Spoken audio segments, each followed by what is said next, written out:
Common mistakes in identifying heavy and light objects. Hello children, in the previous video we identified the heaviest and the lightest objects. In this video we will see some common mistakes in identifying heavy and light objects. Today, Chotu's uncle and aunt have come to his house. Along with them is their little child Chinu, with whom Chotu is going to have a lot of fun. Mummy, can I go and play with Chinu? Yes, Chotu, you can go. Chotu brings a balloon and his ball to play with Chinu. Chotu and Chinu first play with the balloon. Hold this, Chinu. Catch! Chinu holds the balloon.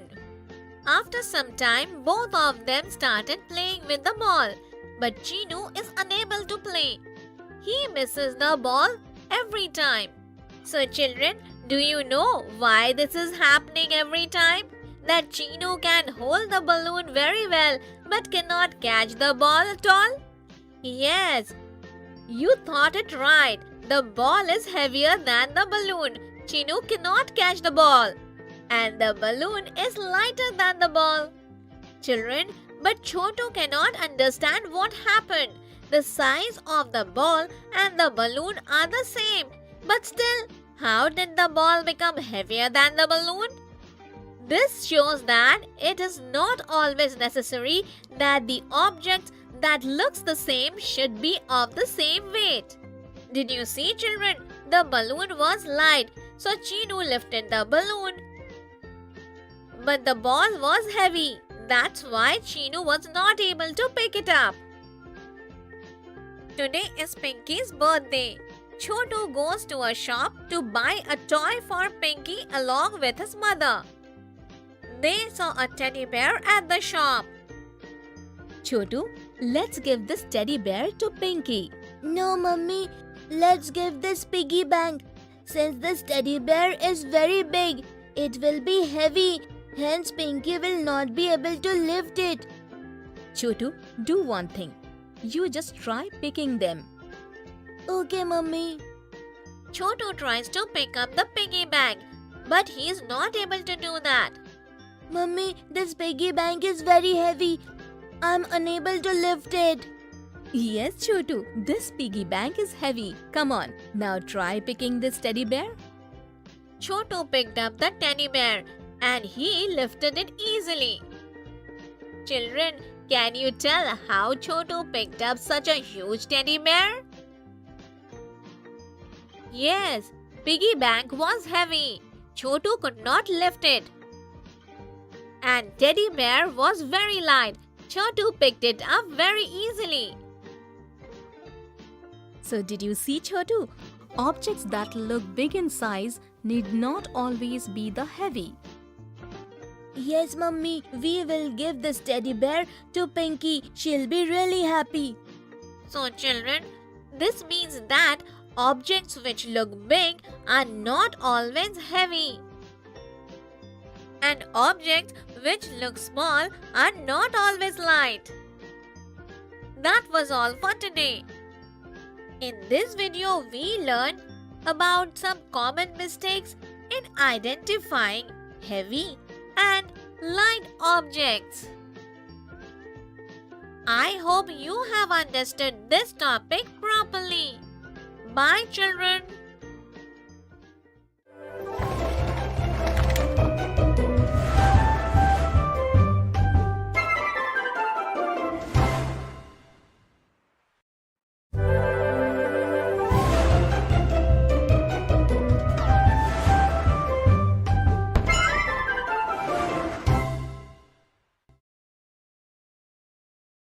Let us count.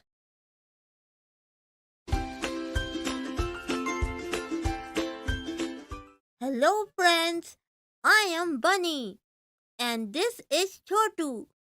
Today Chotu is going to help his uncle at his shop in the fruit market. So today with Chotu we will learn to count the number of fruits. Write the numbers and identify tens and ones in the numbers.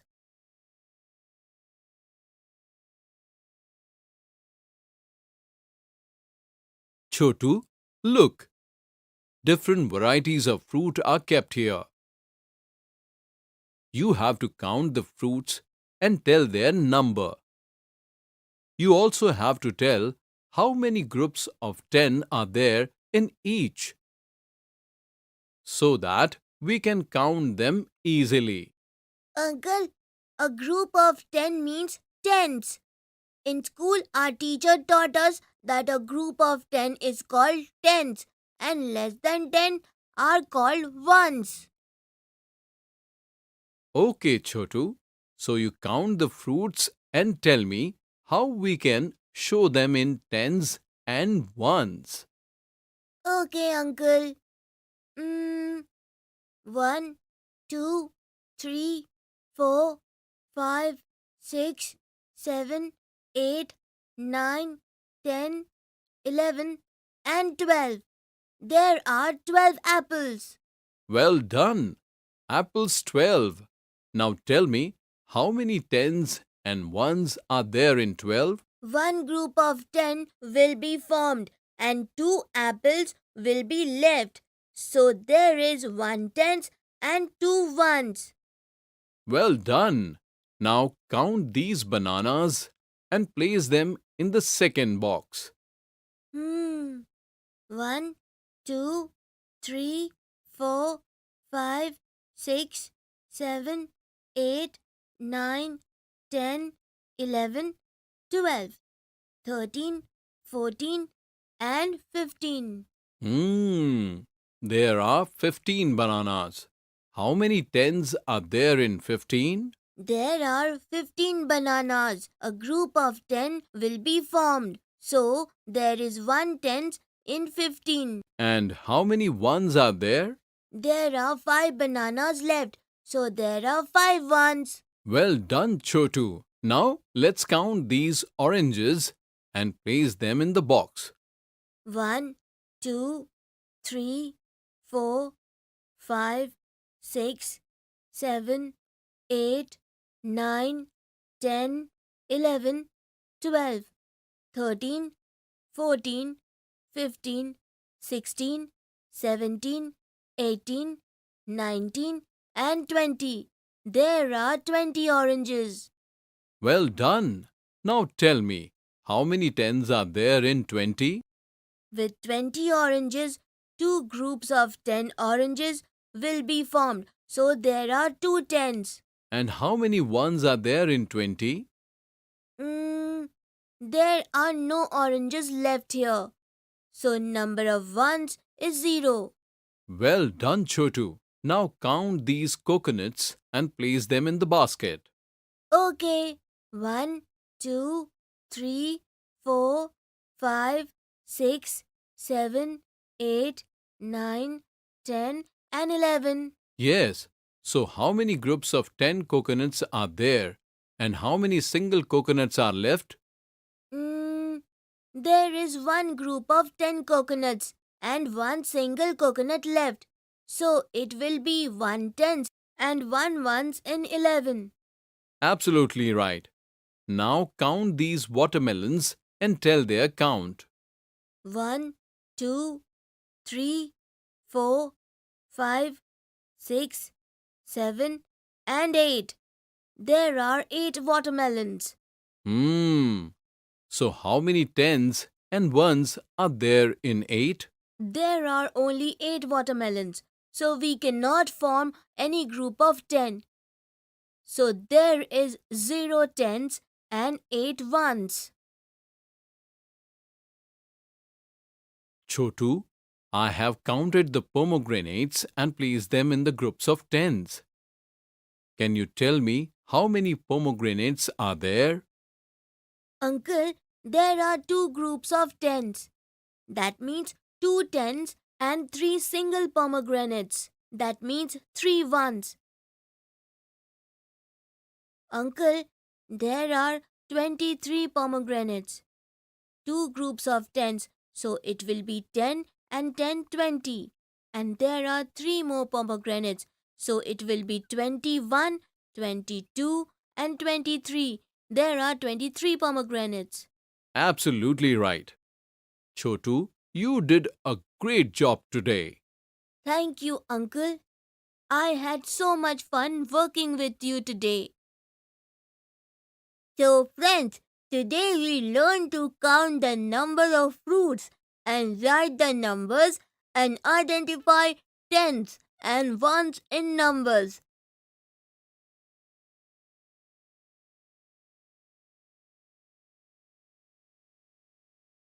In the next video, we will learn to identify big numbers and small numbers.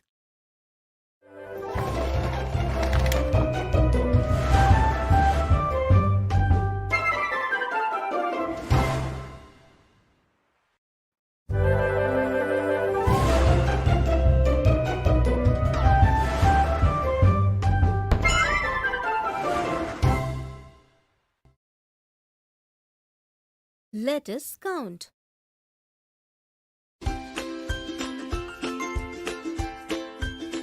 Friends, today is Chotu and his brother Motu's birthday. So their uncle has organized a birthday party for them. So today we will learn to identify big numbers and small numbers in this video. You all are welcome to Chotu and Motu's birthday party today. Hey, what is this? I am younger than Motu, but the number of candles on both our cakes are the same. Oh no, Chotu. Count the number of candles on both the cakes. This is my one candle, and this is Motu's one candle. This way it will be my 1, 2, 3, 4, 5, 6, and 7 candles. And Motu's candles are 1, 2, 3, 4, 5, 6, and 7 candles. So these are same as my candles. And there are 3 more candles. So there are 3 more candles on Motu's cake. Chotu, there are a total of 7 candles on your cake. How many candles are there on Motu's cake? After 7, there are 8, 9, and 10. So there are a total of 10 candles on Motu's cake. Now tell me, between 7 and 10, which number is bigger? Uncle, there are more candles on Motu's cake than mine. So 10 is more than 7. 10 is a bigger number. Absolutely right. Thank you, Uncle. Chotu, we have 16 red balloons and 19 yellow balloons.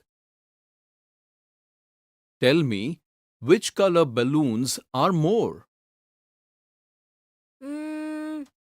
There are 16 red balloons and 19 yellow balloons. Uncle, while counting, 16 comes before and 19 comes after. It means the count of yellow balloons is not 16. It is 17, 18, and 19. It's 3 more. So yellow balloons are more over here. Well done. Of 16 and 19, which number is bigger? Yellow balloons are more than red balloons. So 19 is bigger than 16. You are right, Chotu. Chotu, now look here. We have 13 blue caps and 22 green caps. So which color caps are more? 3 is in the place of ones in 13 and 2 is in the place of ones in 22. So here 13 caps are more than 22 caps. Chotu, it's not like that. If you place 22 caps in two groups of 10, then 2 caps will be left. But in 13, you will be able to make only one group of 10, and 3 caps will be left. Now tell me, will there be more caps in two groups of 10 or in one group of 10? Yes, uncle. 2 groups of 10 means 20 caps will be more than 10 caps. So 22 caps are more than 13 caps. Absolutely right, Chotu. That is why we do not see ones but tens while comparing two numbers. Number 22 is bigger because there are two tens in it, and there is only one 10 in 13. I understood, uncle. Well done, Chotu. Now let's cut the cake. Your friends are waiting for a long time. Happy birthday to you. Happy birthday to you. So, children, did you have fun? Today we learned to identify big numbers and small numbers at Chotu and Motu's birthday party. In the next video, we will get to know about the mistakes that we make while writing numbers in tens and ones.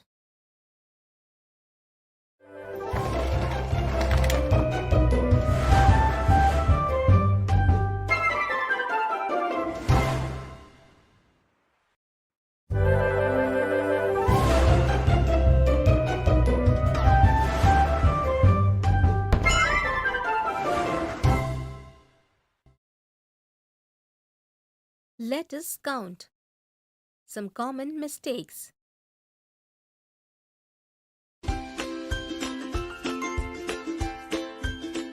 Friends, today we will learn how to correct the mistakes made while writing numbers in tens and ones.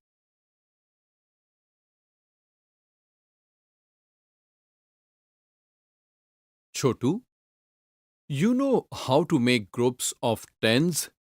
Now count these cherries by making groups of tens. Yes, I will make them, uncle. This is 1, 2, 3, 4, 5, 6, 7, 8, 9, and 10.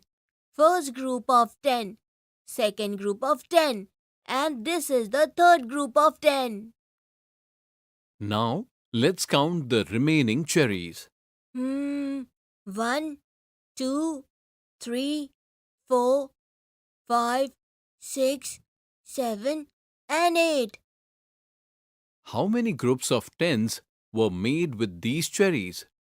There are 3 groups of 10 cherries here. Now tell me, how will you write 3 groups of tens and 8 single cherries in the form of tens and ones?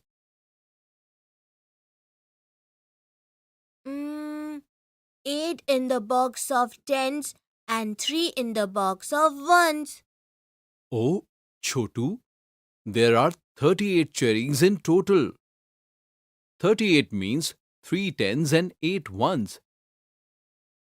Now think carefully and tell me, how will you write 38 in the boxes of tens and ones? Oh yes, 3 tens means 3 will come in the box of tens, and there are 8 single cherries, so 8 will come in the box of ones. Very good. So children, today we learned how to correct the mistakes made while writing numbers in tens and ones.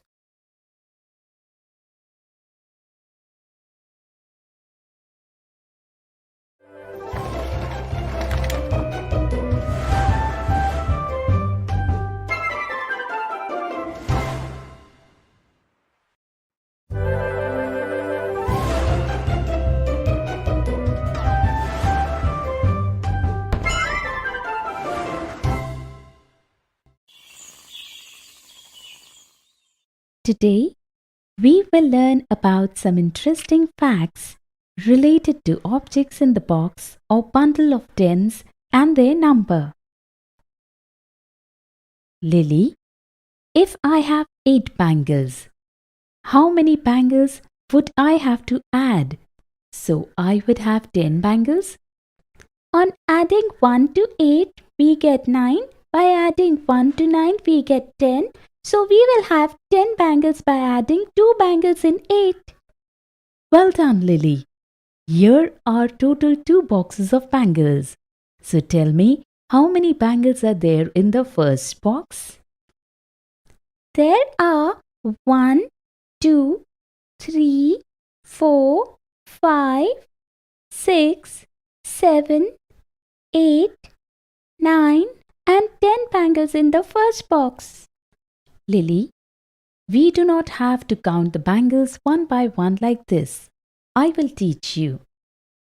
There are 2 and 2, 4 bangles in the first row. There are also 2 and 2, 4 bangles in the second row. And there are 2 bangles in the third line. So, we can also count bangles this way. We get 8 by adding 4 plus 4, 10 by adding 2 with the 8. So, there are 10 bangles in the first box. Now, I will count the second box the same way. Okay, you count. There will be 5 bangles if we add 2 bangles of the first row and 3 bangles of the second row, and if we add 5 bangles of third row to these 5 bangles, then there will be total 10 bangles in the second box. So, there are 10 bangles in total. Oh wow! Absolutely right. Now tell me this. How many bangles are there in these 2 boxes? There are 10 bangles in the first box and there are also 10 bangles in the second box. So if we add 10 and 10, there will be 20. So there are total 20 bangles in these 2 boxes. Well done, Lily. Friends, today we learned to count the number of objects in the bundle of 10 and also in the boxes with the help of examples. In the next video, we will understand about tens and ones.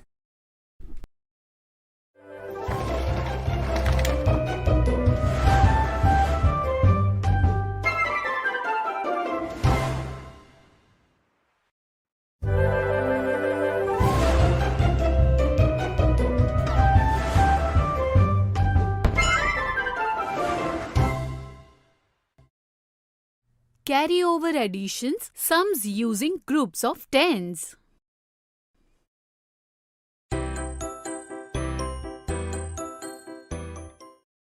Friends, in this video, we will learn to add numbers that are in groups of tens using the carryover method. Hey, Choo Choo, you are looking very happy today. Yes, That's because I am going to the zoo. Can I also come along? Yes, sure.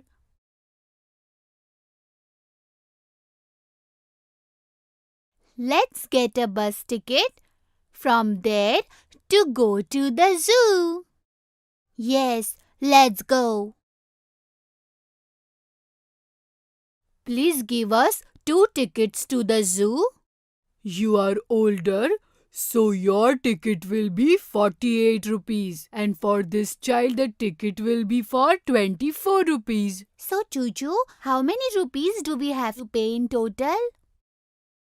For this, we have to add 24 to 48. How do we do that? 48, that is 4 tens and 8 ones. Similarly, 24 means 2 tens and 4 ones. Now to add both these numbers, we have to place them in the tens and ones boxes. First, let's add the numbers in the ones place. We have to add 8 ones to 4 ones. So, Count after 8, 9, 10, 11 and 12. This means 8 ones and 4 ones add up to 12 ones. Yes. So, from 12 ones, we will write 2 in the ones box and carry over 1 tens in the tens box. Now when we add 1 and 4, we get 5 and adding 5 and 2, we get 7. Now 7 tens added to 2 ones makes 72. So we have to pay 72 rupees. Please take 72 rupees. Take your ticket. Let us go and sit in the bus.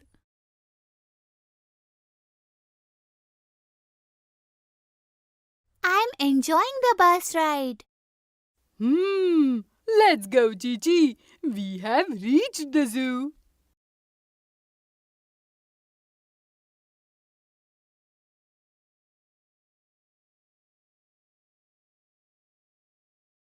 Do we have to buy a ticket here also? Yes.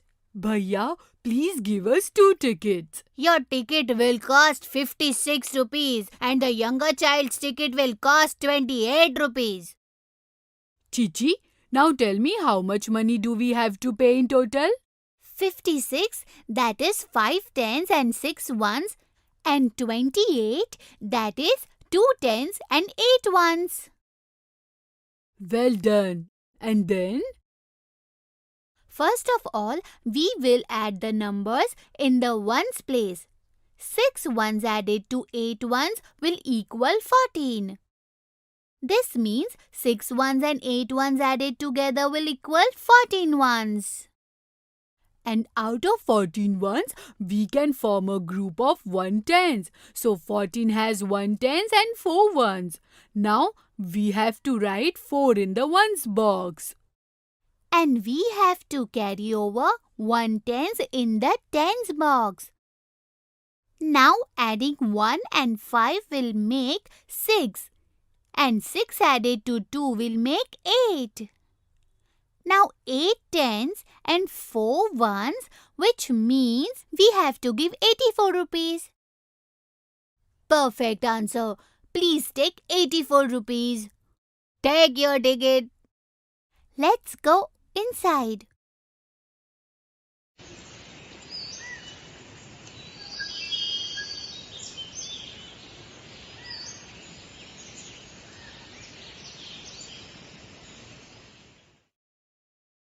Yes. Oh, this place looks like a lot of fun. Yes, this is truly an enjoyable place.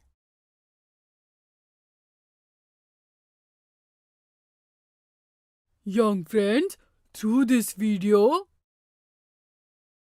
we learn to add numbers by making groups of tens using the carryover method. Now in the next video, we will see examples of adding of 2-digit numbers with the carryover method.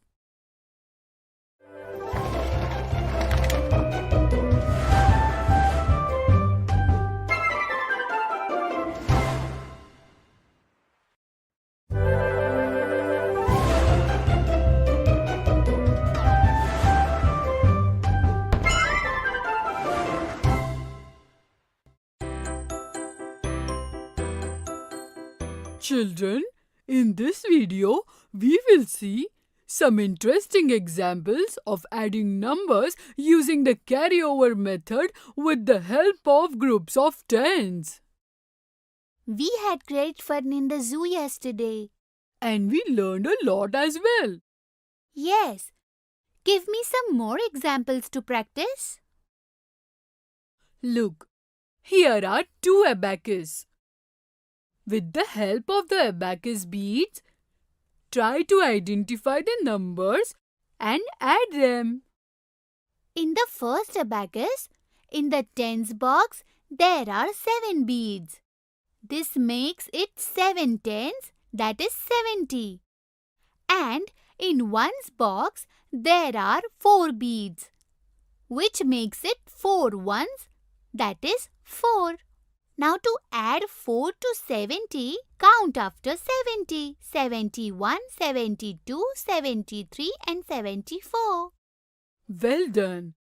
And in the second abacus, in the tens box, there is one bead. This makes it 1/10. In the ones box, there are 7 beads.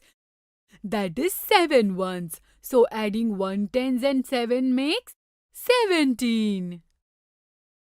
Now we have to add 74 and 17. But before that, we have to write both the numbers in the ones tens boxes. Yes, after writing both the numbers in this way, in the ones tens boxes, adding 4 and 7 in ones box makes 11.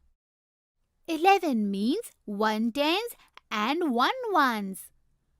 We have to write 1 ones in the ones box and carry over 1 tens. Now we have to add the numbers in the tens box to the carryover number. Adding 7 to the carryover number, 1 will equal 8 and adding 1 to 8 will equal 9. So we have to write 9 in the tens box. 74 added to 17 will give us a total of 91. Yes. While adding, we have to first add the numbers in the ones box. And then we have to add the numbers in the tens box along with the carryover number. Yes, let's go now. Children, I hope you were able to identify the abacus numbers as well as learn how to add two-digit numbers using the carryover method. In the next video, we will learn some interesting facts about adding two-digit numbers with the carryover method.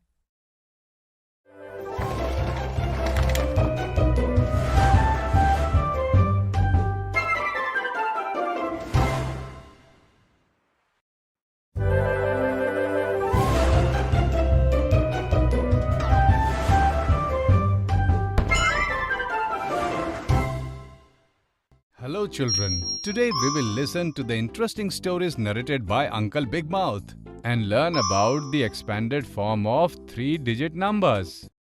Oh wow, Chanda and Golu Panda have also come to Uncle's house to listen to the stories with us. The name of the first story is Piper. Many years ago, when Sher Khan's great-grandfather was the king, lots of rats came to his kingdom all of a sudden. The rats had created panic in the entire kingdom. They used to enter the houses in the village and quietly eat all the food.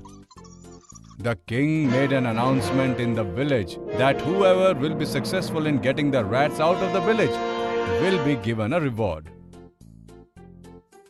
At first, Golu's great-grandfather tried. He filled an entire room with laddus and left the doors open. He thought the rats will come to the room at night and then he will immediately lock them. It happened just the way he thought. The rats came to the room and he closed the doors of the room. Next morning, when the unconscious rats were counted, it was found that a total of 78 rats were caught. Children, do you remember that we learned to write two-digit numbers in class 2? Come, let's see how to write the number 78. We can write 78 by expanding it into two parts like this. Add 70 and 8. Many other people tried to catch the rats after Golu Panda's great-grandfather's effort. The number of rats caught by them is written in this table. Can you fill in the blanks by using the method of writing by expanding two-digit numbers?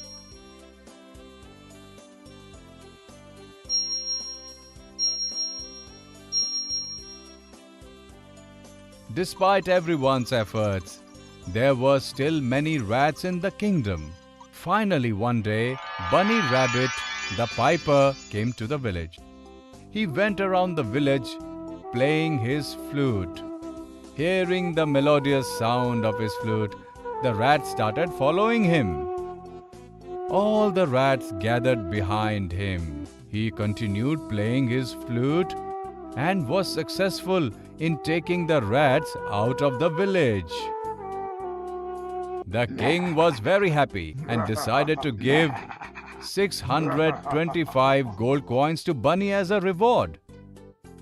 But the king placed a condition before giving the coins. He asked Bunny to tell him the expanded form of 625. Come, let's see how to write the expanded form of 3-digit numbers.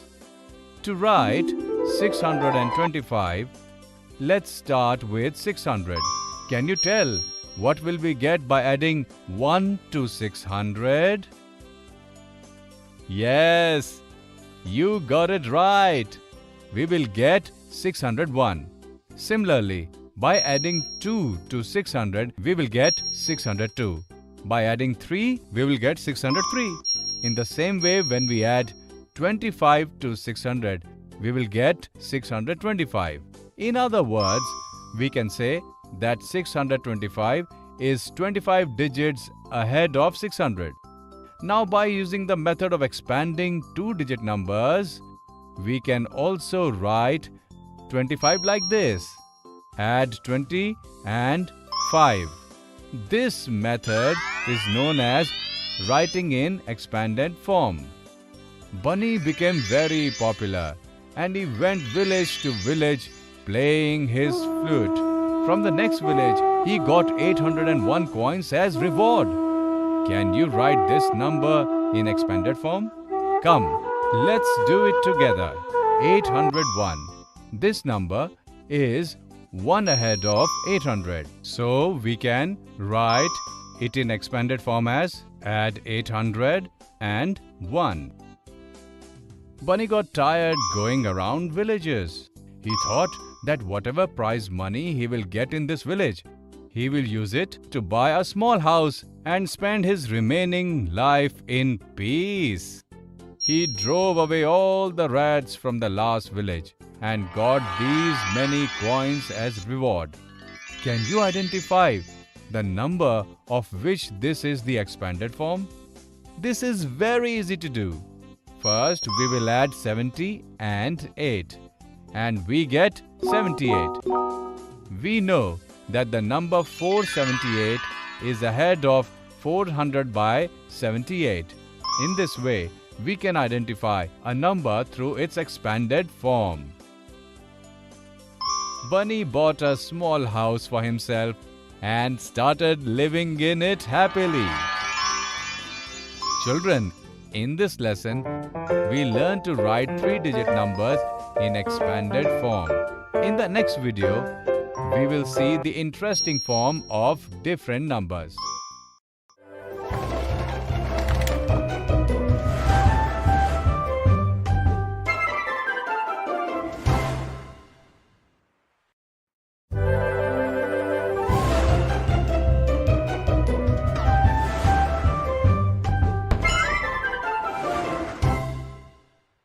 Hello children, in the previous chapter, we learned to write the expanded form of 3-digit numbers through the story of the piper.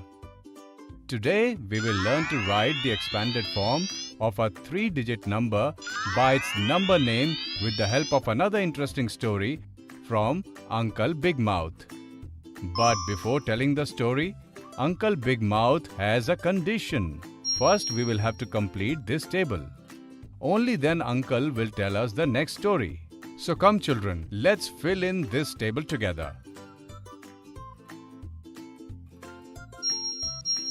Well done! You have answered correctly, children. The name of the next story is Strength in Unity. Long time back, there lived a hunter fox in the forest. All animals were afraid of her.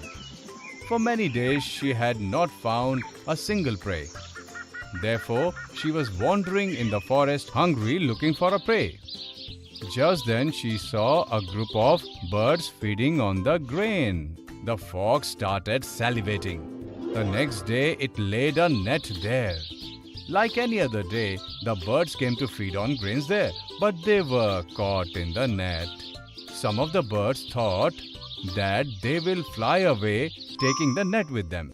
At first, 327 birds tried to fly away with the net. Let's see how we can write this number name in its expanded form. Do you remember how to write a number with the help of number name? 327 is 27 ahead of 300. Therefore, we can write it like this by adding 27 to 300. Now, this is very easy. Can you also write 27 in expanded form? Absolutely correct. We can also write 27 by adding 7 to 20 like this. Our expanded form is ready. The net was very heavy. The tiny birds could not lift it. Then they decided to use the trick of flying away together with the net. There were 782 birds. Now write the expanded form of this number with me. 782 is 82 ahead of 700. Therefore, we can write it like this by adding 82 to 700. We can also write 82 by adding 2 to 80 like this. Oh wow, children, you are very intelligent. This is absolutely right. The idea of the birds was successful. The fox started running behind them. But the birds flew away higher and higher. The birds escaped from the fox, but their feet were still stuck in the net. Just then, they got another idea. Their rat friends lived at a distance from the forest. They flew to the rats' colony. Seeing the birds stuck in the net, the rats came running and started cutting the nets. This is the total number of rats gathered there. Can you tell the number name of this number written in expanded form? First, let's write this number in expanded form with the help of the method that we learnt in the previous video. Now we will write this number as a number name. 569. This was so easy, isn't it? 569 rats got together and cut the net.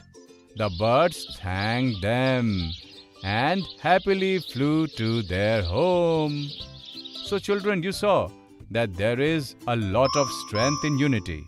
Children, we learn to write the expanded form of 3-digit numbers with the help of number name. We also learnt that there is always a lot of strength in unity. In the next video, we will cover some common mistakes related to expanded form.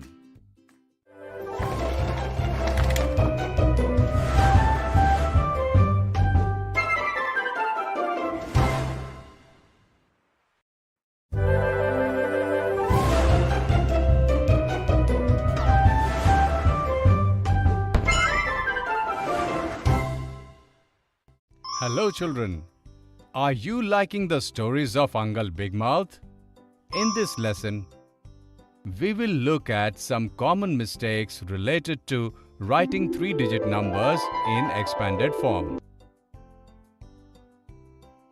Uncle Big Mouth is asking Chanda and Golu to answer some riddles. Between the two of them, whoever will answer his riddle correctly, he will give a trophy to that person. Uncle is telling Chanda and Golu. Can you form the number from this expanded form? Uncle asked his first riddle. Chanda and Golu started thinking what the answer to the riddle could be. Children, You also think about the answer to this riddle. Chanda answered at once, 352. Do you think Chanda's answer is correct? This answer is wrong. Uncle said to Chanda. Do you know the correct answer? Come, let's solve this riddle together. Children, we always write the expanded form beginning with 3-digit numbers, followed by 2-digit numbers, and in the end, we write the 1-digit number. Therefore, we will write this expanded form in this way. Now first we will add 50 and 3, which becomes 53. Now we will add 53 to 200. Thus we get one number, 253. So the answer to Uncle's riddle is 253. Come, let's see what is Uncle's second riddle. Is the expanded form of these two numbers the same? Uncle asked Chanda and Golu. Golu answered, yes. Is Golu's answer correct? Come, let's see. To solve this riddle, we will have to write the expanded form of both the numbers. We can write the expanded form of 798 like this.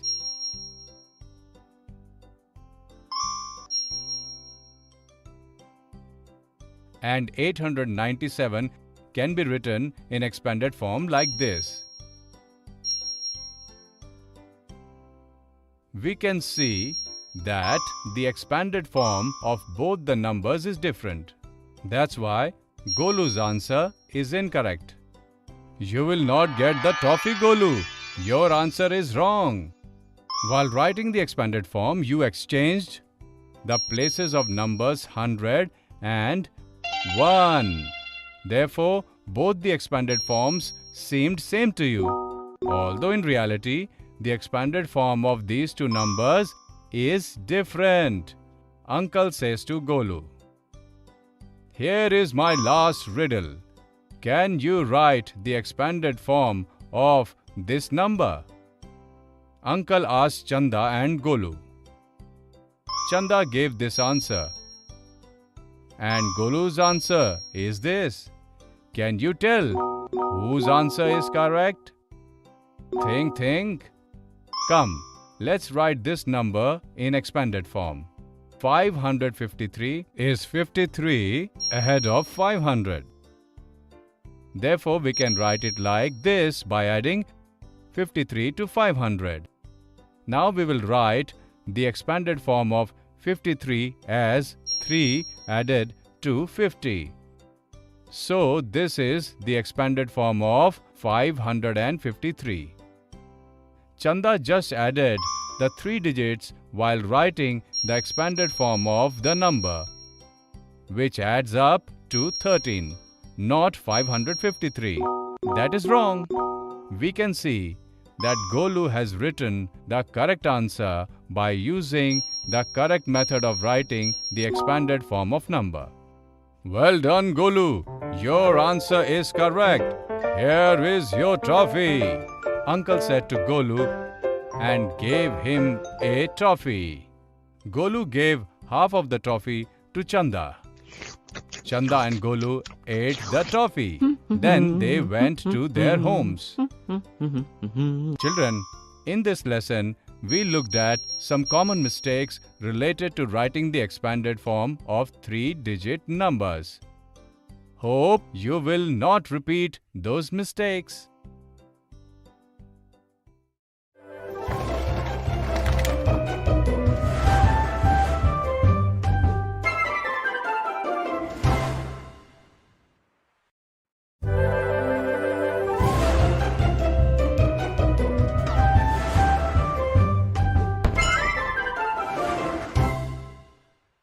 Hello children!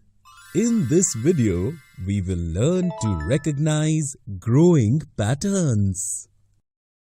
Today, Chanda and Appu have come to Barbole uncle's shop to buy a new shirt for Appu. There are various types of shirts hanging at Uncle's shop. Appu liked this shirt very much among them. He said to Chanda, Look, Chanda, what a beautiful pattern is made on this shirt by repeating a set of white and blue lines over and over again. I like this shirt very much. Chanda then took a shirt and said, Look, Appu, this shirt has a very beautiful and unique pattern on it too. I liked this shirt too. Appu took that shirt from Chanda and looked at it carefully. But he did not understand how the pattern is being formed on that shirt. He said to Chanda, Chanda, I don't see any repetition of any color or shape on this shirt. Then how can there be any pattern on this shirt? Children, do you see a pattern on this shirt? Let's see what Chanda is telling Appu. Hey, Appu, it is not necessary that the pattern is made only with some kind of repetition. There are also some patterns in which, by increasing the size or color by a particular rule, they are added to the pattern. These patterns are called growing patterns. Chanda explained to Appu. Children, let us see what rule is being used to make growing pattern on this shirt. At first, there was only one blue vertical line and one yellow vertical line. Then a blue line and two yellow lines were added to the pattern. Then a blue line and three yellow lines were added to the pattern. So, children, what rule do you see here? Exactly. Every time there is a blue line, the number of yellow lines keeps increasing in the pattern.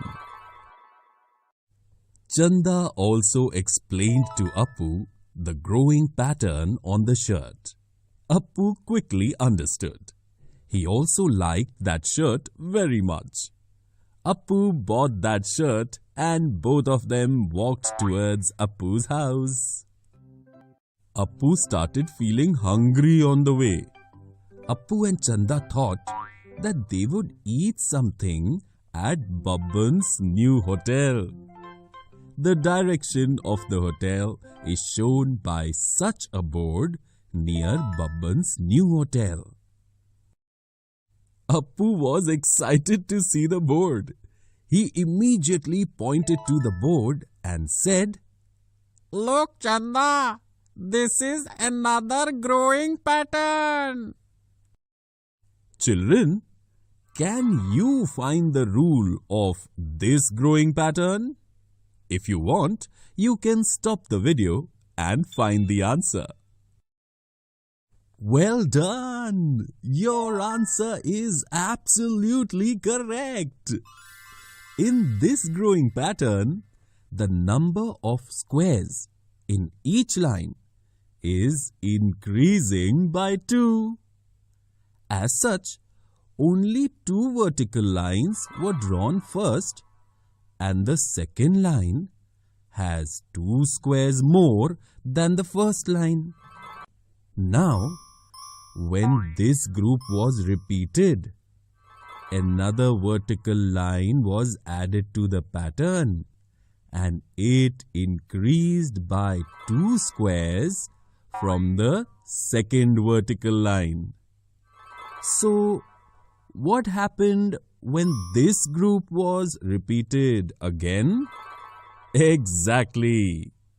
Another vertical line is added to the pattern and this line has 2 sections more than the line before it. Appu and Chanda went to Babban's hotel and they ate there. Children, in this video, we learned to recognize growing patterns.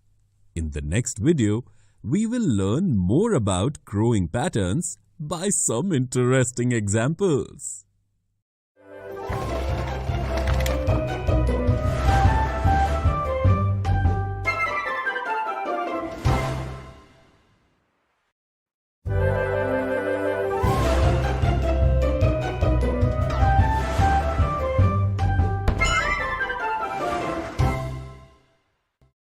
Hello children!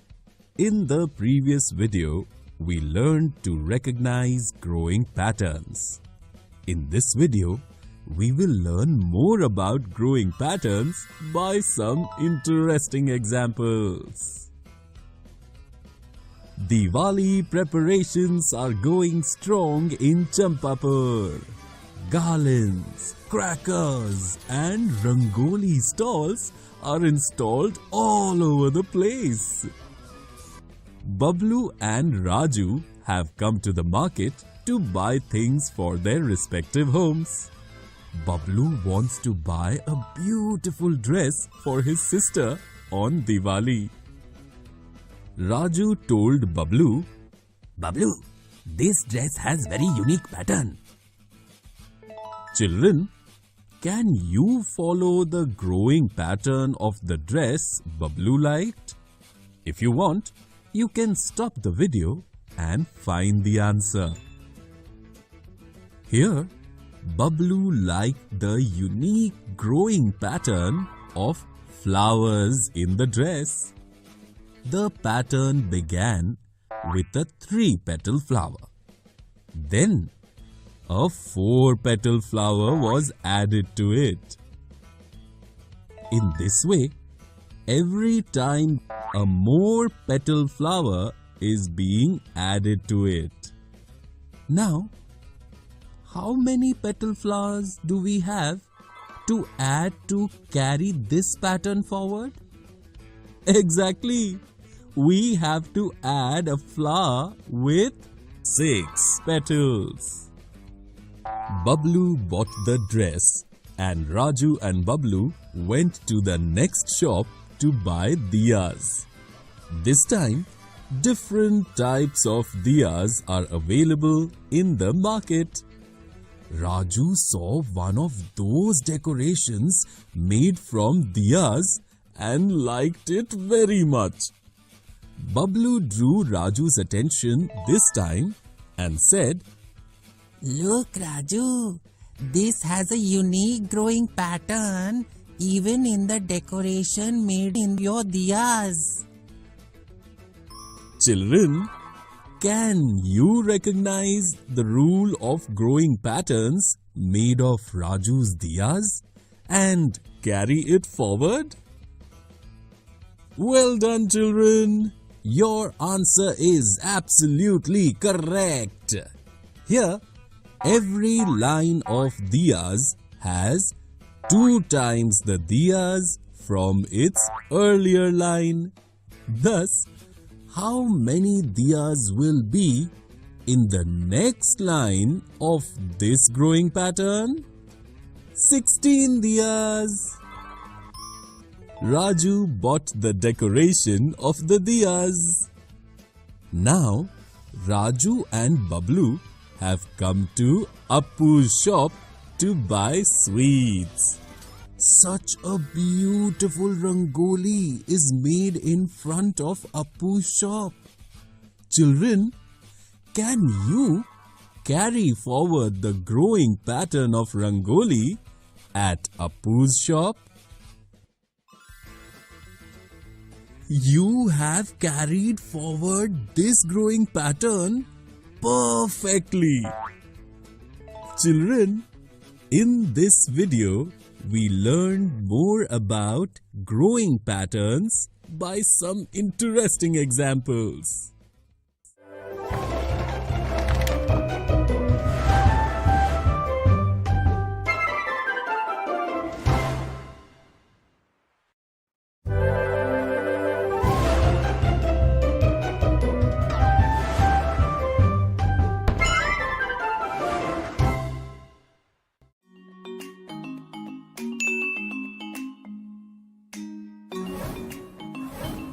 Raju and his friends ran to the field as soon as the lunch break bell rang. They all carried their lunch boxes along. In the field, they all sat in a circle and opened their lunch boxes. Raju's mother had given him chana puri and halwa for lunch. Lata had brought fish and rice. Tina's lunchbox had noodles. Rohan's lunchbox had bread and egg. Venu brought idli and chutney. And Ramandeep got aloo parathas with loads of butter. They all started sharing and eating the food. Ramandeep said, "Last evening we had the langar at the Gurudwara. I am from Punjab. We consume lot of milk, butter, curd, etc.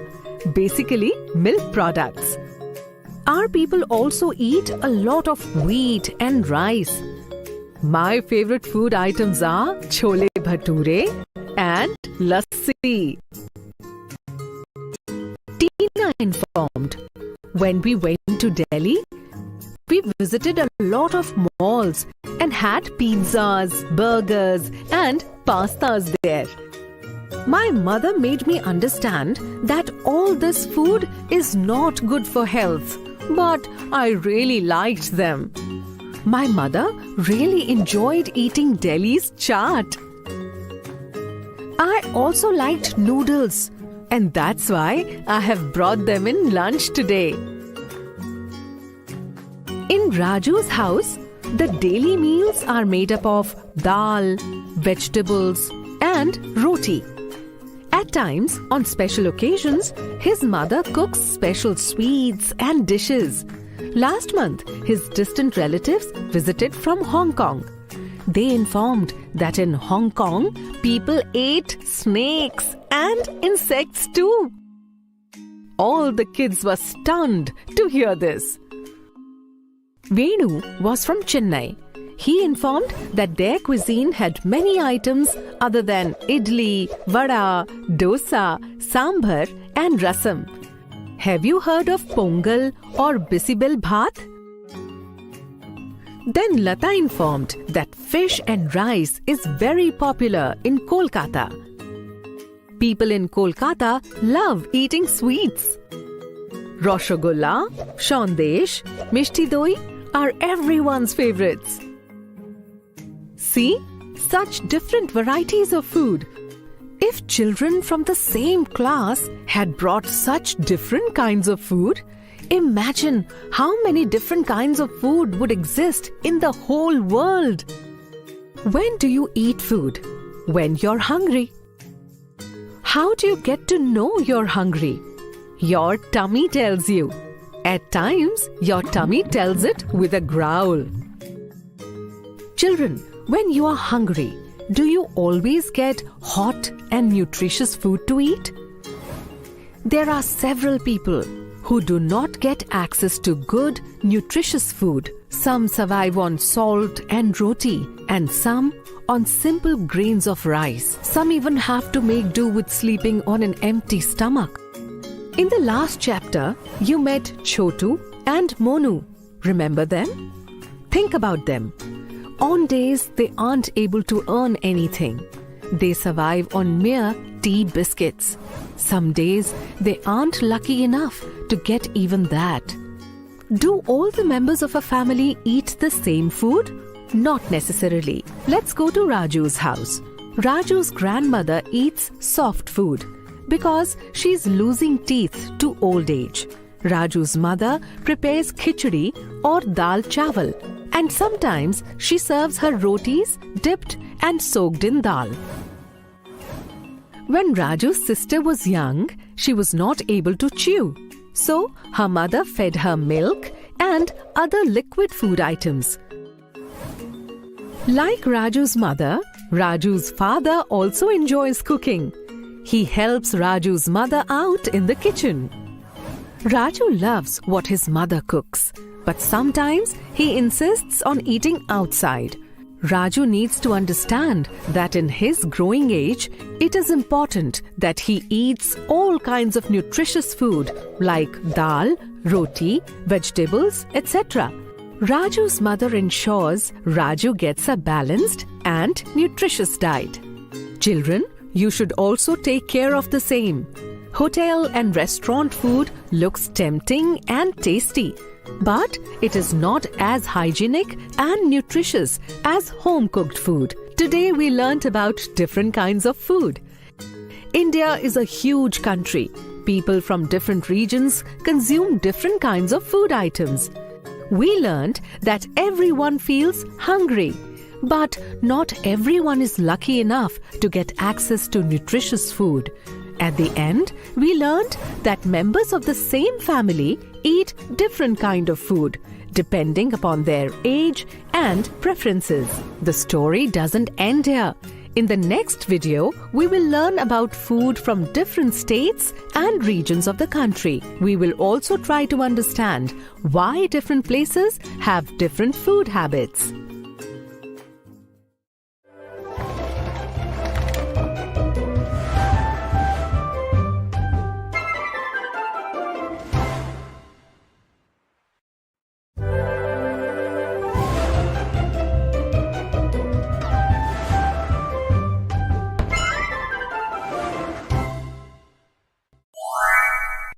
Cost of construction, Part 1. Today we will learn how to calculate the expenditure related to bricks in construction work. Finally, we are sitting and eating in our school canteen. Yes, I can't tell you how happy I am. I am glad that we watched this canteen getting constructed.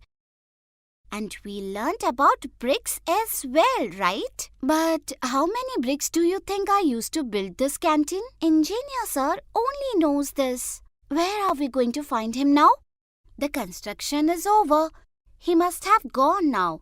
Yes, who will answer our questions now? I will. Sir, how come you are here? I came to check the canteen. I saw you both and stopped. Sir, please tell us how many bricks were used in building this canteen? To build this canteen, approximately 6 trucks of bricks were used. 6 trucks? Can you tell us in detail? I'll explain it. See, one truck has about 2,500 bricks. To build this canteen, 6 trucks of bricks were used one by one. And all the bricks were used in building this canteen. That is why I said 6 trucks of bricks. Now I understand. We can count the total number of bricks. How? It is very easy. One truck has 2,500 bricks. So to calculate the total number of bricks, multiply 2,500 by 6, right? I understood it as well. If we multiply 2,500 by 6, our answer will be 15,000. This means that in building this canteen, 15,000 bricks were used. Yes, exactly. This must have cost a lot of money. Yes. How much money did this cost? It's easy to calculate the expense of bricks. It only includes the cost of bricks and the transportation charges for the bricks to deliver at the construction site.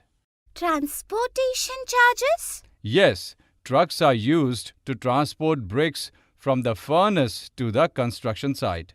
The trucks that transported bricks for your canteen charged rupees 700 for one round. This means for 6 rounds we have to multiply 700 by 6 is equal to 4,200. Yes, you are absolutely right, Vandana. So tell me, how much did the bricks cost for the construction of this entire canteen? Sir, you have not told us the cost of one brick. If you tell us that, we will be able to calculate the total cost. The cost of one brick is 5 rupees. If one brick costs 5 rupees, 15,000 bricks will cost 15,000 multiplied by 5, which is 75,000. total cost of bricks is 75,000 rupees and the transportation charges are 4,200 rupees. Therefore, the total cost is 79,200. Neha and Vandana, your math is really strong. Your answer is absolutely right. After knowing so much about bricks, I want to make something. Can we also make something? Yes, I would tell my parents that if there is going to be any construction work in our house, then let me work out the expenses related to bricks. Today we learned the cost associated with bricks includes the cost of bricks and the cost of bringing bricks to the construction site.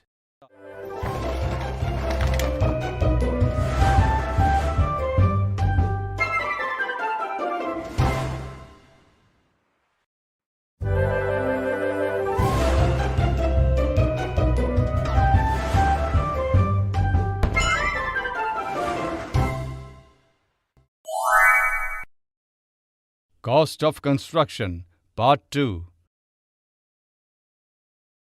Today we will learn how is the cost associated with bricks in construction work estimated. Vandana comes home from school. She sees that mom is calculating something on paper.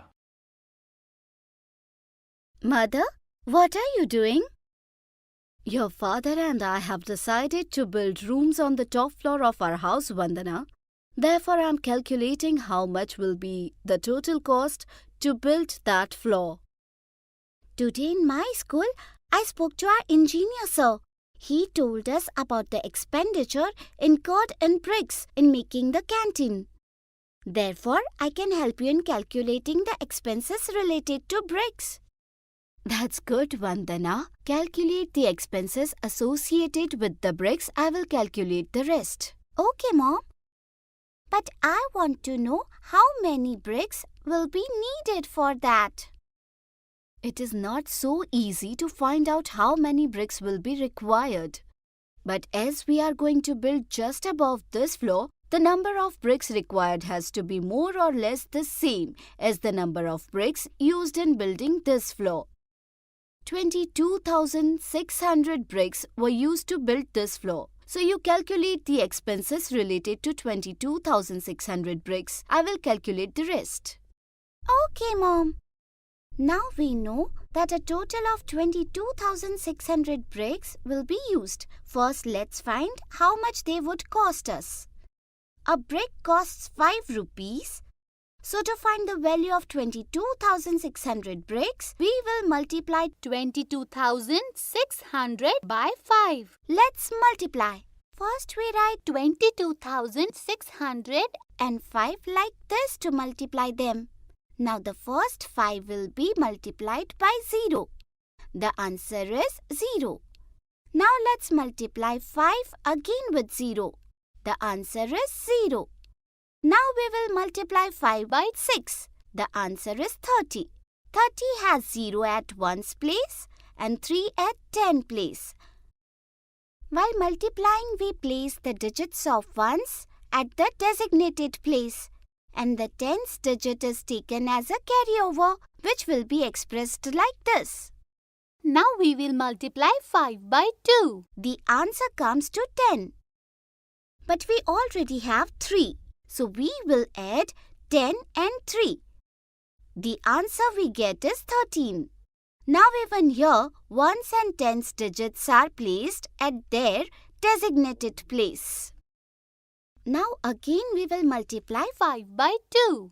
The answer comes to 10. But we already have 1. So we will add 10 and 1. The answer we get is 11. Now we don't have any number for multiplication. So we will write answer as 11. Now we get the answer of multiplying 22,600 by 5. Do you know how to read it? Let me tell you. See. 100,000 is read as 1 lakh. So 113,000 is read as 1,13,000. This means the total cost of 22,600 bricks will be 1,13,000 rupees. Now we have to find out how much will it cost us to bring these bricks home. But before that, I have to find out how many trucks of bricks will make 22,600 bricks. 2,500 bricks come in a truck. Then to find out 22,600 bricks will come in how many trucks? Add 2,500 again and again until the answer is 22,600. Adding 2,500 5 times, let's see what is the answer. We can also multiply 2,500 by 5. You too can find the answer by pausing this video. I have got my answer 12,500, which is smaller than 22,600. So we will add 2,500 to it again. Once again adding 2,500 to it, the answer we get is 15,000. The answer we get after adding 2,500 for the 7th time is 17,500. Again adding 2,500, the answer we get is 20,000. And on adding in the 9th time, the answer we get is 22,500. Even after ordering 9 trucks, the bricks are coming down to 22,500. But now we are falling short of 100 bricks. The whole truck will not be called for just 100 bricks. Then how will we buy the remaining 100 bricks? I will ask Mummy. Mummy, even if we purchase 9 trucks of bricks, but we still need 100 more bricks to be purchased in some other way. Vandana, we will not just buy bricks in big trucks. Every month we will purchase 2 big trucks and 1 small truck full of bricks. So we will buy all the bricks in 4 months. How is that, Mother? Look, a big truck can hold 2,500 bricks and a small truck can hold 650 bricks. Now if you look at the calculation yourself, then you will know that in this way all the bricks will come to us in 4 months. Okay, Mummy, I will calculate. 2,500 bricks come in a big truck. So to find out how many bricks will come in 2 trucks, multiply 2,500 by 2. This means that 2 big trucks will bring a total of 5,000 bricks. 650 bricks come in a small truck. If you add them, then I will know how many bricks will come in a month. Now let's add them. On adding, the answer we get is 5,650. Mummy had said that in this way bricks will be brought every month for 4 months.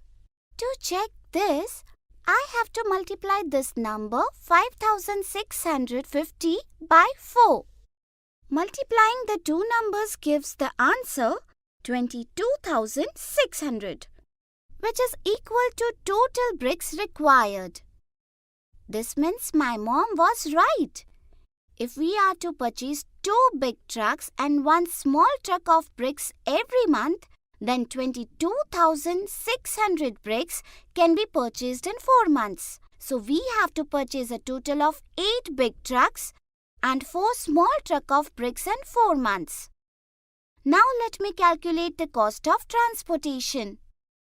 How much does it cost to get bricks in big and small trucks, Mummy? It costs 700 rupees to get bricks in a big truck and 350 rupees to get brick in a small truck. It costs 700 rupees to get bricks once in a big truck. So to bring a brick 8 times in a big truck, you have to find the answer of 700 multiplied by 8. Okay, it will cost 5,600 to get bricks in 8 big trucks. We have to buy a total of 4 small trucks of bricks. So to find out how much money it will cost, 350 has to be multiplied by 4. This means that a total of 1,400 rupees will be spent on transporting bricks in a small truck 4 times.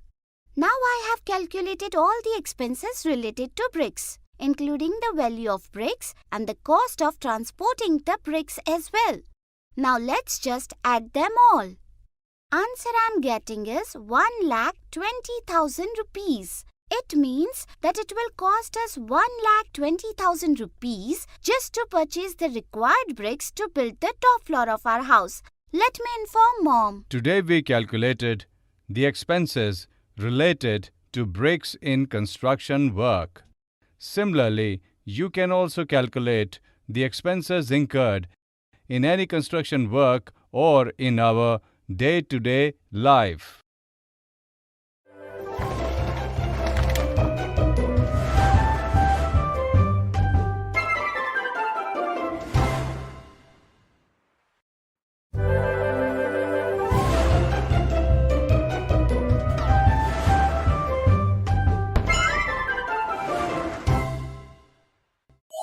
Creating designs using circles, Part 1. Today we will learn how a circle is used to enhance the beauty of objects. Mummy, what are you making? I am making a rangoli. Good, you have come. Come and help me make the rangoli. Till then, I'll get your food ready. How can I help? I do not know how to make a rangoli. I will make the rangoli. You just copy the design from this paper onto the ground with this chalk. There are many circles made in it. Can we make a rangoli with circles? Yes, you can use any shape for the design, and circle is also a shape, so you can make a design using it. Now you make this design, I'll go and cook. Later, we will talk about the design. Okay. How much of the design you have made, Neha? Look, I have completed it. Wow, you made it correctly. Now eat your food quickly while I make the rangoli. Okay. Look, there are many objects in our house where a circle has been used in the design. After eating your food, try to make a list of things where a circle has been used in the design. Okay.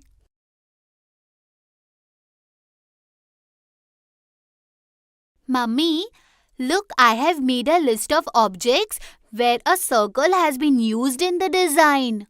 Okay. Neha, can you read out your list? The very first is our wall clock. It has 6 circles. Our clock has 6 circles? I have never even looked at the clock so carefully. Very good. Yes, Mummy, look. 1, 2, 3, 4, 5, 6. Let's see what's next in your list. Next is the design on the gate of our house. Yes, there are many rounds made on it. Not rounds, Mummy. Say circles. In the language of math, round shapes are called circles. Okay, the gate has many circles too. But there is a difference in the design made on the gate and the design of the rangoli. Can you tell what is the difference? The difference is the number of circles. Neha, the number of circles will be different in the different designs. There is also a difference in the way the circles are placed. Look, in the design of the rangoli, circles are not overlapping each other. But in the design on the gate, the circles are overlapping each other. Yes, so can you create designs like this too? Yes. See, there is one more thing to note. More shapes have been used in the design of the gate, along with the circles. So does this mean that circles can be part of a design that is not a circle? Yes. Now show what else is in your list. The next on my list is the design made on your sari. This design is a pattern. Look, this design has been repeated several times. Yes, Mummy, I also noticed this. Similarly, we can also make a moon-shaped design using a circle. The moon is in the shape of a circle. Yes, it is. But I am talking about when it is not a full moon. Okay, do you mean a design like this? Yes, look, let me make it for you. First, we draw a small circle. After that, we make a second circle which overlaps the first circle. Then we remove the line of the first circle which comes inside the second circle. We will not remove the line of the second circle which was inside the first circle. Look, a moon-like shape is formed. You have become very intelligent. Thank you. But you see that no full circle is visible in this shape. Yet it is a shape made from a circle. This means using a circle, we can not only make designs having complete circles like Rangoli, but also make designs that do not have a full circle such as the moon. Tomorrow, Vandana and I will together try to find designs made with many circles.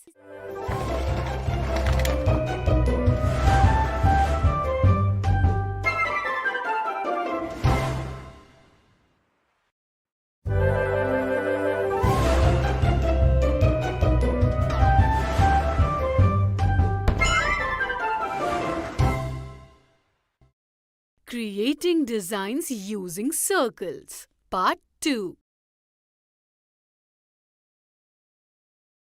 Today we will learn what is the use of a circle in designing and constructing objects. Yesterday, when you talked about designs made from a circle, I thought about its use in the design of other objects as well, and I found some interesting objects where the circle is used. Okay? Then tell me, what objects did you see where a circle is used? There are sockets in the house in which TV and rest of the electrical appliances are plugged in. Yes, but those are in the shape of a rectangle. Yes, but the space for the pin is the shape of a circle. And there is a space for 3 pins in the socket. That means there are 3 circles. Oh yes, I did not notice that. In the same way, the taps installed in our house also have round holes from where the water comes out. The fan also has the round shape in the center. Papa's glasses also have 2 round shapes. This means that a circle is used in those objects too which are not circular in shape. That means the design of a circle can be a part of another design or object. Yes, look at the carom board. Carom board is in the shape of a square, but it has 4 circle-shaped holes. And the center also has a circular design. There is also a distinct difference in the circles used in the carom board. These 4 holes are very useful and a carom board cannot be made without them. But this circular design in the middle is just to enhance its beauty.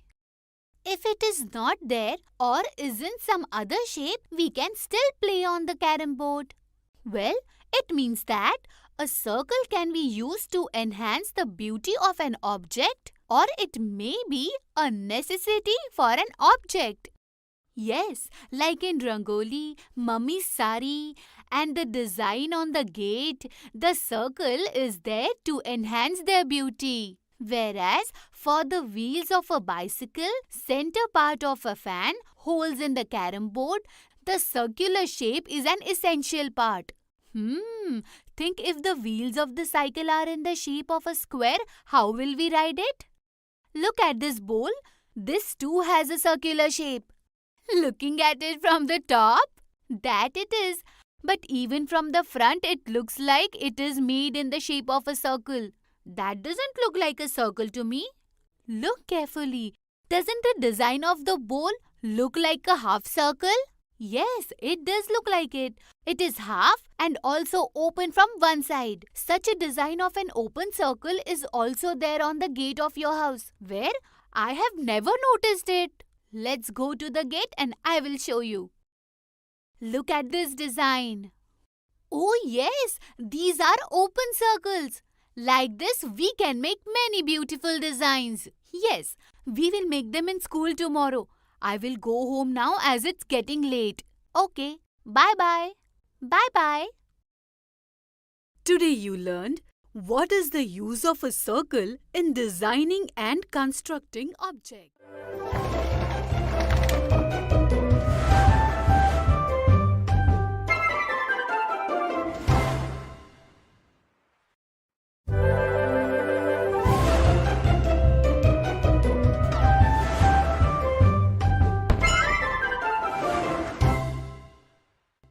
Defense Officer Wahida.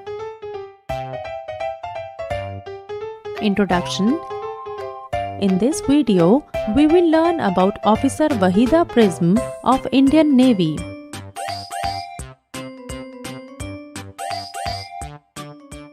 Zia is very sad today, and Bobo is also sad on seeing her like this. Bobo, what should I become when I grow up?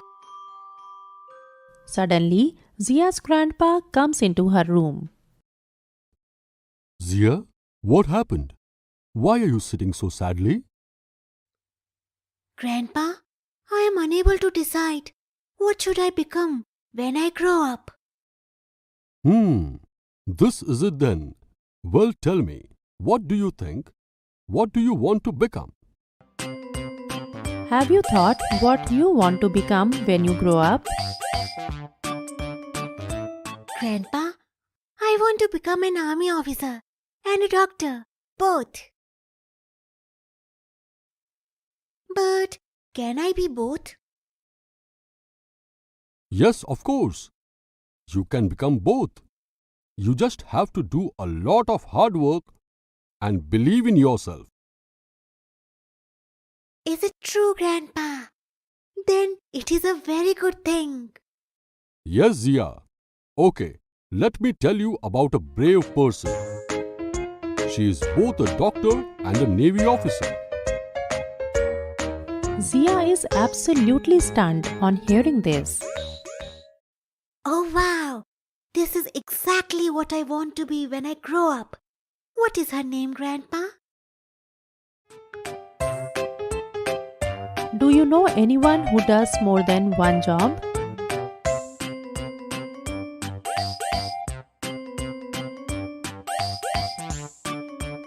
Her name is Wahida Prism. Okay, but how do you know so much about her? Zia, she is the first woman to command the annual parade of the Armed Forces Medical College. And it was also printed in the newspaper. I read it there only. Oh wow! Grandpa, can you tell me something more about her? Why something? I can tell you a lot of things about her. Zia, Wahida ji once said in the newspaper that she always wanted to do something different. When she was in school, she also used to ride a motorcycle. She used to go to camps at school, climb mountains, and was also a girl guide. Do you also do something similar in school like Wahida ji? How do you like it?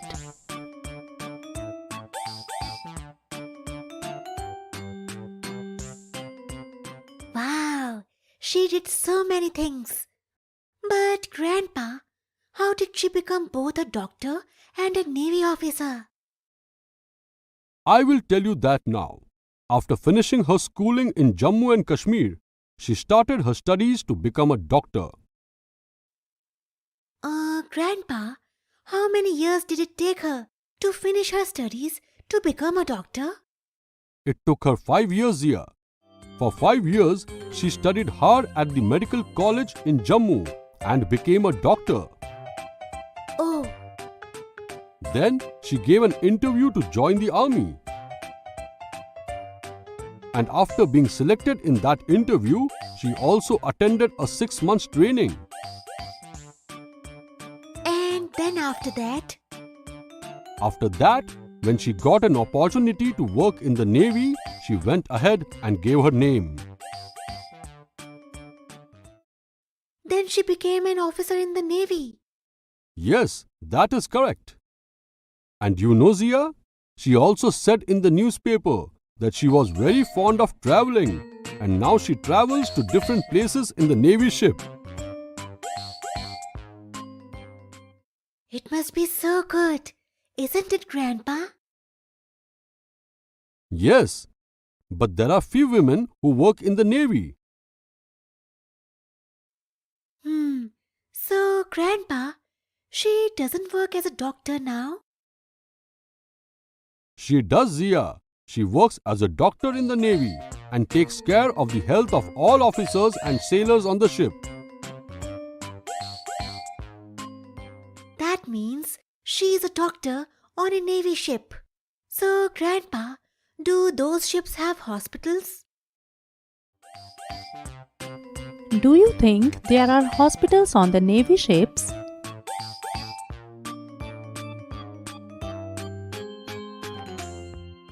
First aid is given on the ship. There are no hospitals, but small rooms with some medicines and necessary machines.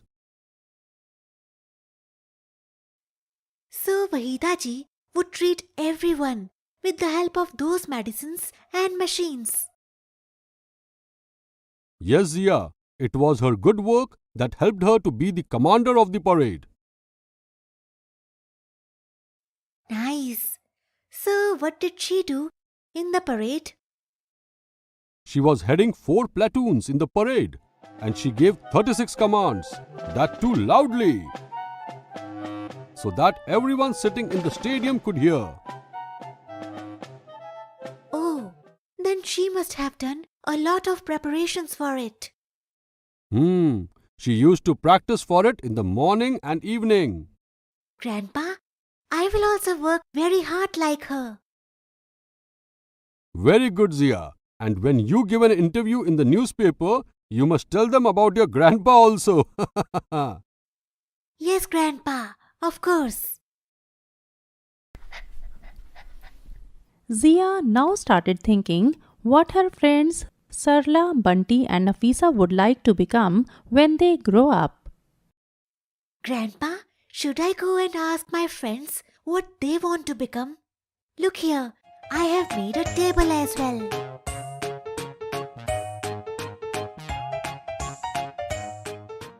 Your table is ready also. You can go, Zia. Bobo, you also come with me.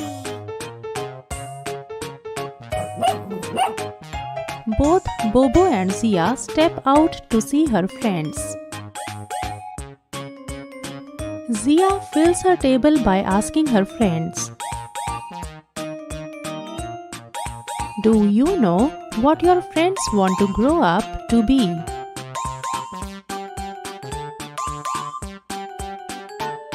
Summary: in this video, we learned about Officer Wahida Prism of Indian Navy.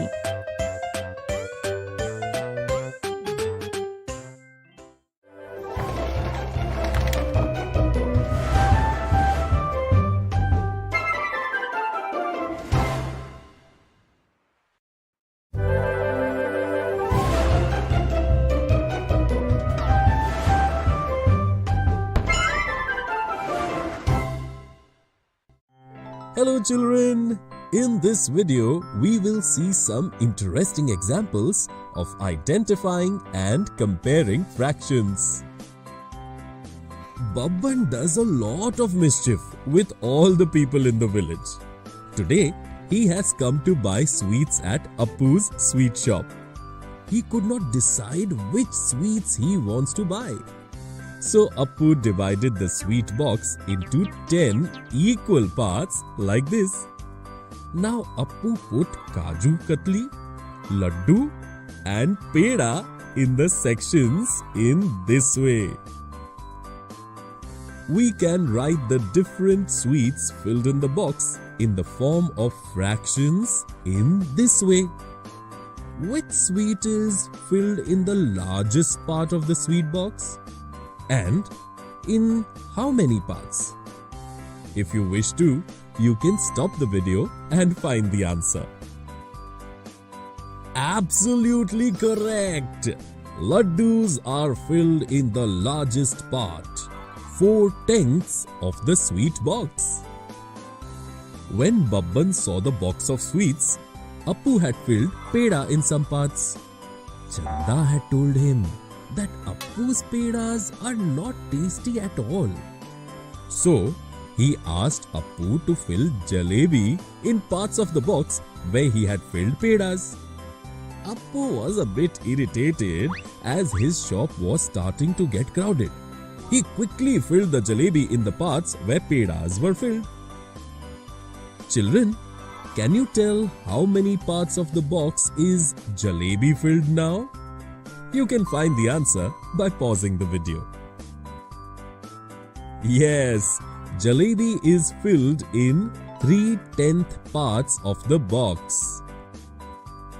When Babban looked at the box of sweets, he saw that there are 2 sweets that are filled in equal parts of the box. Can you tell which sweets are these? And how many parts of the box are they in? Well done, children. You have found the answer correctly. Both jalebi and Kaju Katli are in 3/10 part of the box. Babban remembered that Chanda loved laddus. So, he asked Appu to fill the laddus in the parts where Kaju Katli was filled. Now Appu started getting angrier. But still, he filled laddus instead of Kaju Katli. Can you tell which sweet is now in the largest part of the box? And in how many parts?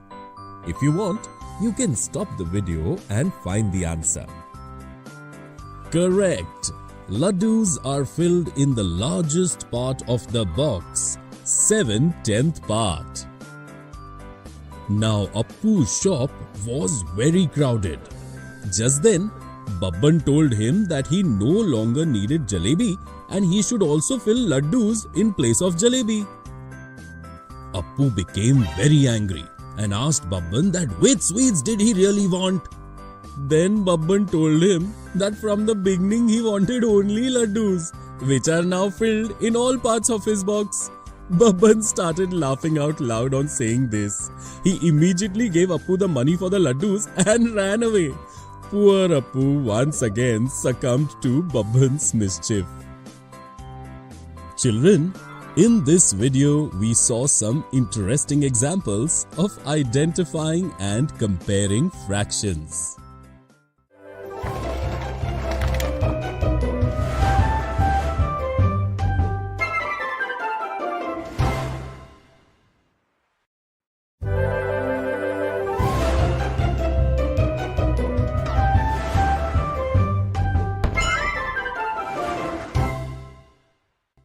Hello children! In the previous video, we saw some interesting examples of identifying and comparing fractions. In this video, we will see some misconceptions related to this. Today, Appu and Chanda are celebrating their birthday together. A 1 kg cake like this has been brought to celebrate Appu's birthday, and a small 500-gram cake of exactly the same design has been brought for Chanda. Both cut their respective cakes into 5 equal pieces. Appu gave 1 piece of his cake to Raju and Chanda gave 1 piece of her cake to Bablu. Now, Raju told Bablu that he and Bablu had got equal cake. But Bablu is fighting with Raju that Raju has got more cake than him. Children, can you tell which of the two is correct? Let us first look at the cake that Raju and Bablu got in the form of fractions. Raju got 1 piece out of 5 equal pieces of Appu's cake. Hence, Raju got 1/5 part of Appu's cake. Bablu got 1 piece out of 5 equal pieces of Chanda's cake. So, Bablu got 1/5 part of Chanda's cake. The fractions of the cake that Raju and Bablu got are the same. But, is the amount of cake they got also the same? Appu's cake is 1 kg or 1000 grams. Now, if we divide it into 5 equal parts, then how many grams is each part? Exactly. Every part is 1000 divided by 5 or 200 grams. In this way, Raju got one portion of Appu's cake or 200 grams of cake. Now, Chanda's cake is 500 grams. If we divide it into 5 equal parts, then how many grams is each part? Each part is 500 divided by 5 or 100 grams. In this way, Bablu has got one part of Chanda's cake or 100 grams of cake. Children, now can you see that Raju has got 200 grams of cake and Bablu has got 100 grams of cake? Even though the fractions of the parts of Raju and Bablu's pieces are the same, the amount of cake that Raju got is more than the amount of cake that Bablu got. Therefore, Bablu's statement is correct. Children, remember that even if the fractions of the parts of two objects are the same, but if the quantity of those objects is not equal, then those parts will not be equal. When Bablu explained this to Raju, Raju jumped with joy that he got more cake than Bablu. Now Appu and Chanda have made delicious sandwiches for all the party guests. Appu cut the sandwich into 6 equal pieces like this and gave Raju one piece or 1/6 part, while Chanda cut her sandwich in 2 equal parts and gave Bablu one piece or 1/2 part. Now Raju once again started teasing Bablu that he got 1/6 part of sandwich and Bablu got 1/2 part of sandwich, and because 6 is a larger number than 2, he got a larger portion of the sandwich. Children, is Raju's statement correct? Appu and Chanda's sandwiches are exactly the same size. Raju got 1/6 part of the sandwich and Bablu got 1/2 part. If we put Raju's piece on Bablu's piece, we will find that Raju's piece is actually much smaller than Bablu's piece. But why did it happen? Children, if we divide any object into equal parts, as we increase the total number of parts, they become smaller and smaller. Similarly, in 1/6, we have made a total of 6 pieces of the sandwich, whereas in 1/2 parts, we have made only 2 parts. Therefore, a piece of 1/2 part is larger than a piece of 1/6 part. Or, we can say that the fraction 1/2 is greater than the fraction 1/6. Therefore, Raju's statement is not correct. Raju became depressed after knowing this. Seeing Raju sad, Bablu broke a piece of his sandwich and gave it to Raju. They both happily ate the sandwich and started enjoying the party. Children, in this video we saw some misconceptions related to identifying and comparing fractions.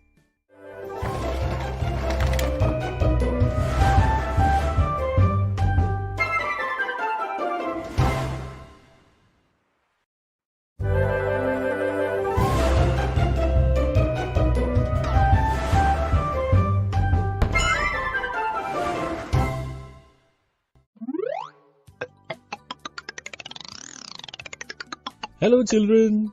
In this video, we will learn to compare fractions. Today, a competition is going on in the village. Uncle has scattered a total of 36 pieces of paper in a rectangular area here. All the contestants will be given 1 minute time in the competition. The contestant who writes his name on the most pieces of paper will win the competition. Babban, the moderator of the competition, indicated the start of the time, and all the contestants quickly started writing their names on pieces of paper. Time is up, and now the counting has begun. On counting, it was found that Golu's name is written on 1/3 part of the total paper pieces, Sher Khan's name on 2/9 part, and Bhola's name on 4/9 part. Children, can you tell who is the winner of the competition? Let's first find out how many pieces of paper has Golu written his name on. Golu's name is written on 1/3 part of 36. Children, can you tell how many pieces will these be? Here, 3, this number tells us how many equal parts to divide our whole into. And 1, this number indicates that out of 3 parts, we have to take 1 part. Here we have 36 as the whole. If we make 3 equal parts of 36, then how many pieces will be there in each part? Absolutely right. 36 divided by 3, or 12 pieces. In this way, 1/3 of 36 is 12. Golu wrote his name on 12 pieces of paper. Now Sher Khan has written his name on 2/9 parts of 36. Can you tell how many pieces of paper has Sher Khan written his name on? Is it less than Golu's pieces or more? If you wish to, you can stop this video and find the answer. Well done, children. You have solved it perfectly. For 2/9 of 36, we will divide 36 into 9 equal parts. In this way, each piece will have 4 pieces of paper. And in 2/9, we are taking 2 of these 9 equal parts. There are 4 pieces of paper in 1 part of this fraction. So, how many pieces will be there in 2 parts? 2 multiplied by 4, 8 pieces of paper. In this way, 2/9 of 36 is 8 pieces of paper. Sher Khan has written his name on a total of 8 pieces of paper. Golu has written his name on 12 pieces, and Sher Khan has written his name on 8 pieces of paper. Therefore, Golu has written his name on more pieces of paper than Sher Khan. We can also look at it in this way, that the fraction 1/3 is bigger than 2/9. Children, can you tell how many pieces of paper has Bhola written his name on?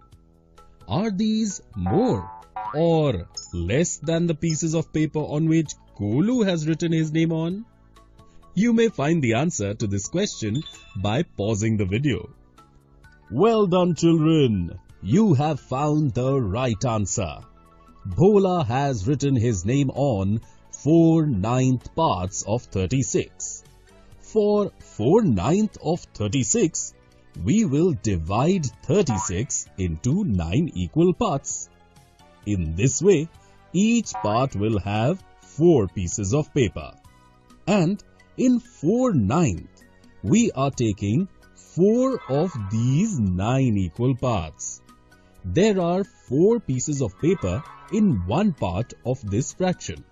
So, how many pieces will there be in 4 parts? 4 times 4, 16 pieces of paper. In this way, 4/9 of 36 is 16. Bhola has written his name on 16 pieces of paper and Golu has written his name on 12 pieces of paper. Therefore, Bhola has written his name on more pieces of paper than Golu. We can also see it in this way that fraction 4/9 is larger than 1/3. We can also write the fractions for the number of pieces of paper written on by Bhola, Sher Khan and Golu in this way. After all, Bhola won the competition by writing his name on the most pieces of paper. Children, in this lesson, we learned to compare fractions.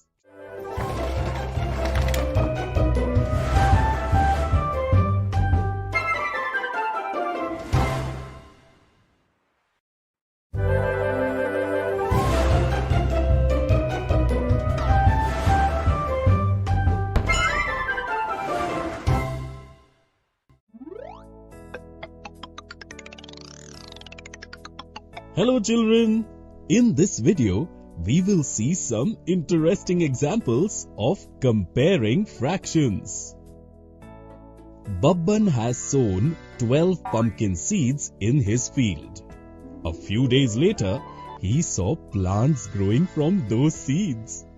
Babban became very happy.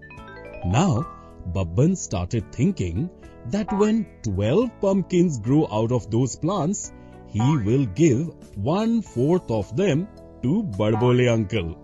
He makes very tasty pudding of pumpkin.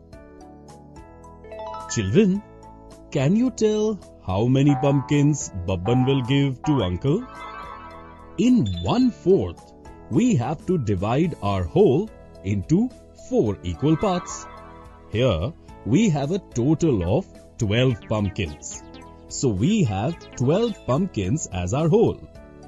We will divide them into 4 equal parts. If we make 4 equal parts of 12 pumpkins, then how many pumpkins will be there in each part? Exactly 3 pumpkins. Now, what will we do to get 1/4 part? Take 1 part out of these 4 equal parts. In this way, 3 pumpkins are 1/4 part of 12 pumpkins. Babban will give 3 pumpkins to uncle. Now Babban is thinking that he will give 2/3 part of 12 pumpkins to Chanda, as she is his best friend. Can you tell if Babban will give more pumpkins to uncle or Chanda? You can find the answer by stopping the video. Well done, children! You have found the perfect answer. First, we will find the number of pumpkins that Chanda gets. To find 2/3 of 12 pumpkins, we have to divide 12 pumpkins into 3 equal parts. In this way, there were 4 pumpkins in each part. Now, to find 2/3 parts, we have to take 2 parts out of these 3 equal parts. In this way, 2/3 of 12 pumpkins is 8 pumpkins. Babban will give 1/4 part of 12 pumpkins or 3 pumpkins to uncle and 2/3 of 12 pumpkins or 8 pumpkins to Chanda. In this way, Babban will give more pumpkins to Chanda. Children, in other words, we can say that the fraction 1/4 is less than 2/3. Babban returned home happily thinking of this. Now, he is at home thinking that he will grow 20 carrots in his field. When those carrots are grown, he will give 2/5 part of it to Bunny and half to Golu. Children, can you tell how many carrots will Bunny get? Is that more than the number of carrots Golu gets? If you wish to, you can stop the video and find the answer. Well done, children! You have found the perfect answer. To find 5 parts of 20 carrots, we will divide 20 carrots into 5 equal parts. In this way, there will be 4 carrots in each part. Now, to find 2/5 part, we have to take 2 parts out of these 5 equal parts. In this way, 2/5 parts of 20 carrots will be 8 carrots. Babban will give 8 carrots to Bunny. Let us see how many carrots will Babban give to Golu. To find half of 20 carrots, we have to divide them into 2 equal parts. And then, 1 part has to be taken from it. In this way, 10 carrots will be half of 20 carrots. Babban will give 8 carrots to Bunny and 10 carrots to Golu. Hence, Bunny will get lesser carrots than Golu. In this way, we can see that the fraction 2/5 is less than half. Babban became happier thinking about all this. Now, Babban is thinking that when he sells his vegetables in the market, he will get a lot of money. Out of that money, he will buy 25 laddus with some money. Out of those 25 laddus, he will eat 3/5 of it in a single day. Can you tell how many laddus will he eat in a day? You can find the answer by pausing the video.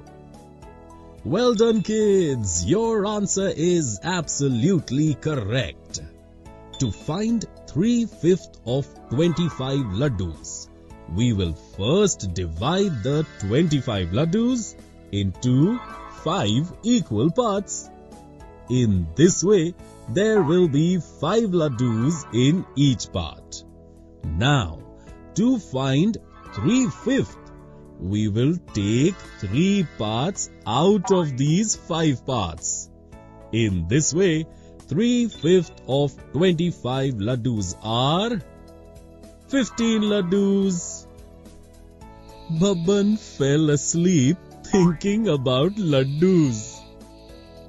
Children, in this video we saw some interesting examples of comparing fractions.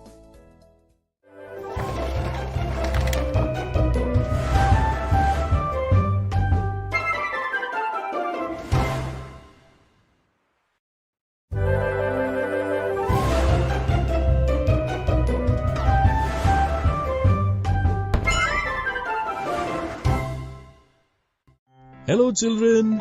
In the previous video, we learned to compare fractions of objects through some interesting examples. In this video, we will learn about some misconceptions related to this. This time, there has been a very good crop in the fields of Babban, Bunny and Chanda.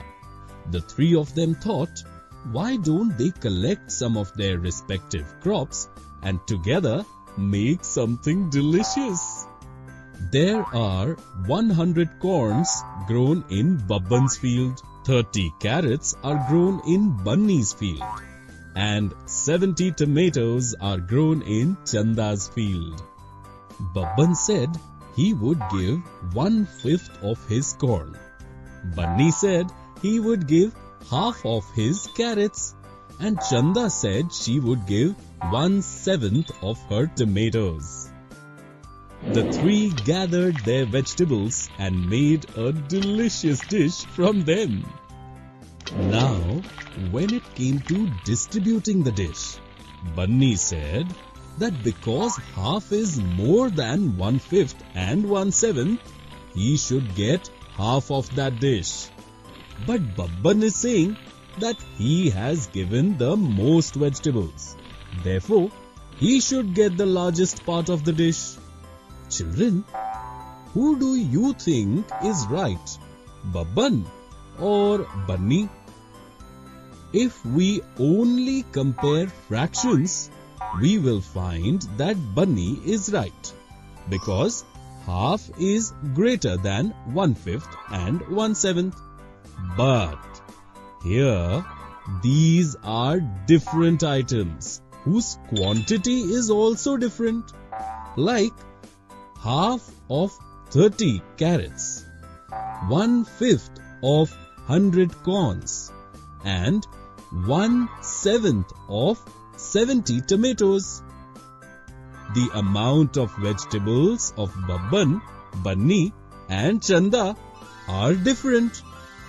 Therefore, we cannot tell who has given more vegetables by just comparing the fractions. So, what shall we do now? To solve the confusion between the three of them, we have to find out the number of vegetables given by each of them. Here, the total quantity and share of vegetables grown in the crops of Babban, Bunny and Chanda is written. Can you find the number of vegetables given by all three from these parts? If you want, you can stop the video and find the answer. Well done, children. You have found the right answer. Babban gave 1/5 of 100 or 20 vegetables. Bunny gave half of 30 or 15 vegetables. And Chanda gave 1/7 of 70 or 10 vegetables. Babban has said the right thing. He has given the most vegetables for the dish. Therefore, he should get the largest part of the dish. Babban explained this to Bunny and Chanda in the same way, and both of them understood. But Babban said that he does not want the biggest share. The three together happily shared equal portions of the dish and ate it with fun. Children, keep in mind that we can compare fractions of two objects only if the wholes of those objects are the same. As we know, the fraction half fraction is more than the fraction 1/5. But if we talk about 1/5 of 100, which is equal to 20, and half of 30, which is equal to 15, then we can see that half of 30 is smaller than 1/5 of 100. Because their wholes are not the same. Therefore, to compare fractions, we must pay attention to fractions as well as their whole. Children, in this video, we learned about some misconceptions related to comparing fractions of objects.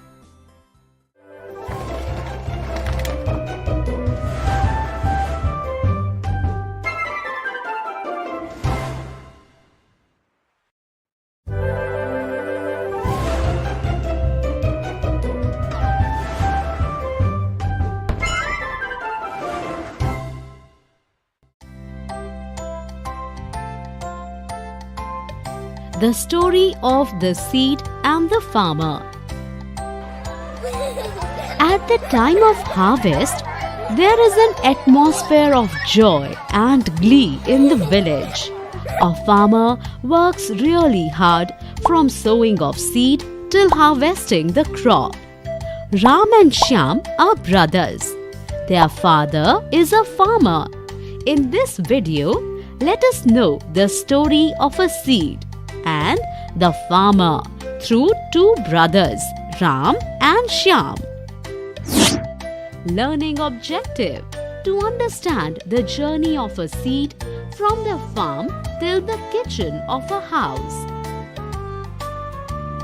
Brother, I'm very hungry. We are about to reach home. Ma must be cooking hot chapatis.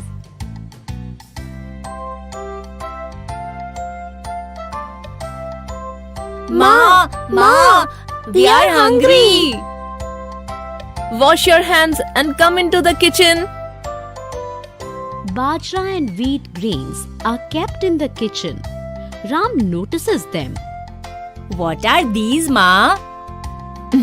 Let me tell you about the grains from which you get energy to study and play. Shyam looks at grains surprisingly. Ma, you gave us chapati and vegetable to eat. The chapatis you are eating are made of these grains. But these are big seeds and they are not there in the chapati. Because I churned these seeds in the grindstone to make flour and then prepare dough to make chapatis. Quickly finish your food and then I will tell you the story of a seed. How it is produced and how farmer protects it from pests and takes it to everyone's house. Both the children quickly finish their food.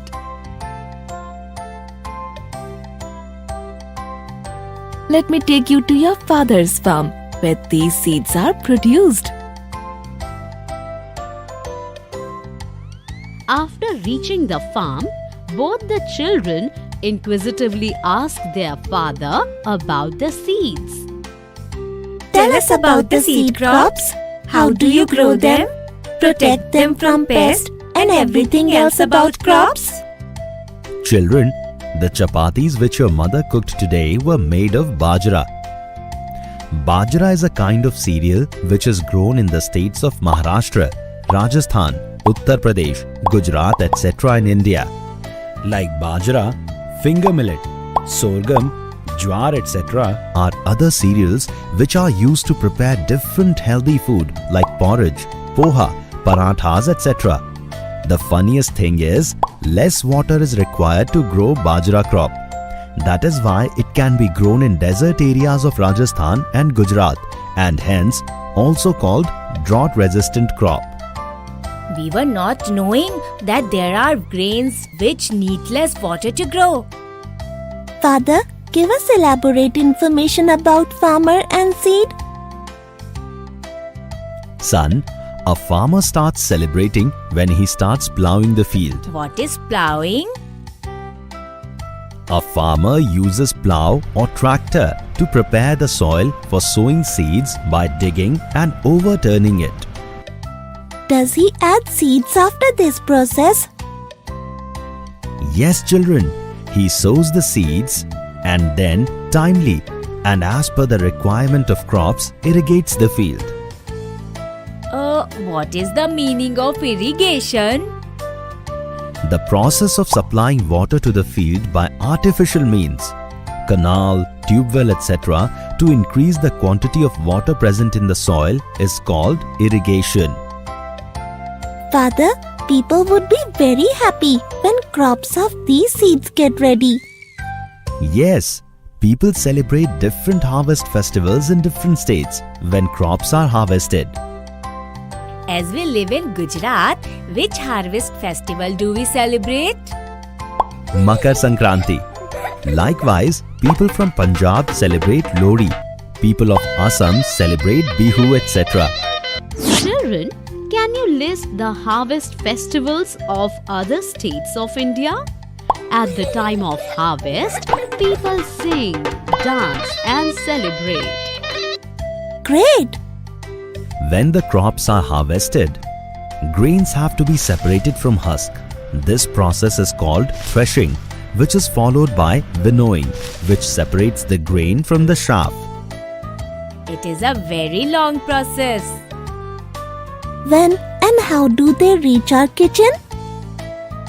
Now the grains have to be stored, otherwise pests can spoil them. How are food grains stored? After separating the grain from chaff, they are dried completely and stored in big earthen pots, metal pots and jute sacks. Then these are kept in a godown. The merchants purchase the grains from the godown and take them to their shop, from where people purchase them and bring them to their house. Finally, it reached our house. In olden days, how our grandfather used to store these seeds? Children, you also think how people in the past used to store these seeds. He used to store the seed in big, cool, dark rooms in big utensils. They even used to keep few good quality seeds in dry gourd and then cover it with mud. These seeds were used to grow crops of next generation. Once, I with your maternal grandfather prepared a wooden box in which there were 3 to 4 compartments. We filled each compartment with different variety of seeds and covered them with dry neem leaves to protect them from pests and harmful insects. These days, farmers use chemical fertilizers and pesticides which are not good for crops and seeds. Nowadays, nobody uses indigenous ways. Are chemical fertilizers and pesticides harmful for crops? Yes, they make the soil acidic, which has led to the decrease in agriculture production. It's a matter of concern. We can save the soil if we use manure, compost, etc.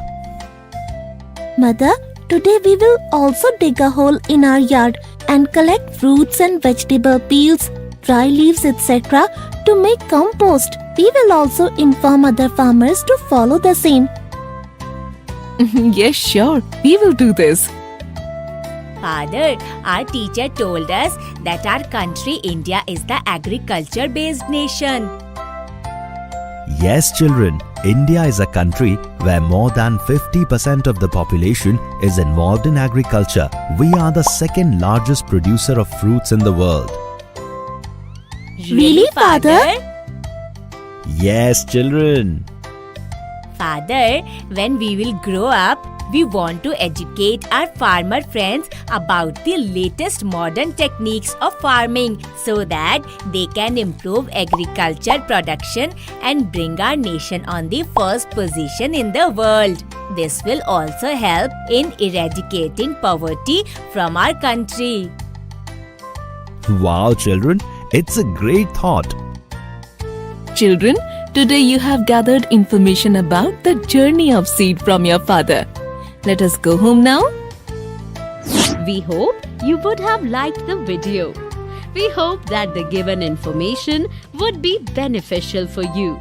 Thank you.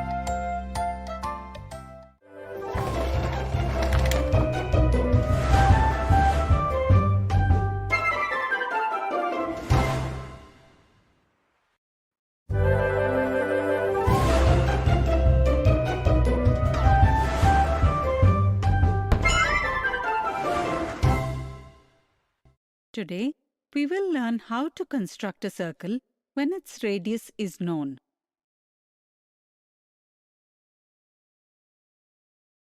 We see many things around us which are shaped like circles, like a clock, fan, wheel, etc.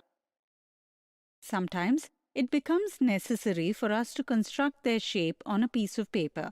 For example, if we want to make a paper watch, we have to draw a circle on a paper.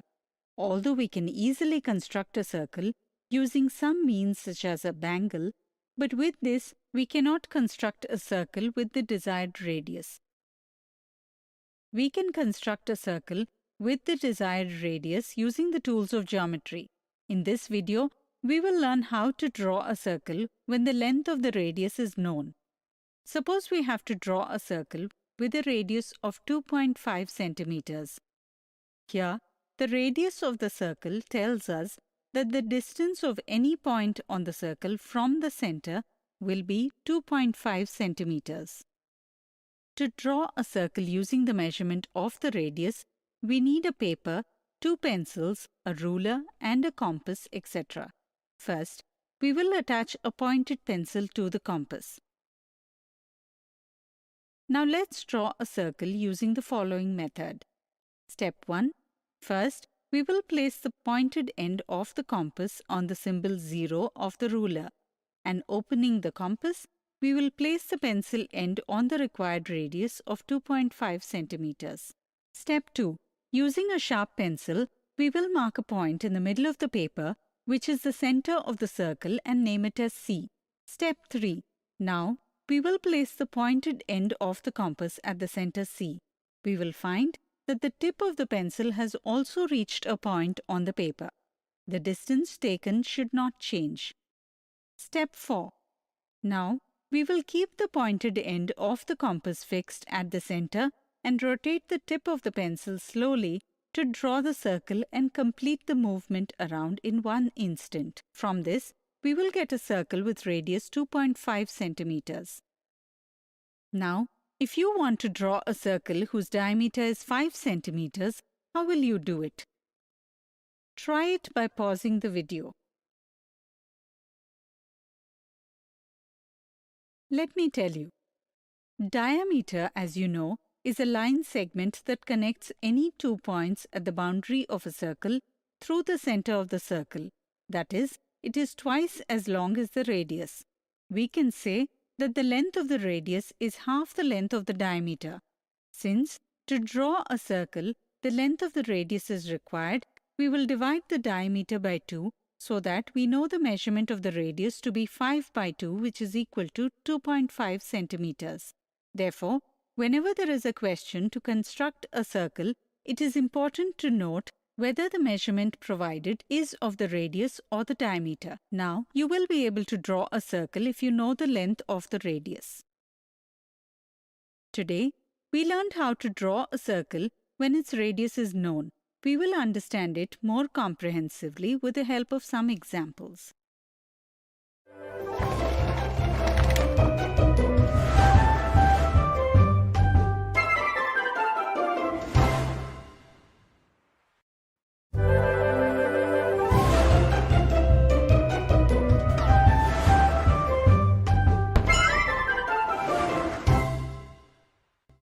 Today, we will see some examples related to construction of a circle.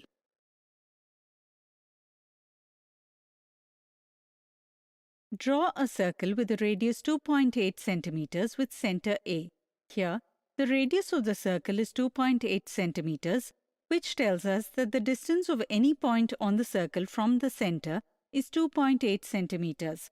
To construct a circle using the measurement of the radius, we will need a paper, 2 pencils, a ruler, and a compass. First, we will attach a pointed pencil to the compass. Now, let's draw a circle using the following method. Step 1. First, we will place the pointed end of the compass on the mark 0 of the ruler and open the compass for the required radius of 2.8 centimeters.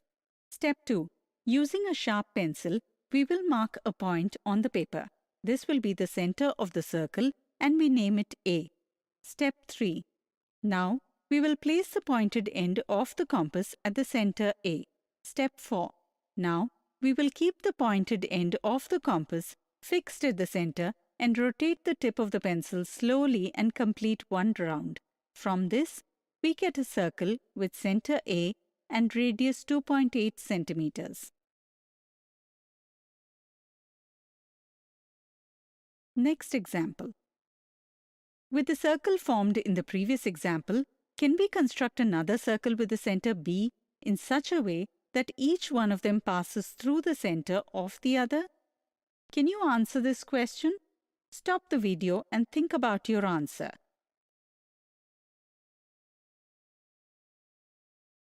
Let me tell you, the answer to this question is very simple.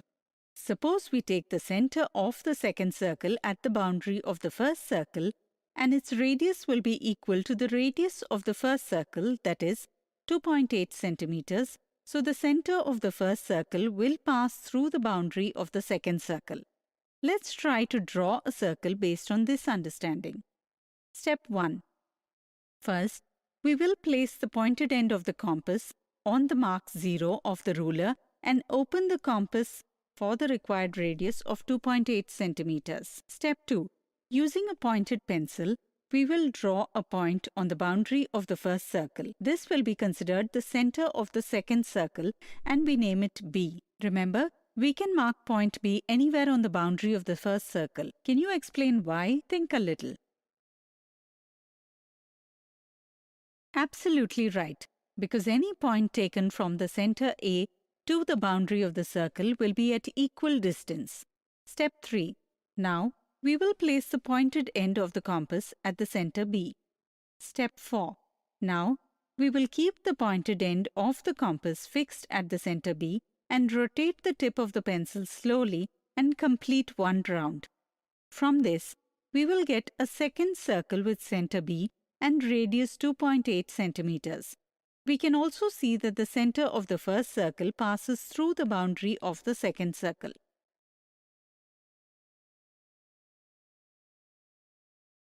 Today, we saw some examples related to construction of a circle.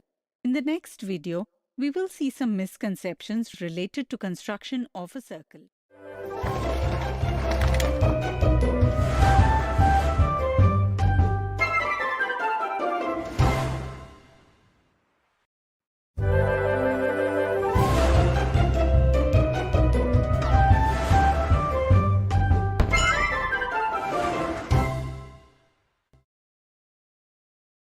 Today, we will see common mistakes related to the construction of a circle.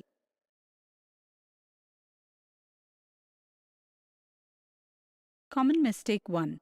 When students are asked to draw a circle with a radius of 2 centimeters, then to construct a circle, they open the compass for the required radius. But while measuring the radius, instead of placing the pointed end of the compass on the symbol 0, they often place it on symbol 1 of the ruler. With this, the measurement of the radius in the compass is decreased by 1 centimeter. Students construct the circle using this measurement, due to which the circle formed is inaccurate.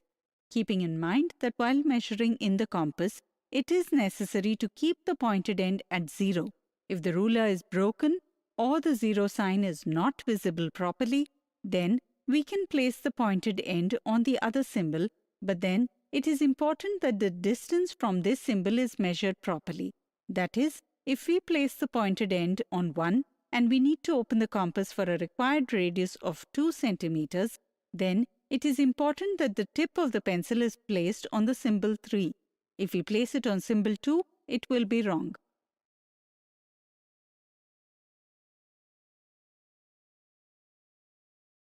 Common mistake 2. Some students fail to place the pencil properly in the compass. Keep in mind that while placing the pencil in the compass, it is important to keep the pencil and the ends of the compass in a line by placing the compass vertically on a flat surface. Common mistake 3. Some students take the measurements given in the compass while constructing circles, but they fail to maintain the measurement while using the method to construct a circle. Keep in mind that if the distance taken in the compass changes, we will not get the desired circle. Often, this distance changes when rotating the compass. This does not give us the correct circle. Such mistakes can be avoided by maintaining the distances taken in the compass. Common mistake 4. Some students fail to draw a circle by rotating the compass just once. It becomes necessary for them to rotate the compass repeatedly to draw a circle. In such a situation, the chances of change in measurement taken in the compass increases, and as a result, the circle is drawn incorrectly. With practice, one can avoid such mistakes. Common mistake 5. Many times, In the question, the length of the diameter is provided to construct a circle, but students misinterpret the information provided. They construct the circle assuming the given measurement to be the length of the radius and as a result obtain the wrong circle. Keep in mind that if the measurement of the diameter is provided, we must divide it by 2 and find the measurement of the radius. This will give us the correct circle. So today, we saw some common mistakes related to the construction of a circle.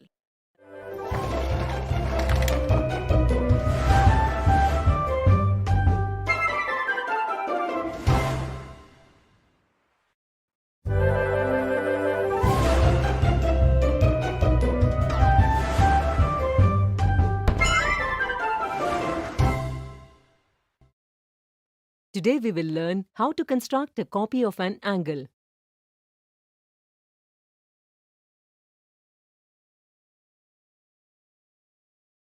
We have learned how to construct an angle according to the given measurement with the help of a protractor and compass.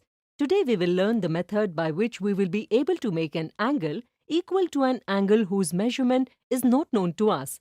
Let us understand this method. Suppose we are given angle PQR whose measurement we do not know. We have to make an angle of measurement equal to this angle. Step 1. To draw the angle, first draw a ray ST. Step 2. Place the pointed end of the compass on the top point Q of angle PQR. Next, open the arms of the compass at a convenient distance and draw an arc cutting the arms of angle PQR at points E and F. Step 3. Let the distance taken in the compass remain intact. Keep its pointed end at S and the ray ST and draw an arc cutting at point J. Step 4. Now place the pointed end of the compass at point E and open the compass for the distance from E to F. Step 5. Without changing the distance of the compass, place its pointed end at point G and draw the arc cutting the previous arc at point R. Step 6. Now we will add vertex S and point R and draw ray SR. This will give us angle RST, which is equal to angle PQR. So today we have learned how to construct a copy of an angle. In the next video, we will see some interesting examples related to it.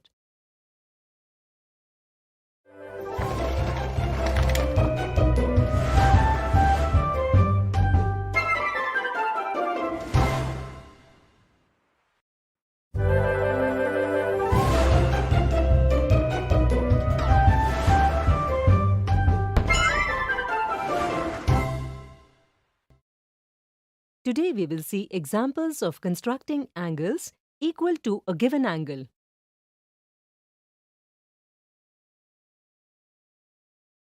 Draw an angle of measurement equal to angle A. Here we are given angle A whose measurement we do not know, and we have to construct an angle of measurement equal to this angle. In the previous video, we learned the method. Do you remember? Think for a while. Let us tell you. Step 1. To draw the angle, first we will draw a ray JK. Step 2. Taking the compass, we will place its pointed head on vertex A. Then, we will open the compass for a convenient distance and draw the arcs intersecting the sides of the angle A at points R and F. Step 3. Now we will take the point J at the top and place the pointed end of the compass on J and draw an arc without changing the distance, which will intersect JK at point O. Step 4. Now we will place the pointed end of the compass at point R and open the compass for the distance from R to F. Step 5.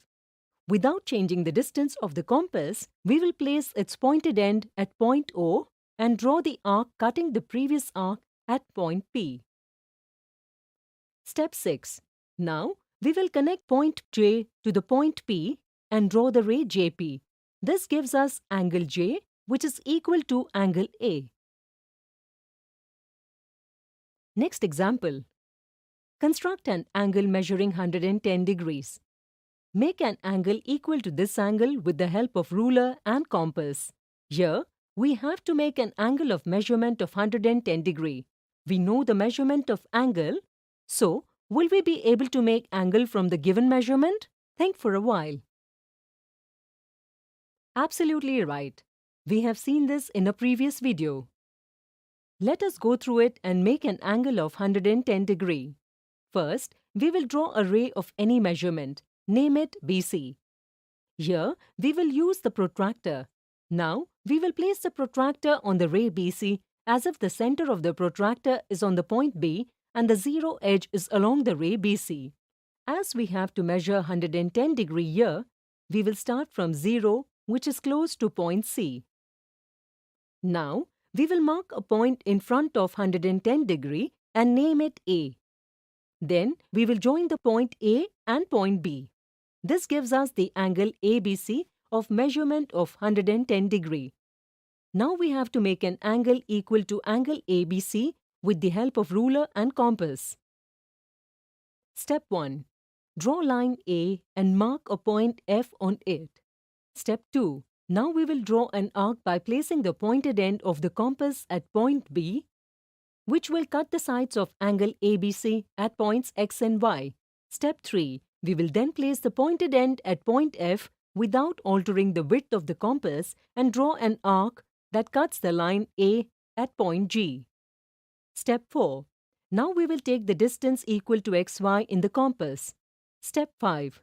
With this distance, we will place the pointed end of the compass at point G and draw another arc which will cut the previous arc at point E.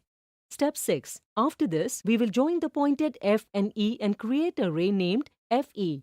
Now we have got angle EFG, which is equal to angle ABC. If we place the protractor at angle F, we will see that the measurement of angle EFG is also 110 degree. This verifies that angle EFG created is equal to angle ABC. So today, we saw examples related to constructing an angle equal to a given angle. In the next video, we will understand some of the mistakes related to this.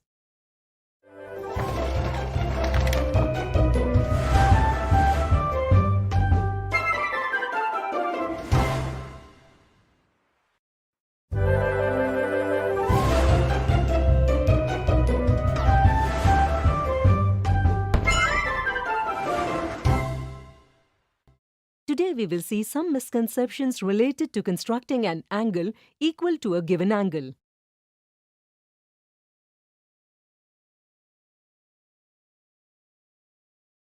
Many children make large-sized points. Because of the size of the point, it becomes difficult to take accurate measurements as the pointed end of the compass is not accurately placed. As a result, the angle of measurement is wrong. Therefore, the point size should be small. You must remember that a dot is a subtle sign that represents a place or position. We cannot make fine marks with a blunt pencil, but we can make a very small point using a pointed pencil. Keep in mind that the smaller the point, the more precisely the pointed end of the compass can be positioned. And then, the probability of making a mistake is reduced when making the angle. So whenever you draw a point, make it small. There are some important things we should keep in mind regarding the use of compasses, such as the pointed arm of the compass and the arm of the pencil must be equal in length. The screw of the compass should be tight so that the distance taken does not change. The pencil should also be fixed properly in the compass so that it does not slide while drawing an arc or circle. In order to draw circle, this part of the compass is held between the forefinger and thumb of the same hand in this way. Then, the circle is drawn by rotating the compass slowly. Keep in mind that the compass must be precise at a certain point, and while drawing an arc or circle, the compass should not be moved from its fixed position and special attention should be paid to it. Now, let us look at the mistakes related to change in the width of the compass. At times, compasses are not used with caution. some children take measurements at the ends of the compass properly. But while drawing the arc, the children do not take care that the measurement of the compass may change due to the high pressure. When children try to make angles using compass, they often get an incorrect measurement of the angle because of this mistake. Unsharpened pencil. It is necessary to use a pointed pencil to create any angle. If the pencil is not pointed or blunt, then the points and lines become thick, which increases the likelihood of the angle being wrongly measured. At the same time, neatness is not found in such an angle. Today, we saw some misconceptions related to constructing an angle equal to a given angle.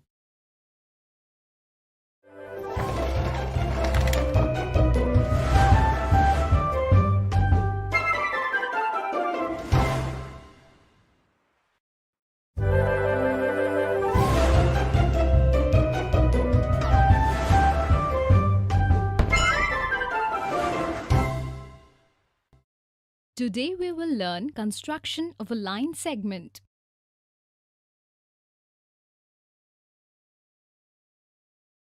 You know that a straight line connecting two points is called a line segment.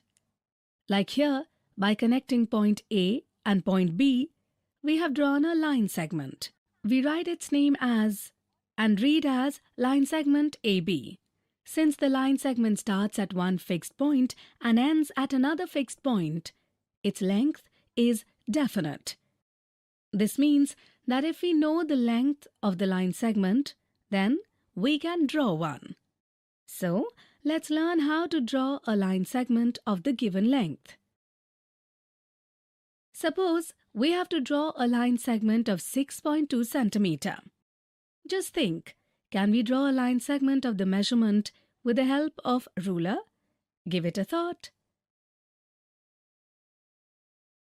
Sure, we can draw it. Step 1. We will place a ruler on the paper and mark one point on 0 and another point on the point showing distance of 6.2 centimeter and name these points P and Q. You can name any point with capital letters of English.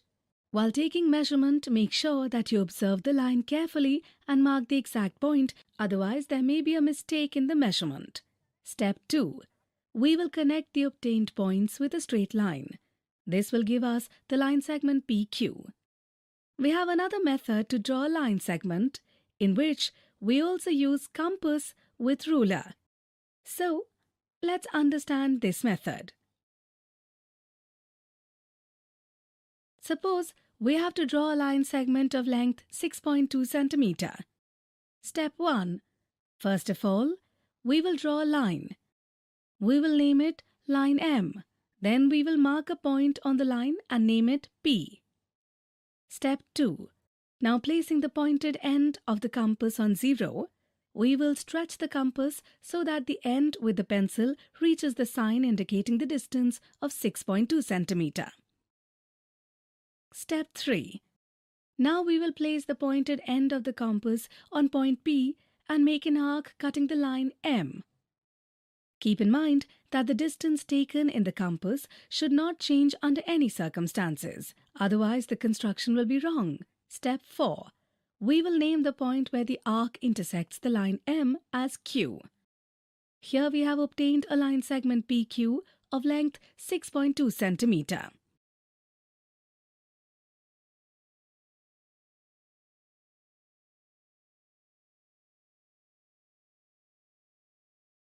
Sometimes we need to draw a line segment of equal length.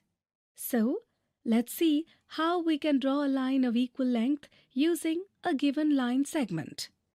To draw a line segment with the help of a ruler, we can find the measurement of the given line segment and then using the method given above, we can draw a line segment of equal length. We can also make it using ruler and compass. Suppose we are given a line segment PQ and we have to draw a line segment with the same length. Step 1. We will place the pointed end of the compass at point P and opening the compass, place the end with the pencil on Q. That is, we will take the measure equal to line segment PQ on the ends of the compass. Step 2. Then we will draw a line which will be named M. Step 3. On the line M, we will take a point named point R. We will place the pointed end of the compass at point R and without changing the measure of the compass, draw an arc on the line M. Step 4. The point where the arc intersects the line M will be named S.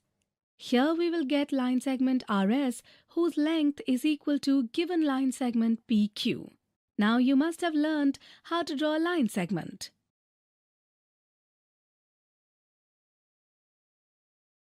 Today we learned construction of a line segment. In the next video, we will see some interesting examples based on the same.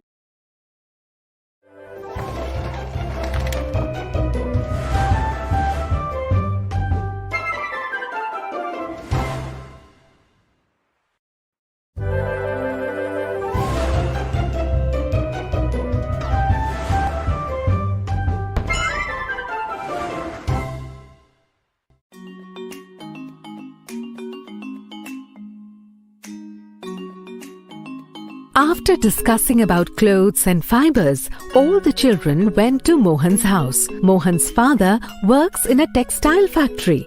All the children were very excited to meet him. On reaching Mohan's house, everyone met Mohan's mother. Hey, all the children together today? How are you all? We are good, Auntie. Are the preparations for the festival done? Yes, Auntie. I even got a new dress sewed for my doll by my aunt. Meanwhile, Mohan's father came home from work. Everyone said hello to him. Hey kids! It was great seeing all of you together today. Father, we have all come to see you. We are keen to know about the production of clothes. Yes, Uncle. We want to know how the fabric is made. It is made in your factory, isn't it? Yes, Sunena. I'm coming back from the factory right now. I feel good that you all want to know about the production of clothes. Well, first of all, do you know what cloth is made up of? Yes, Uncle. My auntie told me that cloth is made up of fibers.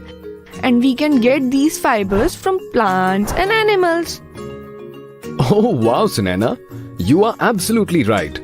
And these fibers are of different types, from which different fabrics are made. Yes, Uncle. Like cotton, jute, woolen, synthetic, etc. You all know a lot.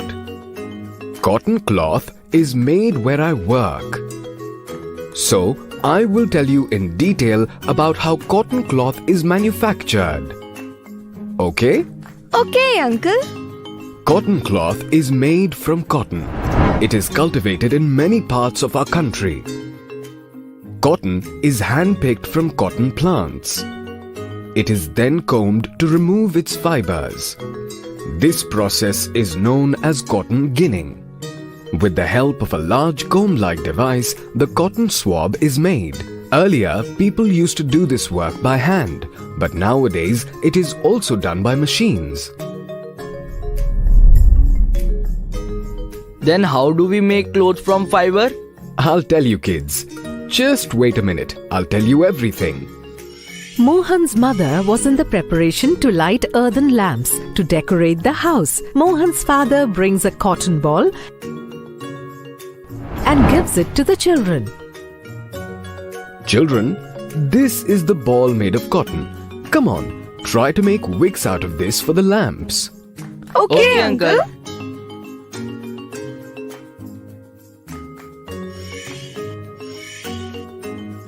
The way you all are crushing the cotton between your hands to make it as a thread is known as spinning. Cotton yarns are made by spinning the cotton fibers. When we have to do a lot of spinning, we do this with the help of machines. A large needle-like device called a spindle converts cotton into yarn. The cloth is woven from the yarn. Way? Like my grandmother makes sweaters for me? Like that? Absolutely right, Subir. There are two types of weaving. Have you ever looked at a mat carefully? Yes, uncle. The mat is made by joining the reeds. Samina is right. Just as you see a net of reeds in the mat, in the same way, clothes are made by weaving a net of threads.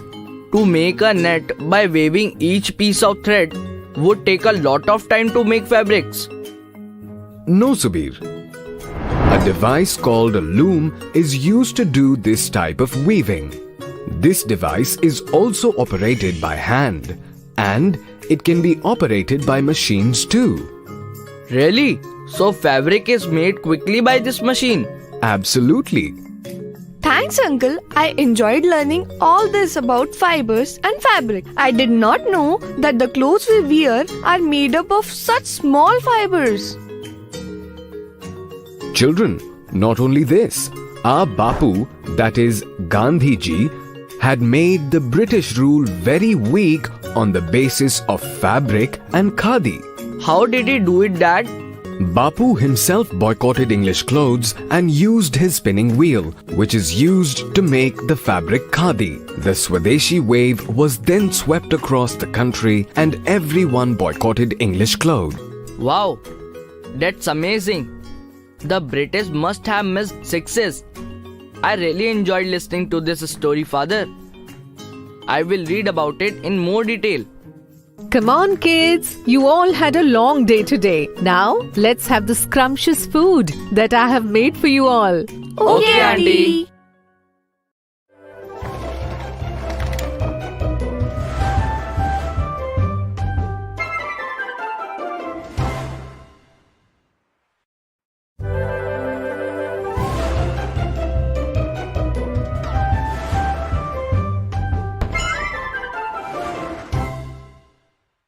Today we will see some mistakes related to bar graph and double bar graph.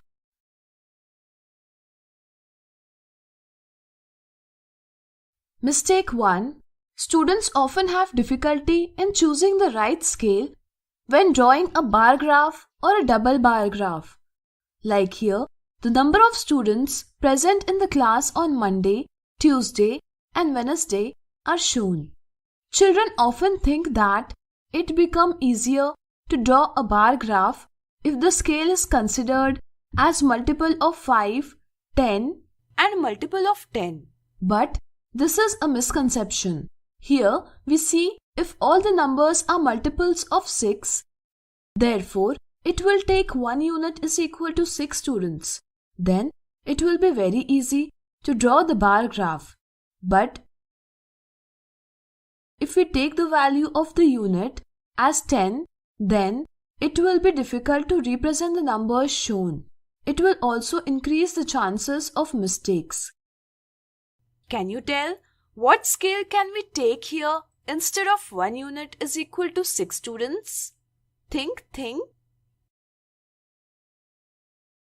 We can also take this scale as 1 unit is equal to 3, 4, or 12 students. Actually, it is not necessary that the given numbers are always multiples of a single number. In such a situation, we choose the scale that allows us to represent more and more numbers. Mistake 2. Some children have difficulties in finding out what information is given in the double bar graph. For example, if they are asked what information is shown in double bar graph, then they are not able to answer it. To find out what information is shown in a double bar graph, it is necessary to look at what is represented on the x-axis and the y-axis, as well as understanding what each bar represents in a pair of bars. Here, the number of ice creams sold is shown on the x-axis and the days are shown on the y-axis. Here, the brown bar represents the number of chocolate ice cream and the pink bar represents the number of strawberry ice creams. With this understanding, we can say that sale of chocolate and strawberry ice creams on different days has been compared in double bar graph shown. So today we have seen some mistakes related to bar graph and double bar graph.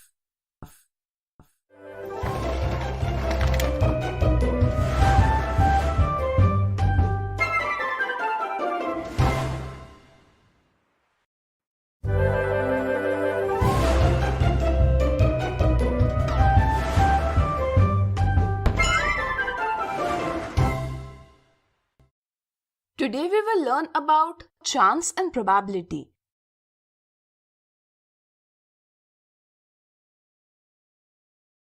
Let us understand these concepts by considering some situations. Here is a bag in which there are 3 red balls. If we take out one ball without seeing in it, will it be a red ball? Think. Absolutely right. Here, without seeing these 3 red balls, getting one red ball is certain. Is it also certain that if we draw out one ball from 3 red balls without seeing in it, then it can be a green ball? Definitely, your answer will be no, because taking a ball without seeing 3 red balls and getting a green ball is impossible. Now look here. Here is one coin. Can you tell whether we will get a head or a tail in the experiment of tossing the coin? Think. Here we certainly cannot predict whether we will get a head or a tail. In such a situation, getting one from either of these two is a possibility or a chance, because these both are possible outcomes. But in this situation, the possibility of getting a head and the possibility of getting a tail are equal. In such a situation, we say that the outcomes are equally likely. Here, both head and tail are equally likely outcomes. Here we have done an experiment of tossing the coin, the outcome of which can be head or tail. Each outcome of an experiment or a collection of outcomes forms an event. Like here, getting head is one event, and similarly, getting tail is also one event. When a coin is tossed, then the outcome can be either a head or a tail. We will represent head with H and tail with T. In this way, we can say that all the outcomes of the experiment of tossing the coin are HT. The possibility of getting of each from these is 1 out of 2, that is 1 by 2. We say that probability of getting head is 1 by 2 and the probability of getting a tail is 1 by 2. In this way, probability tells us that what is the possibility of happening of any event. In this way, probability helps in measuring the possibility. In standard form, probability of an event is equal to number of favorable outcomes of event divided by number of possible outcomes of an experiment. For example, the number of all possible outcomes when a coin is tossed is 2 and number of outcomes favorable to the event of getting the head is 1. So, the probability of getting head is 1 by 2. Now, look at this spinner. It has yellow, red, green, pink and blue colors with equal areas of paths. Can you tell what would be the possibility of stopping the spinner at pink color when it is spinned? Think. Let us tell you. Here, the area of all colors is equal. That's why the possibility of results will be equal. That is, outcomes are equally likely. In this experiment, there are total 5 possible outcomes. But out of these 5, favorable outcomes is only one, pink color. In this way, on spinning the spinner, the possibility of stopping at pink color is 1 out of 5.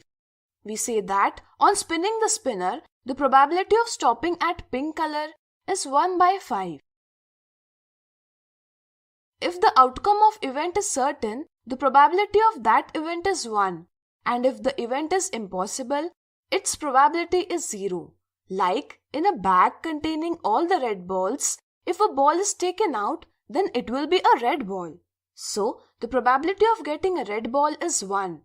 But it is absolutely unlikely to be a green ball. So, the probability of getting a green ball is 0.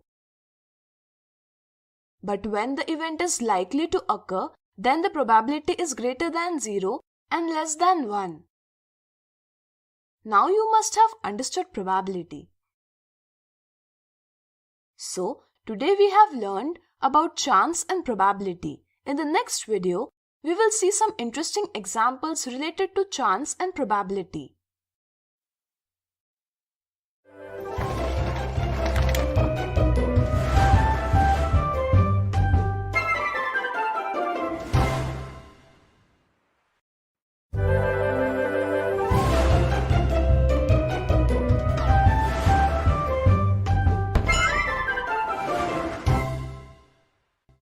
Today we will learn some interesting examples related to chance and probability.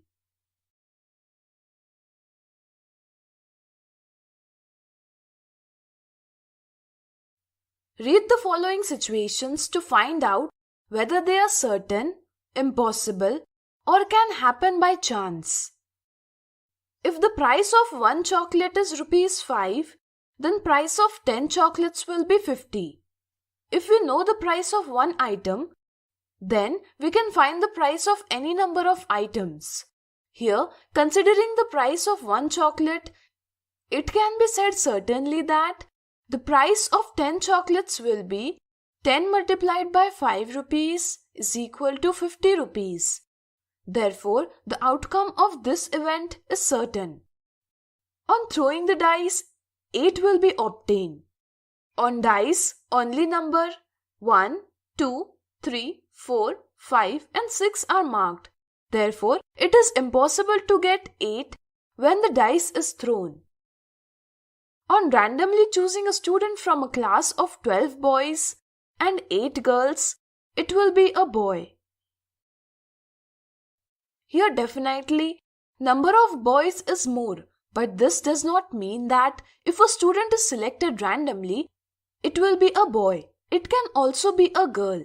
That is, if a student is selected randomly, it will be a boy by chance, means possibility.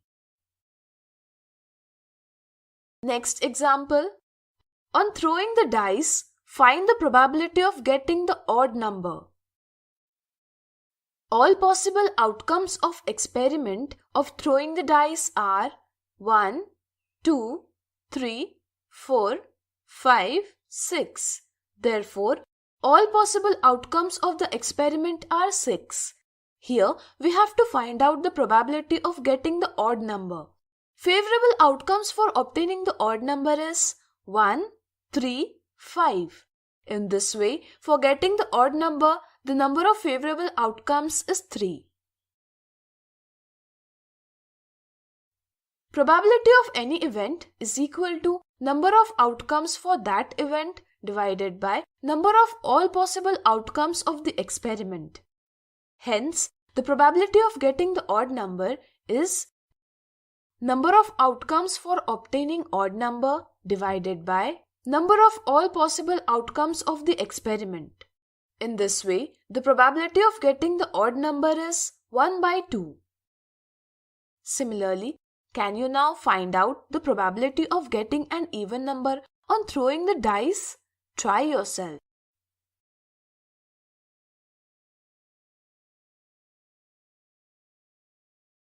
Next example. On some chits, each letter of the word intelligent is written and placed in a jar. If a chit is drawn from the jar without looking into it, what is the probability that N is written on it?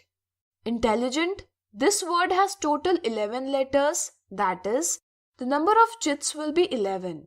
Therefore, total number of outcomes will be 11. This word has 2n. So, there will be 2 chits on which n will be written. The chit drawn in this way, there are 2 favorable outcomes for n. Hence, the probability of having n on the drawn chit is the number of favorable outcomes of the event divided by number of all possible outcomes, which is equal to 2 by 11. Now, you can find out by your own that what is the probability that a vowel is written on the chit.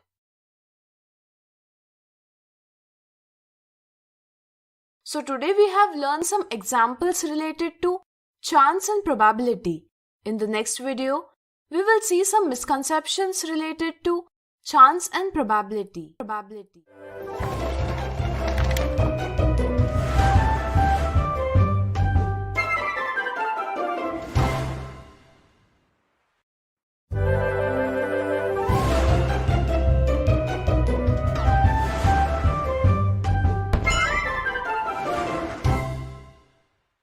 Today we will learn some misconceptions related to chance and probability.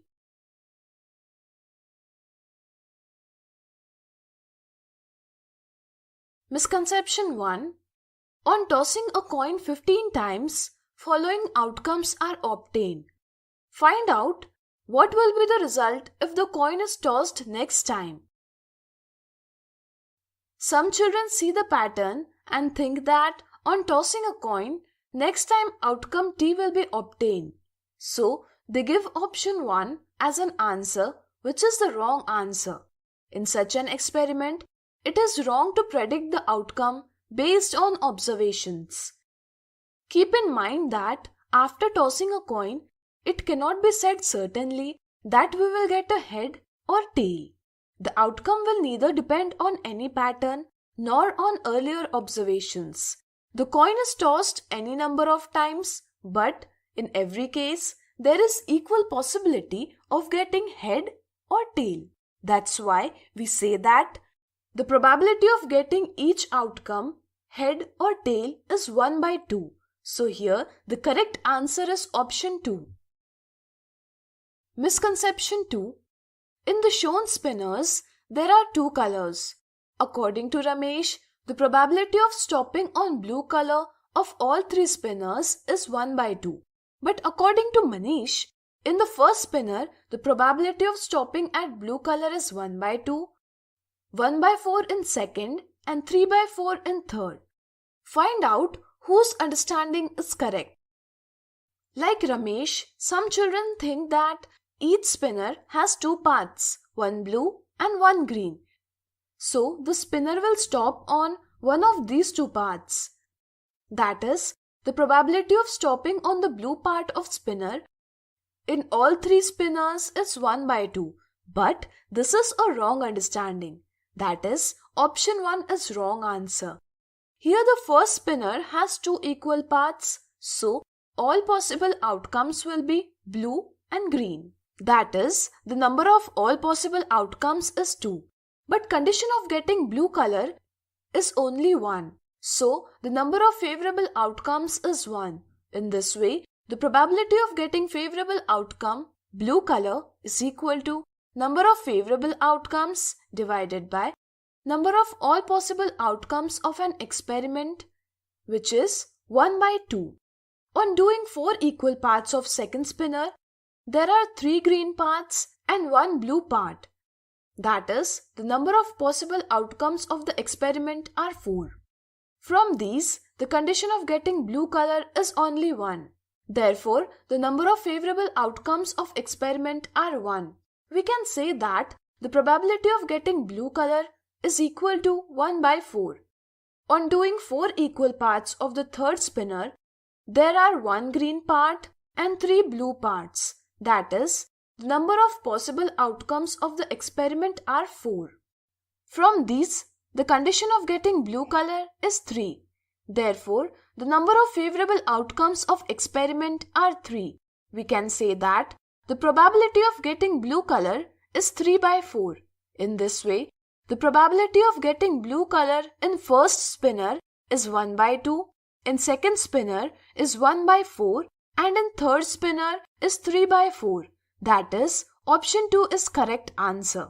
Keep in mind that in such situations, that probability does not depend on the number of colors, but on the number of equal parts. So today we have learned some misconceptions related to chance and probability.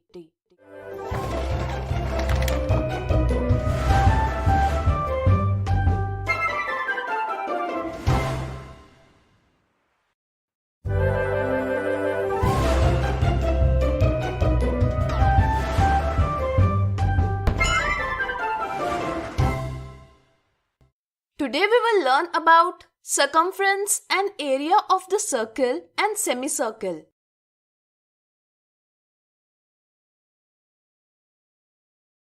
We know that the total length of the boundary of a closed figure is called its perimeter.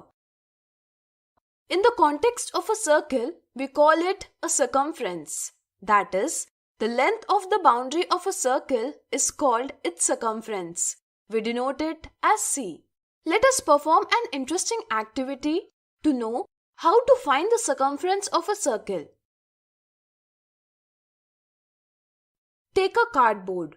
On this, draw a circle of radius 3.5 cm. Cut the drawn circle.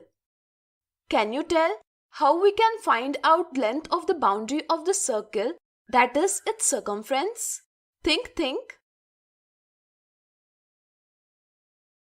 Of course, ruler cannot be used here because ruler is used to measure the length of a straight line. Since the boundary of the circle is curved, we cannot find the length of its boundary with the ruler. To find the length of the boundary of the circle, mark a point on the boundary and place a thread on this point and move it along the edge of the circle. The length of the thread required to reach the starting point, that is, to make a complete round, gives us the idea of circumference of the circle. In this case, the circumference of circle is 22 cm. There is an interesting relationship between the diameter and the circumference of the circle. If we find the ratio of the circumference of any circle to its diameter, then in each case it is 22 by 7. This ratio is constant, which is represented by pi. In decimal, pi is 22 by 7 is approximately equal to 3.14, which shows that the circumference of the circle is more than 3 times the diameter. If we represent the circumference by c, the diameter as d, then pi is equal to c by d. This gives us the formula to find the circumference of circle. C is equal to pi d. Since the diameter is twice the radius, that is, d is equal to 2r, that's why we can write the same formula as C is equal to 2 pi r. This formula is very useful for finding the circumference of a circle. Like here, the radius of circle is 3.5 cm, so the circumference of circle will be C is equal to 2 multiplied by 22 by 7 multiplied by 3.5 cm is equal to 22 cm. Now, let's talk about the area of a circle. We know that the surface enclosed by a plane of closed figure is called its area. Let us find the area of this circle by an activity. Suppose we have taken a circle of cardboard. We will consider its radius as r. First, we will divide this circle into 8 equal parts. Now, we will cut these parts and separate it. We will arrange these parts in this way. From this, we will get a shape like a parallelogram. If we divide the circle in 16 equal parts and arrange it in this way, then we will be able to arrange the parallelogram more properly. In this way, the more equal parts, the more appropriate is the parallelogram. If we divide the circle into several equal parts by arranging them, we will get a rectangle. Remember that a rectangle is also a parallelogram. The breadth of this rectangle will be equal to radius r of the circle, and the length will be half the circumference of the circle, that is pi r. We can say that area of circle is equal to area of rectangle made. That means here area of circle is equal to length multiplied by breadth is equal to pi r multiplied by r is equal to pi r square. Area of circle is equal to pi r square. From this formula, we can find the area of any circle. For example, by using this formula, we can find the area of a given circle whose radius is 3.5 cm. The value of pi is 22 by 7 and the value of r, that is radius, is 3.5 cm. By putting these values in this formula, we will get the area of this circle as 38.5 square centimeter. Now, suppose we have to find the circumference and area of the semicircle of the same radius, then how will we do this? Think. Let me tell you, semicircle means half of the entire circle. Therefore, the area of semicircle will be the area of entire circle divided by 2, that is half pi r square. In this way, taking radius r is equal to 3.5 and pi is equal to 22 by 7, we will get the area of this semicircle as 19.25 square centimeter. Similarly, the circumference of the semicircle is half the circumference of the circle. So, the circumference of the semicircle will be pi r. In this way, by taking r is equal to 3.5 and pi is equal to 22 by 7, we will get the circumference of this semicircle as 11 centimeter. Today we have learned the circumference and area of circle and semicircle. In the next video, we will see some examples related to this.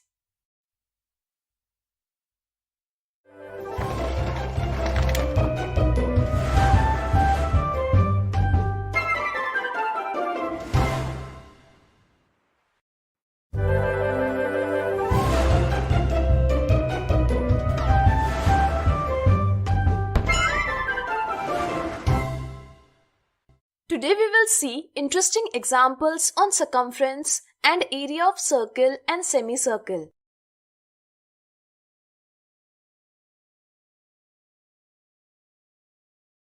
The radius of a circular table is 42 cm.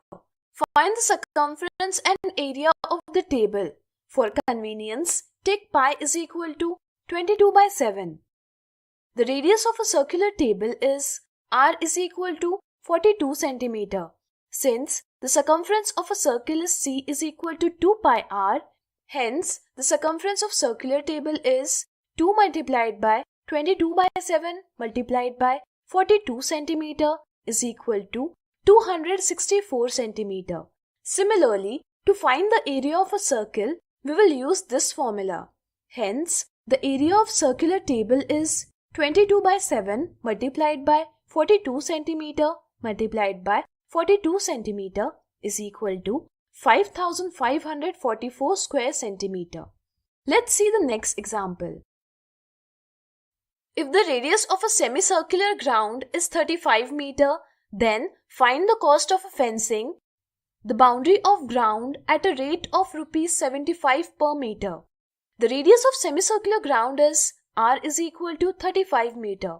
To find the total cost of fencing, we should find the length of the boundary of this ground. That means we have to find the perimeter of this ground.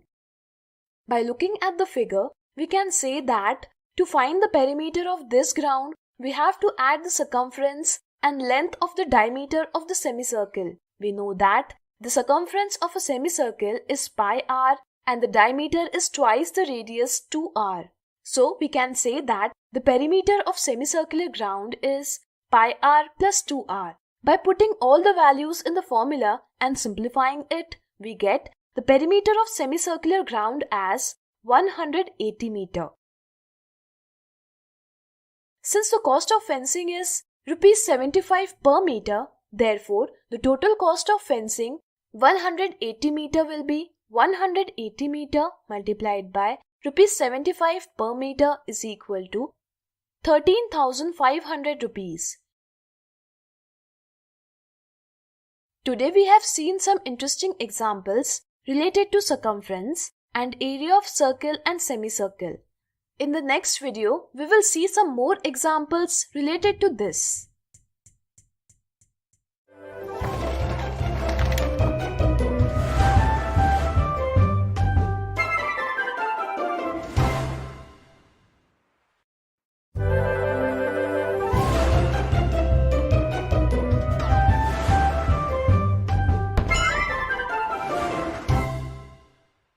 Today we will see some more examples related to circumference and area of a circle and semicircle.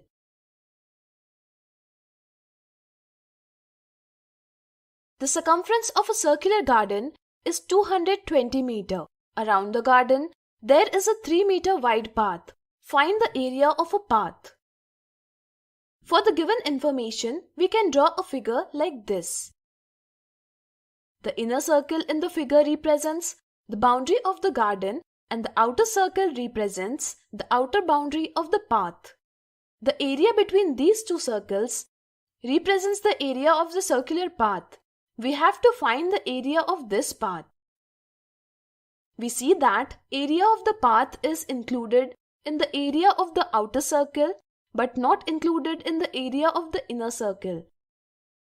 This means that to find the area of the path, we should subtract the area of the inner circle from the area of the outer circle. So, let's start. Let's consider the radius of the inner circle as R1 and radius of outer circle as R2.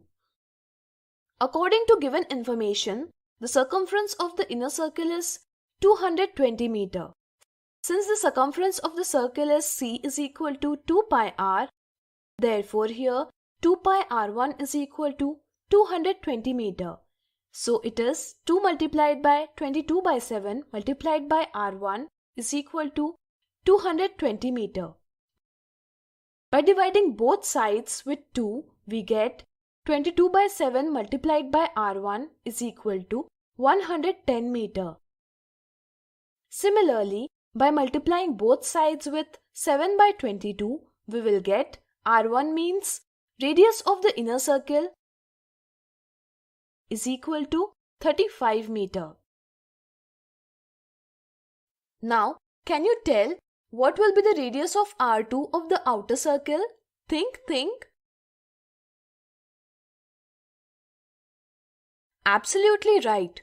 To find out radius of the outer circle, we need to add the width of the part with the radius of the circular garden. That is, radius of outer circle R2, 35 meter plus 3 meter is equal to 38 meter. Since area of circle is pi r square, therefore here the area of inner circle will be pi r1 square and the area of outer circle will be pi r2 square. If we subtract the area of inner circle from the area of outer circle, then we will get the area of desired path. That is, area of path will be pi r2 square minus pi r1 square. Here we can take pi as common. Since the radius of inner circle r1 is equal to 35 meter, radius of outer circle r2 is equal to 38 meter and the value of pi is 22 by 7. Therefore, we will get the area of path as 688.29 meter square. Next example. The length of one side of square banner is 56 cm. If a semicircle with maximum diameter is cut from this paper, then find the area of the remaining part. A semicircle with maximum diameter in a square is possible only when the length of diameter of the semicircle and the length of the side of the square are equal. Therefore, Here, the diameter of circle will be d is equal to 56 centimeter. In this way, the radius r will be half of the diameter, that is 28 centimeter. We have to find the area of the remaining part of the square paper, except the area of the cut semicircle. We can get this by subtracting the area of semicircle from the area of the square. Here, area of a square is length of one side square, which is equal to 3136 square centimeter. Similarly, we get an area of semicircle with a radius of 28 centimeter as 1232 square centimeter. By cutting the semicircle in this way, the area of remaining part of square will be area of square minus area of semicircle is equal to 3136 square centimeter minus 1232 square centimeter is equal to 1904 square centimeter. Today we have seen some more examples related to circumference and area of circle and semicircle. Circle.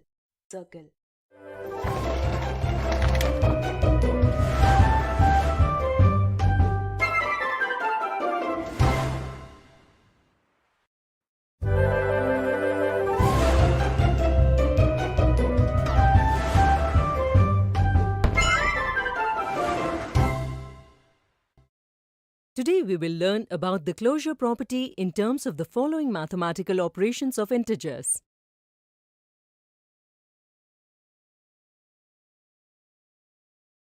One day a math teacher told his students, if someone can tell him about two integers whose sum is not an integer, they will get a chocolate. Within seconds, all the children started looking for those two integers with full enthusiasm. Some added two positive integers. Some added two negative integers. Some added one positive integer and one negative integer. But no one obtained integers whose sum is not an integer. In each case, they obtained the result an integer. Seeing the children getting confused, the teacher said, the sum of any two integers is always an integer, so you will not be able to find two integers whose sum will not be an integer. The children were annoyed on hearing that. They didn't get a chocolate, but they learnt a fact. The sum of any two integers is always an integer. Suppose there is a bag of all integers. We take any two integers from this bag and add them. If the result obtained is the number inside this bag, then we say that integers are closed under addition. Since the sum of integers yields a number from the group of integers, we say that the integers are closed under addition.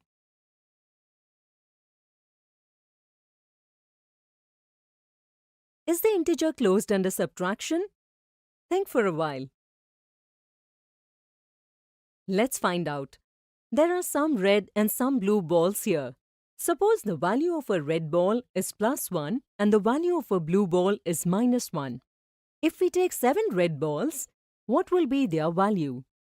Since we have taken the value of one red ball as +1, the value of 7 red balls will be +7.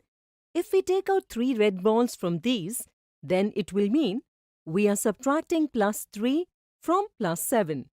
After subtracting, there are now 4 red balls left which have a value of +4. That is, +7 minus +3 is equal to +4. Here the result of the subtraction of two integers is always an integer. Similarly, if we have 5 blue balls and we take out 2 of these blue balls, then we are left with the remaining 3 blue balls. That is, -5 minus -2 is equal to -3. Here too, on subtracting two integers, we get an integer. Broadly, the subtraction a minus b of any two integers, a and b, are also integers. That is, the result is also the number from the same group of integers. Hence, integers are closed under subtraction. So far, we have learned that the integers are closed under addition and subtraction. Now let's find out whether integers are closed even under multiplication. For this, we will take a few pairs of integers and multiply them. As you can see, the product of all these pairs is an integer. Broadly, the product obtained by multiplying any two integers a and b are also integers. Therefore, it is also closed under multiplication. Now let us check if integers are closed under division too. Suppose a submarine goes 100 meters below sea level in 6 minutes. If we express the distance measured in the downward direction with a minus sign, then after 6 minutes the position of submarine will be represented as minus 100. Now if we have to find out at what rate the submarine goes down, for this we have to divide minus 100 by 6.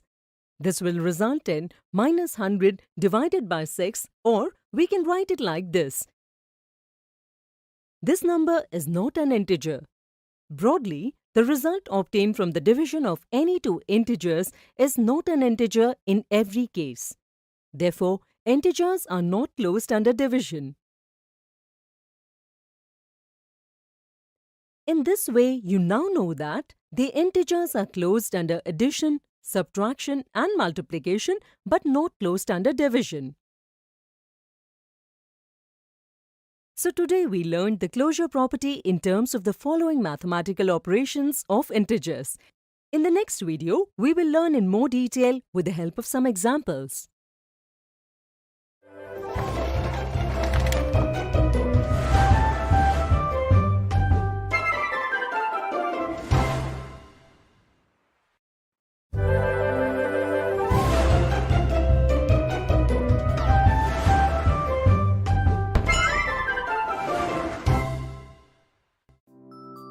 Light, Part 3. Children, today we will learn about lenses in this video. A lens is a curved piece made of glass or a transparent object. Yesterday, Rama and Rinku had a lot of fun at the fair. There, their grandfather bought magnifying lenses and a crystal for them. They happily returned home and the next day went out with the magnifying lens to Rama and Rinku's grandfather's small garden. Let's go to the garden with Rama and Rinku and see what they are looking for. The objective of this video is to learn about convex and concave lenses. Come Rama, let's start our investigation. Let's go to the garden outside. Take a notepad and a pencil. We will keep writing our findings like detectives. Rinku, let's start from here. Anyways, we can see many types of insects on the grass, and these colorful flowers must also have insects to suck their juice. Let us start from here. Look at this flower and look at the red bug on it. Oh God, this insect looks so huge. Take this.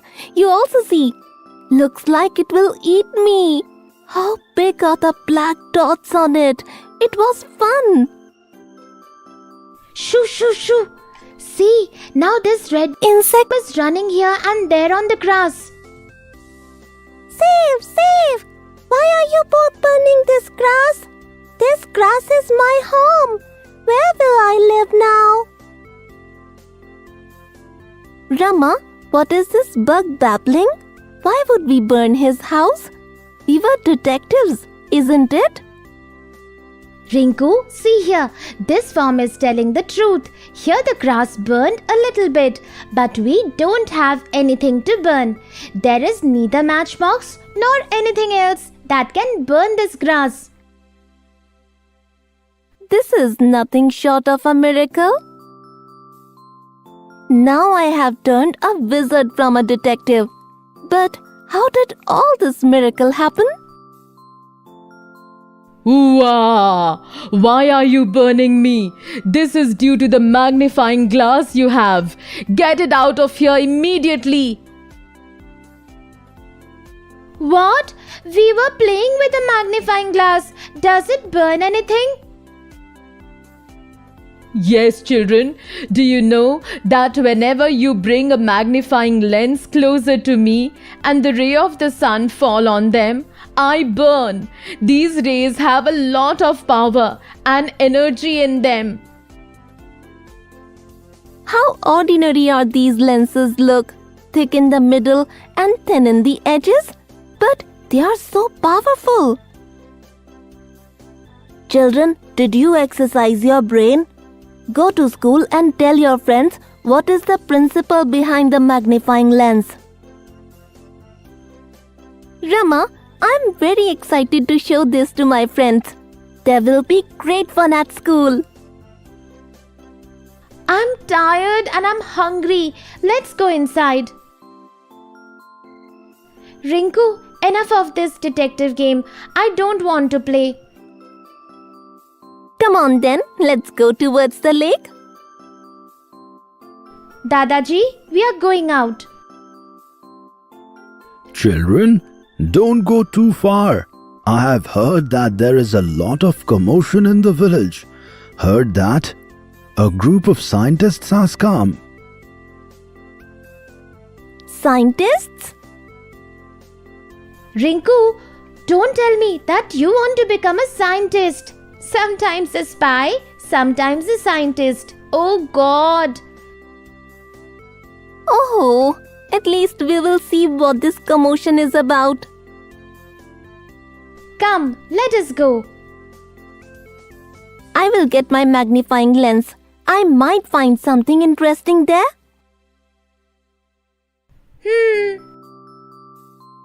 Look, there is a group of scientists. Let us ask them what they are doing. Good afternoon, sir. Why have you come here? We have come here to watch the phenomenon of solar eclipse. We are in the preparations. Tomorrow is the eclipse. What is this? It looks like you can see things from these.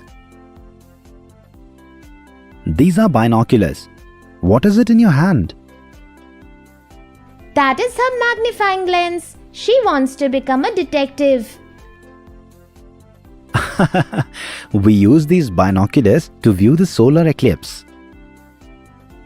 Oh, is it? But this lens here is thin in the center and thick in the corners. Do you know that the simplest camera has no lens, and to focus the light, the camera uses a pinhole? Yes, very good observation. You can definitely become a good detective. These lenses are different from your magnifying lens. They work on the principle of divergence. These are concave lens. Concave lens? Yes, when the light ray falls on the concave lens, they get dispersed and spread far away. That is, these rays become divergent.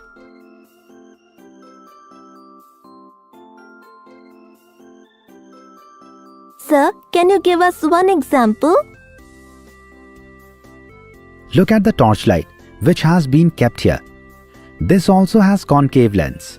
The light rays from the torchlight diverge and spread over a long distance. Now I have understood. The convex lens converges the light and concave lens diverges the light. Well said. Thank you, sir. I will come back again to see the solar eclipse tomorrow.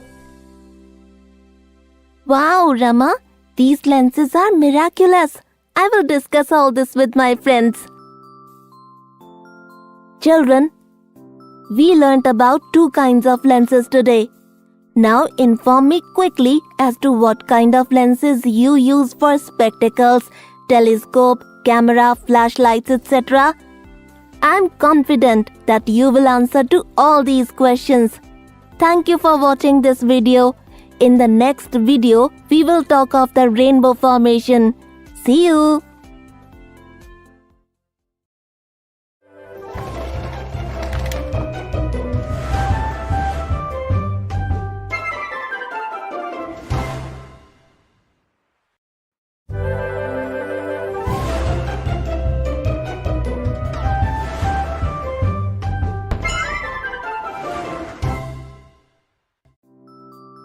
Light, Part 4. It is the light that comes from the sun and illuminates the earth. The sunlight erases the darkness and gives life for all. Trees make food through sunlight since ages. Some call this light, some energy, and some sunlight. Have you ever wondered what color this light is? To find out the answer to this question, let us go again to Rinku and Rama, who have returned to their village after spending vacation with their grandfather. The objective of this video is to find out the color of the sunlight, whether it is white or colored. Rinku, Rama, good that you both have come home finally. Sita, come inside. We had fun at my grandfather's place, and do you know, I learned magic there. Magic? I have a magnifying lens. Let's go to the garden. Oh ho, Rinku, that time you took out the lens to the garden, you burned the grass. Do you remember? What? Come, let us go to the garden. What are you doing? When I place the magnifying lens towards the sun, keep a paper down, and I wait for some time, look what has happened. A small dot is getting formed, and look, the paper is turning black, and oh, the paper is getting burned. If it is not magic, what is it? Rinku, I have understood. This is magic. How did the paper burn? Looks like you have acquired magical powers. Rinku, be careful. Come inside. Okay, we will come inside. Do you know, Sita? I have learnt a lot of magic tricks. Come in. See what I purchased in the fair at Dadaji's village. This is a prism. This has two equal sides and it is transparent. Let's go to this small room. The lights in this room are dull. I'm scared. Oh, you are very scared, Crow. Rama, can you put the light of this flashlight on this prism? And Sita, can you stand with the paper in front? Here, take the paper. Sita, now look what I shall do. I will make a rainbow on this paper. What? And how? Rama, put the light of this flashlight on this prism. And now, look at the paper. Oh wow! Look at the rainbow. Didn't I tell you that I have magical powers? That's true. I'll take your leave. Children, Sita accepted Rinku's logic easily. Was it Rinku's magic or nature's magic? Think about it. Wow, it's raining. And Sita, look, there is a rainbow in the sky. The colors of the rainbow, violet, indigo, blue, green, yellow, orange and red are so clearly visible. Yesterday I saw the rainbow at Rinku's place. Maybe there is a relationship between both the occurrences. Come, let us ask my brother Sunil. Bhaiya, how is rainbow formed? Why did you suddenly think of the rainbow? We just spotted a rainbow in the sky. There was sun on one end and rainbow on the other. We both were wondering. Then listen. Rain or vapor, when it comes into contact with heat or sunlight, the droplets of the rain act as a prism, and when the sun rays pass through this prism, they break into 7 colors. Does it mean that the sun rays are of 7 colors? Yes, in fact, if the sun rays fall on a water body too, sometimes a rainbow is formed. Does it mean that water acts as a transparent medium or prism? Yes. Now I understood. Rinku wasn't doing any magic. When the torchlight fell on the prism, the rays were divided by the prism and the 7 colors of the rainbow were formed. The prism in the sky are the rain droplets. We also have understood that the color of the sun's rays are not white but are the 7 colors of a rainbow. I have a disc. It is called the Newton's disc. Is it named after the famous scientist Sir Isaac Newton? Yes, and it is a small disc containing the 7 colors of the rainbow. Let's see what happens when Radha moves the disc rapidly. Okay, Bhaiya.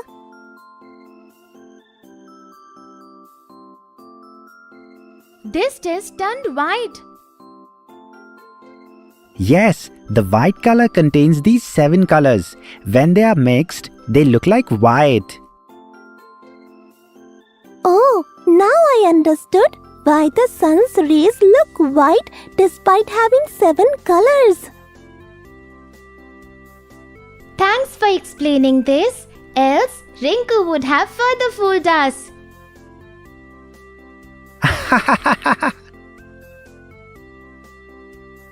Children, you saw in this video that if white light is placed on the prism will divide the light into 7 colors of the rainbow. It shows us that there are 7 colors in sunlight. You also noticed that sunlight looks white, but it has 7 colors. Thank you for watching this video.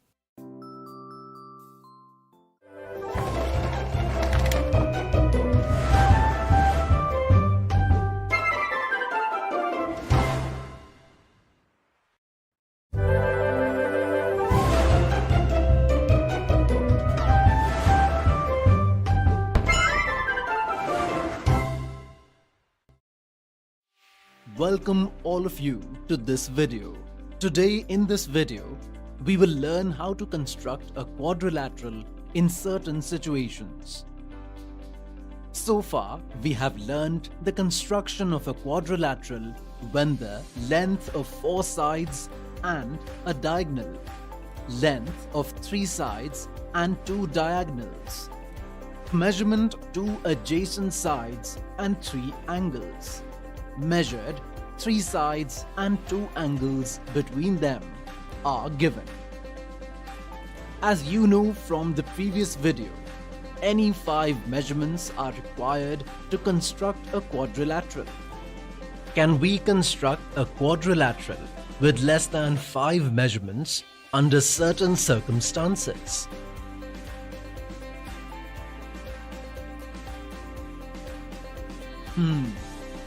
Let's discuss this. Suppose you have to draw a rectangle ABCD whose adjacent sides are 4 centimeters and 3 centimeters. Can you create a rectangle ABCD using only these 2 measurements? Well done. Construction of ABCD is possible. The measurement of the opposite sides in a rectangle is equal and all angles are 90 degrees. So, we get 8 measurements, 4 sides and 4 angles, from which we can construct the rectangle ABCD.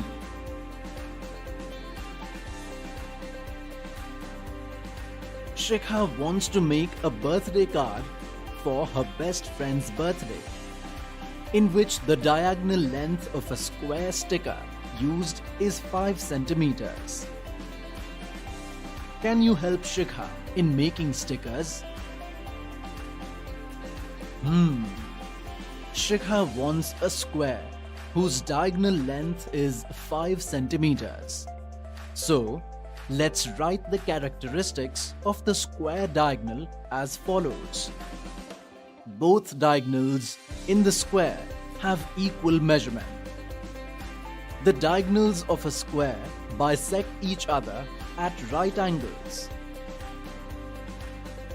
Step 1. Suppose the square is ABCD. Diagonal AC equals 5 centimeters. As we know, both diagonals are equal in the square. Diagonal BD equals diagonal AC equals 5 centimeters. And the diagonals of the square bisect each other vertically, which means all these angles would be equal to 90 degrees. Draw diagonal AC equals 5 centimeters. Since both diagonals bisect each other at right angles, make a perpendicular bisector of AC which will intersect it at point O. Assuming O as the center and equal to half of BD, that is 2.5 centimeters radius of measurement, we mark an arc between the perpendicular bisectors on AC as we intersect it at point B and point D.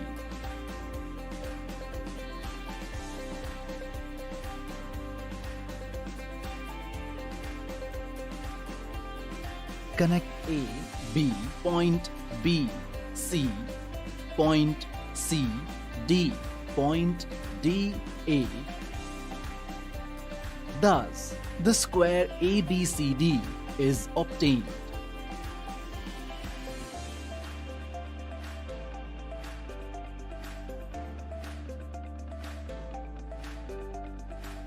So, in this way, we can also make quadrilaterals with less than 5 measurements. Today in this video, we learned the construction of some special situations of quadrilaterals. In the next video, we will see some examples based on the same.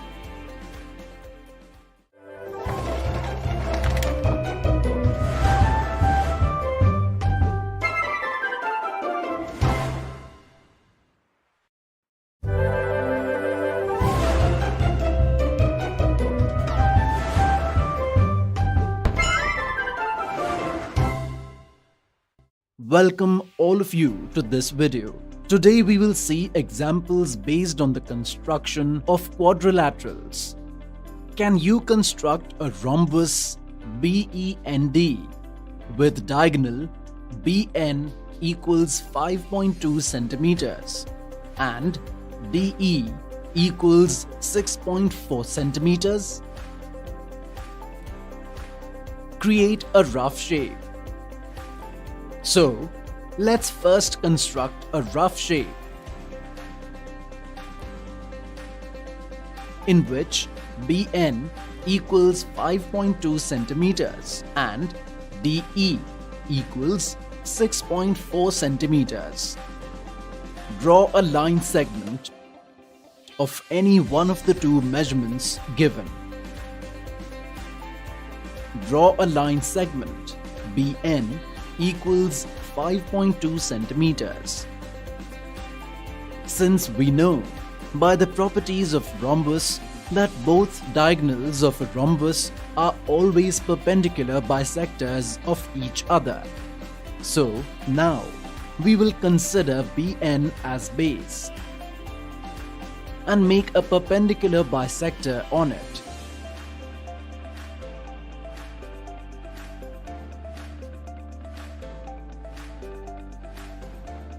Which will intersect BN at point O.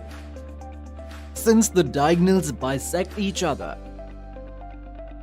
we draw an arc on both sides of the perpendicular bisector on BN, taking O as the center of measure half of DE, 3.2 centimeters, with radius of a measurement which intersects it at points E and D.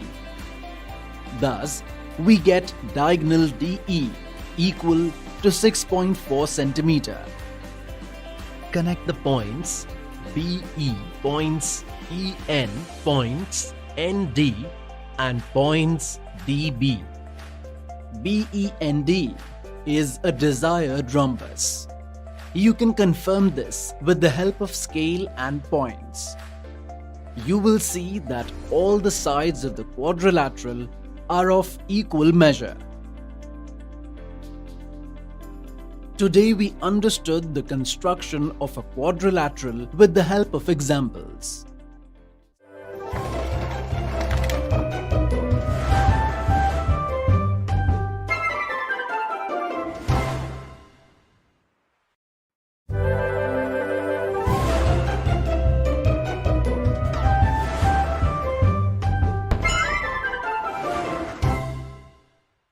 Welcome you all to this video. Today, we will see the misconceptions associated with the construction of the quadrilateral. The teacher asks this question in class: how many minimum values are required for the construction of a unique parallelogram?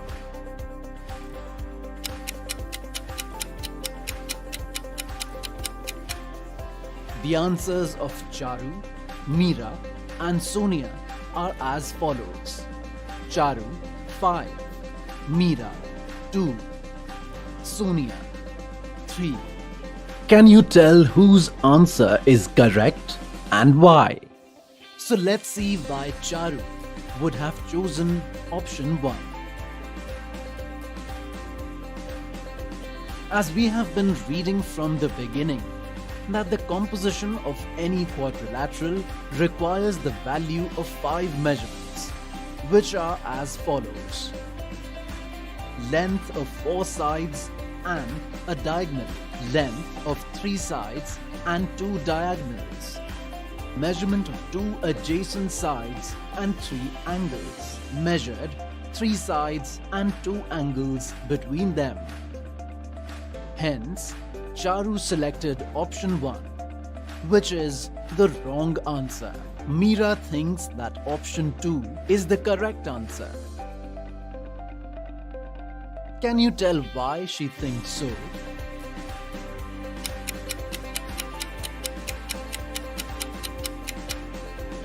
Absolutely right. Meera knows that the measurement values of the opposite sides and angles of the parallelogram are equal, and she thinks that if the measurement values of the 2 sides are known, then it is possible to construct a parallelogram. Suppose the measurement values of adjacent sides AB and BD of a parallelogram are 7 centimeters and 5 centimeters, from which we can conclude the following. Yes, in this case, a parallelogram will be formed, but will it be unique? Let's discuss this. Suppose we construct a parallelogram ABCD in this way. The measurement values of the adjacent sides of ABCD are 7 centimeters and 5 centimeters. From these measurements, we can also construct a rectangle. So we can say that by measuring the adjacent sides, a parallelogram will be formed, but it will not be unique, because in this way,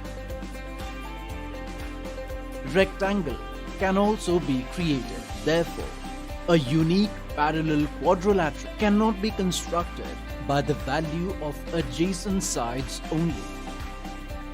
Now, the question is, how many more measurements do we need in addition to the adjacent sides? We have the measurement value of all the sides of a parallelogram. So how many angles will make a unique parallelogram?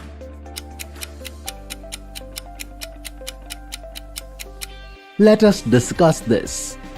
Yes, if we know the measurement value of a single angle, then the measurement value of all the angles can be found, since the angles of the parallelogram have equal measurement values and the adjacent angles are complementary. For example, if the measurement of adjacent arms in equation has a value of 7 centimeters and 5 centimeters, and measurement of angle B is equal to 70 degrees, we get angle A and angle D equal to 110 degrees, and angle C will be equal to 70 degrees. In this way, we found the measurements of all the angles of the parallelogram. And taking these values, a parallelogram can be created. In this way, we need only 3 measurements, 2 adjacent sides and 1 angle to create a parallelogram. So, Sonia's answer is absolutely correct. Today, we saw the misconceptions associated with the design of the quadrilateral.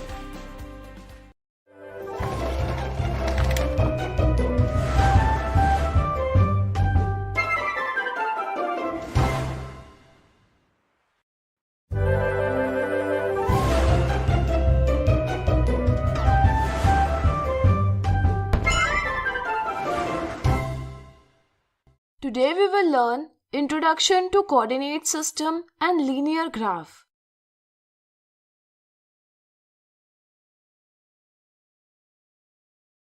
This shelf contains several boxes. Can you tell the location of this box? Think. Let me tell you, to determine the location of this box, we need the number of rows and number of columns. If we start with 0, from this corner, we can number the rows in this way. Similarly, we can number the columns in this way. Now, we can say that the desired box is in the second column and the third row. This understanding of determining the location in a plane helps us in many situations, such as to find the exact location of a seat in a theatre, to indicate the correct location of our house in a building, to indicate the correct location of a book in a library, etc. In all these situations, we unknowingly use the coordinate system. The method of expressing a position from a group of numbers is called the coordinate system. With the help of this method, we can determine the position of a point in a plane. For example, there is a graph paper showing the x-axis and the y-axis. They are perpendicular to each other. Their point of intersection is called origin. Assuming the origin point as 0, we represent numbers on the x-axis and the y-axis. If we take a point A on the graph, we can say that its position is represented by the number 2 of x-axis and number 3 of the y-axis. According to the coordinate system, we represent the location of point A 2, 3 in this way. We say that 2, 3 is the coordinate of point A. It has 2, the x coordinate of point A, and 3, the y coordinate of point A. Similarly, the position of point B on the graph can be expressed in the form of x coordinates and y coordinates xy in this way. If we are given the coordinate of a point, then with the help of these, we can determine the position of the point in the plane. This process is called plotting of points. Here are some points and their coordinates. Can you plot them using the coordinate method? Try it by pausing the video. Let me tell you, we see that the x-coordinate of point A is 1, which tells us that we have to move 1 unit to the right from the original point. Since the y-coordinate is 2, we now have to move 2 units up. We will mark point A at place obtained. Similarly, will you be able to find the location of point B? Try it. Absolutely right. The location of B can be found from x-coordinate 2 and y coordinate 4. Similarly, we can show the location of point C and point D in this way. Let's connect all these points with line segments. You can see that line segments AB, BC and CD lie in the same line. Thus, if all the line segments in a graph are part of a single line or in same line, then such a graph is called a linear graph. We will understand it better by some examples in the next video. Today we have learned Introduction to Coordinate System and Linear Graph. In the next video, we will see some interesting examples related to it.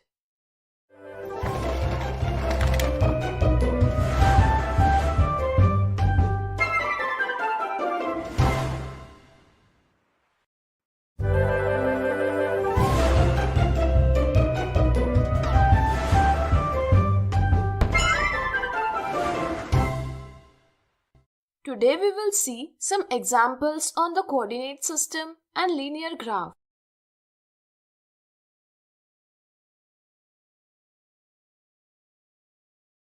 Find the coordinates of the vertices of the shown figures. The graph shown shows two figures, quadrilateral LMNO and triangle PQR. Let us find the coordinates of vertices of quadrilateral LMNO. We see that the x-coordinate of the vertex L is 2 and y-coordinate is 4. Hence, the coordinates of the vertex L are 2 and 4. Similarly, we see that x-coordinate of vertex M is 0 and y-coordinate is 2. Hence, the coordinates of the vertex M are 0, 2.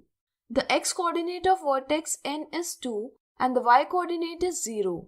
Hence, the coordinates of the vertex N are 2, 0. Similarly, the coordinates of vertex O are 4, 2. We can say that the vertices of quadrilateral LMNO have coordinates 2, 4, 0, 2, 2, 0 and 4, 2. Now, find the coordinates of vertices of triangle PQR by yourself. Next example. Nimrat goes to school every day on bicycle. On a day, it took her 25 minutes to reach the school, details of which are given in the following table. Represent the given information in the form of a line graph with appropriate scale. Is this graph a linear graph? A line graph represents data that change continuously over time. Data is displayed by dots or points in the graph. All points are joined by line segments. If all the line segments are part of the same line, then we can say that it is a linear graph. Let us draw a graph based on the information shown. Draw two mutually perpendicular lines on the paper, the horizontal line x-axis and the vertical line y-axis. We will show time in minutes by taking 1 unit is equal to 5 minutes scale on x-axis. Similarly, we will show distance on the y-axis by taking 1 unit is equal to 0.5 km scale. We will now plot the points for different situations. A distance of 0.5 km has been covered in 5 minutes. We will mark point P on the coordinates 5, 0.5, which will represent this position on the graph. To show this on the graph, we move 1 unit to the right from the original point. Then 1 unit will move upward. This will bring us to the point P. Similarly, coordinates of other points Q of 10, 1, R of 15, 1.5, S of 20, 2, T of 25, 2.5 can be taken here. Pause the video and think about their position. Let me tell you, we can represent them in this way. Now we will connect all the points in the sequence according to the line segments. We have represented the distance traveled by time as a graph. All the line segments of the constructed graph are part of same line. So we can say that the obtained graph is a linear graph. Today we have seen examples on the coordinate system and linear graph. In the next video, we will see some more examples.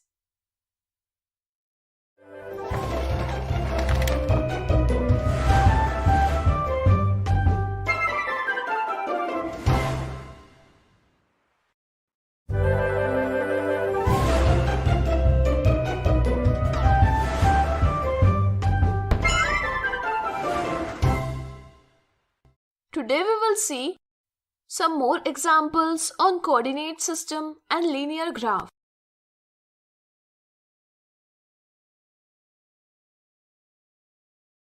Below is the map of Amina's city. Suppose the x-axis represents the horizontal road and the y-axis represents the vertical road, and Amina stands at the intersection. Read the map and answer the questions asked.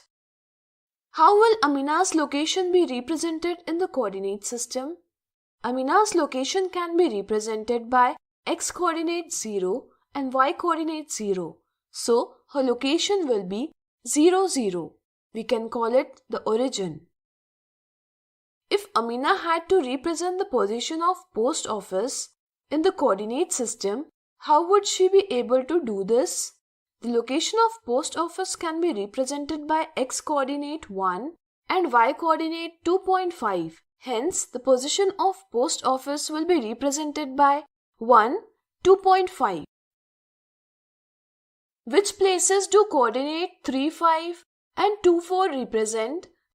Number of coordinates 3, 5, where 3 is x-coordinate and number 5 is y-coordinate. Can you now tell which positions the coordinates 3, 5 represent? Think. Let me tell you, the x-coordinate 3 tells us that we have to move 3 units along the x-axis, that is 3 kilometers here. Similarly, y-coordinate 5 tells us to move 5 kilometers along the y-axis. In this way, the coordinates 3, 5 here tells us the location of a ration shop. Similarly, the number in coordinates 2, 4, 2 is x-coordinate and number 4 is y-coordinate. Coordinates 2, 4 represent the railway station. How will the location of the vegetable market be represented as coordinates? The location of vegetable market can be represented by x-coordinate 1 and y-coordinate 3.5. So, the location of vegetable market will be represented by 1, 3.5. Next example. If the y-coordinate is 3 times the x-coordinate, make a table for it and draw a line graph. Is the line graph a linear graph? Let's represent y-coordinates with variable y and x-coordinates with variable x. We are told that the y-coordinate is 3 times the x-coordinate. So, we can say that y is equal to 3x. Let's make a table from this. If we take a value of x as 0, then the value of y will be 3 multiplied by 0 is equal to 0. If we take the value of x as 1, then the value of y will be 3 multiplied by 1 is equal to 3. Similarly, if the value of x is 2, then the value of y is 3 multiplied by 2 is equal to 6. Similarly, we will find the value of y for different values of x. Now, we will draw a graph using this table. Step 1. We will draw the horizontal line x-axis and vertical line y-axis on the squared paper. Step 2. We will show variable x on x-axis and variable y on y-axis. The scale for the x-axis will be 1 unit is equal to 1 and the scale for the y-axis will be 1 unit is equal to 3. The largest value of y is 12, so we will take up to 15 numbers on the y-axis. Step 3. Now we will find the location of points according to the scale. When the value of variable x is 0, then the value of variable y is also 0. That is, in the first case, both the x-coordinate and the y-coordinate are 0. So, we will draw a point in place of the origin. When the value of variable x is 1, then The value of variable y is 3. So, we will move 1 unit to right from the x-axis and then 1 unit upwards. We will now mark a point at this place. This point is the coordinate 1, 3. Similarly, we will move 2 units to the right from the x-axis and 2 units upward. Now, we will place a point that is coordinates 2, 6 at this place. After this, we will also mark the coordinates 3, 9 and 4, 12. Step 4. Now, we will connect all the points with line segments. Thus, we have shown various values of variable x as a graph. We see that all the line segments obtained are part of the same line. So, we can say that this is a linear graph. Today we have seen some more examples on the coordinate system and the linear graph.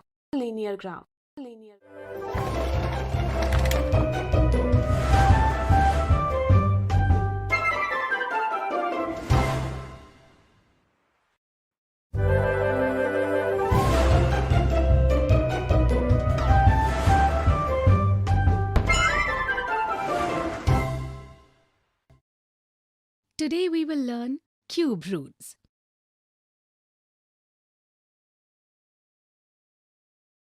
In the previous video we learned that if a number a is multiplied by itself 3 times, we can express it as a cube of a, and the number derived from it is called a perfect cube.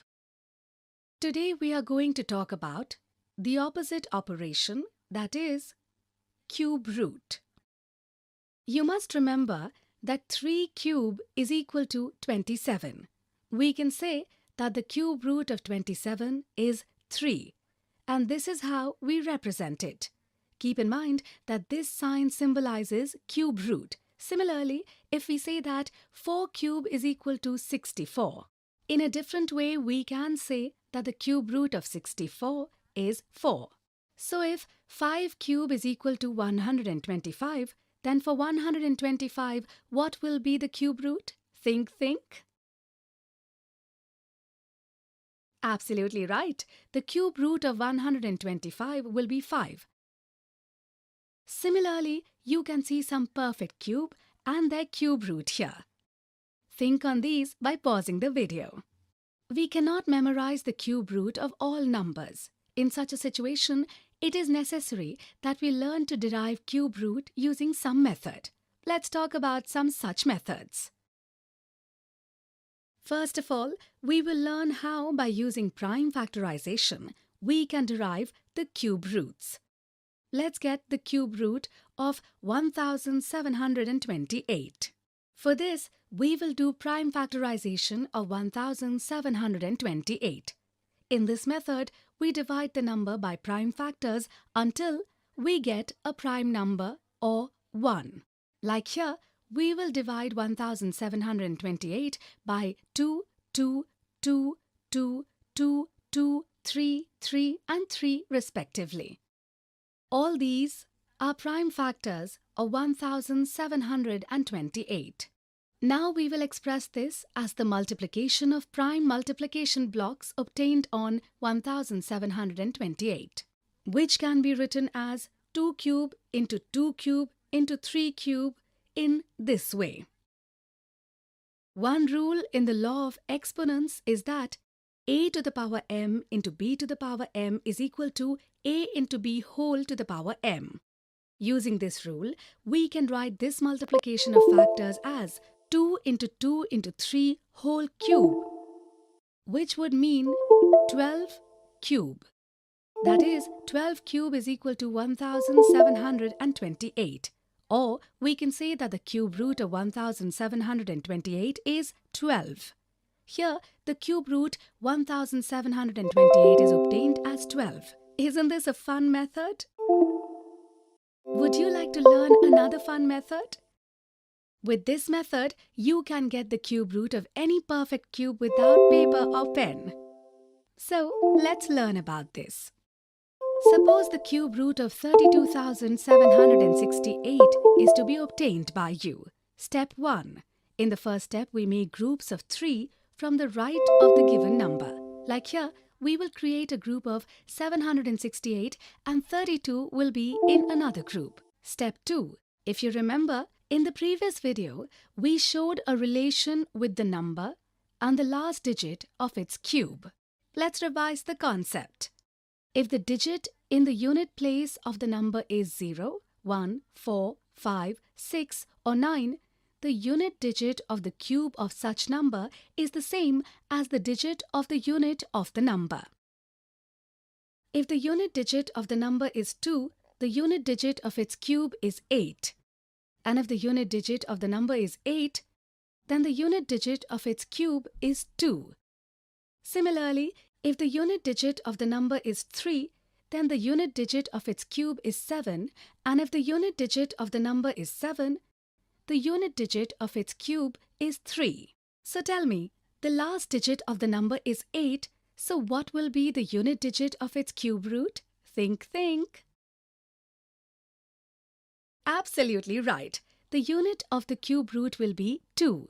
Similarly, we find the last digit of the cube root from the last digit of the given perfect cube number. Step 3. Now in the third and final step, we take the second set of digits. This gives the number 32 as result. Then we find the nearest perfect cube number and smaller to the number. If we take a look at 32, 3 cube that is between 27 and 4 cube that is 64. Therefore, from 32, the nearest but smaller perfect cube is the number 27. Then we will write the cube root of this perfect cube, 27, to the tens of cube roots of the given number. The number thus obtained is 32, is the cube root of this number 32,768. If you have to verify it, how will you do it? It's easy. Since 32 is 32,768's cube root, then the opposite statement that 32,768 is the cube of 32 is true.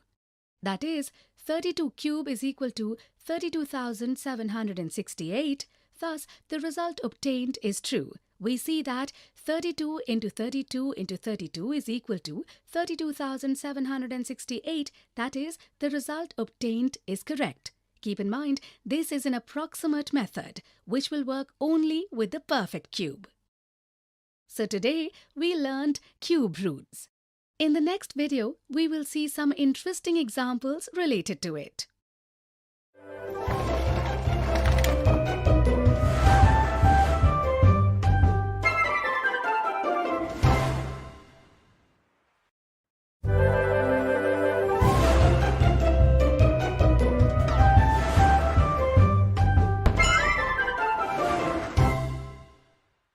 Today we will see some interesting examples related to cube root. Example 1.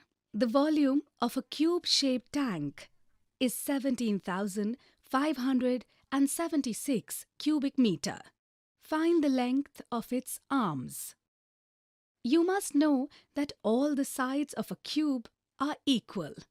Similarly, you will also know that the volume of a cube is the cube of one of its sides. Here we know the volume of the cube tank. If we had to find the length of the arm of the tank from this, how would we do this? Think.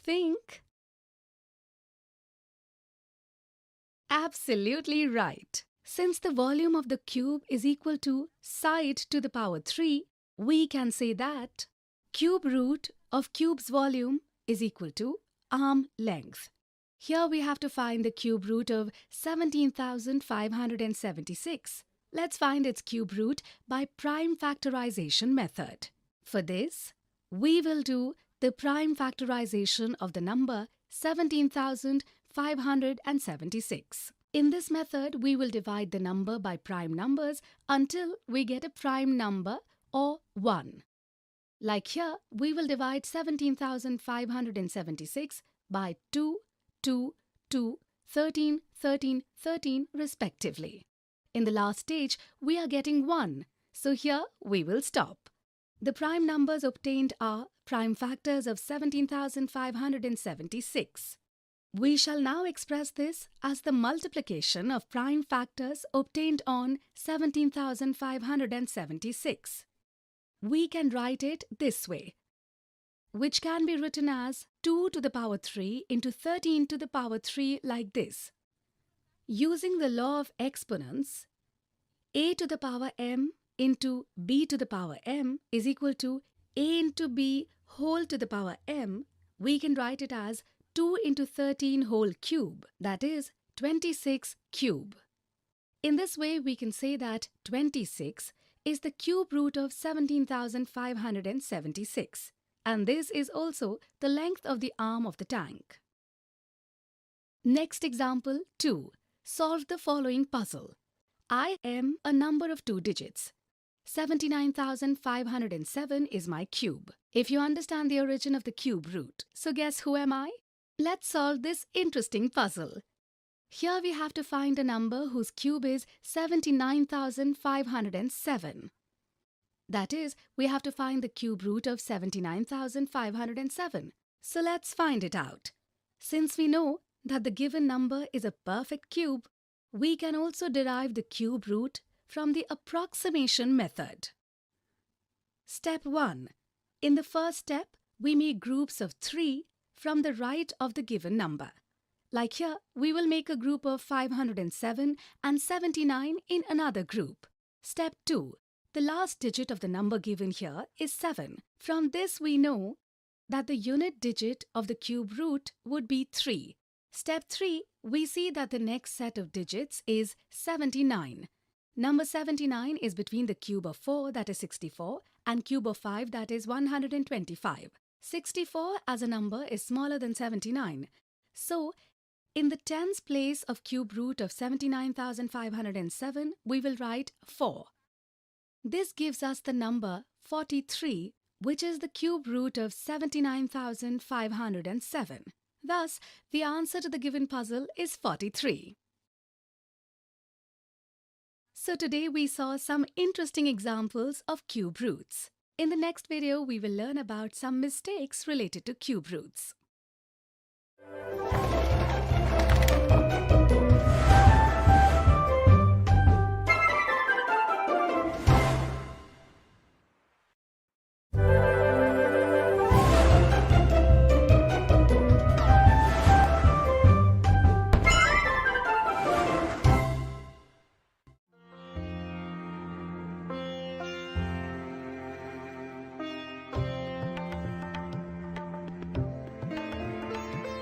Sanya, a 13-year-old teenage girl studying in class 8 who loves to explore new things.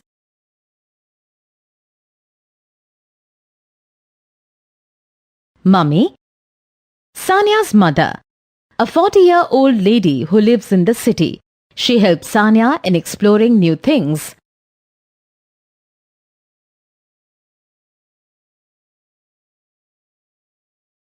Kabir, Sanya's elder brother, a 14-year-old boy studying in class 9 who helps Sanya in all her explorations.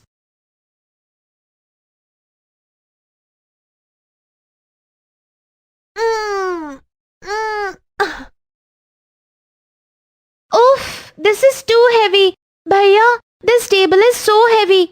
Can you please help me push it? I want to remove it from here. Sure, Sanya. Let's try moving this with both hands. It will definitely move then.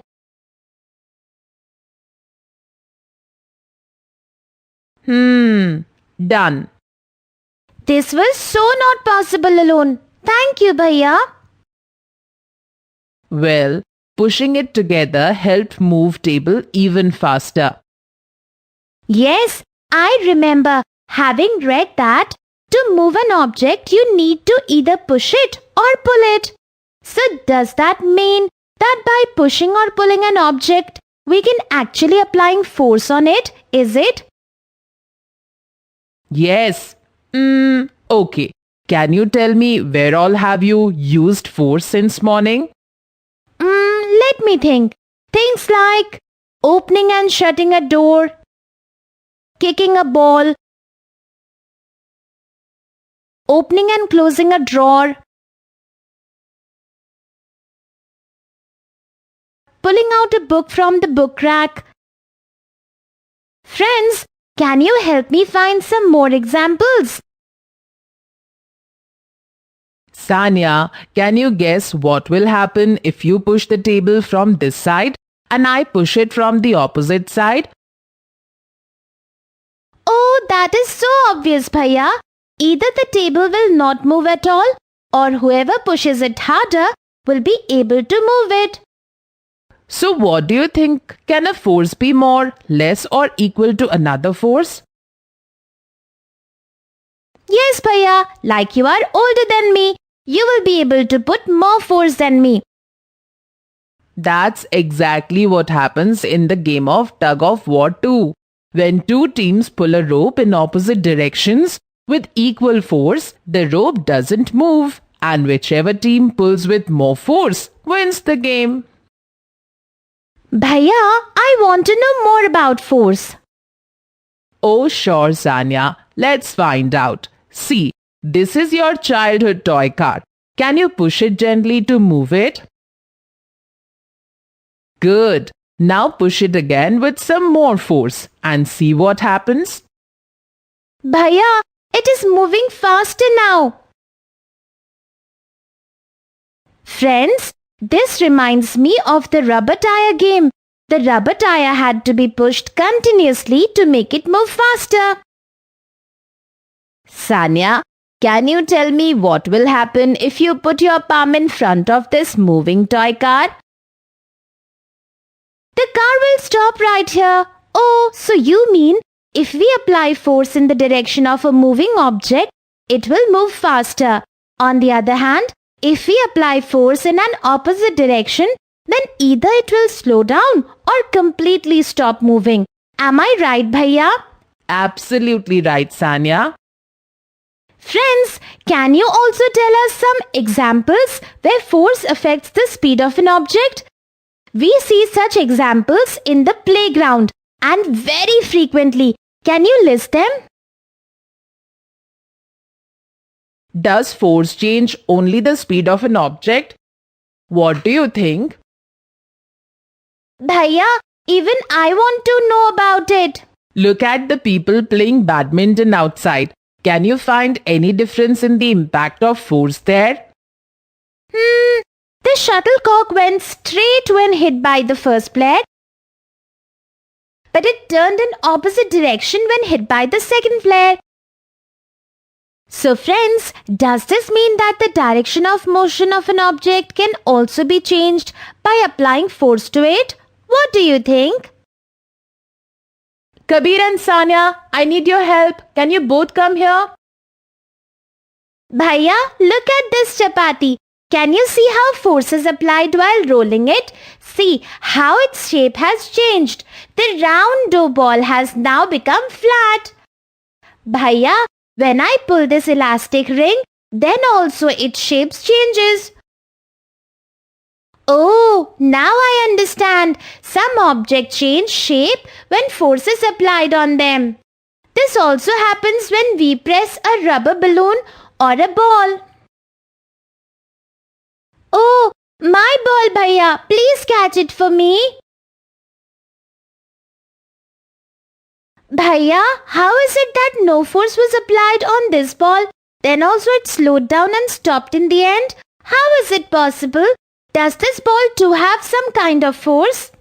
Friends, I had read that to apply force on an object, there must be some interaction between the body and that object. Otherwise, a rope, stick or another object can be used to apply force. But here there is no such thing.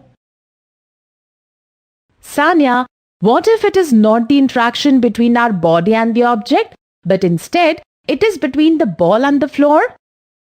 Do you think it is possible? Friends, can you help me with this? Sanya, what do you think, can force be applied only by an interaction or contact between two objects? Do you know about the non-contact force? Yes, Mummy. I had read that gravitational pull is an example of non-contact force. When we throw a coin, it falls straight on the ground due to the gravitational pull. All objects fall towards the earth because of Earth's gravitational pull. Am I right, Mummy? Yes, Sanya. Can magnetic force also be an example of non-contact force? What do you think? Let's try it and find out. We'll take these two magnets. If we bring like poles towards each other, these magnets repel each other. And what happens when we bring the unlike poles towards each other? Well, they attract each other. Do you remember we read about it in class 7?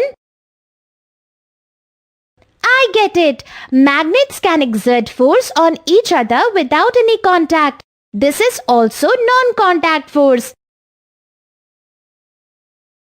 You are absolutely right, Sanya. Come, I want to show you something else too. Let's take this plastic comb and rub it in our hair. Now bring it near the bits of paper. Oh, Bhaiya, this comb is attracting the bits of paper. Sanya, now can you guess what kind of force will cause this attraction? Bhaiya, is it static electric force? Friends, do you remember reading about a straw when rubbed with paper becomes a charged object? I think by rubbing this comb, a charge is created in it, which can apply force even when not in contact with other objects. Am I right? You are absolutely right, Sanya. We learned what a force and how does it work. Properties of force. Force applied in same direction adds up. One force can be more, less or equal to the other force. Force when applied on an object can change its speed, change its shape, change direction of its motion. Types of force. Contact force, non-contact force.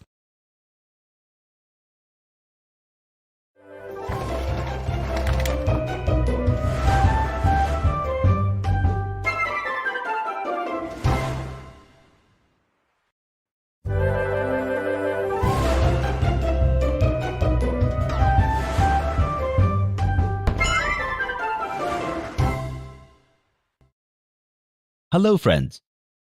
Welcome to this video on construction. In previous video, we learned about the construction of angles like 30 degrees, 60 degrees and 120 degrees.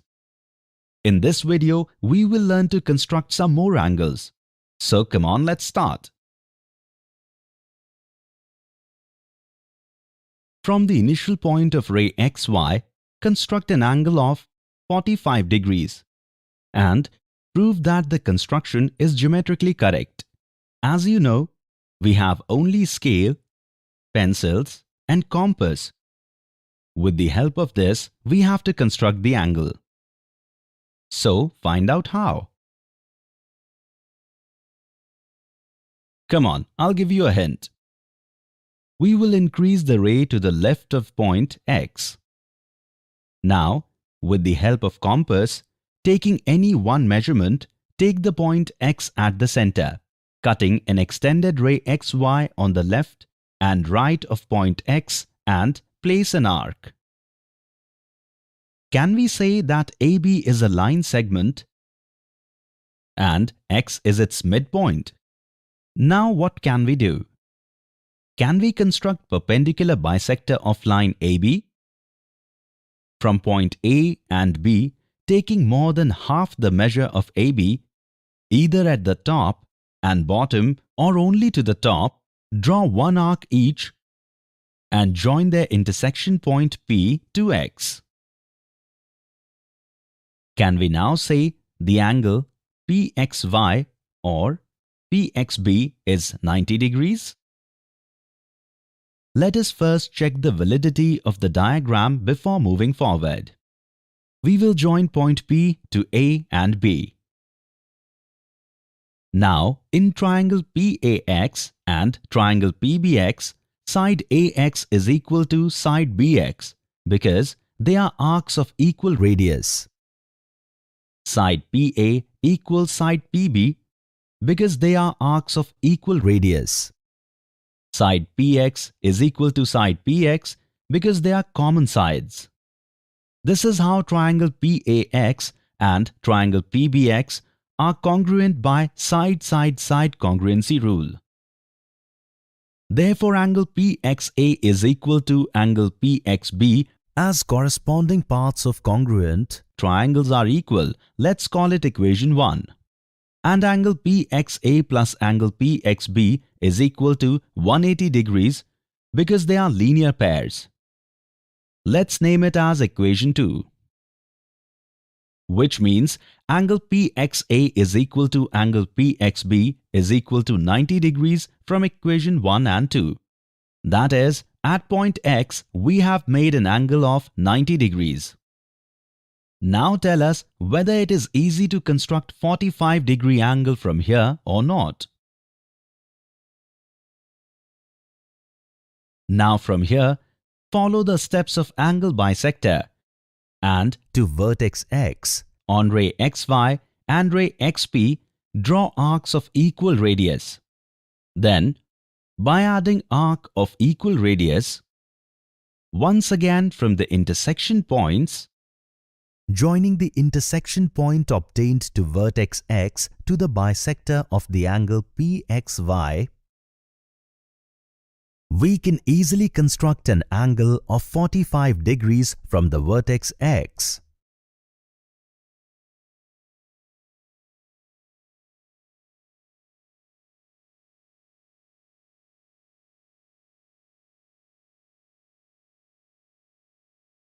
Friends, if we have to construct an angle of 22.5 degrees, then what will you do? You reach the answer with the help of classmates and teachers. Before leaving, take some questions as homework and try to solve them. Construct an angle of 75 and 105 degrees and check the construction with the help of protractor. Here you do not need to give mathematical solution. After the construction, measure it with the protractor to see whether it is correct or not. Friends, that's it for today's session.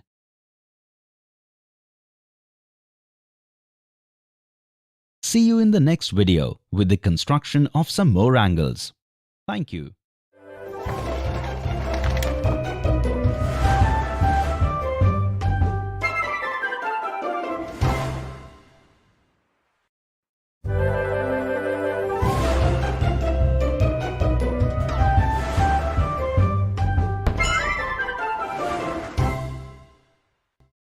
Hello friends, welcome to this session on constructions. In previous session, we learned how to construct the bisector of a given angle and also gave proof that the construction we made is right. In this session, we will learn to construct a perpendicular bisector of a line segment and will prove that the construction is correct. Let's assume we have to construct perpendicular bisector of PQ. So let's start the construction. The steps for this construction are as follows. With the help of scale and pencil, draw a line segment. Let's name this line segment as PQ. Now taking a measurement of more than half of the line PQ, place the pointed end of the compass on P and draw an arc above and below PQ. Now without changing the measurement, place same pointed point on Q and draw arc below and above PQ in such a way that they will intersect previously drawn arc.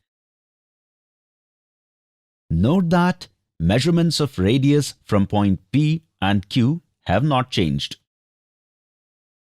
Let's name the intersecting point x and y respectively, and with the help of scale, join SY. And let's name the intersection point of PQ and XY as O. The point where the line XY intersects the line PQ will divide the line segment PQ into two equal parts, and XY will also be perpendicular to the PQ.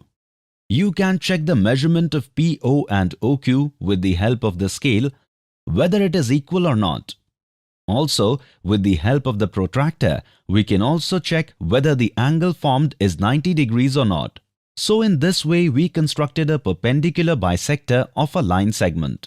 Let's prove it mathematically as well.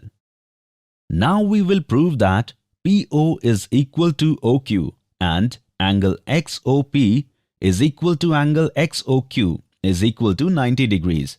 If we prove the triangles XOP and XOQ congruent, and since the corresponding parts of congruent triangles are equal, therefore we can say that sides and angles are equal, and it will be easy to prove that PO is equal to QO and angle XOP is equal to angle XOQ is equal to 90 degrees. For that, we will first take triangle XPY and triangle XQY by joining PX, PY, QX and QY. Now in triangle XPY and XQY, side XP is equal to side XQ because these are arcs of equal radius. Similarly, side PY is equal to side QY because these are arcs of equal radius, and side XY is equal to side XY, common side. That is, triangle XPY and triangle XQY are congruent by side-side congruency rule. Therefore, angle PXY or say angle QXY will be equal to QXY or say angle QXO because the corresponding parts of congruent triangles are equal. Let's this be equation 1. Now let's take triangle PXO and triangle QXO, as we know that side PX is equal to side QX because these are arcs of equal radius. Angle PXO is equal to angle QXO by equation 1 and side XO is common side. Therefore, triangle PXO and triangle QXO will be congruent by side congruency rule. And therefore, side PO is equal to side QO. The corresponding parts of congruent triangles are equal. That is, point O bisects the line segment PQ. We have proved a part that PQ is bisected by XY. Now it is yet to be proved that the line XY is perpendicular to the line segment PQ, so that it can be proved that it is perpendicular bisector of PQ. Here angle XOP is equal to angle XOQ because corresponding parts of congruent triangles are equal. Let this be equation 2. And angle XOP plus angle XOQ is equal to 180 degrees because these angles form a linear pair. Let this be equation 3. Now by equation 2 and equation 3, we can say that angle XOP is equal to angle XOQ. Therefore, both angles will be 90 degrees. Angle XOP is equal to angle XOQ is equal to 90 degrees. That is, XY is perpendicular to PQ. Friends, that's it for today's session. Today we learned to construct a perpendicular bisector of a line segment and also learned to prove it. Meet you in the next session with some questions based on the same. Thank you.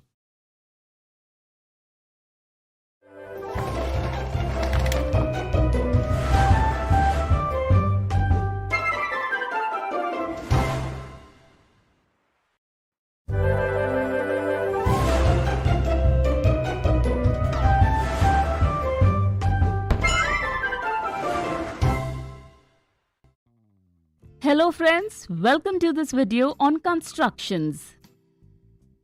In this session, we will learn to construct the bisector of a given angle. And going a step further, we will also learn to mathematically prove the constructions. So let's start. Friends, can you tell why it is important to learn how to draw these geometric constructions accurately? To construct big buildings, we first prepare a blueprint. And if this blueprint is not accurate, will this building be built correctly? No. And to make the correct blueprint, we use these geometric constructions. Similarly, these constructions are also used for making many buildings, roads, tools, bridges, machines, etc. Friends, can you tell which instruments we need for geometric constructions? We have a geometry box, which contains a graduated scale, a protractor, a pair of compasses, a pair of set squares, a pair of dividers and a pencil. Let us now learn to construct an angle bisector. Suppose we are given an angle PQR, which you can see on the screen. Let's construct a bisector of this angle PQR. For this, we will have to follow some steps. First, let us check what all we will need. We will need a scale, pencil and a compass. Now we will fix the pencil in the compass in this way. Place the pointed end of the compass at the vertex Q. Taking Q as the center and taking any radius, draw an arc to intersect the rays PQ and QR at points A and B respectively. Considering points A and B formed by the intersection of the arcs on the sides as centers and taking the radius a little more than half of AB, draw two arcs in the opposite direction of angle Q to intersect each other at point C. Now we will join vertex Q and point C. This ray is the required bisector of angle PQR. So friends, in this way we have constructed the bisector of a given angle. But through this construction, did the bisection of angle PQR actually happen? In other words, will angle PQC and angle RQC be equal? Let us see the proof for this. First, let's join AC and BC as shown. Now we have two triangles, triangle AQC and triangle BQC. Notice that here angles PQC and angle AQC are depicting the same angle. Similarly, angle RQC and angle BQC are also depicting the same angle. We have to prove that angle AQC is equal to angle BQC. If we prove that triangle AQC and triangle BQC are congruent, then we know that the corresponding parts of congruent triangles are equal, which means their corresponding angles will also be equal. Let's start. First of all, AQ is equal to BQ because they are the radii of the same arc. AC is equal to BC because they are the radii of the same arc. And QC is the common side. Therefore, triangle AQC and triangle BQC are congruent by the SSS, side-side-side congruence rule. And now we can say that angle AQC is equal to angle BQC because the corresponding angles of congruent triangles are equal. So friends, not only did we construct an angle bisector, but we also proved that the construction is mathematically correct. Here we can measure these angles with the help of a protractor. We can see that angle AQC is equal to angle BQC. Therefore, we can say that angle PQC and angle RQC will also be equal. Friends, with this we have learned to construct the bisector of an acute angle. Construct the bisector of the given obtuse angle yourself and also mathematically prove the construction. Friends, that's all in this session. Today we learned to construct the bisector of a given angle. See you in the next video where we will learn to construct the perpendicular bisector of a given line segment. Thank you.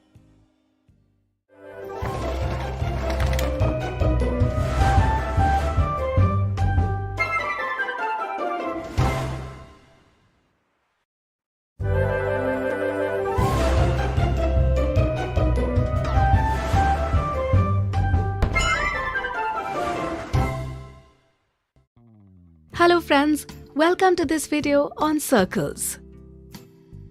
Today we will discuss about the cyclic quadrilateral and a theorem related to it. Friends, we know that we can draw one circle passing through three non-collinear points. If we are given a fourth point here, three situations may arise. It is possible that the point is located on the circle itself. It could also be located in the interior of the circle. And it could also be on the exterior part of the circle. Here, we will focus on the first situation, where all the 4 points are located on the circle. These points are known as concyclic points. If the 4 vertices of a quadrilateral lie on a circle, it is called a cyclic quadrilateral. There is an interesting relationship between the angles of a cyclic quadrilateral, which we will try to find out with the help of an activity. For this purpose, paper, compass, pencil, scale, and scissors will be required. With the help of a compass, let's draw a circle of radius 6 cm whose center is O on the paper. Now take 4 points P, Q, R and S on it. Join these points to obtain a cyclic quadrilateral PQRS. Now, to understand the relationship between the angles, we will separate the quadrilateral PQRS from this circle with the help of scissors. And now, let's cut it into 4 quadrants like this. Friends, we have to determine relationship between angles, so we did not cut the quadrilateral PQRS diagonally. Now we keep these quadrants like this. You can see that in both these cases, we are getting a straight line. That is, the sum of these angles will be 180 degrees. But we do not get a straight line here, so the sum of these angles will not be 180 degrees. And you can see that in quadrilateral PQRS, angle P and angle R are opposite angles, and also are the angles Q and S. So would it be correct to say that the sum of each pair of opposite angles of a cyclic quadrilateral is 180 degrees? Yes, friends, this statement will be correct. You can repeat this activity with more cyclic quadrilateral. Friends, this is a theorem that states that the sum of each pair of opposite angles of a cyclic quadrilateral is 180 degrees. We can also prove it mathematically. Let's prove it. According to the statement, here we draw a cyclic quadrilateral DEFG. We have to prove that the sum of each pair of angles opposite in it is 180 degrees. Here we draw a diagonal DF and diagonal EG. Then in quadrilateral we get these 4 triangles. Let us now see proof of this theorem. Friends, angle GDF and angle GEF are angles formed in the same segment, so they will be equal. Similarly, these 2 angles, angle FDE and angle EGF, will be equal. Let's consider these as equation 1 and 2. Now let's add these 2 equations like this. Friends, you can see that by joining angle GDF and angle FDE, we get angle D. That is, we can write angle D here.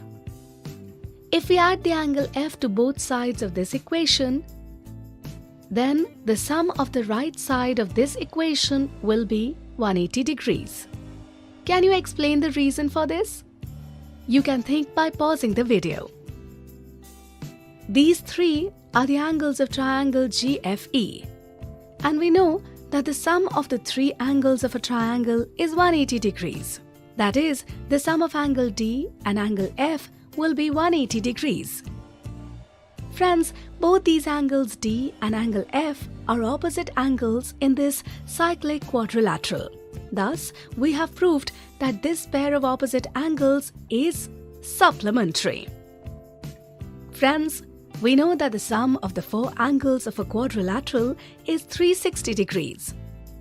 We can write it in this way. Using equation 5, we can get that angle E plus angle G is equal to 180 degrees. Thus, we have proved this theorem that the sum of each pair of opposite angles in a cyclic quadrilateral is 180 degrees. Friends, will the converse of this theorem also be true? We will discuss this in detail in the next video. That is all for this session. Today we discussed about the cyclic quadrilateral and a theorem related to it. See you in the next video. Thank you.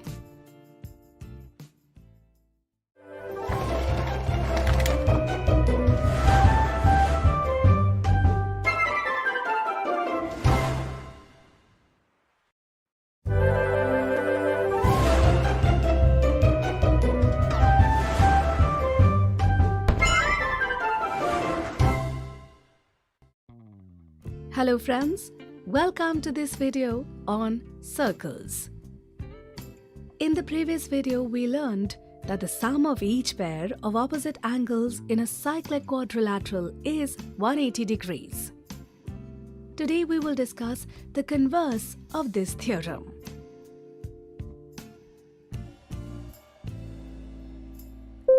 Friends, now if it is said that the sum of a pair of opposite angles of a quadrilateral is 180 degrees, then it is a cyclic quadrilateral.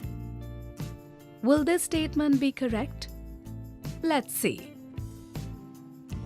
According to the statement, we will draw a quadrilateral PQRS in which the sum of a pair of opposite angles is 180 degrees. That is, we can say that the sum of angle PQR and angle PSR is 180 degrees. So will PQRS be a cyclic quadrilateral? Come, let's see. Friends, we know that we can draw one circle passing through three non-collinear points.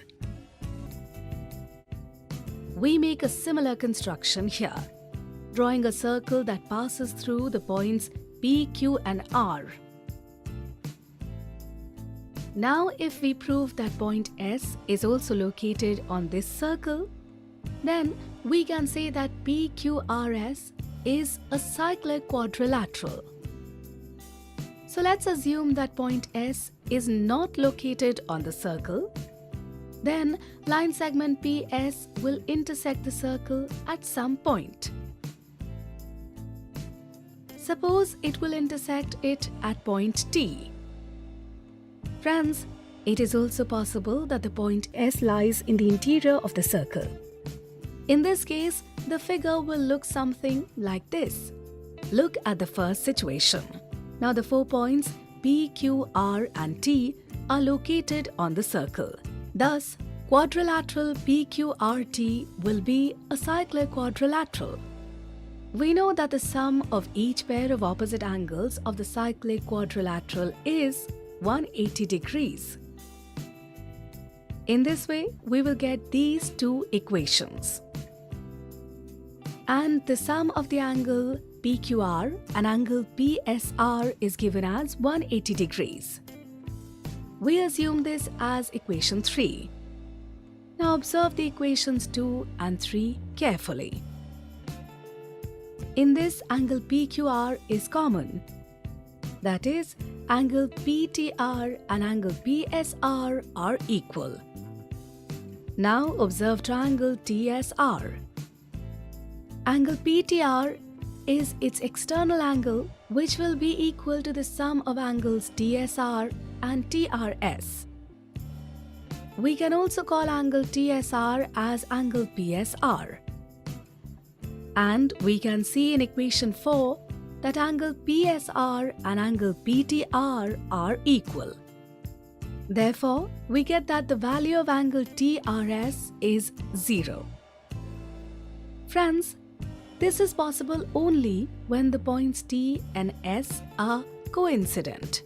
That is, they both are the same point. Thus, the point S is located on the circle itself. Therefore, our statement is false.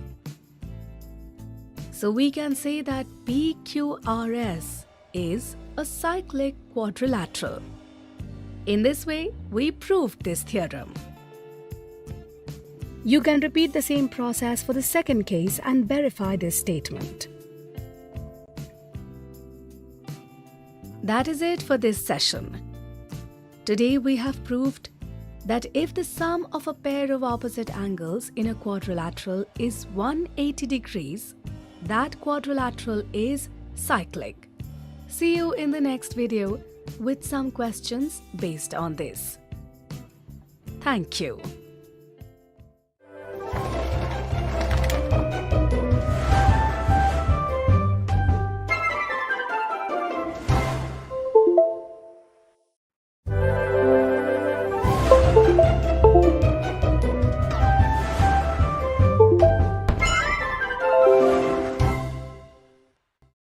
Hello friends, welcome to this video of circles. In the previous video, we discussed about cyclic quadrilateral and some related theorems. Today we will move forward with the concept and solve some related questions. Let us start with our first question. In the given figure, it is given that the center of the circle is O. Angle LKM is equal to 15 degrees and angle LMK is equal to 45 degrees. Then find the value of angle KNM. Friends, what can you say about the quadrilateral KLMN? You can pause the video to think about the answer. It is a cyclic quadrilateral. We know that the sum of each pair of opposite angles in a cyclic quadrilateral is 180 degrees. Using this theorem, we can derive these two equations. Now, observe the triangle KLM. We know that the sum of the three angles of a triangle is 180 degrees. We know the value of both these angles. By placing their values in this equation, we can easily find the value of angle KLM. We get the value of angle KLM as 120 degrees. But we have to find the value of angle KNM. Friends, observe the equation 1. In this, the sum of these two angles is given as 180 degrees.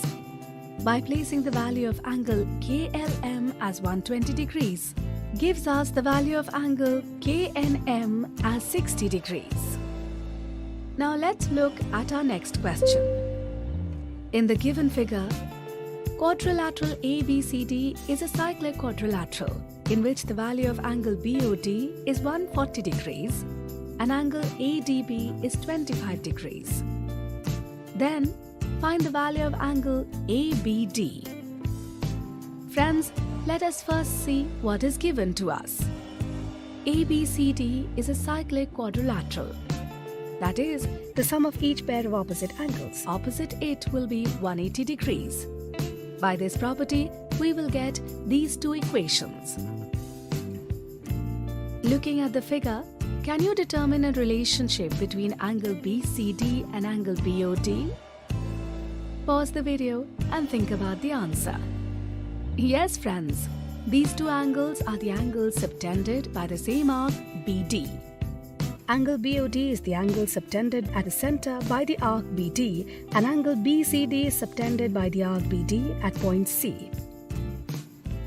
Located on the remainder of the circle, we know that the angle subtended by an arc to the center is twice the angle subtended at some point in the remainder of the circle. So we can say that angle BOD is equal to twice the angle BCD. we know the value of angle BOD. By placing its value in this equation, we can find the measure of angle BCD. We will get it as 70 degrees. Friends, now look at equation 1. In this, the sum of both the angles BAD and BCD is given as 180 degrees. By placing the value of angle BCD, we can find the value of angle BAD. We get the value of angle BAD as 110 degrees. According to the question, we have to find the value of angle ABD. Friends, look at the triangle BAD. In this, we are given the measurement of angle ADB and we have found angle BAD. And we know that the sum of the three angles of a triangle is 180 degrees. So we can write these angles in this way. And now by substituting the value of angle ADB and angle BAD in this equation, we can find the value of angle ABD. We got the angle ABD measuring 45 degrees. Friends, that is all for this session. Today we solved some questions based on the cyclic quadrilaterals and theorem related to it. See you in the next video. Thank you.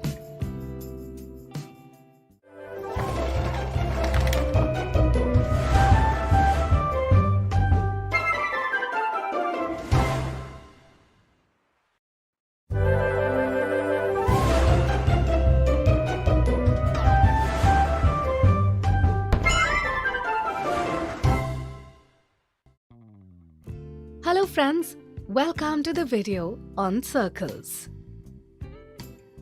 In the previous video, we solved some questions related to cyclic quadrilaterals. Today we will solve more questions related to the same concept. Friends, we are given that in an isosceles triangle, PQR, the side PQ and QR are equal, and the line segment ST is parallel to PR. We have to prove that quadrilateral PSTR is a cyclic quadrilateral. Friends, we know that the sum of the opposite angles in a cyclic quadrilateral is 180 degrees. So, if we prove that angle P plus angle RTS is equal to 180 degrees, or angle R plus angle PST is equal to 180 degrees, then we can say that quadrilateral PSTR is a cyclic quadrilateral. So let's begin. Friends, according to the question, triangle PQR is an isosceles triangle in which the sides PQ and QR are equal. So the angles P and the angle R will be equal, because the angles opposite the equal sides of the triangle are equal. Consider this as equation 1.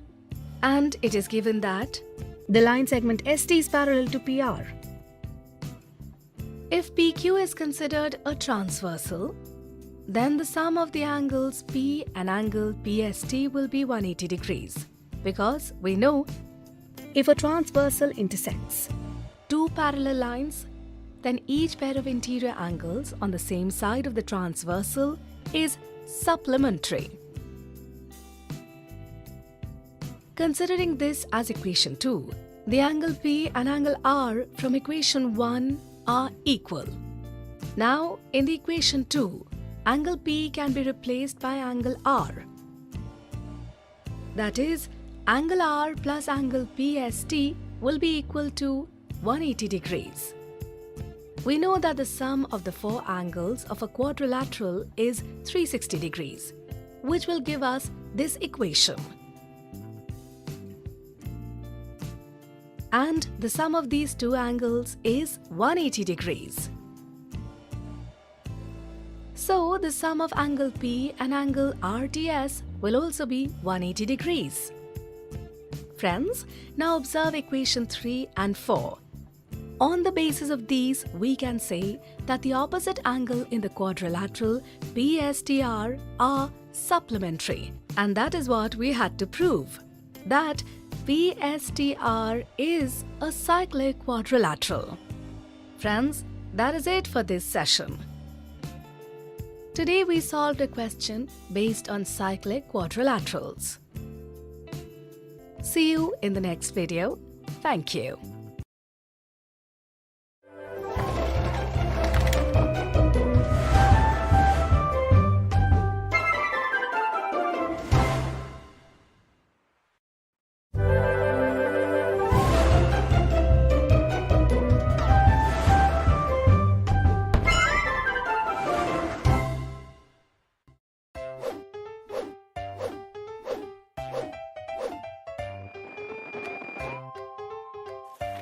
Gravitation, Part 3, Free Fall. In the previous video, we learned about the universal law of gravitation. In this video, we will learn about free fall.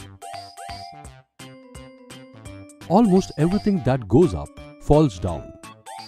Now, in this video, let us know more about free fall. Let's start by doing a simple experiment to understand free fall. Take a ball and throw it upwards. We see that the ball goes to a certain height and then it starts falling. Here, the Earth's gravitational force is attracting the ball, and so it moves downwards. So, when an object falls towards the Earth due to the gravitational force, the object is said to be in free fall. When an object is in free fall, there is no change in its direction, but a change in the magnitude of velocity takes place due to gravity. And as we know, any change in velocity means acceleration. So, when an object is falling towards the Earth, an acceleration is involved. And the acceleration is due to the gravity of Earth. Thus, we refer to this acceleration as acceleration due to gravity. It is denoted by g. Its SI unit is the same as that of acceleration, which is meter per second square. Now, let us derive the formula for acceleration due to gravity. As we know from the second law of motion, force is equal to mass multiplied by acceleration. Let the mass of the ball in the previous activity be m, and as we learned, there is acceleration involved in a free-falling object, which is denoted by g. So, the magnitude of the gravitational force F is equal to m multiplied by g. As we learned in previous video, F is equal to gm multiplied by m upon d square. Therefore, from the previous two equations, we can write m multiplied by g is equal to gm multiplied by m upon d square, or g is equal to g multiplied by m upon d square, where m is equal to mass of the Earth, d is equal to distance between the object and the center of the Earth. Let an object be near the surface of the Earth. Then the distance d in the previous equation will be equal to r, the radius of the Earth. Therefore, for objects near the Earth's surface, g is equal to g multiplied by m upon r square. As you might know, the Earth is not a perfect sphere. The radius of the Earth increases from poles to the equator. Where do you think the value of acceleration due to gravity is more on Earth? At the poles or at the equator? The value of acceleration due to gravity, g, is more at poles than at the equator. the value of g is more or less constant on the surface of the earth or near the earth's surface. But for objects far from the earth, we can calculate g using the formula g is equal to g multiplied by m upon d square. Now, let's see how we can calculate the value of g. To find out the value of g, we have to put the values of g, m and r in this equation. G is equal to g multiplied by m upon r square. Universal gravitational constant g is equal to 6.7 multiplied by 10 raised to minus 11 Newton meter square per kilogram square. Mass of the earth m is equal to 6 multiplied by 10 raised to 24 kilograms and radius of the earth r is equal to 6.4 multiplied by 10 raised to 6 meters. We know g is equal to g multiplied by m upon r square. G is equal to 6.7 multiplied by 10 raised to minus 11 Newton meter square per kilogram square multiplied by 6 multiplied by 10 raised to 24 kilogram per 6.4 multiplied by 10 raised to 6 meters the whole square, which is equal to 9.8 meter per second square. Therefore, the acceleration due to gravity g is equal to 9.8 meter per second square. Now, let us perform one more activity to understand whether all objects, hollow or solid, small or big, when allowed to fall from the same height, will fall with the same rate or not. Take a sheet of paper and a small ball. Drop both the things at the same time from the first floor of a building. What do you think? Which object will reach the ground first? We notice that the ball reaches the ground first and then the paper. This happens due to the air resistance.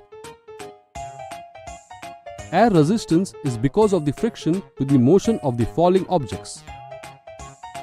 Here, the air resistance offered to paper is more in comparison to the ball.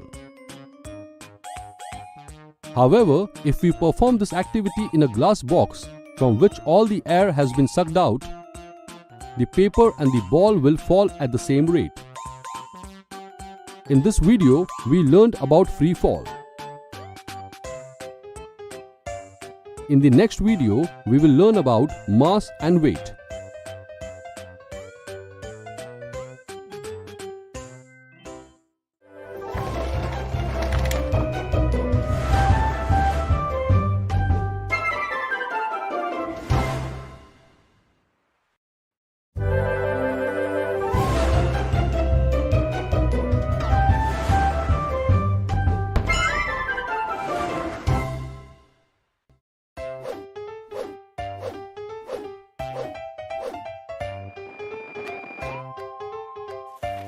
Motion, Part 4. Graphical representation of motion. In the previous video, we learned about the speed with direction or velocity and the rate of change of velocity or acceleration. In this video, we will learn to represent the motion of an object on a graph. Graphs offer an easy method to showcase the relation between two physical quantities. For example, during a cricket match, we can represent the performance of a team in a run versus over graph. Similarly, we can represent the motion of an object in a line graph.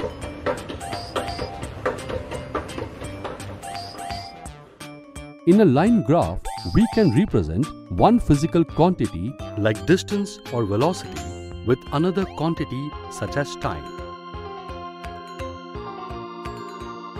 Let's first discuss the distance-time graph. In this graph, let us take time along the x-axis and distance along the y-axis.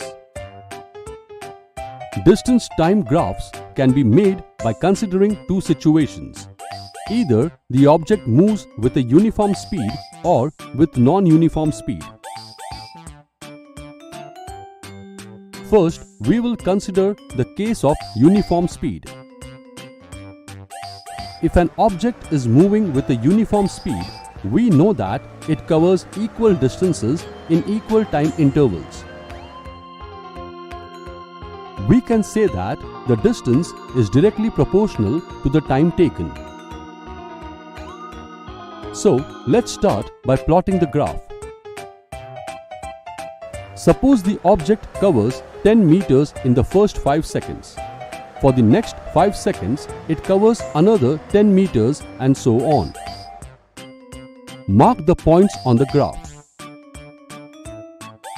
If you join these points, you can see a straight line passing from the origin.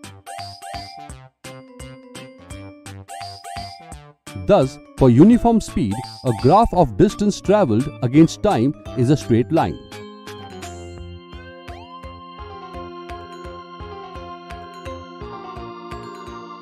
If the magnitude of displacement is equal to the distance travelled by the object, then we can use the term uniform velocity in place of uniform speed. We can also determine the speed of an object from the distance-time graph. The speed of an object is determined by calculating the slope of the distance-time graph. Let's calculate the speed of an object in the previous distance-time graph. Choose 2 points A and B on the graph. Draw a line parallel to the x-axis from point A and another line parallel to the y-axis from point B. These two lines meet each other at point C to form a triangle ABC.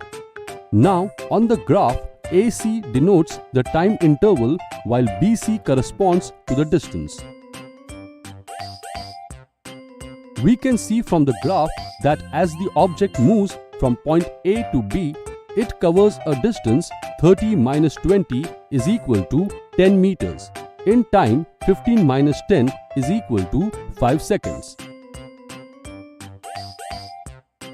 The speed v of the object can be determined as v is equal to distance travelled upon time taken. Speed is equal to 10 meters upon 5 seconds is equal to 2 meters per second. What if motion is an accelerated one? We can plot a distance-time graph for accelerated motion as well. Given here is a table which shows the distance covered by the car in the respective time interval. Can you plot the graph using the data in the given table? Once you plot the points, your graph will look like this.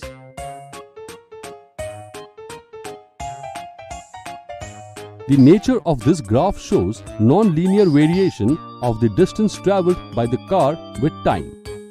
Thus, the graph shows the motion of an object with non-uniform speed. Now, let's study the velocity time graph. The variation in velocity with time for an object moving in a straight line can be represented by a velocity time graph. Suppose a car is moving at a uniform velocity of 60 km per hour in a certain direction. The velocity time graph of that car can be plotted by considering the velocity at certain time instants. Here, time and velocity are represented along the x-axis and y-axis respectively. As the car is moving at a uniform velocity, the height of its velocity time graph will not change with time.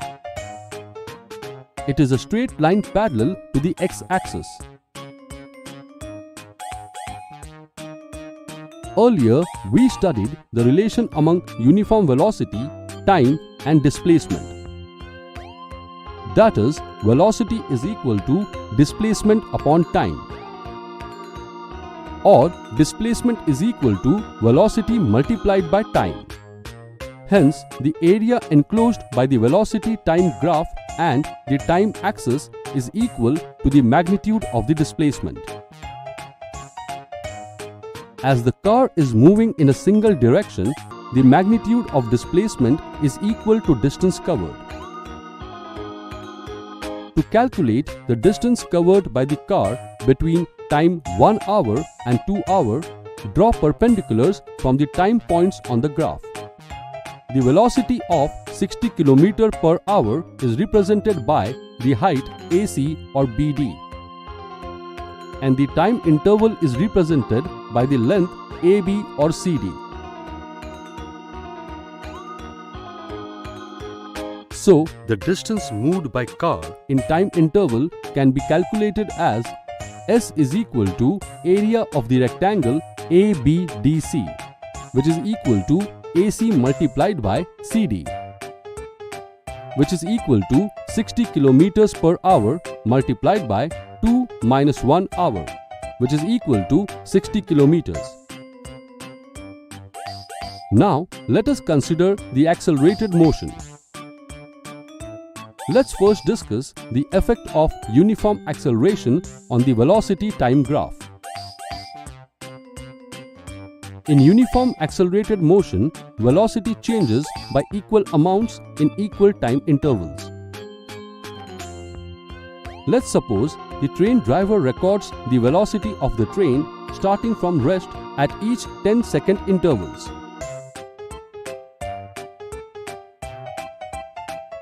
Can you plot the velocity time graph of this data? It should look like this.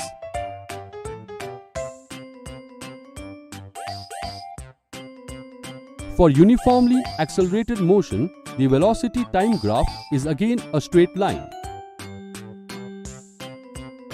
We can also calculate the distance covered by the train from the velocity time graph. To calculate the distance travelled by the train in a certain time interval, we have to calculate the area of A, B, C, D, E under the velocity time graph. Area ABCDE is equal to area of triangle ADE plus area of rectangle ABCD, which is equal to 1 upon 2 multiplied by AD multiplied by ED plus AB multiplied by BC. Similarly, we can plot the velocity time graph of a non-uniformly accelerated train. The velocity time graph for a non-uniformly accelerated motion can have any shape. In this graph, the current velocity of the train can be less than or greater than its previous velocity. This shows that the motion is non-uniformly accelerated.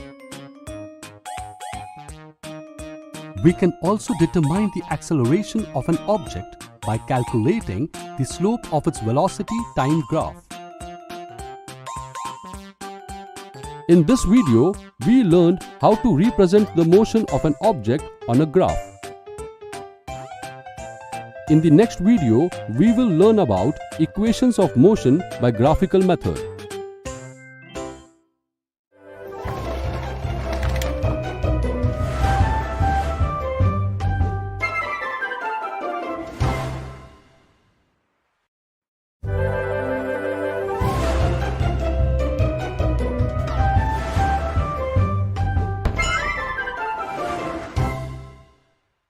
Today we will learn about health and diseases. We use the words health and disease many times. Health is the stage under which physical, mental, and social work can be done properly by proper capacity. Health is not just about getting rid of disease, but is also associated with feeling good within, having a mentally positive attitude, not finding yourself under pressure in times of social difficulties, etc. A person's health depends on his physical environment, economic condition, and social equality. Physical environment. Various disasters like floods can have different consequences on health. But the most important factor in this is pollution in our environment. If the environment around us would be dirty and polluted, we would feel disappointed. In such a situation, our minds could not remain happy and the chances of various diseases also increases. And in such a situation, we are not called healthy. Therefore, social hygiene is essential for personal health. For a good physical environment, the clean environment, proper disposal of waste and sewage, and clean water is essential. Economic condition. Good food and clean water are necessary for good health. To get good food, good financial conditions is necessary. And to be in good financial condition, employment opportunities must be available. Social equality. Humans are a social animal. They maintain interrelationships with each other. If there is no equality in society, then the behavior towards each other will not be good, due to which problems like fear, tribulation will increase in the society. This will increase mental stress, which is not good for health. Therefore, it is necessary to have brotherhood and equality in the society. If seen, the cleanliness and social inequality of the physical environment are community problems. Personal health is possible only after removing these problems. Therefore, community health is also essential for personal health. Now, let's discuss the disease. Disease refers to disturbances in the normal state of the organism. Disease can be written as dis plus ease, and from this we can take the meaning as lack of rest. Due to disease, the functioning of any part of our body is interrupted. Since the functions of all the organs in our body are dependent on each other, other functions of the body are also hindered. This makes the person feel uncomfortable. There can be various reasons for the disease, such as lack of nutrients, entrance of any harmful organisms like bacteria or viruses in the body, and lack of public health services, genetic defects such as sickle cell anemia, etc. If a person does not have any disease, we call him disease-free. Sometimes the condition of getting rid of disease is called good health, but this is not true. We will call a person disease-free only when there is no discomfort in the functioning of one or more of his organs. But a person can be said healthy when he feels physically, mentally, and socially good. In this way, every healthy person is disease-free, but every disease-free person cannot be said healthy. For example, a disease-free person may be unwell due to social and environmental factors. When there is a disease, there is a defect in the structure or function of one or several organs of the body, due to which changes are seen in those organs like headache, cough, swelling, etc. These changes are called symptoms. A disease can be inferred from these symptoms. Different diseases may have similar symptoms, such as Headache can be in different diseases such as cold, brain inflammation, that is, meningitis. On seeing the symptoms, the doctors determine which disease sign the symptoms are. They may also conduct some tests in the laboratory to ensure the diagnosis of the disease. There can be many factors or causes of a disease. For example, a child suffers from diarrhea, then microorganism is the immediate cause.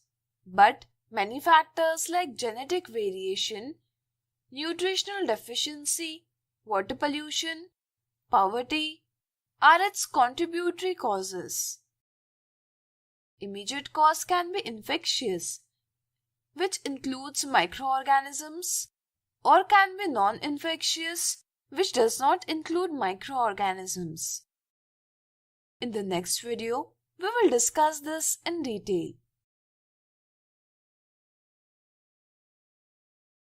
So today we have learned about health and diseases.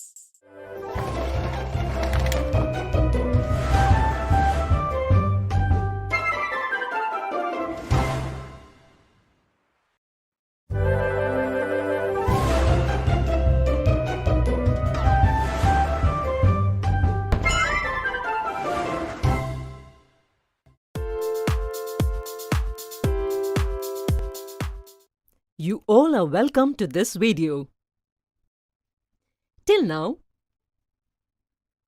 we have learnt about graphical and algebraic methods of solving linear equations in two variables.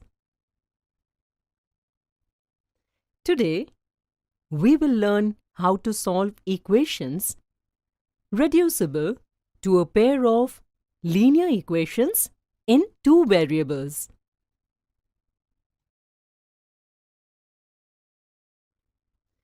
In your class, 5 boys and 2 girls do their homework together in 4 days, whereas the same homework is done by 2 boys and 1 girl in 9 days. If 1 boy and 1 girl together have to do the homework on their own, how many days will they take to finish it? Can you write a pair of linear equation in two variables to represent this situation? Let's make a pair of equations. Let's assume that a boy takes X days to finish this work on his own, and a girl takes Y days to finish the work on her own. Hence, in one day, a boy finishes 1 by X amount of work, and a girl finishes 1 by Y amount of work in one day. Therefore, work done by 5 boys and 2 girls in a day. And we can similarly write the work done by 2 boys and 1 girl in a day. Now we get equations 1 and 2. Can you solve this pair of equations? If we write both these equations in the following manner, you can see that here we get a pair of equations, but this is not in the form of linear equations because in this the equation ax plus by plus c is not equal to 0, which is why it becomes difficult to solve this equation. So let us see how this pair of equations can be solved easily. In order to solve this type of a pair of equations, we can express them in the form of linear equations in two variables. To do this, if we replace 1 by x by m and 1 by y by n in equations 1 and 2, then we get equations 3 and 4. In this manner, we have expressed equations 1 and 2 in the form of linear equations. Now we can solve equations 3 and 4 by either graphical or algebraic method. Pause the video and try to solve this.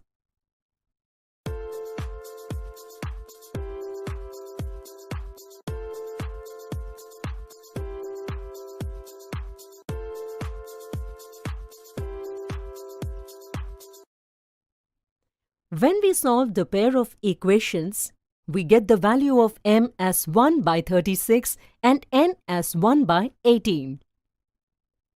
But can you tell what do we need to do in order to find the values of x and y?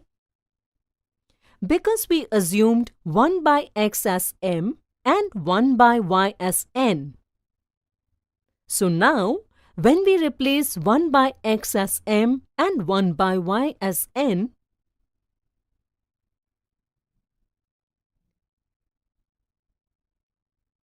we get x is equal to 36 and y is equal to 18. Therefore, to finish the homework, one boy will take 36 days and one girl will take 18 days. In this video, we learned how to express a pair of equations which is not linear as a pair of linear equations and solve them. We'll look at some examples based on this in the next video.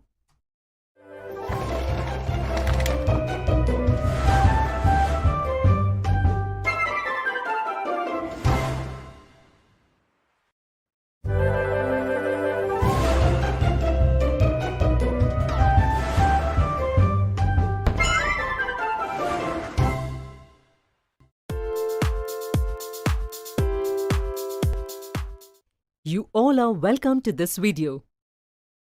In the previous video, we studied how to solve equations reducible to a pair of linear equations in two variables. In today's video, we will look at some examples based on this. Solve the following pair of equations. If this pair of equations is written like this, then you will observe that this is not the form of a pair of linear equations because ax plus by plus c is not equal to 0. Can you tell me what can we do to solve this pair of equations? That's correct. Just by some important replacements, we can change this pair of equations into a pair of linear equations. If we put 1 by x minus y is equal to m and 1 by x plus y is equal to n in equation 1 and 2, so we will get equations 3 and 4, which represents a pair of linear equations in two variables. We can solve this pair of linear equations by any of the methods. You can pause the video and try to solve these equations.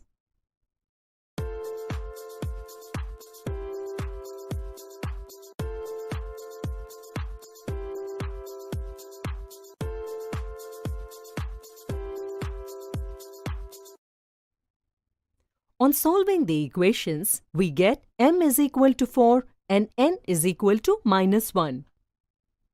We replace m by 1 by x minus y and n by 1 by x plus y.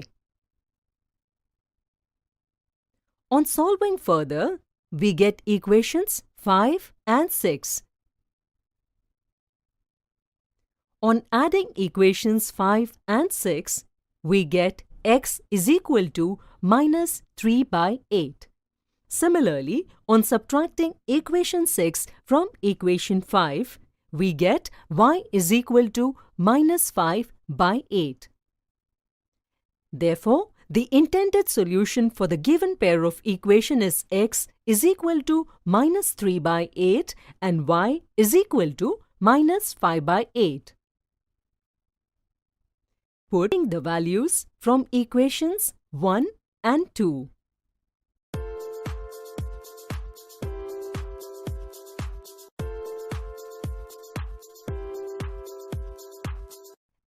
We verify that x is equal to minus 3 by 8 and y is equal to minus 5 by 8 is the only solution to the given pair of linear equations. Let's look at some more examples. Ruchi covers some part of the distance from her school to home by walking and the rest by taking a bus. The total distance is 14 kilometers. If she walks for 2 kilometers and takes a bus for the rest, then she takes half an hour to reach. If she walks for 4 and takes a bus for the rest of the distance, then it takes her 9 minutes more than before. Find the speed of Ruchi and the bus. Let Ruchi's speed be x kilometer per hour and the speed of bus be y kilometer per hour. We know that speed is equal to distance by time. Accordingly, time is equal to distance by speed. Therefore, according to the first situation, Ruchi will take 2 by x hours to walk and 12 by y hours by bus to cover the distance. This way, Ruchi will take T1 plus T2 is equal to 1 by 2 hours to reach home. This gives us equation 1. Similarly, situation 2 gives us our second equation. You can see that equations 1 and 2 are not linear equations. If we write equations 1 and 2 in this form, replace 1 by x by m and 1 by y by n in both the equations, then we get equations 3 and 4. By solving equations 3 and 4, we get the value of m as 1 by 10 and n as 1 by 40. Now we know that m is equal to 1 by x and n is equal to 1 by y, so this gives us the value of x as 10 and y as 40.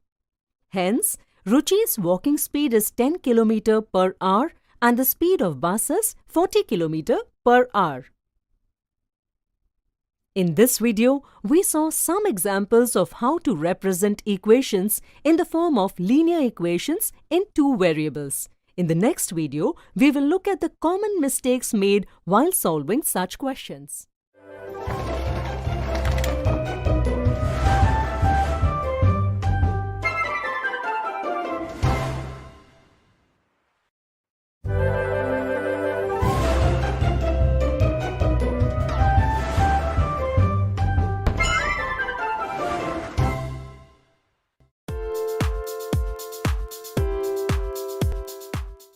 You all are welcome to this video. In the previous video, we looked at some examples of equations which can be expressed in the form of linear equations in 2 variables. Now, we will look at the common mistakes made while solving questions based on this. Solve the given pair of equations. To solve the question, pause the video and match your answer.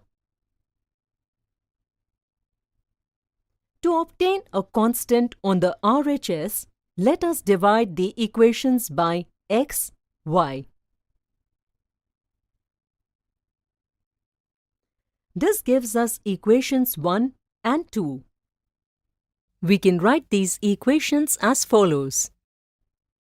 You can see that equations 1 and 2 are not linear equations. If we replace 1 by x by m and 1 by y by n in equations 1 and 2, then we can express these equations as linear equations, equations 3 and 4. Now, on solving 3 and 4 by any method, we get m is equal to 2 and n is equal to 3. Now again, keeping m is equal to 1 by x and n is equal to 1 by y, solving gives us x is equal to 1 by 2 and y is equal to 1 by 3. Therefore, option 3 is the correct answer. It was a nice try if you selected option 1. But This answer is wrong because while solving the question, you got the values of m and n. But you didn't solve it further, and after taking these values of m and n, you selected the first option, then the answer is incorrect. If you selected option 2, then it's a nice try. But even this answer is wrong. This is because when you divide the equations by xy, you often make a mistake. And according to that only, you solve the rest of the question, which gives x is equal to 1 by 3 and y is equal to 1 by 2, which is again wrong.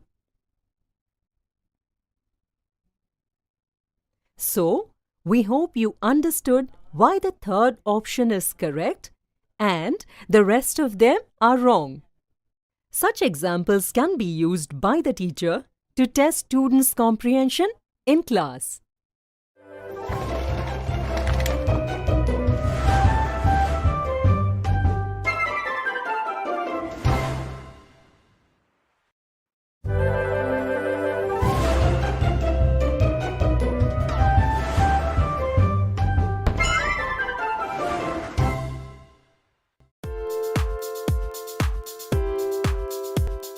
Welcome to this video. Dear children, you read about division in previous classes. So today, in this video, let's see how division is related to Euclid's division lemma. We have 59 chocolates and 3 boxes. We have to keep equal number of chocolates in all the 3 boxes. Can you keep an equal number of chocolates in these boxes?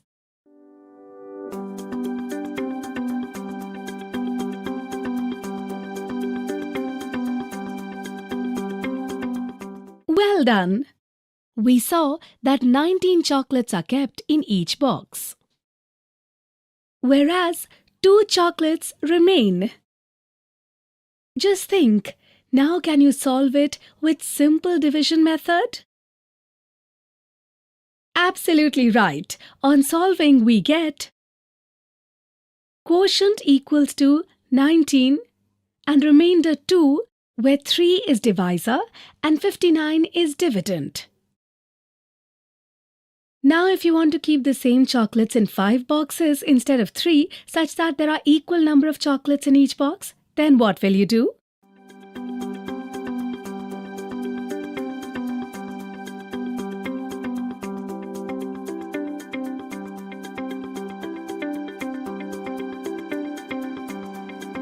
Well done!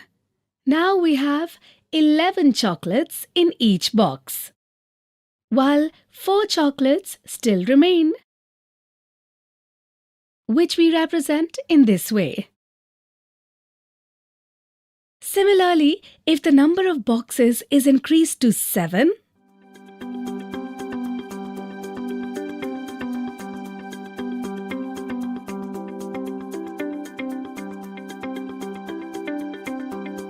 we see that each box contains 8 chocolates, while 3 chocolates remain,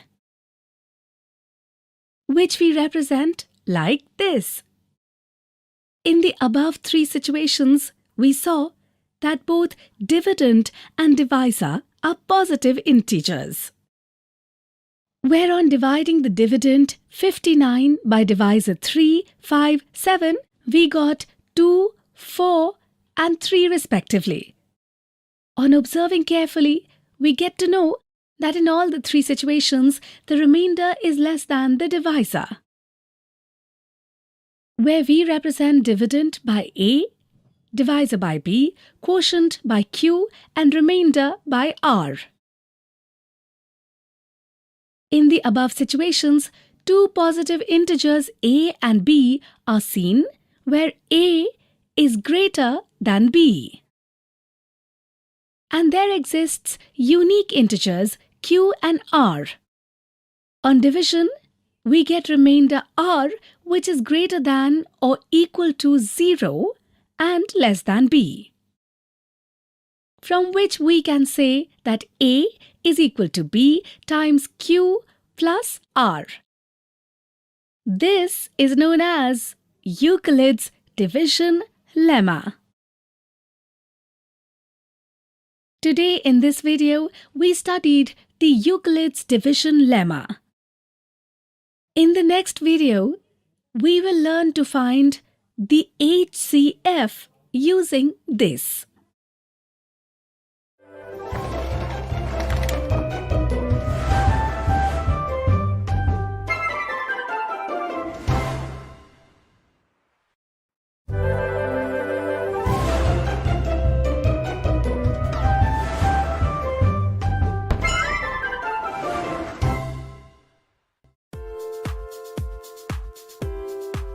Welcome to this video. In our previous video, we studied the Euclid's division lemma. Today, in this video, we will learn to find the HCF using Euclid's division lemma. The number of chocolates P and chocolate Q are 1215 and 891 respectively. What is the maximum number of chocolates that can be kept in a box, and how many minimum boxes are required to keep equal number of each chocolate? You can also solve this by hit and trial method. But here we will solve this in a stepwise manner, for which we will find the HCF, that is, highest common factor of the number of both types of chocolates. For this, we will use Euclid's division lemma A equals to B multiplied by Q plus R. Let's try to solve it together. Here, 1215 is greater than 891. Now we will use Euclid's division lemma on these, which gives us this value. Since the remainder is not equal to 0, we apply the Euclid's division lemma again to divisor 891 and remainder 324.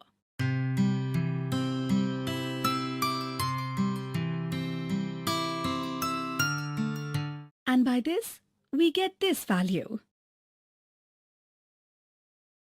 Here also, the remainder is not equal to 0, so we apply the Euclid's division lemma once again.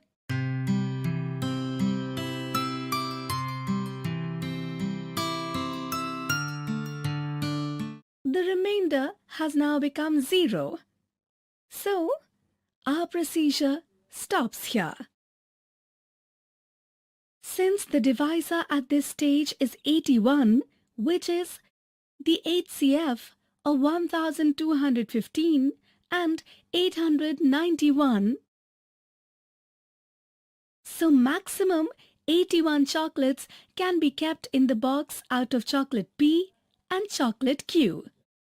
Since we have to find the minimum number of boxes required, can you tell what we have to do in order to find this? Well done! If we divide the number of chocolates P and chocolate Q by 81, that is, the maximum number of chocolates that can be kept in a box, and add the quotients obtained, we get 26, which is the minimum number of boxes required. Hence, minimum 26 boxes are required to keep the chocolates. Now, let's understand the difference between Euclid's division lemma and Euclid's division algorithm.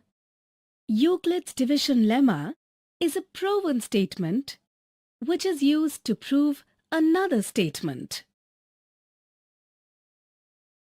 while algorithm is a series of well-defined steps which is used to find the HCF of two positive integers A and B, where we can use the statement A equals to B multiplied by Q plus R of Euclid's division lemma.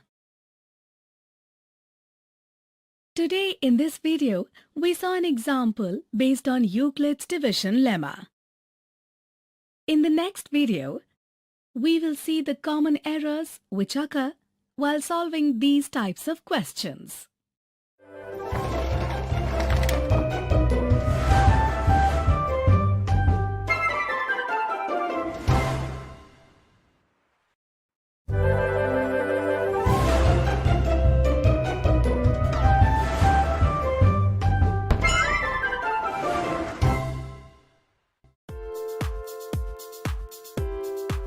Welcome to this video.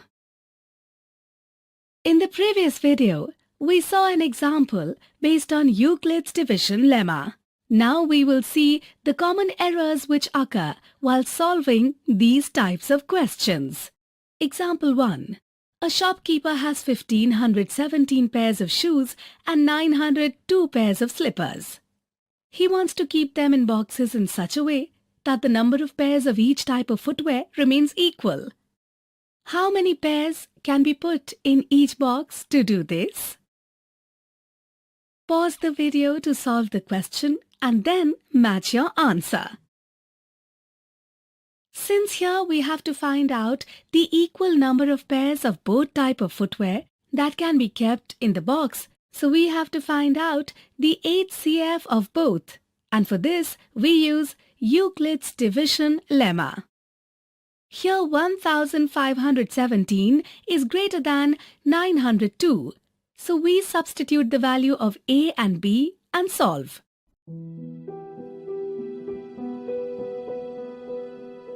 If you have selected option 1, then it's a good try. But it's a wrong answer.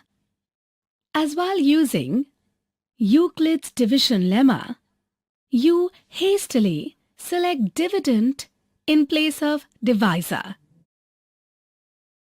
because of which your answer gets wrong. Here, to find HCF, we used Euclid's division algorithm, which is based on Euclid's division lemma. If you have chosen option 2, then it's a good try.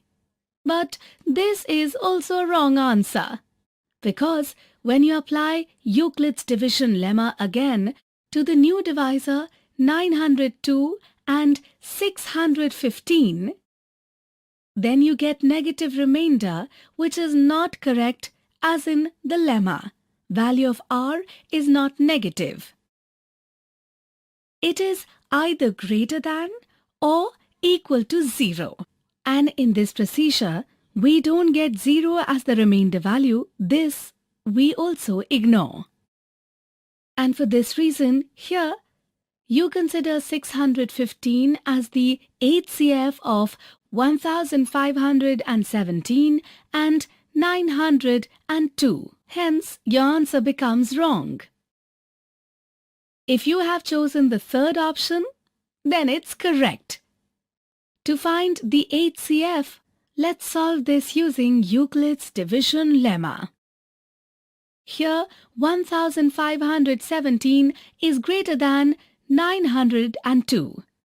We repeat the process of Euclid's division lemma until the remainder is 0. Here we get remainder 0. So, the process ends here. Since the divisor at this stage is 41, so the HCF of 1517 and 902 is 41. So, the option 3 is correct. Hope you must have understood why the third option in this example is correct and the rest all are incorrect. Teachers can also check the understanding of the students in the class with the help of such examples.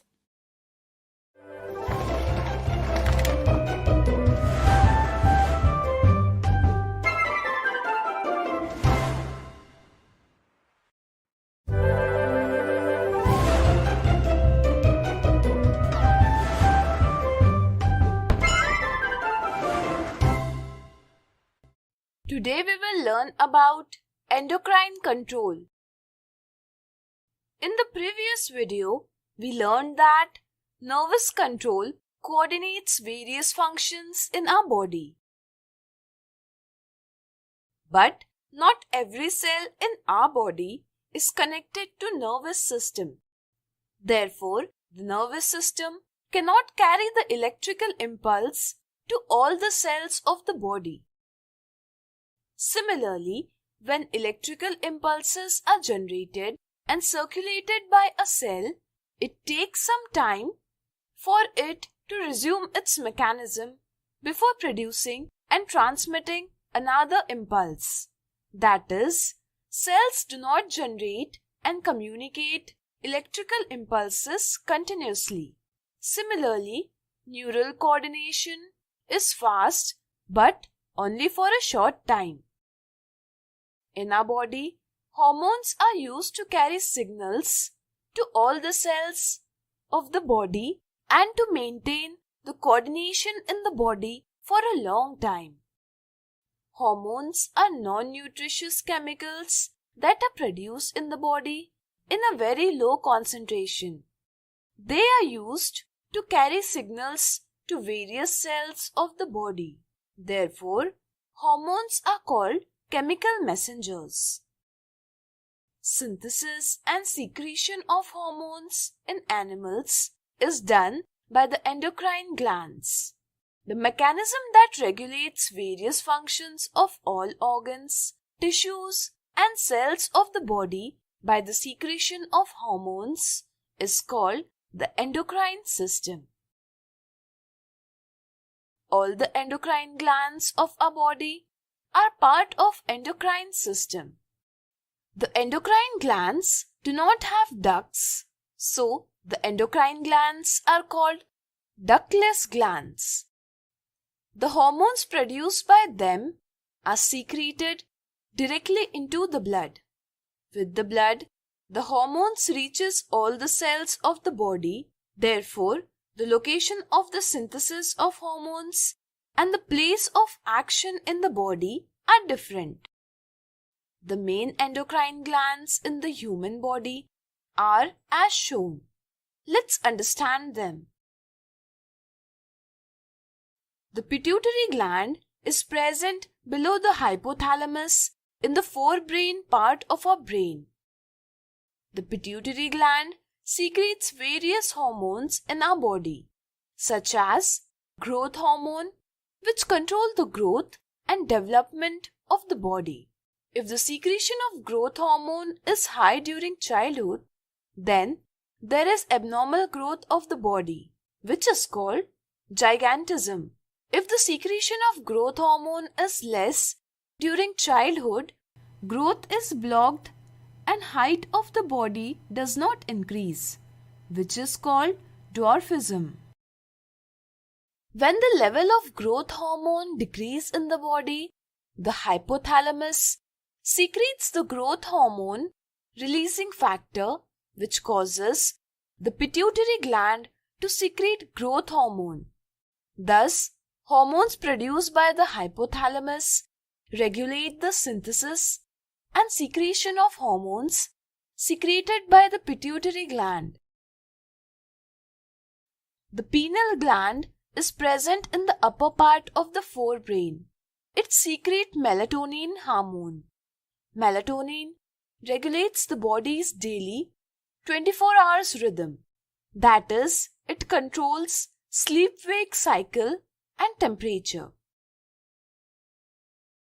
Thyroid gland is present in our throat, is made up of two lobes, where each lobe is present on either side of the respiratory tract. Therefore, the shape of the thyroid gland resembles that of the butterfly. Thyroid gland synthesizes and secretes thyroxine hormone. Thyroxine controls the metabolism of carbohydrates, proteins, and fat in our body. Therefore, thyroxine mainly helps in the regulation of the basal metabolic rate of the body and provides suitable balance for the growth of the body. Thyroid gland synthesizes thyroxine hormone with the help of iodine. Iodine is therefore required for synthesis of thyroxine at normal rates. So, we should take iodized salt. Iodine deficiency reduces the synthesis of thyroxine, known as hypothyroidism. It leads to the disease called goiter. In this disease, there is a growth of thyroid gland and swelling in the neck. If the synthesis and secretion of thyroxine is high in the body, then the level of thyroxine is increased, which is called hyperthyroidism. There are 4 parathyroid glands present on the posterior surface of the thyroid gland, which secrete parathyroid hormone. Parathyroid hormone increases calcium levels in the blood. The thymus gland is present between the 2 lungs. It secretes thymosin hormone. Thymosin hormone assists in the development of the immune system. An adrenal gland is present above each kidney, which secretes adrenaline hormone in the blood. Adrenaline reaches to the heart and various parts of the body through blood. Adrenaline increases the heart rate, due to which there is more blood supply to the muscles of the body. Therefore, more oxygen reaches the muscles. In the presence of adrenaline, the muscles around the digestive system and the small arteries of the skin shrink. As a result, the supply of blood in the digestive system and skin decreases. This causes more blood to the skeletal muscles. Therefore, there is a contraction of diaphragm and the rib muscles, and the breathing rate increases. Adrenaline also causes pupillary dilation, goosebumps, and sweat secretion. All these responses together help the body to deal with an emergency. In an emergency, the secretion of adrenaline increases, so it is called the emergency hormone or the fight hormone. So, adrenaline is called fight hormone. Pancreas are present behind the stomach in our body. It secretes insulin hormone. Insulin helps in controlling the sugar level in the blood. If it is secreted in small amounts, the level of sugar in the blood rises. This causes a disease called diabetes. Diabetes patients take less sugar in their diet and are injected with insulin for treatment. In males, a pair of testes secretes testosterone hormone. Testosterone helps in production of sperm. It also stimulates muscle growth, low-pitch voice, aggressiveness, growth of face and axillary hairs. A pair of ovaries in the female secrete estrogen hormone. Estrogen assists in the growth of ovarian follicle and mammary glands. It causes development of high-pitch voice and secondary sexual characters in females. All these changes occurs at the age of 10 to 12 years and are associated with puberty. In this way, various hormones control the growth, metabolism, and development of the body. Lack or excess of any hormone level in the body causes many diseases. Therefore, it is necessary to have hormone secretion in a precise quantity in the body. Therefore, the feedback mechanism controls the timing and the amount of hormone secretion. In the feedback mechanism, a substance present in the body regulates the secretion of the hormone, due to which the hormone is secreted as per requirement in the body. For example, the cell of the pancreas detects the level of sugar in the blood. When the level of sugar in the blood increases, the secretion of insulin from the pancreas also increases. And when the level of sugar in the blood decreases, the secretion of insulin from the pancreas also decreases. Thus, the level of sugar in the blood is controlled. Insulin helps in controlling sugar level in the blood. Now, you must have understood that the endocrine system also assists in the control and coordination of the body.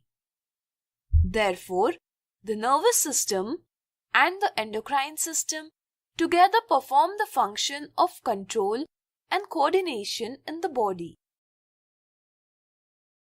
So, today we have learned about endocrine control.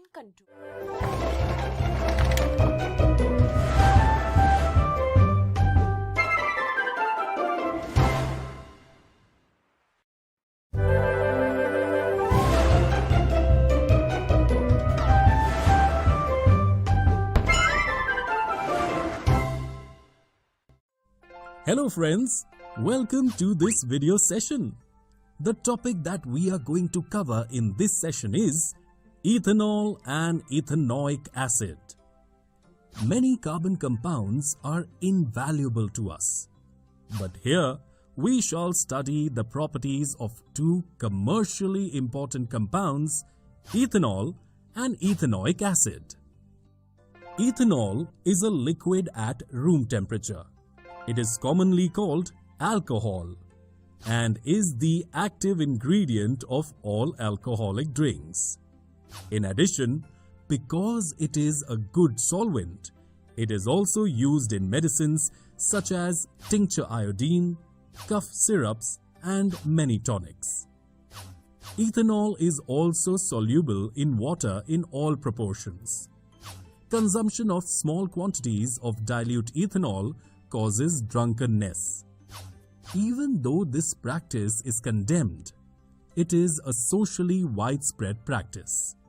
However, intake of even a small quantity of pure ethanol, called absolute alcohol, can be lethal. Also, long-term consumption of alcohol leads to many health problems. We will now discuss the reactions of ethanol. 1. Reaction with sodium, Na. Alcohols react with sodium, leading to the evolution of hydrogen. With ethanol, the other product is sodium ethoxide. 2. Reaction to give unsaturated hydrocarbon. Heating ethanol at 443 K with excess concentrated sulfuric acid results in the dehydration of ethanol to give ethene. The concentrated sulfuric acid can be regarded as a dehydrating agent which removes water from ethanol. Ethanoic acid is commonly called acetic acid and belongs to a group of acids called carboxylic acids. 5 to 8% solution of acetic acid in water is called vinegar and is used widely as a preservative in pickles. The melting point of pure ethanoic acid is 290 K and hence it often freezes during winter in cold climates. This gives rise to its name, glacial acetic acid. The group of organic compounds called carboxylic acids are obviously characterized by their acidic nature. However, unlike mineral acids like HCl, which are completely ionized, carboxylic acids are weak acids. Now we will discuss the chemical reactions of ethanoic acid. 1. Esterification. Esters are most commonly formed by reaction of an acid and an alcohol. Ethanoic acid reacts with absolute ethanol in the presence of an acid catalyst to give an ester. Generally, esters are sweet-smelling substances. These are used in making perfumes and as flavoring agents.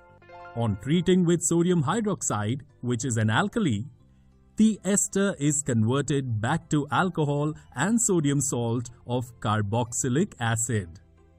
This reaction is known as saponification because it is used in the preparation of soap. Soaps are sodium or potassium salts of long-chain carboxylic acid. 2. Reaction with base. Like mineral acids, ethanoic acid reacts with a base such as sodium hydroxide to give a salt, sodium ethanoate, or commonly called sodium acetate, and water. 3. Reaction with carbonates and hydrogen carbonates. Ethanoic acid reacts with carbonates and hydrogen carbonates to give rise to a salt, carbon dioxide, and water. The salt produced is commonly called sodium acetate. This was all about the physical and chemical properties of ethanoic acid and ethanol. Friends, in this video we studied about ethanol and ethanoic acid.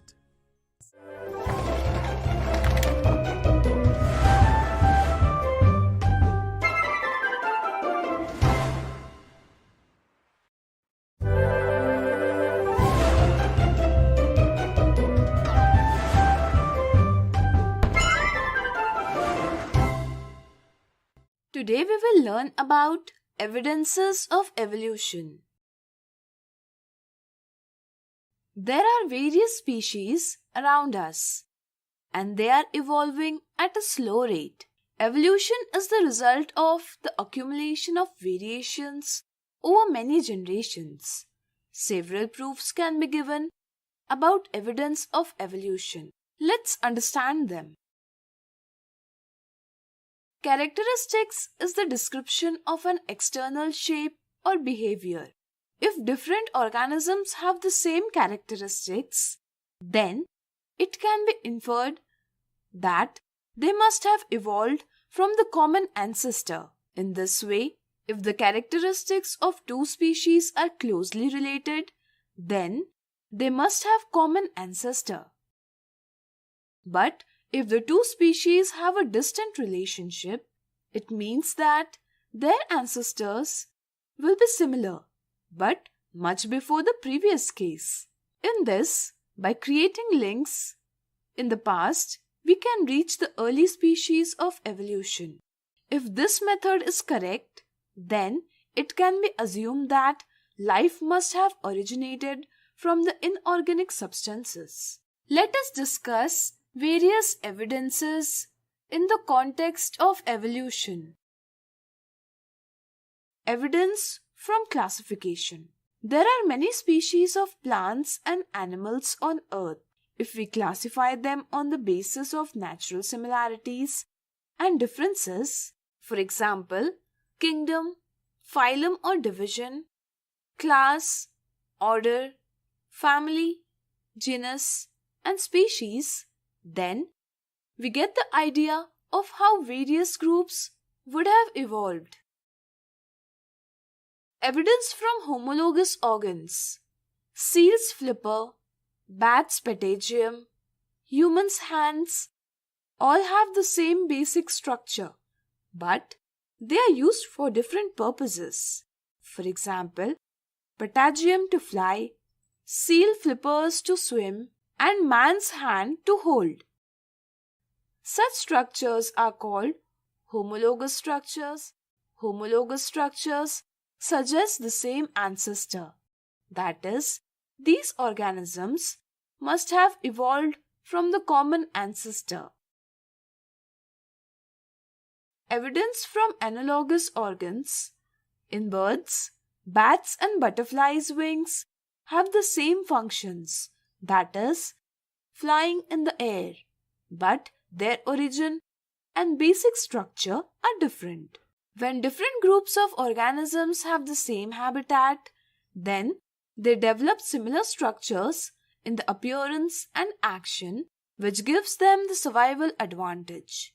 In this way, if the organs are similar in appearance and function, but the basic structure and origin are different, then they are called analogous organs. Analogous structures provide evidence of a different ancestor. Are sweet potato and potato also analogous to each other? Try to find its answer by yourself. Evidence from vestigial organs. Organisms have organs that were functional in the ancestors, but these are not at all useful. These are called vestigial organs. As in ancestors of humans, the vermiform appendix was helpful in digestion of cellulose. During development, humans became omnivores and the amount of cellulose in food decreased. This made the vermiform appendix as the vestigial organ. Evidence from fossils. The preserved remains of a dead organisms are called fossils. One method of finding out how old fossils are is by digging down into the earth. The deeper the fossils are found in the ground, the older they are. Other methods are fossil dating, in which fossils are timed based on the ratio of different isotopes of carbon found in a fossil. From the study of fossils, it is known that the body organization of the oldest living organisms was simple and gradually became complex with time. That is, slowly with the time, the complex organisms evolved from the simplest organisms. Archaeopteryx was an ancient bird whose fossils gives us the idea that birds have evolved from reptiles. It is the connecting link between these animals. Evolution is the result of bit-by-bit changes that happen over generations. For example, in planaria, an eye-like structure is present, but it was very simple. The eyes of some animals cannot detect color. The eyes of human beings are much developed as compared to eyes of these animals. Molecular phylogeny. The changes occurring in DNA during reproduction is a basic event in evolution. These changes progressively accumulates in the next generation. If the DNA of two organisms are closely related, then it means that the two organisms have a close relationship. Molecular phylogeny deals with tracking how these changes took place in the past. From this, it can be identified from which organism an organism has evolved. Some species have evolved from artificial selection. Artificial selection is a process in which humans select certain traits which are to be transported to their offspring. The artificial selection from wild cabbage produced variations such as cabbage, broccoli, cauliflower, kohlrabi, kale, etc. Let us now understand the evolution of human species. To understand human evolution, we took the help of excavation, time dating, fossils, and DNA, and determining DNA sequences using these tools. There are variations in color, form, and shape of humans, but they are all members of same species. All have the same basic structure. The number of chromosomes in all is 46, and DNA is also similar. all humans can reproduce with each other. The first member of human race, that is Homo sapiens, has been discovered in Africa. This means that humans must have originated in Africa. A few thousand years ago, our ancestors spread all over Africa and in Asia, Europe, America, etc. in order to live life in the best way. Generation by generation, variations got accumulated which resulted in evolution, and thus the human being of today is evolved. So today we have learned evidences of evolution.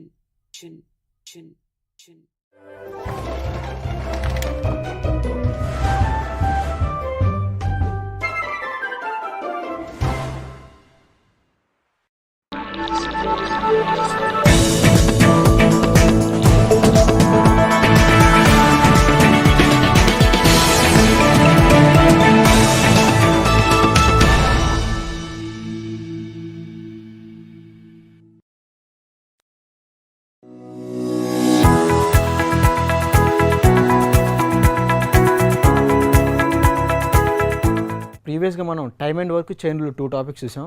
ఆ టాపిక్కి inter రిలేటెడ్గా pipes and system అని చెప్పి ఇంకో topic ఉంది. ఇవాళ ఆ topic చూద్దాం. So today's topic is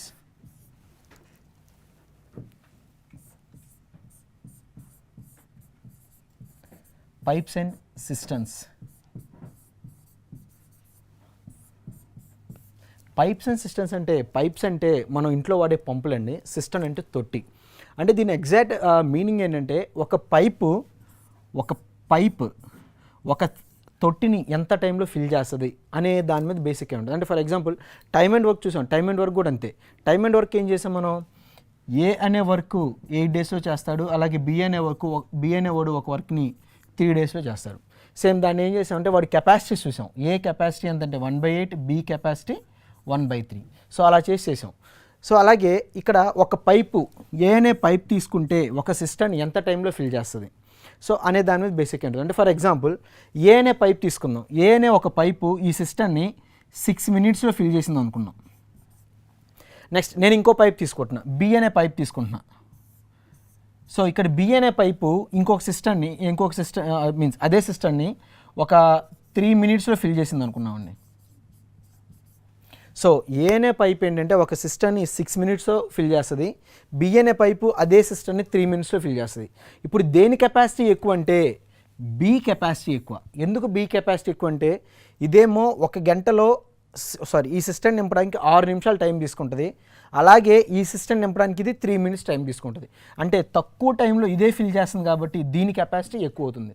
so ఇప్పుడు టైమ్స్ ఇచ్చారు కాబట్టి మనం కెపాసిటీలోకి మార్చాలంటే 1/6, 1/3. ఇదేమో ఏ కెపాసిటీ, ఇది బి కెపాసిటీ. మరి ఇప్పుడు 2 పైప్స్ ఒకేసారి పనిచేస్తున్నాయి అనుకుంటే ఏ ప్లస్ బి. మనం టైమ్ అండ్ వర్క్లో కూడా అలాగే చేసామండి. ఏబి కలిసి ఇద్దరు వర్క్ చేస్తున్నారంటే ఏ ప్లస్ బి అనుకున్నాం. అంటే 1/8కి 1/3కి ఎల్సిఎం తీసుకున్నాం. ఎల్సిఎం తీసుకొని చేసాం. సో అలాగే 1/6 + 1/3 అంటే దీనికి 3కి 6కి ఎల్సిఎం ఎంత అంటే 6. 6 టేబుల్లో 1 టైం క్యాన్సిల్ అవుతుంది. 3 టేబుల్లో 2 టైమ్స్ క్యాన్సిల్ అవుతుంది. అంటే 3/6. 3/6 అనేది కెపాసిటీ. మళ్ళీ దాన్ని మనం టైంలోకి మార్చాలి కాబట్టి 6/3 అంటే 3 టేబుల్లో 2 టైమ్స్ క్యాన్సిల్ అవుతుంది. అంటే ఏ ఒకటే 6 మినిట్స్లో ఫిల్ చేస్తుంది, అలాగే బి ఒక పైపే 3 మినిట్స్లో ఫిల్ చేస్తుంది. కానీ ఈ రెండూ కలిపి కనుక వర్క్ చేస్తే ఖచ్చితంగా 2 మినిట్స్లో ఒక సిస్టమ్ని ఫిల్ చేసేస్తుంది. సో మనం ఇలాగే తీసుకొని చేస్తాం. ఇది సేమ్ ఇదే ప్రాబ్లమ్స్ మనం టైమ్ అండ్ వర్క్లో చూసాం. సో అలాగే తీసుకొని చేసేస్తాం. అయితే టైమ్ అండ్ వర్క్లోనే ఏ ప్లస్ బి ఇద్దరూ కలిపి కనుక వర్క్ చేస్తే మనం ఒక ఫార్ములా చూసాం. ఆ ఫార్ములా ఏంటంటే AB/A + B.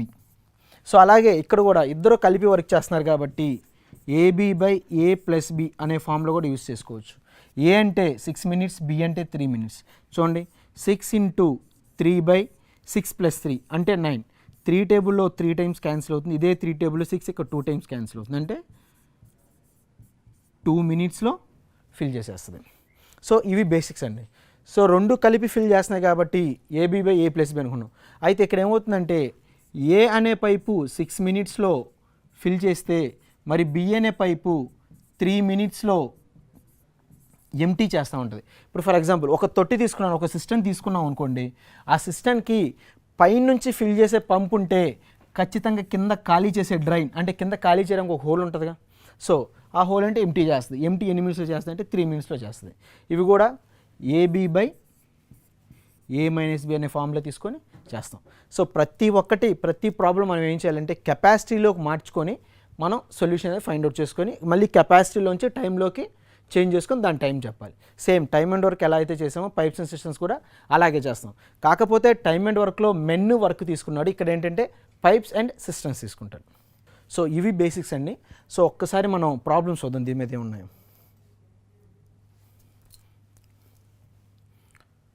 First question, 2 pipes A and B can fill a tank in 20 minutes, 30 minutes respectively. 20 minutes respectively.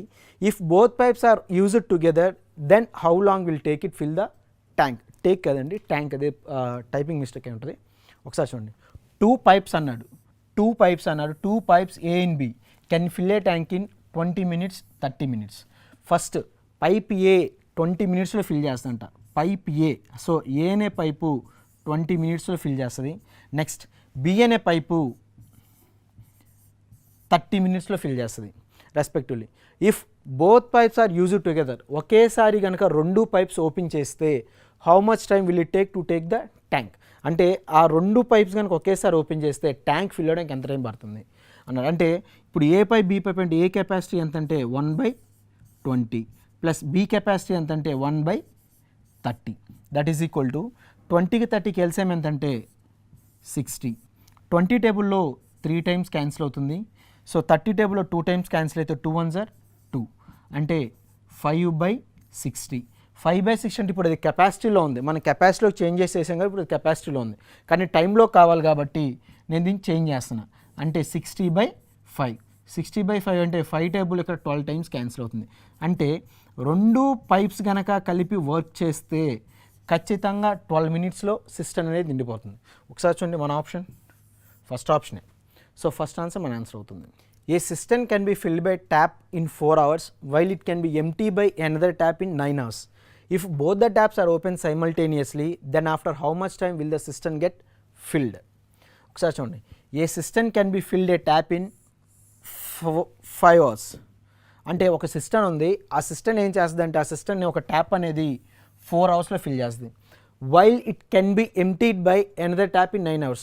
దానికి ఇంకొక ట్యాప్ అనేది ఉందండి. ఇంకో ట్యాప్ అంటే ఫర్ ఎగ్జాంపుల్ మనం ఆ సిస్టమ్కి ఒక తొట్టికి కింద చిన్న డ్రైనర్ పెట్టుకుంటాం వాటర్ బయటకు పోవడానికి, దాన్నే మనం ట్యాప్ కింద వాడాడు, అది 9 hours ఖాళీ చేస్తుందంట.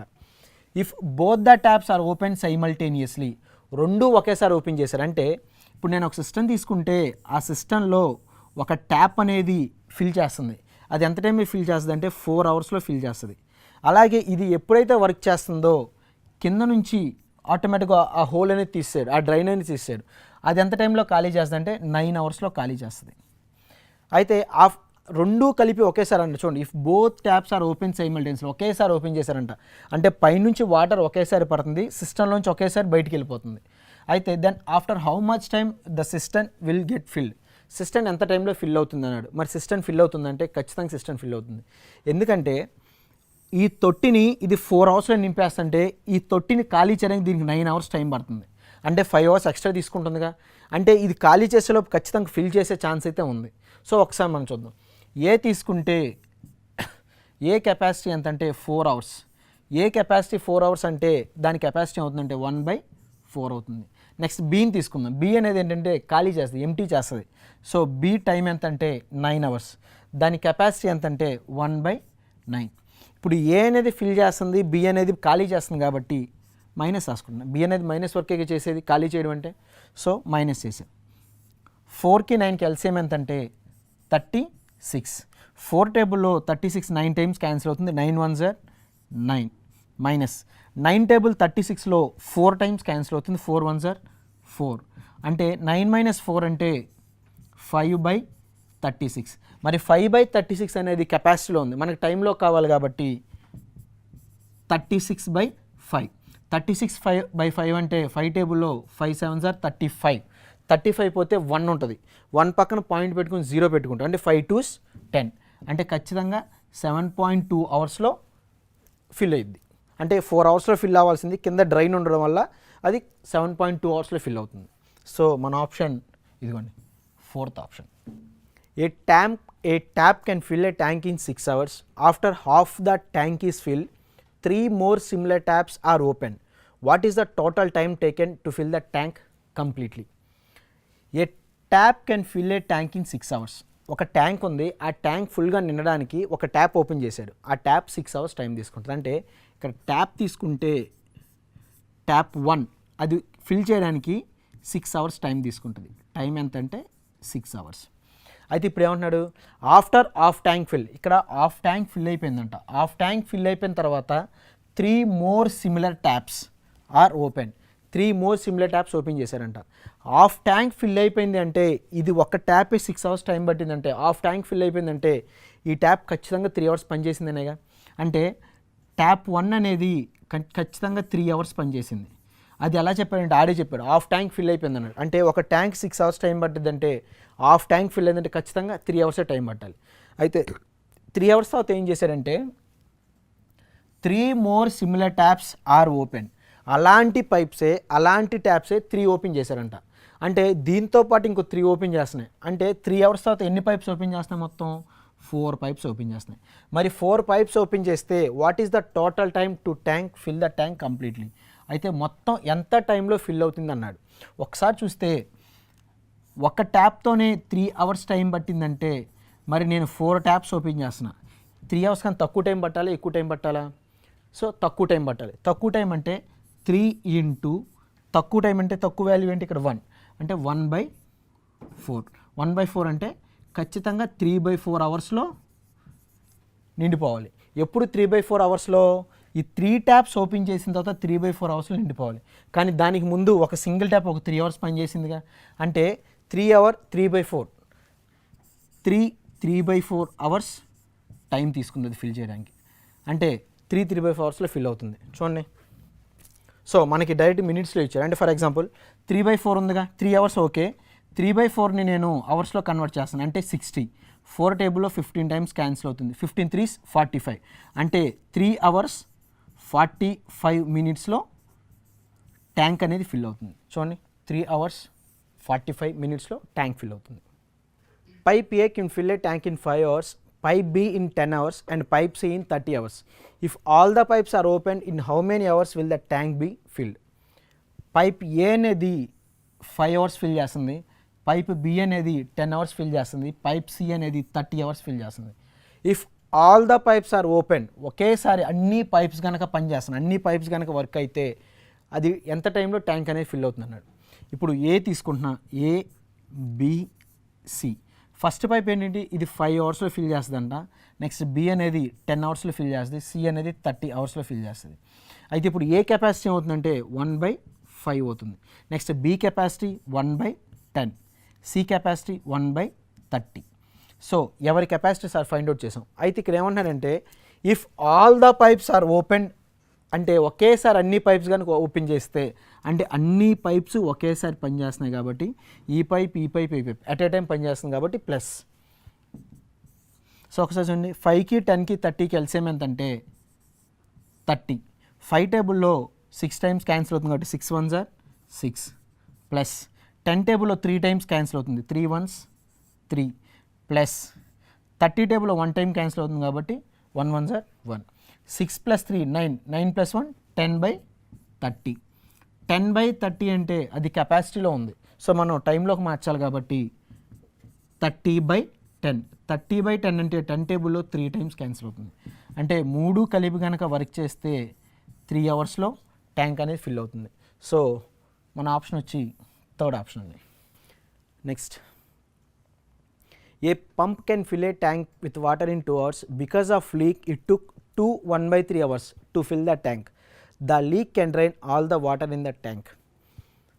ఒక పంప్ ఉంది, ఆ పంప్ ఏంటంటే ట్యాంక్ని ఫిల్ చేయడానికి దానికి 2 hours టైం పడుతుంది. అయితే బికాస్ ఆఫ్ లీక్, దానికి ఒక లీక్ ఉందండి కింద డ్రైన్, ఆ సిస్టమ్స్ ఉంటాయి కదా, సిస్టమ్ కింద డ్రైన్ ఉండడం వల్ల it took 2/3 hours to fill the tank. అయితే మనకి ఇక్కడ ఓన్లీ ఫిల్లింగ్ అనే వర్క్ కనిపిస్తుంది. కానీ ఈ స్టేట్మెంట్ తీసుకుంటే బికాస్ ఆఫ్ లీక్, ఇక్కడ లీక్ ఉండడం వల్ల it took 2/3 hours to fill the tank. అంటే ఇక్కడ ఫిల్లింగ్ ప్లస్ లీక్ రెండు పనిచేస్తుంది. ఒక లీక్ ఉండడం వల్ల 2/3 అవర్స్లో ఫిల్ అవుతుంది. యాక్చువల్గా 2 అవర్స్లో ఫిల్ అవ్వాలి, కానీ కింద లీక్ ఉండడం వల్ల 1/3 అవర్స్లో ఫిల్ అవుతుంది. అంటే ఇక్కడ 2 వర్క్స్ పనిచేస్తుంది. అదేంటంటే ఇక్కడ లీక్ అవుతుంది, లీక్ అవుతూ ఫిల్ అవుతుంది. Next, the leak can drain all the water in tank. అయితే ఎంత టైంలో ఖాళీ అవుతుంది అన్నాడు. చూడండి ఒకసారి, ఫిల్ అనేది ఎంత ఇచ్చారంటే 2 అవర్స్ ఇచ్చారు, అంటే దాని కెపాసిటీ 1/2. నెక్స్ట్, ఇక్కడ ఏం పనిచేస్తుందంటే లీక్ ప్లస్ ఫిల్లింగ్ రెండు పనిచేస్తుంది. అది ఎంత టైంలో అవుతుందంటే 1/3 అవర్స్లో కంప్లీట్ అవుతుంది. 1/3 అవర్స్ అంటే 2 3 6, 6 + 1 7/3. మరి 7/3 అంటే అది కెపాసిటీలోకి మార్చితే 3/7 అవుతుందిగా. సో ఇప్పుడు చూడండి, మనకేమో కెపాసిటీ 1/2 వచ్చింది, ఇప్పుడు L+F కెపాసిటీ 3/7 వచ్చింది. సో ఇప్పుడు ఒకసారి మనం రెండు కలిపి వర్క్ చేస్తే వాడు ఏమన్నా లీక్ కావాలంటున్నాడు. లీక్ కావాలన్నాడు కాబట్టి ఫిల్లింగ్లో నుంచి ఫిల్లింగ్ ప్లస్ లీక్ తీసేస్తే నాకు వచ్చేది లీకేగా. సో ఒకసారి ఫిల్లింగ్ ఎంతంటే 1/2 మైనస్ 3/7. సో 7కి 2కి ఎల్సిఎం ఎంతంటే 14. 2 టేబుల్లో 7 టైమ్స్ క్యాన్సిల్ అయితే 7 1s are 7 మైనస్ 7 టేబుల్లో 2 times cancel 2 3s are 6.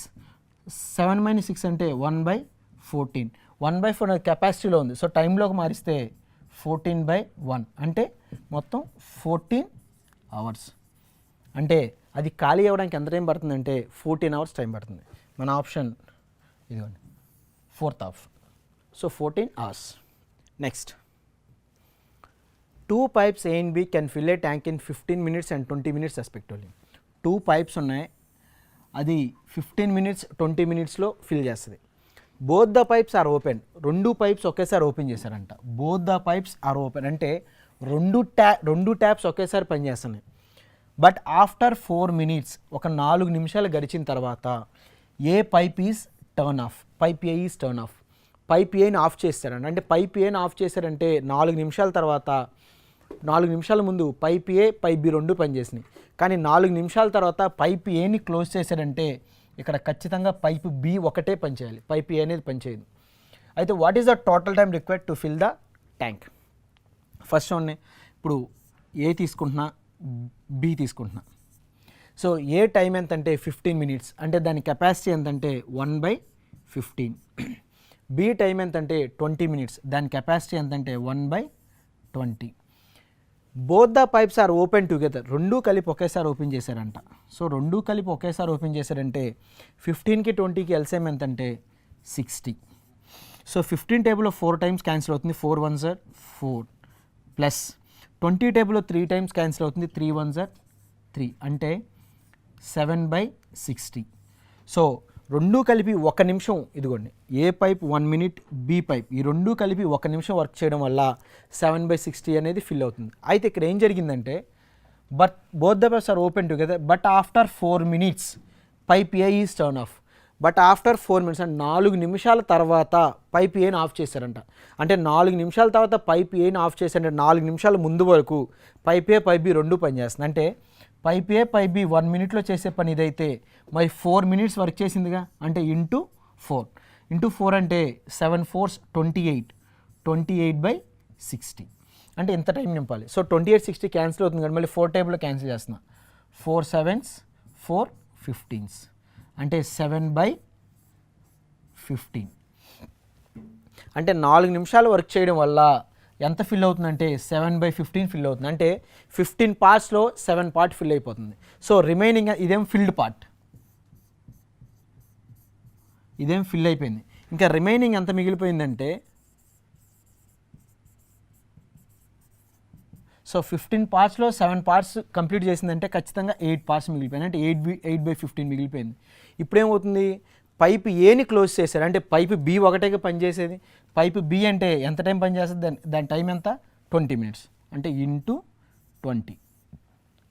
So 5 టేబుల్లో 4 times, 5 టేబుల్లో 3 times, ఇంకేం క్యాన్సిల్ 4 8s are 32, 32/3 అంటే 32/3 అంటే 10 3 టేబుల్లో 10 టైమ్స్ క్యాన్సిల్ అవుతుంది, 10 2/3 అవర్స్. సో 10 2/3 అంటే సో మనకు అలాగా ఆప్షన్ అనేది అలాగే ఇవ్వలేదు కాబట్టి 10 2/3 అంటే నేను 2/3ని కన్వర్ట్ చేస్తున్నా 60 టైంలో అంటే 20 22 40 అంటే 10 hours 40 minutes టైం పడుతుంది. 10 hours 40 minutes అనేది ఎప్పుడు బి ఒక్కటే వర్క్ చేసినప్పుడు. కానీ దానికి ప్రీవియస్గా ఒక 4 hours ఒక 4 minutes అవి పనిచేసినాయిగా, ఏబి పనిచేసినాయిగా. అంటే ఇక్కడ 10 minutes 40 seconds, ఇక్కడ ఒక 4 minutes, అంటే మొత్తం కలిపి 14 minutes 40 seconds పనిచేసినాయి. ఇదిగోండి 14 minutes 40 seconds కలిసి 2 pipes పనిచేసినాయి. 3 pipes A, B and C can fill a tank in 6 hours. After working it together for 2 hours, C is closed and A and B can fill the remaining part in 7 hours. The number of hours taken by C alone to fill the tank. Question ఏంటంటే 3 pipes ABC ఉన్నాయి, 3 pipes ABC ఉన్నాయి, అది ట్యాంక్ని fill చేయడానికి 6 hours time పడుతుంది. అంటే 3 pipes A plus B plus C ఈ 3 work చేయడానికి వాటికి 6 hours టైం పడుతుంది. నెక్స్ట్ ఏం జరిగిందంటే after working it together for 2 hours, అయితే ఇవేం చేసిన 2 hours పనిచేసిందంట. యాక్చువల్గా ఇప్పుడు A plus B plus C capacity ఎంతంటే 1/6, అంటే 1 నిమిషంలో చేసే పని. సో 6 అంటే 1 గంటలో చేసే పని. వాడేమన్నాడు 2 గంటలు పనిచేసిందంట, అంటే ఇంటూ 2 hours పనిచేసిందిగా, అంటే 2/6. 2/6 అంటే 2 టేబుల్లో 1 టైం, 2 టేబుల్లో 3 times, అంటే 1/3 ట్యాంక్ ఫిల్ అయిపోయింది. 1/3 ట్యాంక్ ఫిల్ అయిపోయింది. అంటే ఇంకెంత ట్యాంక్ మిగిలిపోయిందంటే 2/3 ట్యాంక్ రిమైనింగ్ ఉండిపోయింది, ఫిల్ అవ్వలేదు అది. 2/3 ట్యాంక్ రిమైనింగ్ ఉండిపోయింది. అయితే తర్వాత ఏం జరిగింది, సి ఈజ్ క్లోజ్, సిని క్లోజ్ చేశారంట. క్లోజ్ చేసిన తర్వాత A and B can fill the remaining part in 7 hours. A and B కలిసి 7 hours నింపేసిందంట. అంటే ఏ ప్లస్ బి కలిసి 7 hours నింపేసిందంట. అంటే 7 hours నింపేసిందంటే రిమైనింగ్ పార్ట్నేగా నింపాలి. రిమైనింగ్ పార్ట్ 2/3గా ఈ 7 hours నింపాలి. అంటే 2 parts వచ్చి 7 hours అంటే మరి మొత్తం నింపాలి కాబట్టి 3 parts నింపడానికి ఎంత టైం పడుతుంది, 3 7s 21, 21/2 parts నింపాలి. సో ఇప్పుడు దీని కెపాసిటీ ఎంత అంటే 2/21. సో క్వశ్చన్ ఏమన్నాడు, the number of hours taken by C alone to fill the tank. మరి సి ఒక్కటే ట్యాంక్ నింపడానికి ఎంత టైం పడుతుంది అన్నాడు. సో సి ఒక్కటే కావాలి అంటే ఏ ప్లస్ బి ప్లస్ సిలో నుంచి ఏ ప్లస్ బి మైనస్ వేస్తే నాకు వచ్చేది సి వర్కేగా. చూడండి ఒకసారి, A plus B plus C వర్క్లో నుంచి A plus B work minus చేస్తున్నా. So A plus B plus C work ఎంత అంటే 1/6 minus A plus B work ఎంత అంటే 2/21. మనం మొత్తం కెపాసిటీ టైం నుంచి మొత్తం కెపాసిటీలోకి మార్చాం. 2/21 అంటే 6కి 21కి ఎల్సిఎం ఎంత అంటే 42. 6 టేబుల్లో 7 times క్యాన్సిల్ అవుతుంది, 7 1s are 7 మైనస్ 21 టేబుల్లో 2 times క్యాన్సిల్ అవుతుంది, 2 2s are 4. సో 7 - 4 అంటే 3/42. 3/42 అంటే 42/3. 42/3 అంటే 3 టేబుల్లో 3 1s are 3, 1 మిగులుతుంది, 3 4s are 12. అంటే మొత్తం కలిపి సి ఒక్కటే 14 hours ఫిల్ చేయాలి. సో 14 hours అంటే 10 12 14. ఇదిగోండి మనది థర్డ్ ఆప్షన్, 14 hours ఫిల్ అవుతుంది.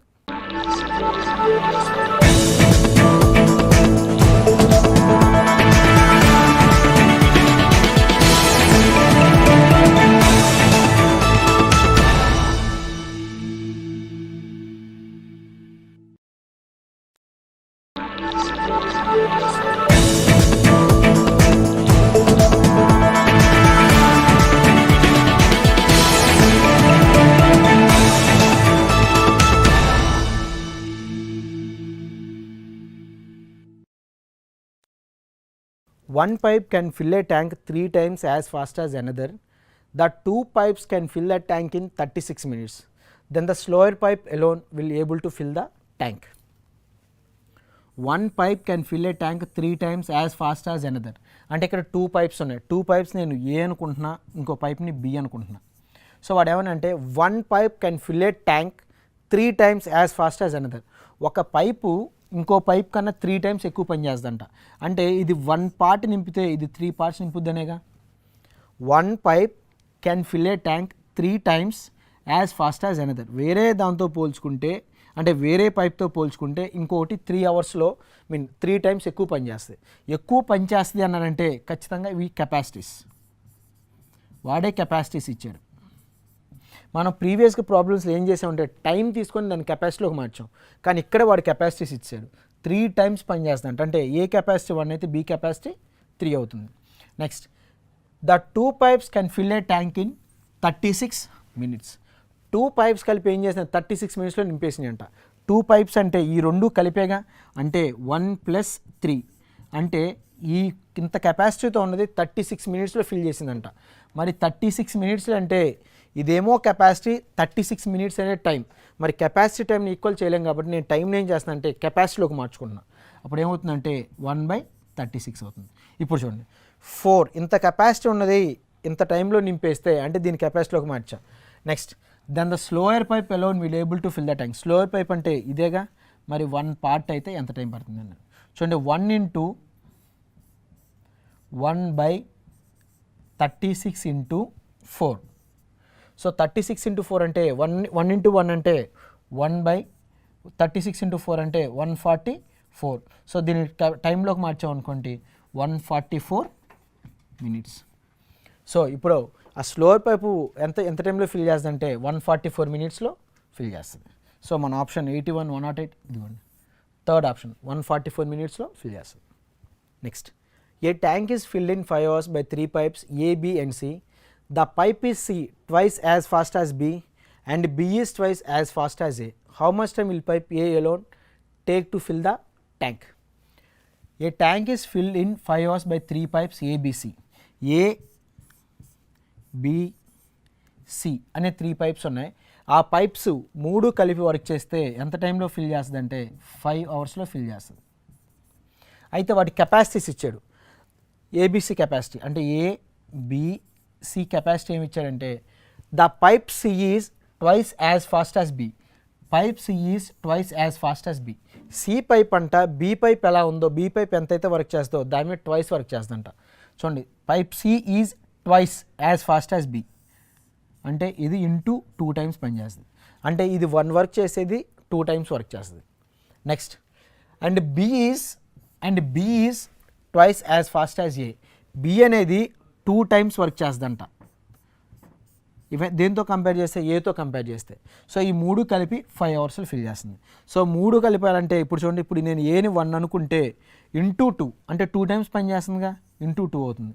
మరి 2 times పని చేస్తుంది, దీనికి డబల్ పని చేస్తుంది అంటే 2 2s 4.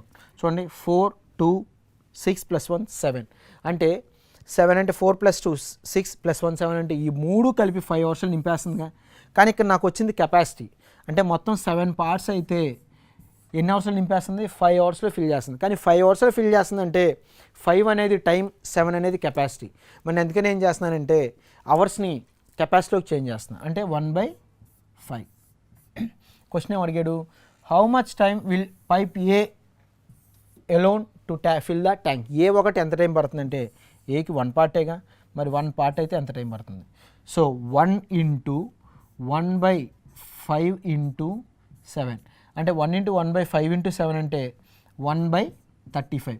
దాన్ని టైంలోకి మారిస్తే 35 hours ఫిల్ అవుతుంది. 35 hours అంటే ఇదిగోండి third option. So 35 hours fill అయిపోతుంది.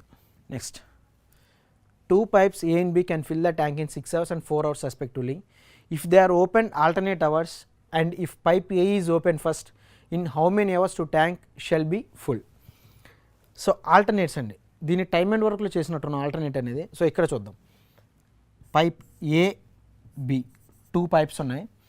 పైప్ ఏ అనేది 6 hours ఫిల్ చేస్తే పైప్ బి అనేది 4 hours ఫిల్ చేస్తుంది. అంటే ఇది 6 hours, ఇది 4 hours అంటే వీటికి డైరెక్ట్ కెపాసిటీస్ రాసేద్దాం. ఉన్నాయి స్పేస్ సరిపోవట్లేదు కాబట్టి మనం డైరెక్ట్ కెపాసిటీస్ రాసేద్దాం. అంటే ఏ కెపాసిటీ 1/6, బి కెపాసిటీ 1/4. అంటే ఆల్టర్నేట్గా వర్క్ చేస్తుంది. ఎలా వర్క్ చేస్తుంది అంటే ఫస్ట్ అవర్ ఏ వర్క్ చేస్తే సెకండ్ అవర్ బి వర్క్ చేస్తున్నాడు. నెక్స్ట్ థర్డ్ అవర్ మళ్ళీ ఏ వర్క్ చేస్తున్నాడు, ఫోర్త్ అవర్ మళ్ళీ బి వర్క్ చేస్తున్నాడు. అలా ఆల్టర్నేట్ డేస్లో ఆల్టర్నేట్ అవర్స్లో వర్క్ చేసుకుంటూ వెళ్తున్నాడు. సో అలా ఆల్టర్నేట్ అవర్స్లో వర్క్ చేసుకుంటూ వెళ్తున్నాడు. అయితే ఇప్పుడు ఏబి గనక వర్క్ చేస్తే వీళ్ళిద్దరూ కనుక కలిపి వర్క్ చేశారు అనుకోండి 2 అవర్స్లో చేసే వర్క్ వస్తుందిగా. అంటే 2 అవర్స్ అంటే 1/6కి 1/4కి ఎల్సిఎం ఎంత అంటే 24. 6 టేబుల్లో 24 4 టైమ్స్ క్యాన్సిల్ అయితే 4 1s are 4 ప్లస్ 4 టేబుల్లో 6 టైమ్స్ క్యాన్సిల్ అయితే 6 1s are 6 అంటే 10/24. అంటే వీళ్ళిద్దరూ 2 అవర్స్ వర్క్ చేయడం వల్ల ఎంత వర్క్ కంప్లీట్ అవుతుందంటే 10/24 వర్క్ కంప్లీట్ అవుతుంది. మరి 10/24 వర్క్ కంప్లీట్ అవుతుందంటే ఇందులో 2 అవర్స్ వర్క్ ఉందిగా. మరి 2 అవర్స్ వర్క్ ఉందంటే 10ని ఏ నెంబర్తో మల్టిపుల్ చేస్తే నాకు 24 దగ్గర అవుతుంది అంటే ఖచ్చితంగా 2తో మల్టిపుల్ చేసామంటే ఇందులో 2 అవర్స్ ఉన్నాయన్నట్టే. మరి ఇందులో 2లో కూడా 2 అవర్స్ ఉంటాయిగా. అంటే 2 × 2 అంటే 4 అవర్స్. అంటే 4 అవర్స్లో కంప్లీట్ అయిపోతుంది. అయితే ఇది 4 అవర్స్ వర్క్ చేయడం 10 2s are 20 అంటే 20/24 వర్క్ అనేది కంప్లీట్ అయిపోయింది. 20/24 వర్క్ కంప్లీట్ అయిపోయిందంటే ఇంకెంత వర్క్ రిమైనింగ్ మిగిలిపోయింది? 4/24 వర్క్ మిగిలిపోయింది.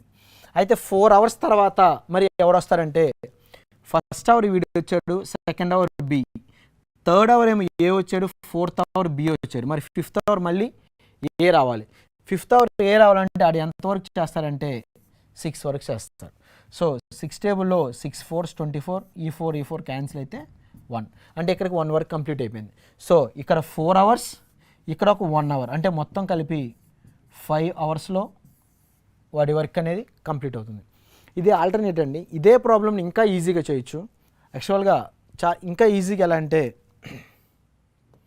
ఇప్పుడు ఏ తీసుకున్నా బి తీసుకున్నా, ఏ కెపాసిటీ 1/6, బి కెపాసిటీ 1/4 రెండు కలిపి వర్క్ చేస్తే మనకి ఎంత వచ్చిందంటే 10/24 వచ్చింది. 10/24 అంటే ఇది 2 అవర్స్ వర్క్ చేయడం వల్ల. సో ఇప్పుడు నేను ఏమనుకుంటున్నానంటే ఈ 24ని ఏదన్నా పార్టికల్స్ అనుకుంటున్నాను. అంటే 24 పార్టికల్స్ అంటే ఇప్పుడు దీన్ని మ్యాంగోస్ అనుకుందాం. 24 మ్యాంగోస్ అనుకుందాం. 24 మ్యాంగోస్ అంటే ఎల్సిఎం తీసుకుంటే 6. సో దీనికి ఎల్సిఎం ఎంతంటే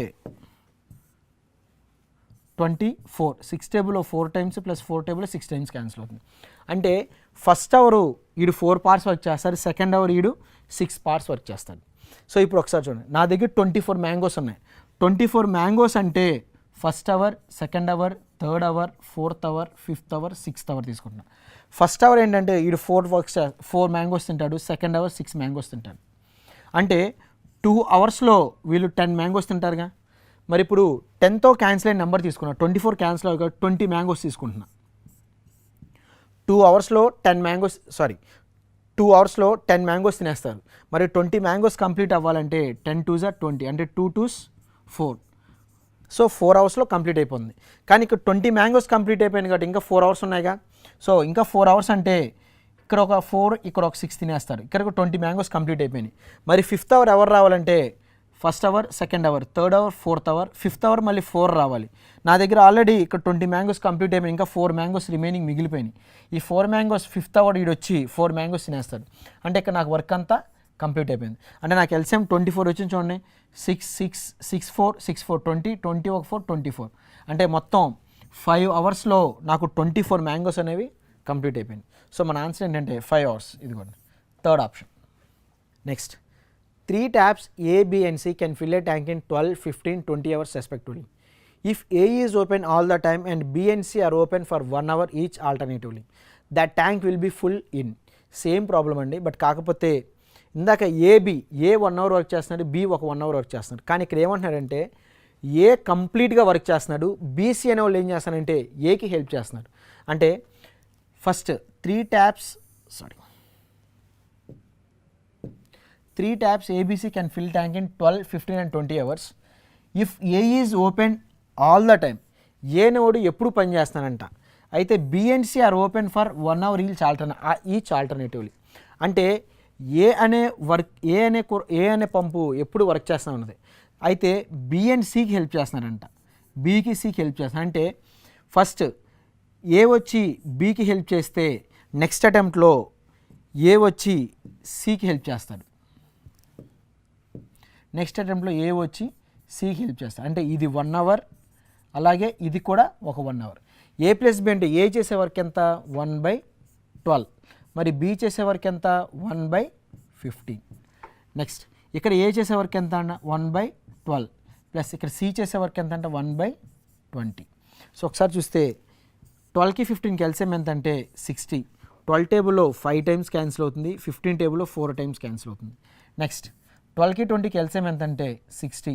12 టేబుల్లో 5 టైమ్స్ క్యాన్సిల్ అవుతుంది ప్లస్ 20 టేబుల్లో 3 టైమ్స్ క్యాన్సిల్ అవుతుంది. అంటే 9/60, ఇదేమో 8/60. సో ఇదేమో ఒక 1 అవర్ చేసే వర్క్, ఇది ఒక 1 అవర్ చేసే వర్క్. ఈ రెండు కలిపి కనుక వర్క్ చేస్తే నాకు 2 అవర్స్ చేసే వర్క్ వస్తుందిగా. మరి 2 అవర్స్ చేసే వర్క్ అంటే 60కి 60కి ఎల్సిఎం ఎంత అంటే 60.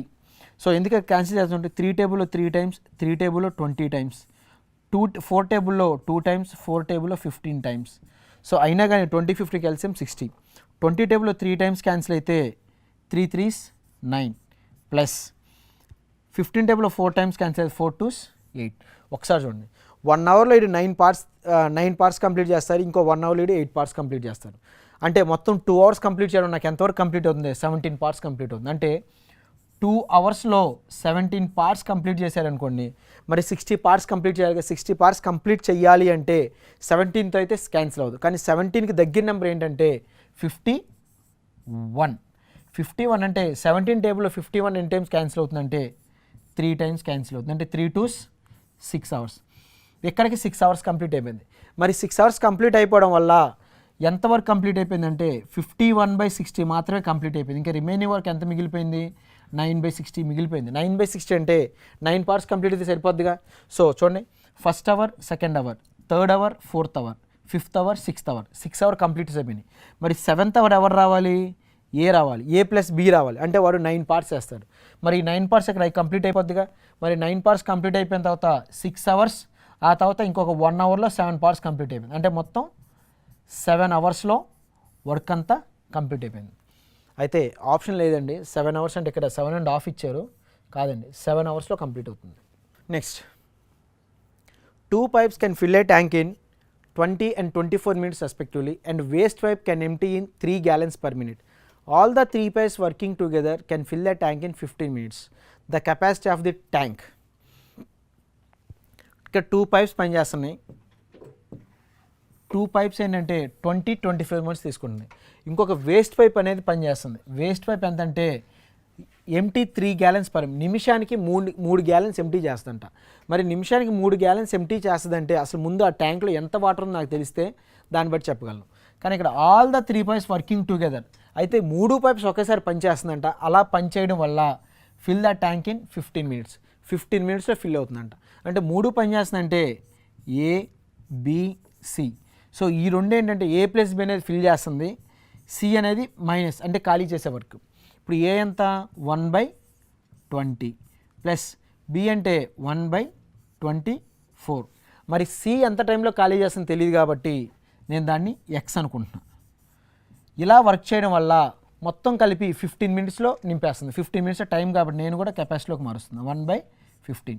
ఇప్పుడు ఈ 15 ఇక్కడ తీసుకొచ్చేస్తున్నా. అంటే 1/20 ప్లస్ 1/24 మైనస్ అంటే ఇది ఇటు వస్తే మైనస్ అవుతుంది. 1/15 is equal to 1/x. So 20కి 24, 15కి ఎల్సిఎం ఎంత అంటే సో 20, 24 120 అవుతుందండి. సో ఎల్సిఎం 120 అవుతుంది. అంటే 20 టేబుల్లో 6 టైమ్స్ క్యాన్సిల్ అవుతుంది ప్లస్ 24 టేబుల్లో 5 టైమ్స్ క్యాన్సిల్ అవుతుంది, 15 టేబుల్లో 8 టైమ్స్ క్యాన్సిల్ అవుతుంది. Equal to 1/x. 6 + 5 11, 11 - 8 అంటే 3/120 ఈజ్ ఈక్వల్ టు 1/x. 3 టేబుల్లో 1 టైమ్, 3 టేబుల్లో 4 టైమ్స్ క్యాన్సిల్ అవుతుంది. అంటే ఎక్స్ ఎంత అంటే 40. సో ఎక్స్ 40 వచ్చింది. ఎక్స్ 40 అంటే ఎంత టైంలో ఖాళీ చేస్తుందనేగా, అంటే అది 40 minutesలో ఖాళీ చేస్తుంది. సో కానీ మనకు వాడు క్వశ్చన్లో ఒకటి ఇచ్చాడు, waste pipe empty 3 gallons per minute, నిమిషానికి 3 gallons పనిచేస్తుంది. అంటే ఒక్క నిమిషానికి 3 gallons ఎంటీ చేసిందంటే మరి 40 minutes వరకు చేస్తే ఎంత టైం ఎంత ఖాళీ చేస్తుంది అంటే 120 gallons ఖాళీ చేస్తుంది. 120 gallons అంటే ఇదిగోండి third option. Next question, 2 pipes A and B can fill a cistern in 37.5 minutes. 2 pipes అన్నాడు. ఒక పైప్ ఏంటంటే 37.5 minutesలో ఫిల్ చేస్తుంది, ఇంకో పైప్ 45 minutesలో ఫిల్ చేస్తుంది. Both the pipes are open. అంటే 2 pipes ఒకేసారి అయితే పనిచేస్తున్నాయి. Both the pipes are open. The system will be filled in just and half an hour. ఆ సిస్టమ్ ఏంటంటే హాఫ్ అన్ అవర్లో ఫిల్ అయిపోద్దంట. If the pipe B is turn off after. అయితే pipe బిని ఎంత టైం తర్వాత ఆఫ్ చేయాలి అన్నాడు. పైప్ బిని ఎంత టైం తర్వాత ఆఫ్ చేయాలి అని అంటే పైప్ బి ఆఫ్ చేయాలంటే పైప్ ఏ అనేది ఖచ్చితంగా హాఫ్ అన్ అవర్ కంప్లీట్ చేస్తుందనేగా. పైప్ బిని ఆఫ్ చేయాలన్నాడు అంటే పైప్ ఏ కంపల్సరీగా హాఫ్ అన్ అవర్ పనిచేయాలి. అంటే హాఫ్ అన్ అవర్ పనిచేసినప్పుడు అది ఎంత వర్క్ చేసిందో మిగిలిపోయిన వర్క్ బి చేయాలిగా. అసలు ముందు హాఫ్ అన్ అవర్లో అసలు ఏ ఎంత వర్క్ చేసినా చూద్దాం. ఏ తీసుకుంటే ఏ 37.5 మినిట్స్లో కంప్లీట్ చేస్తుంది. అంటే 37.5 మినిట్స్ అంటే 37 2s అంటే 74 175. అంటే దాని కెపాసిటీ ఎంత అంటే దాని టైం ఎంత అంటే 75/2. మరి ఇది కెపాసిటీలోకి మారిస్తే 2/75. సో ఇప్పుడు పైప్ ఏ అనేది హాఫ్ అన్ అవర్లో ఎంత పని చేస్తో చూద్దాం. హాఫ్ అన్ అవర్ అంటే ఇంటూ 30. 15 టేబుల్లో 2 టైమ్స్, 15 టేబుల్లో 5 టైమ్స్ అంటే 2 2s 4/5. ఇప్పుడు పైప్ ఏ అనేది 37.5 మినిట్స్ వర్క్ చేయడం వల్ల ఎంత ట్యాంక్ నింపుద్ది అంటే 4/5 నింపేస్తుంది. ఇది ఫిల్ అయిపోద్ది. మరి 4/5 అంటే 5 పార్ట్స్లో 4 పార్ట్స్ నింపేసిందంటే రిమైనింగ్ ఎంత 1/4 అనేది రిమైనింగ్ మిగిలిపోయింది. మరి ఇప్పుడు ఇది ఈ 1/4 అనేది బి నింపాలిగా. అంటే 1/4 అనేది రిమైనింగ్ పార్ట్ మిగిలిపోద్ది. అది బి నింపాలంటే బి ఎంత టైంలో పనిచేస్తుంది 45 4/5 సారీ 5 పార్ట్స్లో 4 పార్ట్స్ అంటే 1/5 అవుతుంది. 1/5 అంటే మరి 1/5 అనేది ఎన్ని పార్ట్స్లో 45 మినిట్స్లో నింపాలి. 45 అంటే 5 టేబుల్లో 9 టైమ్స్ క్యాన్సిల్ అవుతుంది. అంటే బి 9 మినిట్స్ వర్క్ చేస్తే సరిపోతుంది. అంటే 9 మినిట్స్ తర్వాత బీని క్లోజ్ చేస్తే సరిపోతుంది. దీని options so options 9 minutes work చేస్తే సరిపోతుంది. Next question. 2 pipes A and B can fill a tank in 24 minutes and 32 minutes respectively. If both the pipes are open simultaneously, after how much time B should be closed so that the tank is full in 18 minutes? Same problem. దీని ముందు ఎలా అయితే చేసాం same. 18 మినిట్స్లో బీని close చేయాలంటున్నాడు. 18 మినిట్స్లో బీని close చేయాలంటే అసలు 18 మినిట్స్లో ఏ ఎంత వర్క్ చేస్తే సరిపోతుందిగా. అంటే ఏ కెపాసిటీ ఎంతంటే 1/24. మరి 18 మినిట్స్లో వర్క్ చేస్తుందంటే 6 టేబుల్లో 6 3s 18 6 4s 24 అంటే 3/4 ఫిల్ చేసేస్తుంది. ఏంటిది ఏ అనే పైపు 3/4 ఫిల్ చేస్తుంది. ఇంకా రిమైనింగ్ ఎంత 4 పార్ట్స్లో 3 పార్ట్స్ మిగిలిపోయిందంటే ఇంకా 1/4 అనేది రిమైనింగ్ పార్ట్ అవుతుంది. 1/4 అనేది రిమైనింగ్ పార్ట్ అవుతుంది. మరి 1/4 అండ్ నెక్స్ట్ అనేది ఎంత టైం నింపాలంటే 1/4 ఇంటూ బీ చేసే వర్క్ ఎంత అంటే 32 మినిట్స్లో ఫిల్ చేస్తుంది. సో 32 మినిట్స్ అంటే 4 టేబుల్లో 8 టైమ్స్ క్యాన్సిల్ అవుతుంది. సో ఆన్సర్ వచ్చి 8 మినిట్స్. అంటే బీని 8 మినిట్స్ తర్వాత క్లోజ్ చేయాలి. ఇదిగోండి first option. 2 pipes A and B can separately fill a cistern 60 minutes and 75 minutes respectively. There is a third pipe in the bottom of the cistern empty it. If all the 3 pipes simultaneously open, then the cistern is full in 50 minutes. In how much time the third pipe alone can empty? So A pipe B pipe ఉన్నాయి, C pipes ఉన్నాయి. A అనేది A plus B అనేది fill చేస్తుంది, C అనేది empty చేస్తుంది. కానీ ఏకి ఎంత టైం వర్క్ చేస్తుందంటే 60 అంటే దాని కెపాసిటీ ఏంటంటే 1/60. నెక్స్ట్ బి వర్క్ అనేది 75 మినిట్స్ అంటే 1/75 మినిట్స్. నెక్స్ట్ సి అనేది కూడా ఎంటీ చేస్తుంది అంటే ఎంత టైంలో ఎంటీ చేస్తుంది ఇవ్వలేదు కాబట్టి 1/x అనుకుంటున్నా. దట్ ఈజ్ ఈక్వల్ టు ఈ 3 కలిపి వర్క్ చేయడం వల్ల 1/50 ఇంత టైంలో ఫిల్ చేసేస్తుంది. సో ఈ 15 ఇటు తీసుకొచ్చేస్తున్నా. 1/60 ప్లస్ 1/75 మైనస్ ఇది వచ్చి మైనస్ అవుతుంది. Minus 1/50 is equal to 1/x. So LCM ఎంతంటే 60 75 50కి ఎల్సిఎం ఎంతంటే 300. 60 టేబుల్లో 5 టైమ్స్ క్యాన్సిల్ అవుతుంది. 75 టేబుల్లో 4 టైమ్స్ క్యాన్సిల్ అవుతుంది. 50 టేబుల్లో 6 టైమ్స్ క్యాన్సిల్ అవుతుంది.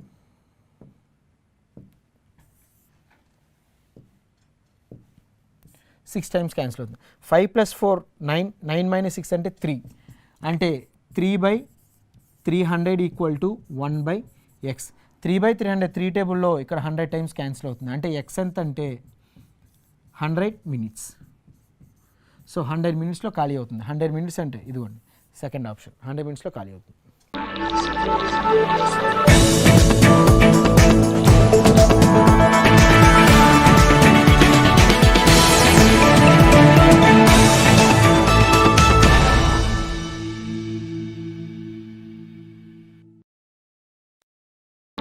Next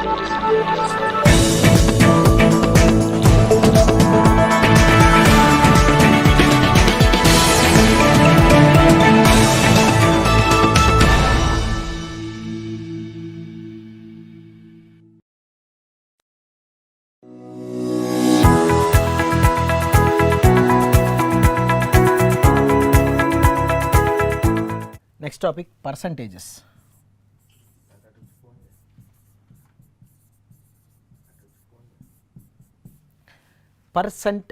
పర్సంటేజ్ అనేది 2 words అండి. ఫస్ట్ వర్డ్ ఏంటంటే పర్సెంట్. ఇది 2 words. పర్సెంట్ అంటే ఫర్ ఎవ్రీ 100 అంటాం. For every 100. ఫర్ ఎవ్రీ 100 అంటే ప్రతి 100కి. అంటే ఫర్ ఎగ్జాంపుల్ ఇప్పుడు నాకు 84% మార్క్స్ వచ్చినాయండి. 84 మార్క్స్ వచ్చినాయి. ఎంతకి 84 మార్క్స్? 100%కి 84 మార్క్స్ వచ్చినాయి. నెక్స్ట్ నాకు 91 వచ్చినాయి. 91 దేనికి? 100కి 91 వచ్చినాయి. సో అలాగా ప్రతి 100కి 91 మార్క్స్ వచ్చినాయి. అందుకే ఫర్ ఎవ్రీ 100 అంటాం. పర్సెంట్ ప్రతి 100కి, ఫర్ ఎవ్రీ 100 ప్రతి 100కి ఎన్ని మార్క్స్ వచ్చినాయి అంటే 84%, 91 మార్క్స్ వచ్చినాయి అంటాం. అయితే ఈ పర్సంటేజ్ అనేది దేనికి ఇంపార్టెంట్ అంటే, ఫర్ ఎగ్జాంపుల్ నేను ఒక ఇద్దరు స్టూడెంట్స్ని తీసుకుంటున్నా. ఏబి ఇద్దరు స్టూడెంట్స్ తీసుకున్నా. ఏ అనే స్టూడెంట్ వాడికి 60 మార్క్స్ వచ్చినాయి. బి అనే స్టూడెంట్స్కి 80 మార్క్స్ వచ్చినాయి. Who is better student? ఇక్కడ బెటర్ స్టూడెంట్ ఎవరు అంటే ఆబ్వియస్గా అందరూ బి పర్సనే బెటర్ స్టూడెంట్ అని అంటారు. దేనికంటే మార్క్స్ 80 మార్క్స్ ఏడికే ఎక్కువ వచ్చినాయి. కానీ నేను మీకు మ్యాక్సిమం మార్క్స్ ఎంతకని చెప్పాల. ఫర్ ఎగ్జాంపుల్ నేను ఏకి 100 మార్క్స్ కన్వర్ట్ చేశా, బీకి 200 మార్క్స్ కండక్ట్ చేశా. ఇప్పుడు ఎవరు బెటర్ స్టూడెంటు? ఏ బెటర్ స్టూడెంట్. ఎందుకంటే ఇది 100కి 60 మార్క్స్ వస్తే వీడికి 200కి 80 మార్క్స్ వచ్చినాయి. సో కాబట్టి 100కి ఎన్ని మార్క్స్ వచ్చినట్టు? 40 మార్క్స్ వచ్చినట్టు. అంటే 100కి వీడికి 40% వస్తే వీడికి 60% వచ్చినాయి.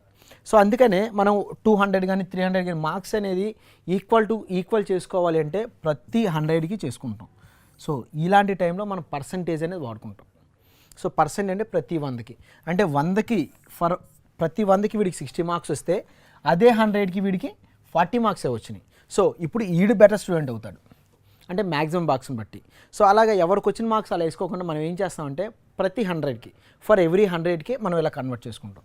ఇది పర్సంటేజ్ ఒక వాల్యూ.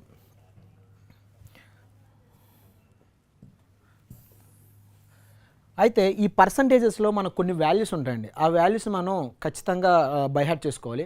అదేంటంటే ఫస్ట్ ఏంటంటే ఫ్రాక్షన్స్ నుంచి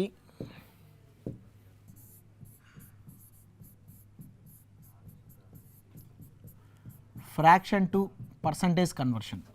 ఫ్రాక్షన్ నుంచి పర్సంటేజ్ కన్వర్ట్ చేయడం అంటే ఫర్ ఎగ్జాంపుల్ నేను ఇప్పుడు ఒక ఫ్రాక్షన్ తీసుకుంటున్నా, 1/1 అనే ఫ్రాక్షన్ తీసుకుంటున్నా. అయితే దాన్ని పర్సంటేజ్కి మార్చాలి కాబట్టి ఇంటూ 100. సో అంటే 1 క్యాన్సిల్ అయితే 100%. అంటే 1 అంటే ఎప్పుడైనా 100% రాసుకోవచ్చుగా. నెక్స్ట్ 1/2 అనే ఫ్రాక్షన్ తీసుకున్నాం. 1/2 ఇంటూ 100 అంటే 2 టేబుల్ ఇక్కడ 50 టైమ్స్ క్యాన్సిల్ అవుతుంది, అంటే 50%. నెక్స్ట్ 1/3 అనేది ఎంత పర్సంటేజ్ అంటే ఇంటూ 100. సో ఇది వచ్చేటప్పటికి 33 1/3% వస్తుంది. కావాలంటే ఒకసారి క్యాన్సిల్ చేసుకోండి. 1/3 ఇంటూ 100 అంటే 100/3, అంటే 3 టేబుల్ ఇక్కడ 1 టైం క్యాన్సిల్ అవుతుంది, అంటే 9 పోతుంది, ఇక్కడ 1 మిగులుతుంది. మళ్ళీ 3 టైమ్స్ క్యాన్సిల్ అవుతుంది, మళ్ళీ 3 టైమ్స్ క్యాన్సిల్ అవుతుంది, ఇక్కడ 1 మిగిలిపోతుంది, అంటే 1/3, అంటే 33 1/3% అవుతుంది. 33 1/3. నెక్స్ట్ 1/4 తీసుకుంటున్నా. 1/4 అంటే ఇంటూ 100 అంటే 25%. నెక్స్ట్ 1/5 ఇంటూ 100 అంటే 20%. 1/6 ఇంటూ 100 అంటే ఇప్పుడు 100 అంటే 100/6ఏగా. 100/6 అంటే దీన్ని 16 2/3 అంటాం. 6 టేబుల్లో 6 1s are 6 పోతే 4 రిమైన్ మిగులుతుంది. 6 6s are 36 పోతే 4/6 మిగులుతుంది, అంటే 2/3. అంటే 1/6 మనం ఎలా రాసుకోవచ్చు అంటే 16 2/3 అని రాసుకోవచ్చు. నెక్స్ట్ 1/7 ఇంటూ 100 అంటే దీన్ని 14 2/7% రాసుకోవచ్చు. నెక్స్ట్ 1/8 ఇంటూ 100 అంటే 12.5% అని రాసుకోవచ్చు. నెక్స్ట్ 1/9 ఇంటూ 100 అంటే 1/9% అని రాసుకోవచ్చు. నెక్స్ట్ 1/9 1/10 అంటే 1/10 ఇంటూ 100 అంటే 10% అని రాసుకోవచ్చు. 1/11 ఇంటూ 100 అంటే 1/11% అని రాసుకోవచ్చు. ఇలాగ కొన్ని వాల్యూస్ ఉండండి. ఇలా 1/12 1/13 చాలా వాల్యూస్ ఉంటాయి. మెయిన్ వాల్యూస్ ఏంటంటే ఈ 1/6 ఈ 1/7 1/8 1/9 ఈ 33 1/3 నెక్స్ట్ ఇలాంటి అనేవి ఈ 1/11 ఇవన్నీ మెయిన్ వాల్యూస్ అండి. ఈజీగా గుర్తుపెట్టుకోవాలి. ఈ గుర్తుపెట్టుకుంటే సరిపోతుందండి ఈ మెయిన్ వాల్యూస్. అయితే అన్నీ కనుక వాల్యూస్ గుర్తుంటే ఇంకా ప్రాబ్లమ్స్ అని ఈజీగా చేయొచ్చు. అయితే మనం ఏం చేసామంటే ఇప్పుడు ఫ్రాక్షన్ నుంచి డెసిమల్ కన్వర్ట్ చేసాం, పర్సంటేజ్ కన్వర్ట్ చేసాం. ఇప్పుడు ఏం చేద్దామంటే పర్సంటేజ్ తీసుకొని ఫ్రాక్షన్లో కన్వర్ట్ చేద్దాం. ఇప్పుడు నేను ఒక పర్సంటేజ్ తీసుకుంటున్నా, 100 తీసుకున్నా. 100% అంటే ఎంత అంటే 100% అంటే ఎప్పుడు బై 100 అనుకుంటాం. సో పర్సంటేజ్ మీకు ఎక్కడైనా కనిపించినా దాన్ని బై 100 రాస్తాం. సో 100/100 అంటే 1. నెక్స్ట్ 50% అంటే ఎంత అంటే 50% అంటే 50/100. 50/100 అంటే 1/2. సో మనం ప్రీవియస్గా మనం ఏం చేసామంటే ఒక ఫ్రాక్షన్ తీసుకొని పర్సంటేజ్లో కన్వర్ట్ చేసాం. అంటే 1/2 ఇంటూ 100 అంటే 50 అంటే 50%. ఇక్కడ చూడండి 1/2 తీసుకుంటే నాకు ఆన్సర్ 50% వచ్చింది. 50% తీసుకుంటే నాకు ఆన్సర్ 1/2 వచ్చింది. అంటే 1/2 ప్లేస్లో మీరు 50% రాయొచ్చు, అలాగే 50% ప్లేస్లో 1/2 కూడా రాసుకోవచ్చు. ఫర్ ఎగ్జాంపుల్ ఇప్పుడు 33 1/3 తీసుకుందాం. 33 1/3% అంటే ఎంత అంటే చూడండి 33 1/3 33 ఇంటూ 3 అంటే 99 ప్లస్ 100 100/3%. మరి పర్సంటేజ్ ఎప్పుడు కనిపించిన డినామినేట్లో 100 రాయాలి కాబట్టి by 100. So that is equal to 100/3 100/1 అంటే ఇటు వస్తే 1/100 అవుతుంది. 1/100 అంటే ఈ 100 క్యాన్సిల్ అయితే 1/3. సో అంటే 33 1/3% అంటే మనం 1/3 రాసుకోవచ్చు. దీని ప్రీవియస్లో మనం ఒకసారి చూడండి 1/3 అనేది ఎంత పర్సంటేజ్ అంటే ఇంటూ 100 రాసాం. అంటే 100/3 అంటే 33 1/3%. అంటే 33 1/3% అంటే 1/3 రాసుకోవచ్చు, లేదా 1/3 అంటే 33 1/3 రాసుకోవచ్చు.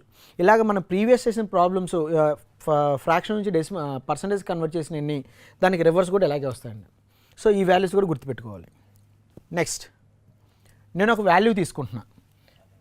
ఒక వాల్యూ అంటే ఇప్పుడు 1200 అనే వాల్యూ తీసుకున్నా.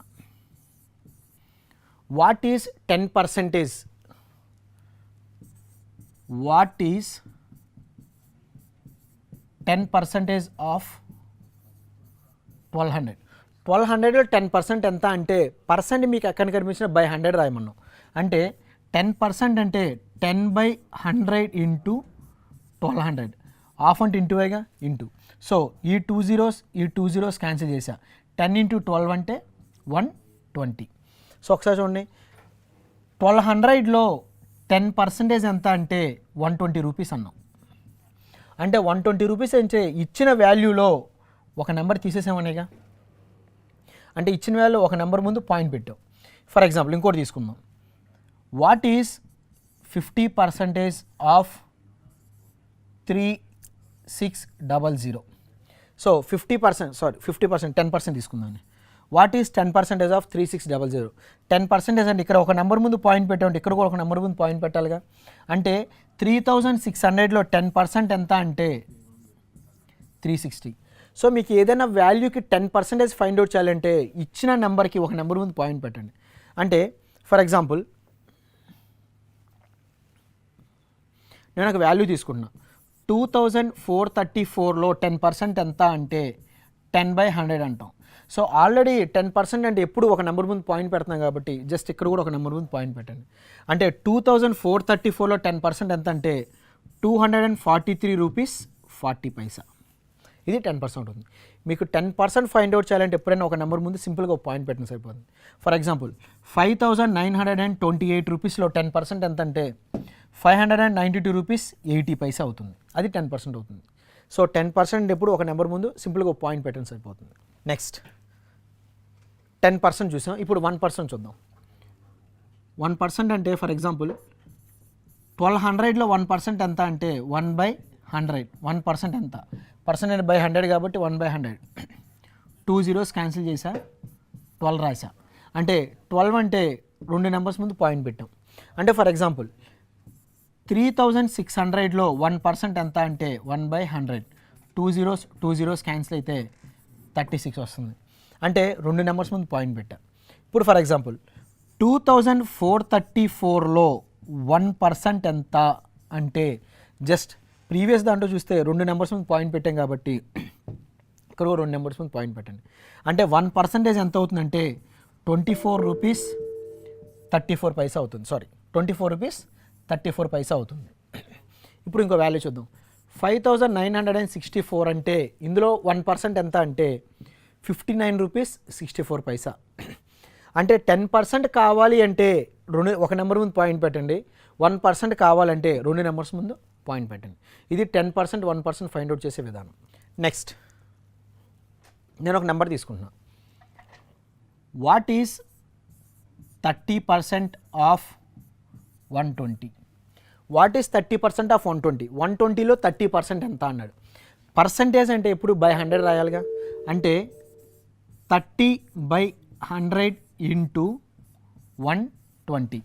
సో ఈ జీరో క్యాన్సిల్ అవుతుంది, ఈ జీరో క్యాన్సిల్ అవుతుంది. అంటే 12 3s 36. అంటే 120లో 30% ఎంత అంటే 36 రూపీస్. ఇప్పుడు ఒకసారి బాగా గమనించండి. 30% ఆఫ్ 120 అంటే పర్సంటేజెస్లో ఎప్పుడు బై 100 రాస్తాంగా. బై 100 రాస్తే 100లో ఖచ్చితంగా డినామినేట్లో 2 zeros ఉంటాయి. డినామినేట్లో 2 zeros ఉన్నాయి. అలాగే అంటే డినామినేటర్ 2 zeros అంటే 30% ఆఫ్ 120 అంటే పర్సంటేజ్ ఉంది కాబట్టి ఖచ్చితంగా బై 100 రాయాలి. బై 100 రాయాలంటే డినామినేటర్లో 100 ఉన్నట్టే. సో కాబట్టి ఈ 2 zeros క్యాన్సిల్ అయితే 12 3s 36. సో మనం ఏంటంటే మళ్ళీ ఈ స్టెప్ అంతా రాయకుండా మన మైండ్లోనే బై 100 ఉందని ఒక్కసారి ఊహించుకుంటే 2 zeros క్యాన్సిల్ అయితే 12 3s 36. ఒకసారి ఇదే చూడండి.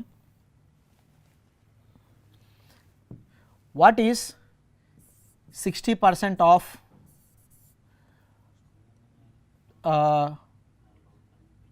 50? What is 60% of 50? 50లో 60% ఎంత? 50లో 60% ఎంత అంటే డినామినేట్లో బై 100 ఉంటుందిగా. సో కాబట్టి 100లో 2 zeros క్యాన్సిల్ అవుతాయి.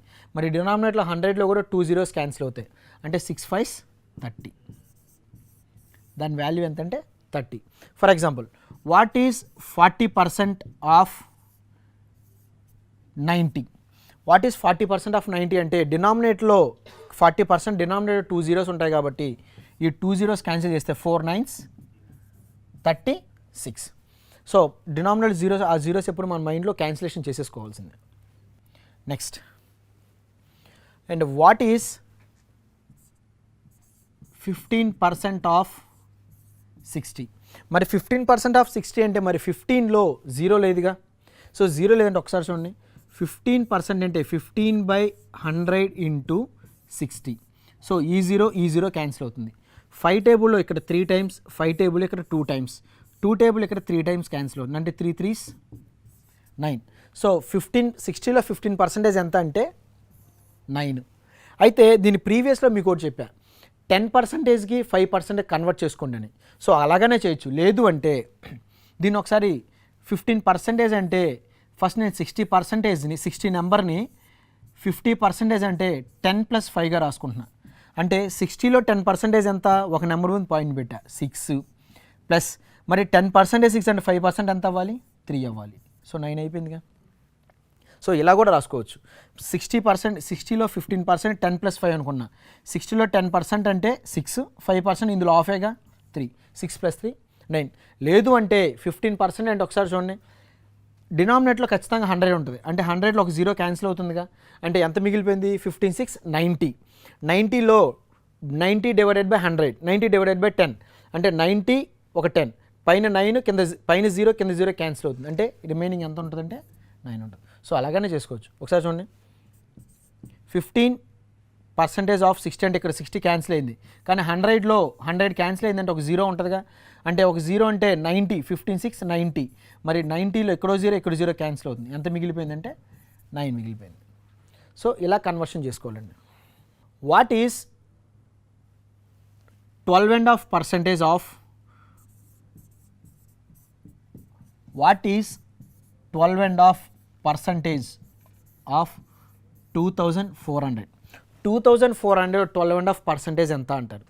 12.5% అంటే 2400లో 12.5 అంటే దీన్ని మనం ఎలా రాయొచ్చు, 10% రాయొచ్చు, నెక్స్ట్ ప్లస్ 2% రాయొచ్చు, ప్లస్ ఒక 0.5%, 12.5 అయిందిగా, ఇలా రాసుకోవచ్చు. సో ఇప్పుడు ఇది తీసుకుంటే, సో ఇది తీసుకుంటే 2400లో 10% ఎంత అంటే ఒక నెంబర్ ఉంది పాయింట్ పెడుతుంది, అంటే 240 రూపీస్. నెక్స్ట్ 2400లో 2% అంటే 1% అంటే 24 రూపీస్, 2% అంటే 48 రూపీస్. మరి 0.5%, 1% 24 రూపీస్ అంటే మరి హాఫ్ ఏం అవ్వాలి, 12 రూపీస్ అవ్వాలి. అంటే 8 + 2 10, 4 + 4 8, 8 + 2 10, 2 + 1 3, ఎంత అవుతుందంటే 300 రూపీస్ అవుతుంది.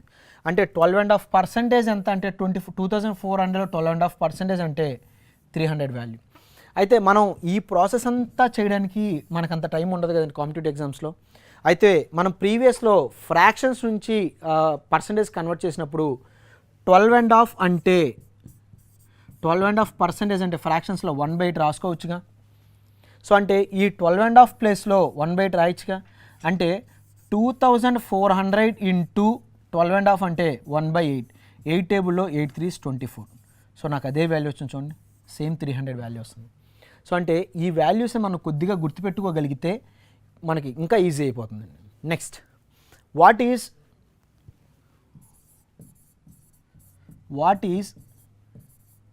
37.5% ఇన్ 2400? వాట్ ఈస్ 37.5 అంటే దీన్ని ఎలా కన్వర్ట్ చేసుకోవచ్చు, 30% కన్వర్ట్ చేసుకోవచ్చు, ప్లస్ 5% కన్వర్ట్ చేసుకోవచ్చు, ప్లస్ 2% కన్వర్ట్ చేసుకోవచ్చు, ప్లస్ 0.5% కన్వర్ట్ చేసుకోవచ్చు. 30 + 5 35, 35 + 2 37.5 అంటే 37.5.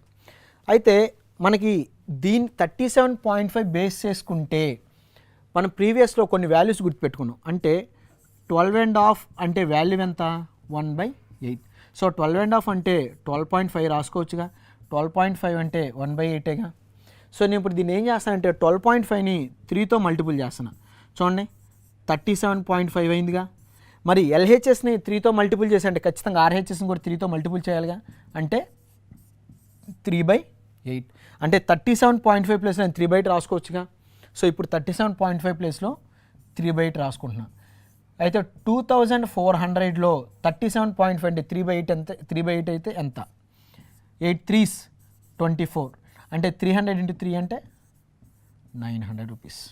సో 2400లో 37.5% ఎంత అంటే 900 రూపీస్. సో ఇలాంటివి కూడా మనం ఈజీ కన్వర్ట్ చేసుకోవచ్చు. నెక్స్ట్ ఇంకొక చిన్న నోటేషన్ ఉంటుందండి, x% of y. x% of y అంటే ఎంత, మీనింగ్ ఎంత అంటే x% ఆఫ్ y అంటే x/100 of y, that is equal to xy/100. Next same ఇదే ఇంకో నోటేషన్ తీసుకుంటున్నా.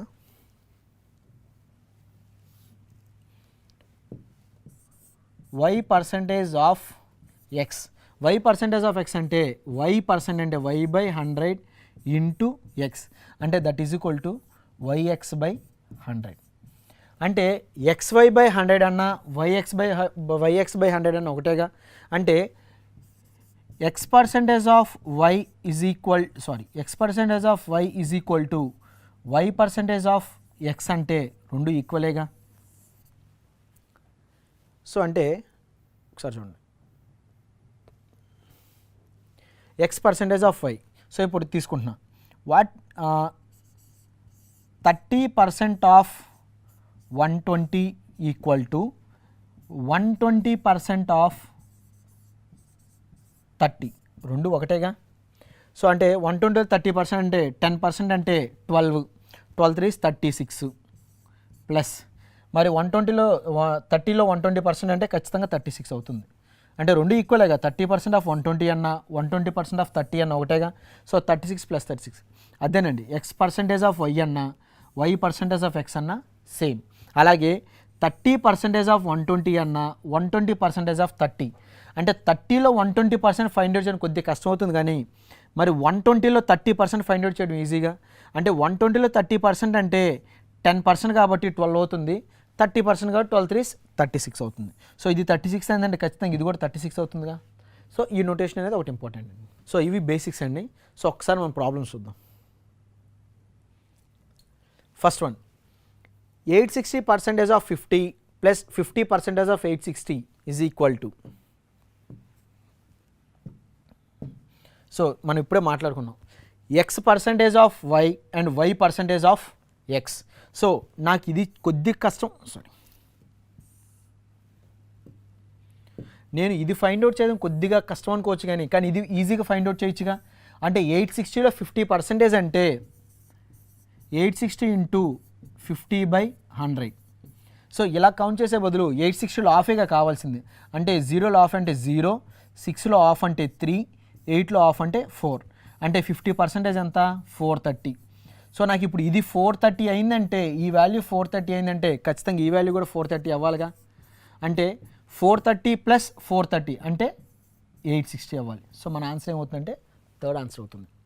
సో ఇది చేసుకోవాలి, కానీ ఇప్పుడు మొత్తం మనం క్యాన్సిలేషన్ చేస్తే మనకు వచ్చే ఆన్సర్ అదే. అంటే 860% అంటే 860/100 ఇంటూ 50. సో ఇప్పుడు ఇవి క్యాన్సిల్ చేసుకుంటూ ఉంటాం. సో అదే ఆన్సర్ వస్తుంది మనకి. Next second one, 45% of 750 and 25% of 480. So 45% of 750, 750లో 45% అంటే నేను ఫస్ట్ 40% ఫైండ్ అవుట్ చేస్తాను. 40% అంటే 75 ఇంటూ 4 300.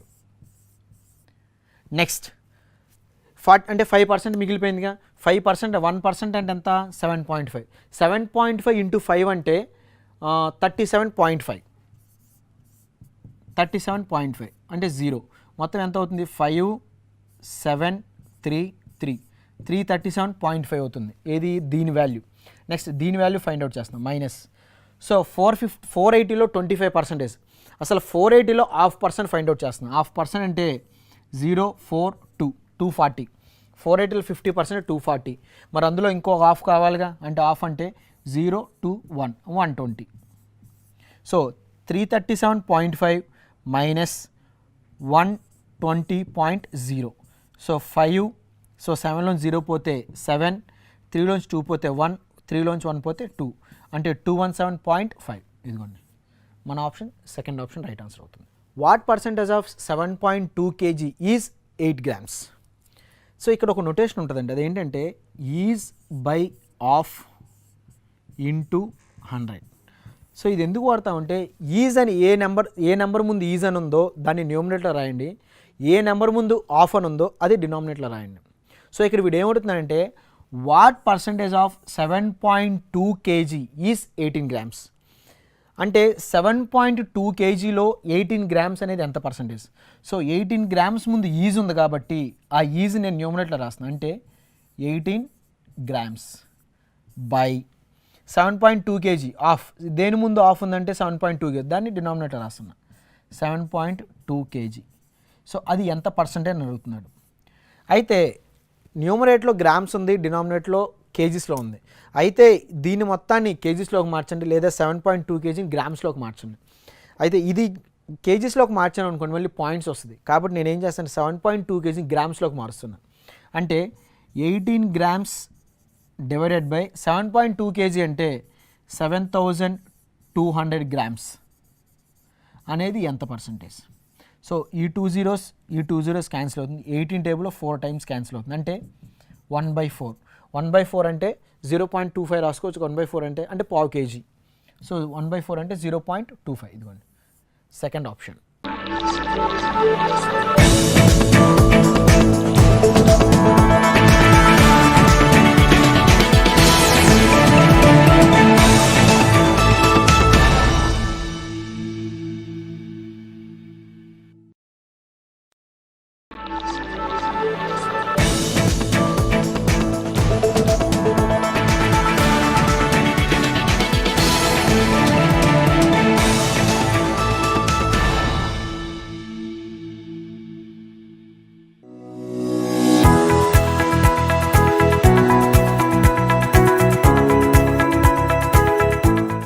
జంతురాజ్యం, animal Kingdom.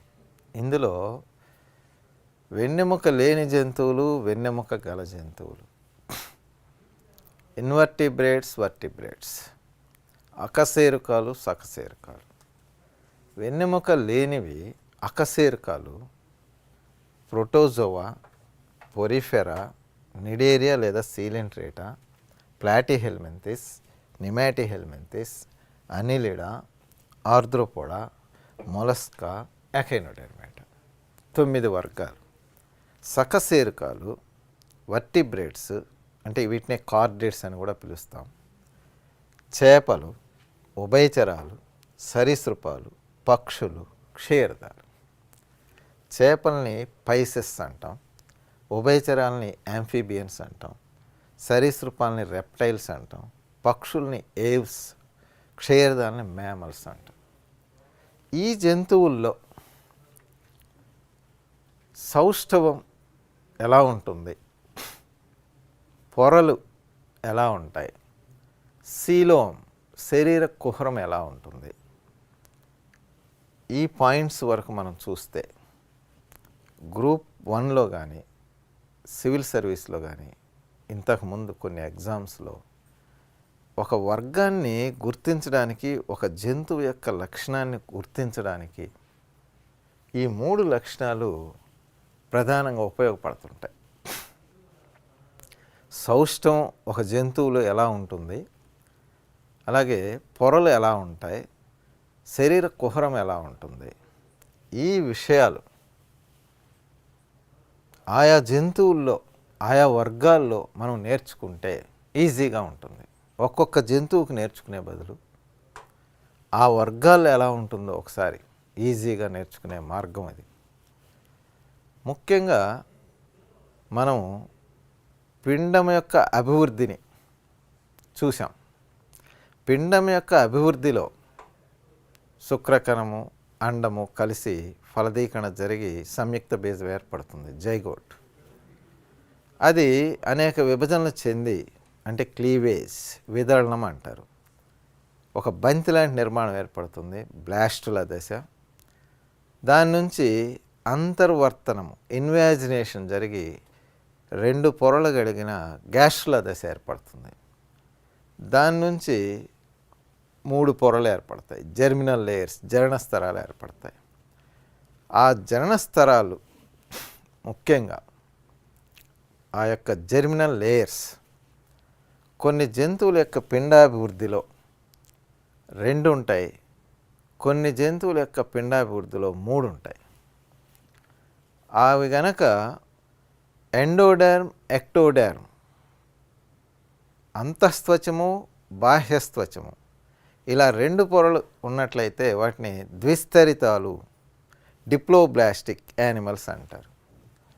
ఆ పొరలు 3 ఉన్నట్లయితే ఎక్టోడర్మ్, ఎండోడర్మ్, మీసోడర్మ్, బాహ్యస్త్వచము, అంతఃస్త్వచము, మధ్యస్త్వచము, ఇలా 3 పొరలు ఉన్నట్లయితే ఆ జంతువుల్ని త్రిస్తరిత జీవులు, ట్రిప్లోబ్లాస్టిక్ యానిమల్స్ అంటారు. బాగా గుర్తుపెట్టుకోండి. ఈ వర్గాలు జంతురాజ్యానికి సంబంధించి అన్ని జంతువులు వెన్నెముక లేనివి, వెన్నెముక గలవి. ఈ జంతువులన్నింటిలో, ఈ వర్గాలన్నింటిలో వాటి యొక్క పిండాభివృద్ధిలో జెర్మినల్ లేయర్స్, జనన స్తరాలు 2 పొరలు ఉంటే ద్విస్తరిత జీవులు, డిప్లోబ్లాస్టిక్ యానిమల్స్. 3 పొరలు ఉంటే త్రిస్తరిత జీవులు, ట్రిప్లోబ్లాస్టిక్ యానిమల్స్ అంటాం. ఇప్పుడు ఈ జంతువులు ఎలా ఉంటాయో ఒకసారి చూద్దాం. ఈజీగా చెప్తున్నాను. ఇక్కడ ప్రోటోజోవా అనే వర్గానికి సంబంధించిన జంతువుల్లో ఈ పొరల గురించి చెప్పం. పిండము, అభివృద్ధి, జెర్మినల్, అంటే ఇవి ప్రాథమికమైన జంతువులు. ఈ ప్రాథమికమైన జంతువుల్లో పిండాభివృద్ధి అప్పుడే ఏర్పడలా. నిమ్నస్థాయి జంతువులు, అన్డెవలప్డ్ యానిమల్స్. కాబట్టి ప్రోటోజోవాలో ఇవి డిప్లోబ్లాస్టికా, ట్రిప్లోబ్లాస్టికా అని మనం చెప్పం, ఉండదు అది. పొరిఫెరా వర్గపు జీవుల్ని మనం పరిశీలిస్తే ఇక్కడ కూడా డిప్లోబ్లాస్టికా ట్రిప్లోబ్లాస్టికా అనేది ఉండదు. ద్విస్తరితాల త్రిస్తరితాల అనేది ఉండదు. అంటే ఇవి కూడా అన్డెవలప్డే. అయితే ఇక్కడ ఒక విషయం గుర్తుపెట్టుకోవాలి. ఈ పొరిఫెరా వర్గపు జీవుల్ని స్పంజికలు అని కూడా పిలుస్తారు. ఈ జీవుల్లో శరీర కుడ్యాన్ని పరిశీలిస్తే 2 పొరలు ఉంటాయి. పినాకోడెర్మ్, కొయినోడెర్మ్ అని. పినాకోడెర్మ్ అనే పొర పినాకోసైట్స్తో ఏర్పడి ఉంటుంది. కొయినోడెర్మ్ అనే పొర కొయినోసైట్స్తో ఏర్పడి ఉంటుంది. అంతవరకు గుర్తుపెట్టుకుంటే చాలు. పొరిఫెరా వర్గపు జీవుల్ని స్పంజికలని కూడా పిలుస్తారు. ఈ స్పంజికల్లో అంటే స్పాంజెస్ పొరిఫెరా వర్గపు జీవుల్లో శరీర కుడ్యంలో 2 పొరలు ఉంటాయి. పినాకోడెర్మ్, కొయినోడెర్మ్. పినాకోడెర్మ్ పినాకోసైట్స్తో ఏర్పడి ఉంటుంది. కొయినోడెర్మ్ కొయినోసైట్స్తో ఏర్పడి ఉంటుంది. అలా పొరిఫెరా వర్గపు జీవుల్లో స్పంజికల్లో ఈ 2 పొరలు ఊరక గుర్తుపెట్టుకోండి. ఇకపోతే అవి మనం చెప్పుకునే ఈ పిండాభివృద్ధిలో ఏర్పడే పొరలు కాదు. అవి ఊరికే శరీర కుడ్యంలో పొరలు గుర్తుండాలని చెప్పాం. ఇక తర్వాతది నిడేరియా లేదా సీలింట్రేటా వర్గం. దీనికి ఎగ్జాంపుల్గా హైడ్రా వస్తుంది. ఈ జీవిలో మనం గనక పరిశీలిస్తే 2 పొరలు కనిపిస్తాయి. బాహ్య చర్మము, అంతఃచర్మాన్ని ఈ నిడేరియా సీలింట్రేట్లలో జఠర చర్మము అని పిలుస్తారు. ఏది ఏమైనప్పటికీ ఈ నిడేరియా లేదా సీలింట్రేటా జీవులు ద్విస్తరితాలు డిప్లోబ్లాస్టిక్ యానిమల్స్. వీటి పిండాభివృద్ధిలో 2 పొరలు కనిపిస్తాయి. కాబట్టి ఈ నిడేరియా వర్గపు జీవులు లేదా సీలింట్రేటా వర్గపు జీవులు ఎగ్జాంపుల్గా హైడ్రా, ఒబీలియా, అరీలియా చెప్పచ్చు. వీటిల్లో ద్విస్తరితాలు అంటాం. వీటిని డిప్లోబ్లాస్టిక్ యానిమల్స్ అంటాం. సో ఇక ప్లాటిహెల్మింథిస్, నిమాటిహెల్మింథిస్, అనిలిడా, ఆర్ద్రోపోడా, మొలస్కా, ఎకైనోడెర్మేటా, చేపలు, ఉభయచరాలు, సరీసృపాలు, పక్షులు, క్షీరదాలు, ఈ అన్నిటి యొక్క పిండాభివృద్ధిలో 3 పొరలు ఉంటాయి. ఎక్టోడెర్మ్ ఉంటుంది, మీసోడెర్మ్ ఉంటుంది, ఎండోడెర్మ్ ఉంటుంది. బాహ్యస్త్వచం ఉంటుంది, మధ్యస్త్వచం ఉంటుంది, అంతఃస్త్వచం ఉంటుంది. కాబట్టి వీటన్నిటినీ త్రిస్తరితాలు అంటారు. త్రిస్తరితాలు లేదా ట్రిప్లోబ్లాస్టిక్ అంటారు. ట్రిప్లోబ్లాస్టిక్ యానిమల్స్ అంటారు. సో మనము ఈ పొరల్ని ఇప్పుడు పరిశీలించాం. ఈ పొరల విషయంలో అన్ని జంతురాజ్యంలో ఉన్న అన్ని వర్గపు జంతువుల్లో చూసినట్లయితే నిడేరియా లేదా Coelenterata, Hydra example, Obelia example, Aurelia example. వీటిల్లో ద్విస్తరితాలు జంతువులు డిప్లోబ్లాస్టిక్ యానిమల్స్. మిగిలిన అన్ని వర్గపు జంతువులు ప్లాటిహెల్మింథిస్ నుంచి ప్లాటిహెల్మింథిస్, నిమాటిహెల్మింథిస్, అనిలిడా, ఆర్ద్రోపోడా, మొలస్కా, ఎకైనోడెర్మేటా, చేపలు, ఉభయచరాలు, సరీసృపాలు, పక్షులు, క్షీరదాల్లో మానవుడు కూడా. వీళ్ళందరి యొక్క పిండాభివృద్ధిలో జెర్మినల్ లేయర్స్, జననస్తరాలు 3 ఉంటాయి. కాబట్టి ఇవన్నీ ట్రిప్లోబ్లాస్టిక్ యానిమల్స్, త్రిస్తరిత జీవులు. ఇప్పుడు ఈజీగా తెలిసిపోయింది మనకి. ఒక్కటి మాత్రమే ద్విస్తరితాలు ఉన్నాయి, డిప్లోబ్లాస్టిక్ ఉన్నాయి. మిగతా అన్నీ కూడా ట్రిప్లోబ్లాస్టిక్ లేదా త్రిస్తరిత జీవులు.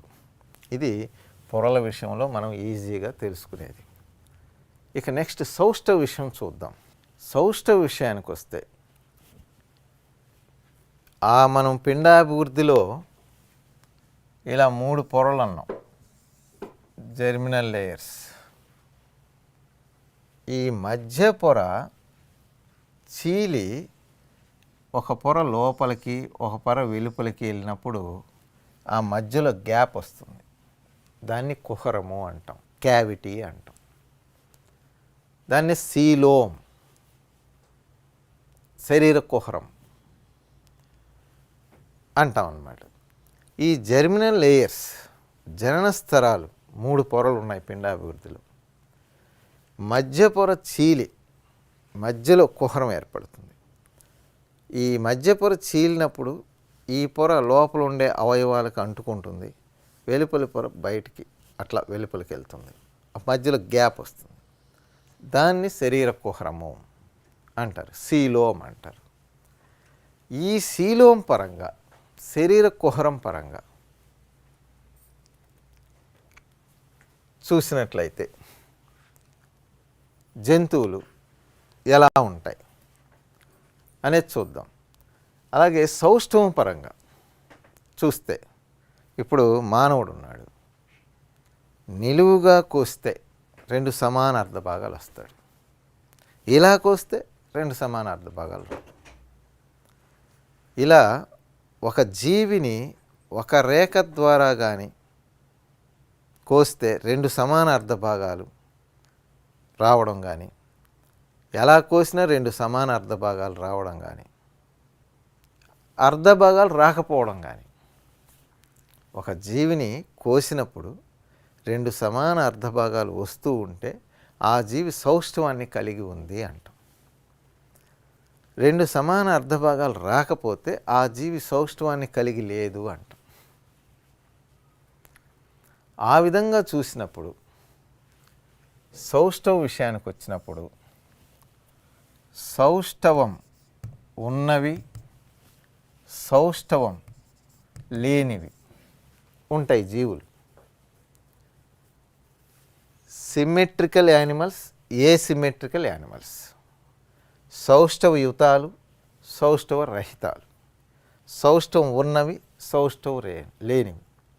అంటే కట్ చేసినప్పుడు 2 సమాన అర్ధ భాగాలు వస్తే సౌష్ఠవం ఉంది అంటాం, 2 సమాన అర్ధ భాగాలు రాకపోతే సౌష్ఠవం లేదు అంటాం. సిమెట్రికల్, ఏసిమెట్రికల్ అంటాం. సరే, సౌష్ఠవం ఉంది, ఆ సౌష్ఠవంలో ఏ టైప్ ఉంది?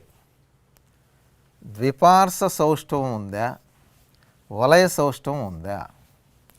బైలేటరల్ సిమెట్రికల్, రేడియల్ సిమెట్రికల్, ఇలా 2 రకాలు సౌష్ఠవం ఉంటే. ఒక జంతువుని ఒక రేఖ ద్వారా కట్ చేసినప్పుడు మాత్రమే 2 సమాన అర్ధ భాగాలు వస్తూ ఉంటే ద్విపార్శ సౌష్ఠవితాలు, బైలేటరల్ సిమెట్రికల్ అంటారు. ఒక జంతువుని ఎలా కోసినా 2 సమాన అర్ధ భాగాలు వస్తూ ఉంటే వలయ సౌష్ఠవాలు, రేడియల్ సిమెట్రీ అంటారు. ఇప్పుడు వృత్తం తీసుకోండి, సర్కిల్, ఎలా కోసినా 2 భాగాలు వస్తాయి అంటే రేడియల్ సిమెట్రికల్, వలయ సౌష్ఠవం. మానవుడు, సింహం, పులి, పిల్లి, కుక్క, నక్క ఇలాంటి క్షీరదాల్లో ఏదన్నా తీసుకోండి, మీరు నిలువుగా కోస్తే ఇలా కోస్తేనే 2 సమాన అర్ధ భాగాలు, ఇటొక చెయ్యి, ఇటొక చెయ్యి, ఇటొక కాలు, ఇటొక కాలు, ఇటొక కాను, ఇటొక కాను, ఇలా 2 సమాన అర్ధ భాగాలు నిలువుగా కోసినప్పుడే వస్తాయి. కాబట్టి దీన్ని ద్విపార్శ సౌష్ఠవం అంటారు. అలా కాకుండా హైడ్రా లాంటి ఒక జీవిని తీసుకుంటే ఇలా ఉంటుంది. హైడ్రా పైన స్పర్శకాలు ఉంటాయి, చలనాంగాలు. ఇది నోరు, అంటే స్తూపాకారంగా ఉంది. అది ఇలా స్తూపాకారంగా ఉన్నదాన్ని ఇలా కట్ చేసినా, ఇలా కట్ చేసినా, ఎలా కట్ చేసినా 2 సమాన భాగాలు ఉంటాయి. అంటే వృత్తంలాగా ఉంది కదా, వృత్తంలాగా. కాబట్టి ఎలా కట్ చేసినా 2 సమాన అర్ధ భాగాలు వస్తాయి. ఇది వలయ సౌష్ఠవం అవుతుంది. అలాగే ఈ ఎఖైనోడెర్మేట్స్లో స్టార్ ఫిష్, సముద్ర నక్షత్రాలు ఉంటాయి. ఇలా స్టార్ ఫిష్, సముద్ర నక్షత్రం, ఇది ఎఖైనోడెర్మేట్కి చెందిన జీవి. దీన్ని కూడా ఎలా కోసినా 2 సమాన అర్ధ భాగాలు వస్తాయి. దీన్ని వలయ సౌష్ఠవం అంటాం, దీన్ని వలయ సౌష్ఠవం అంటాం. సో సౌష్ఠవయుతాల్లో, సౌష్ఠవం ఉన్న జంతువుల్లో, సిమెట్రికల్ యానిమల్స్లో 2 రకాలు, బైలేటరల్ సిమెట్రికల్, రేడియల్ సిమెట్రికల్, ద్విపార్శ సౌష్ఠవాలు, వలయ సౌష్ఠవాలు. ద్విపార్శ సౌష్ఠవాలు అంటే ఒక రేఖ ద్వారా కట్ చేసినప్పుడు 2 సమాన అర్ధ భాగాలు రావడం. వలయ సౌష్ఠవం అంటే ఎలా కట్ చేసినా 2 సమాన అర్ధ భాగాలు రావడం. మరి ఇప్పుడు అర్థమైపోయింది, సౌష్ఠవం ఉన్నవి, సౌష్ఠవం లేనివి. సౌష్ఠవం ఉన్న వాటిలో ద్విపార్శ సౌష్ఠవాలు, వలయ సౌష్ఠవాలు. మరి ఈ జంతురాజ్యంలో ప్రోటోజోవా నుంచి క్షీరదాల వరకు ఏ జంతువుల్లో ఎలాంటి సౌష్ఠవం ఉంది, ఎలాంటి శరీర కుహరం ఉంది? ముందుగా సౌష్ఠవం చూద్దాం. ఎలాంటి సౌష్ఠవం ఉందో చూద్దాం. Arthropoda, Mollusca, Echinodermata. ప్రోటోజోవా వర్గం, పోరిఫెరా వర్గం, Cnidaria, Platyhelminthes, Nemathelminthes, Annelida, Arthropoda, Mollusca, Echinodermata. ఈ వర్గాల్లో సౌష్ఠవం ఎలా ఉంటుందో చూద్దాం. ప్రోటోజోవా వర్గాన్ని తీసుకున్నాం అనుకోండి, సౌష్ఠవ యుతాలు ఉన్నాయి, సౌష్ఠవ రహితాలు ఉన్నాయి. అంటే సౌష్ఠవం చూపని జంతువులు, సౌష్ఠవం చూపే జంతువులు ఉన్నాయి. ద్విపార్ సౌష్ఠవాలు ఉంటాయి, వలయ సౌష్ఠవాలు ఉంటాయి. ఆల్ మొత్తం రకాలు ఉంటాయి. ప్రోటోజోవా వర్గంలో అన్ని రకాల జంతువులు ఉన్నాయి. సౌష్ఠవం ఉండేవి ఉన్నాయి, సౌష్ఠవం లేనివి ఉన్నాయి. ద్విపార్ సౌష్ఠవాలు ఉన్నాయి, వలయ సౌష్ఠవాలు ఉన్నాయి. అది అటు పక్కన పెట్టండి. నెక్స్ట్ పోరిఫెరా వర్గం చూస్తే స్పంజికలు సముద్రపు అడుగున ఉంటాయి. ఇవి సౌష్ఠవ రహితాలు ఎక్కువగా ఉంటాయి. సౌష్ఠవ రహితాలు పోరిఫెరా వర్గం స్పంజికలు. ఇక నిడేరియా లేదా సీలెంట్రేటా, ఎగ్జాంపుల్ హైడ్రా ఇందాకే చూపించాం, అవి వలయ సౌష్ఠవాన్ని చూపిస్తాయి. నిడేరియా లేదా సీలెంట్రేటా వర్గానికి చెందినటువంటి జంతువులు, హైడ్రా కావచ్చు, అరీలియా కావచ్చు, ఇలాంటివి వలయ సౌష్ఠవాన్ని చూపిస్తూ ఉంటాయి. తర్వాత ప్లాటిహెల్మింథిస్, నిమాటిహెల్మింథిస్, అనిలిడా, ఆర్థ్రోపోడా, మొలస్కా, ఈ ఎకైనోడెర్మేటా ఒక్కటి వదిలేయండి. చేపలు, ఉభయచరాలు, సరీసృపాలు, పక్షులు, క్షీరదాలు ఇవన్నీ ద్విపార్శ్వ సౌష్ఠవం, అంటే బైలేటరల్ సిమ్మెట్రీ.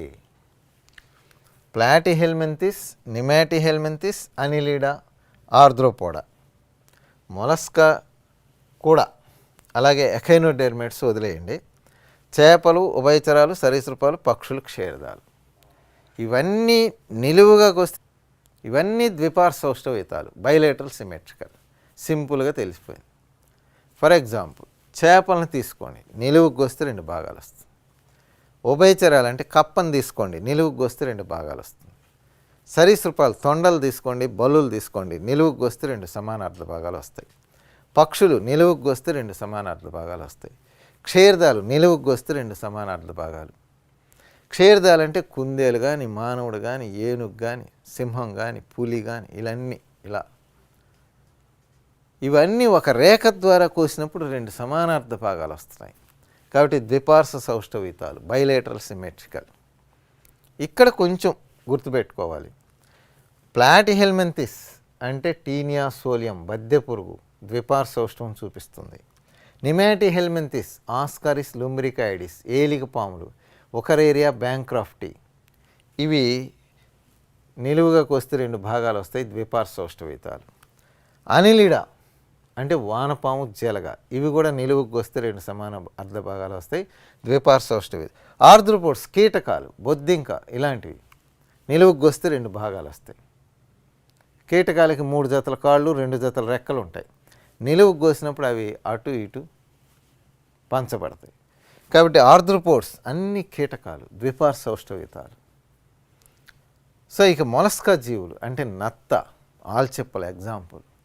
ఇక్కడ కొంచెం కన్ఫ్యూజన్ ఉంది. మొలస్కా అంటే ప్లాటిహెల్మింథిస్, నిమాటిహెల్మింథిస్, అనిలిడా, ఆర్థ్రోపోడా, అలాగే కార్డేట్స్ మొత్తం అంటే వర్టిబ్రేట్స్ మొత్తం అంటే చేపల నుంచి క్షీరదాల వరకు ఇవన్నీ ద్విపార్ సౌష్ఠవయుతాలు. మొలస్కా జీవులు మాత్రం ద్విపార్ సౌష్ఠవయుతాలే. ఒక్కటి ఇందులో 7 ఉంటాయి విభాగాలు. ఆ 7 ఒకటి గ్యాస్ట్రోపోడా అనే విభాగం ఉంటుంది. ఆ గ్యాస్ట్రోపోడా కిందకే నత్త వస్తుంది, స్నైల్. ఇది సౌష్ఠవ రహితం, asymmetrical animal. Molluscs are total animals bilateral symmetrical except gastropoda division. one of the example snail, natta. Snail is the asymmetrical animal because in embryonic development there is a torsion. నత్త యొక్క పిండాభివృద్ధిలో మెలిక torsion అనేది ఏర్పడుతుంది. ఇవి పిండముగా ఉన్నప్పుడే, ఎదుగుదల జరుగుతున్నప్పుడే, పిండం యొక్క అభివృద్ధి జరుగుతున్నప్పుడే కర్పరం అంటే పెంకు కూడా ఏర్పడుతూ వస్తుంది. దానివల్ల దాన్ని కట్ చేయడం కష్టం, 2 భాగాలుగా తీయడం కష్టం. కాబట్టి మొలస్కా జీవులు అన్ని ద్విపార్శ్వౌష్ఠవాన్ని చూపించిన ఒక గ్యాస్ట్రోపోడా విభాగానికి సంబంధించిన నత్త మాత్రం అసౌష్ఠవం, సౌష్ఠవరహితం, ఏసిమెట్రికల్. కారణం ఏంటంటే పిండాభివృద్ధిలో మెలిక అనేది ఏర్పడుతుంది. టార్షన్ అంటాం ఆ మెలికని, అదొక్కటి గుర్తుపెట్టుకోండి. So ప్లాటిహెల్మింథిస్, Nemathelminthes, Annelida, Arthropoda, Gastropoda తప్ప మొలస్కా జీవులు. నెక్స్ట్ చేపలు, ఉభయచరాలు, సరీసృపాలు, పక్షులు, క్షీరదాలు ఇవన్నీ కూడా ద్విపార్శ్వౌష్ఠవాన్ని చూపిస్తాయి. ఒక రేఖ ద్వారా కట్ చేసినప్పుడు 2 సమాన అర్ధ భాగాలు వస్తాయి. ఇక మిగిలింది ఎఖైనోడెర్మేటా. ఈ ఎఖైనోడెర్మేటాలో ఒక ప్రత్యేకత ఉంది. ఈ సౌష్ఠవ విషయానికి వస్తే దాన్ని బేస్ చేసుకొని బిట్లు అడుగుతారు. ఇందాక మొలస్కాలో ప్రత్యేకత ఉన్నట్లే ఎఖైనోడెర్మేట్స్లో కూడా ప్రత్యేకత ఉంది. ఎఖైనోడెర్మేట్స్లో ప్రౌఢ జీవులు అంటే అడల్ట్ యానిమల్స్, పెద్దవి, అవి వలయ సౌష్ఠవాన్ని చూపిస్తాయి. ఎఖైనోడెర్మేట్స్ అంటే ఎగ్జాంపుల్ స్టార్ ఫిష్, సముద్ర నక్షత్రం, సీ లిల్లీలు, సీ కుకుంబర్స్ ఇలాంటివి. ఈ స్టార్ ఫిష్ సైంటిఫిక్ నేమ్ ఏంటంటే యాస్టేరియస్. ఈ ఎఖైనోడెర్మేట్స్ వలయ సౌష్ఠవాన్ని చూపిస్తాయి, ప్రౌఢ జీవులు అంటే అడల్ట్ యానిమల్స్. కానీ పిండాభివృద్ధిలో లార్వాలు మాత్రం ద్విపార్శ్వౌష్ఠవాన్ని చూపిస్తాయి. ఇది ప్రత్యేకత.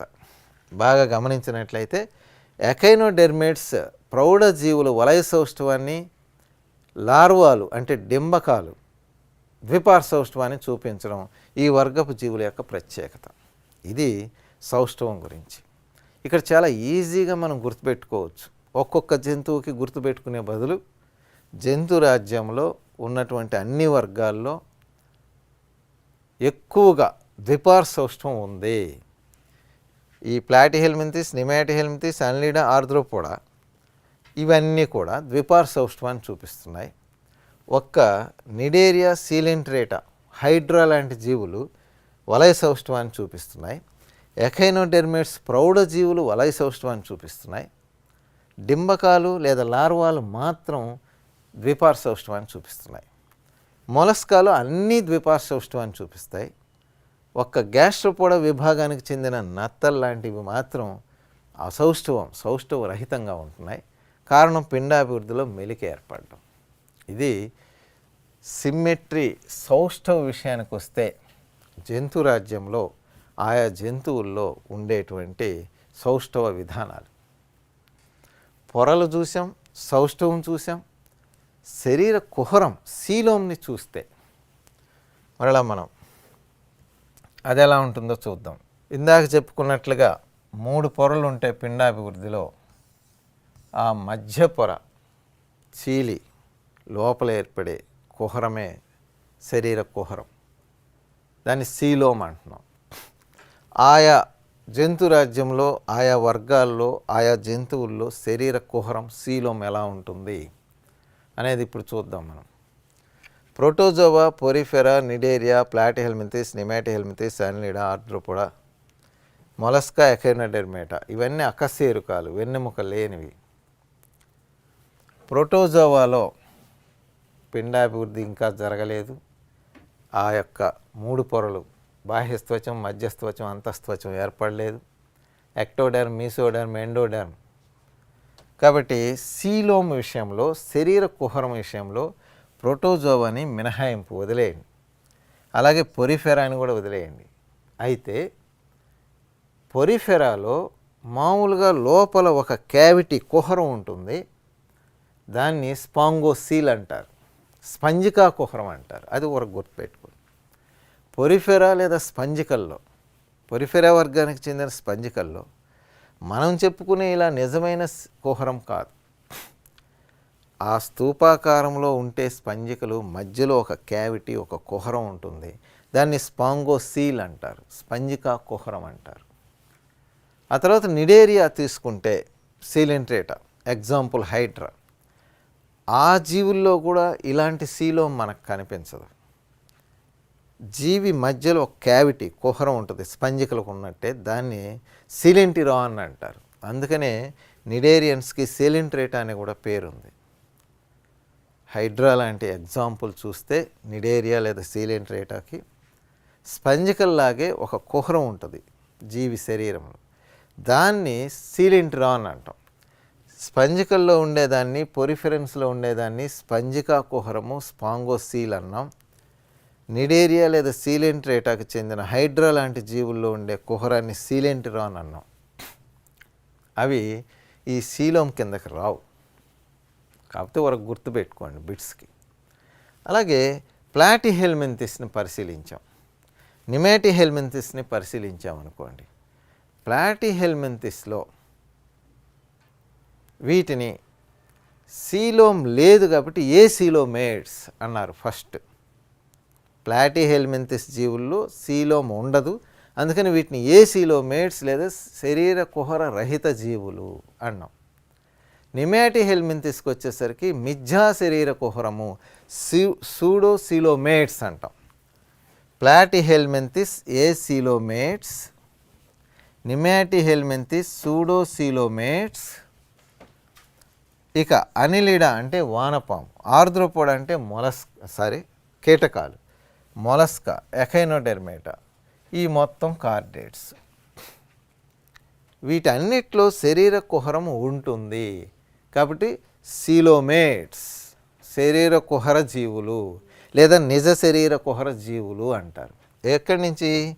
అనిలిడా, ఆర్ద్రోపోడా, మొలస్కా, ఎకైనోడెర్మేటా, చేపలు, ఉభయచరాలు, సరీసృపాలు, పక్షులు, క్షీరదాలు, ఇవన్నీ శరీర కుహర, నిజ శరీర కుహర జీవులు, సీలోమేట్స్ అంటాం. ఏమేంటి? అన్లిడా, ఆర్ద్రోపోడా, మొలస్కా, ఎకైనోడెర్మేటా మరియు ఇవన్నీ.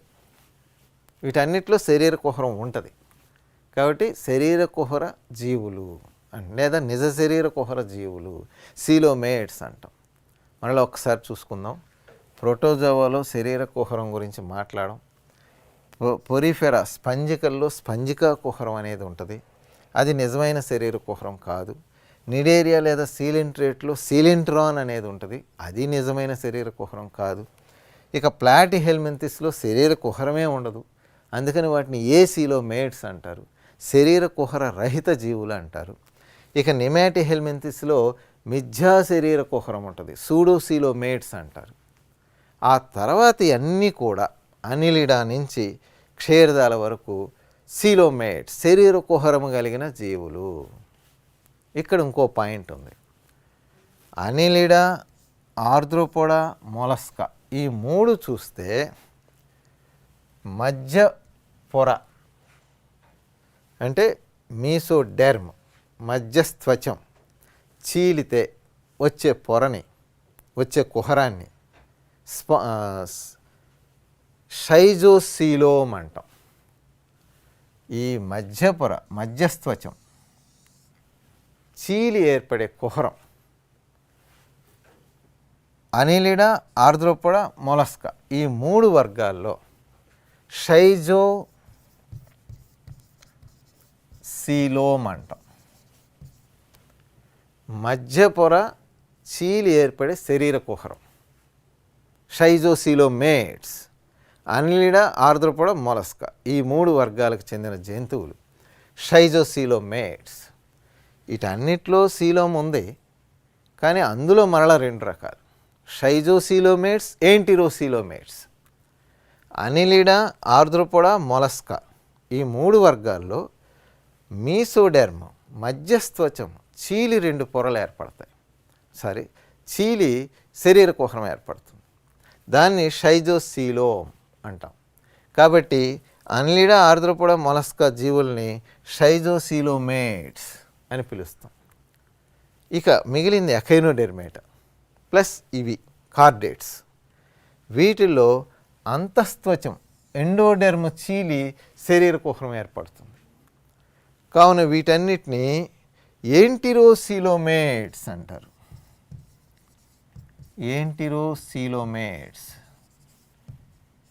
లేదా ఏంటిరోసీలోమ్ అంటారు. సో మనకి అనిలిడా నుంచి క్షీరదాల వరకు అన్ని శరీర కుహరం కలిగినవే. అందులో మధ్యస్త్వచము చీలినందువలన శరీర కుహరం ఏర్పడినవి అనిలిడా ఆర్ద్రోపోడా మొలస్కా.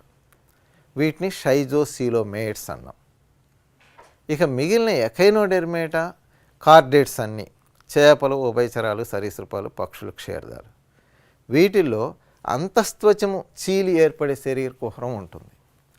వీటిని ఏంటిరోసీలోమేట్స్ లేదా ఏంటిరోసీలోమ్ అన్నాం. ఇవి మనకి శరీర కుహరం సీలోమ్ గురించి ఆయా జంతువుల్లో ఎలా ఉంటుంది అనేది. ఇప్పుడు మనం జంతు రాజ్యంలో ప్రోటోజోవా నుంచి క్షీరదాల వరకు ఒక 3 క్యారెక్టర్లు క్షుణ్ణంగా చూసుకున్నాం. మొదటిది పొరల్ని చూసాం, డిప్లోబ్లాస్టికా ట్రిప్లోబ్లాస్టికా అనేది. రెండోది సౌష్టవం చూసాం, సిమ్మెట్రికల్లా, ఏసిమెట్రికల్లా, బైలేటరల్లా, రేడియల్లా అని. మూడోది సీలోమ్ శరీర కుహరం చూసాం. శరీర కుహరం లేనివి సూడోసీలోమేట్స్, మిథ్యా శరీర కుహరం గలవి షైజోసీలోమేట్స్, అలాగే ఏంటిరోసీలోమేట్స్ ఏ జంతువుల్లో ఉన్నాయో చూసాం. సో ఒకసారి ఇవన్నీ గుర్తుపెట్టుకుంటే యానిమల్స్ని ఆయా వర్గాల పరంగా ఐడెంటిఫై చేయడానికి ఈ లక్షణాలు మనకి బాగా ఉపయోగపడతాయి. బిట్స్ అడిగేటప్పుడు ఈ లక్షణాలను బేస్ చేసుకొని ముఖ్యంగా సివిల్ సర్వీస్లో ప్రిలిమ్స్లో అలాగే గ్రూప్ 1 ప్రిలిమ్స్లో యానిమల్ కింద అడిగినప్పుడు, యానిమల్స్ కింద వాటి క్యారెక్టర్స్ లక్షణాల గురించి అడిగినప్పుడు ఇవి బాగా ఉపయోగపడతాయి. ఇంకో విషయానికి వస్తే నీట్లో ఇంటర్మీడియట్ ఫస్ట్ ఇయర్ సిలబస్లో యానిమల్ డైవర్సిటీ అని ఉంది. ఈ యానిమల్ డైవర్సిటీలో ఈ 3 క్యారెక్టర్స్ గురించి చాలా ఉంది. కాబట్టి నీట్ ఎంట్రన్స్లో కూడా ఈ 3 క్యారెక్టర్స్ చాలా బాగా ఉపయోగపడతాయి. ఏమేంటి? ట్రిప్లోబ్లాస్టికా డిప్లోబ్లాస్టికా, ఏసీలోమేట్సా సీలోమేట్సా, షైజోసీలోమేట్సా ఏంటిరోసీలోమేట్సా, అలాగే సిమెట్రికల్లా ఏసిమెట్రికల్లా, బైలేటరల్ సిమెట్రికల్లా, రేడియల్ సిమెట్రికల్లా. ఇవి క్యారెక్టర్స్. ఆయా జంతువుల్లో ఏమున్నాయో క్లియర్గా చెప్పడం జరిగింది. వాటిని చూసుకొని ఎంట్రన్స్లకి బాగా ప్రిపేర్ అవ్వచ్చు.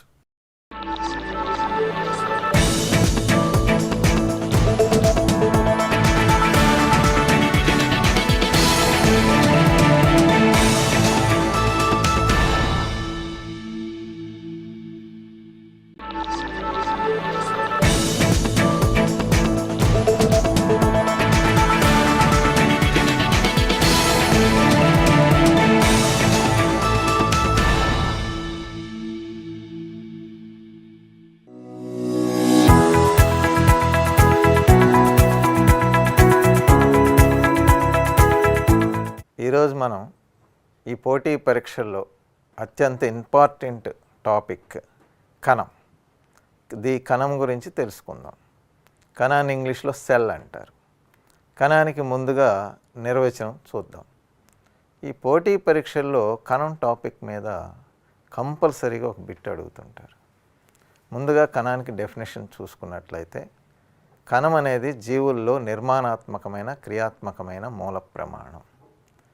Cell is the structurally functionally basic unit in living things అని చెప్తాం.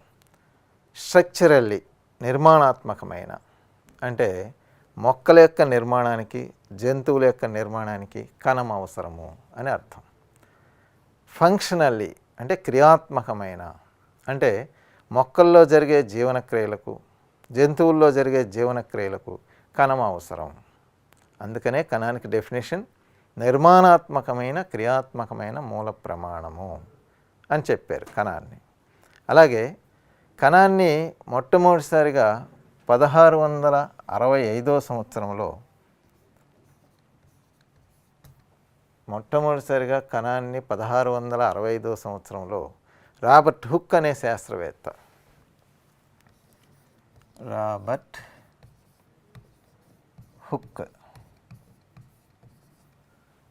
శాస్త్రవేత్త కనిపెట్టాడు. ముందుగా ఈ కణానికి గ్రీకులో సెల్యులా అని నామకరణం చేశాడు. అంటే ఒక బెండు కణాన్ని పరిచ్ఛేదన చేసి అందులో కనిపించే చిన్న చిన్న గదుల్లాంటి నిర్మాణాలకి గ్రీకులో సెల్యులా అని నామకరణం చేశాడు. గ్రీకులో సెల్యులా అంటే ఏ స్మాల్ ఛాంబర్, ఒక చిన్న గది అని అర్థం. ఆ ఏ స్మాల్ ఛాంబర్ ఒక చిన్న గది సెల్యులా అంటే. ఆ సెల్యులానే క్రమేణా సెల్గా మారింది. ఆ సెల్ కాస్త క్రమేణా మనం తెలుగులో కణం అని పిలుచుకుంటున్నాం. సో కణానికి డెఫినేషన్ అది. నిర్మాణాత్మకమైన క్రియాత్మకమైన మూల ప్రమాణం కణం. Structurally functionally basic unit in living things.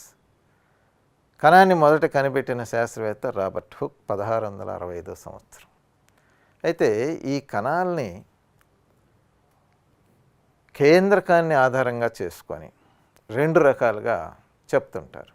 మొత్తం అటు మొక్కల్లో కానీ ఇటు జంతువుల్లో కానీ కేంద్రకాన్ని ఆధారంగా చేసుకొని, కేంద్రకాన్ని ఇంగ్లీష్లో న్యూక్లియస్ అంటాం. So based on nucleus cells 2 types, 2 రకాల కణాలు. కేంద్రకం లేనటువంటి కణాలు ఉంటాయి, కేంద్రకం ఉన్నటువంటి కణాలు ఉంటాయి. అటు మొక్కల్లో కానీ ఇటు జంతువుల్లో కానీ. కేంద్రకం లేని కణాలని అంటే ఈ టైప్ కణాలని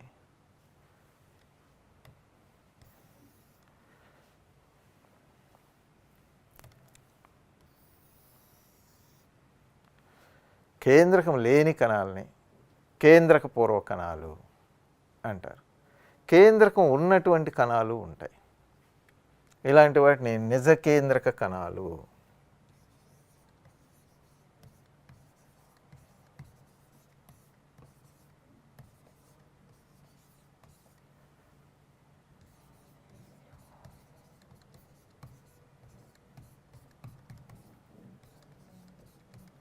యూకారియోటిక్ సెల్, దీన్ని ప్రోకారియోటిక్ సెల్.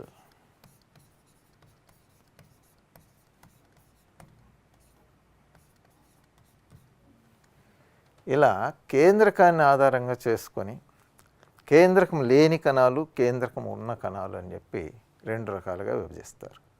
కేంద్రకం లేని కణాలని కేంద్రక పూర్వ కణం, కేంద్రకం ఉన్న కణాలని నిజ కేంద్రక కణం. ఇంగ్లీష్లో దీన్ని ప్రోకారియోటిక్ సెల్, వీటిని యూకారియోటిక్ సెల్స్ అంటాం. ఇక్కడ కేంద్రకం లోపించి ఉంది, ఇక్కడ కేంద్రకం ఉంది, దీన్ని కేంద్రకం అంటాం. కేంద్రకం, దీన్నే న్యూక్లియస్ అంటే కేంద్రకం అంటారు. ఇప్పుడు అటు మొక్కల్లో కానీ ఇటు జంతువుల్లో కానీ కేంద్రకం లేని కణాలకి ఉదాహరణ చూసినట్లయితే ఎగ్జాంపుల్ బ్యాక్టీరియా కణం ఒకటి. బ్యాక్టీరియా కేంద్రకం లేని కణాలకి ఒక ఎగ్జాంపుల్ బ్యాక్టీరియా కణం. ఇంకోటి వైరస్ కణాలు.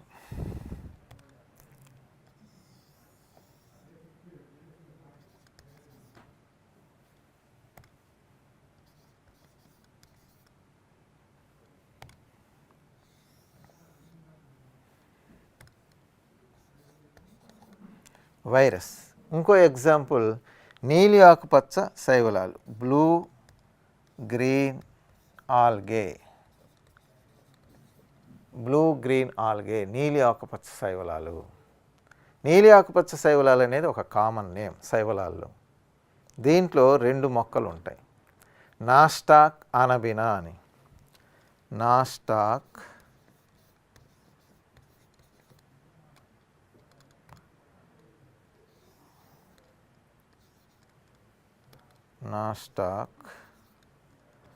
అనబినా. ఇవి నీలి ఆకుపచ్చ శైవలాలకి ఎగ్జాంపుల్. వీటిల్లో అంటే వీటి యొక్క కణాల్లో న్యూక్లియస్ అంటే కేంద్రకం ఉండదు. కేంద్రక పూర్వ కణాలకి ఎగ్జాంపుల్ బ్యాక్టీరియా కణం, వైరస్ కణం, బ్లూ గ్రీన్ ఆల్గే లేదా నీలి ఆకుపచ్చ శైవలాలు. ఎగ్జాంపుల్ నాస్టాక్, అనబినా ఇలాంటివి ఎగ్జాంపుల్. వీటిల్లో కేంద్రకం ఉండదు. కేంద్రకం ఉండేటువంటి కణాలకి ఎగ్జాంపుల్ అంటే నిజ కేంద్రక కణాలకి ఎగ్జాంపుల్ ఉదాహరణకి వృక్షకణం,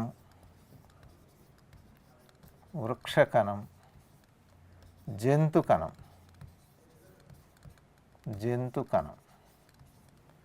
వృక్షకణం, జంతుకణం, ప్లాంట్ సెల్, యానిమల్ సెల్. ఈ రెండు కణాల్లో కేంద్రకం ఉంటుంది. సో ఇప్పుడు మనం కేంద్రక పూర్వకణం అంటే ఏందో తెలుసుకున్నాం, నిజ కేంద్రక కణం అంటే ఏందో తెలుసుకున్నాం. కేంద్రకం లేని కణాలు, కేంద్రకం ఉన్న కణాలు. ఎగ్జాంపుల్ వచ్చి బ్యాక్టీరియా, వైరస్, నీలి ఆకుపచ్చ శైవలాలు అంటే అనబినా, నాస్టాక్. అలాగే వీటికి ఎగ్జాంపుల్ నిజ కేంద్రక కణాలకు ఎగ్జాంపుల్గా వృక్షకణము, జంతుకణం. ఇక మరలా ఈ యొక్క నిజ కేంద్రక కణంలో వృక్షకణానికి, జంతుకణానికి భేదాలు చూద్దాం. వృక్షకణానికి, జంతుకణానికి plant cell and animal cell మనం గమనించినట్లయితే ఇది ప్లాంట్ సెల్, ఇది యానిమల్ సెల్. వీటికి భేదాలు చూద్దాం. కణములో వృక్షకణానికి వృక్షకణం, జంతుకణం,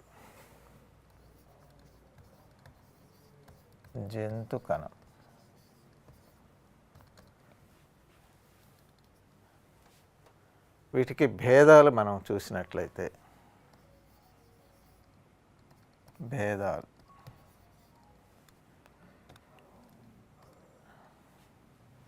మనం గమనించినట్లయితే ప్రధానంగా 4 భేదాలు ఉంటాయి వృక్షకణానికి, జంతుకణానికి.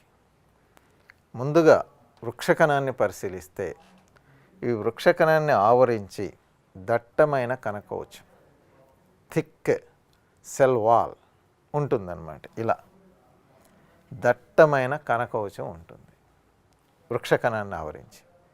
జంతుకణాన్ని ఆవరించి పలుచని ప్లాస్మా పొర లేదా కణత్వచం ఉంటుంది.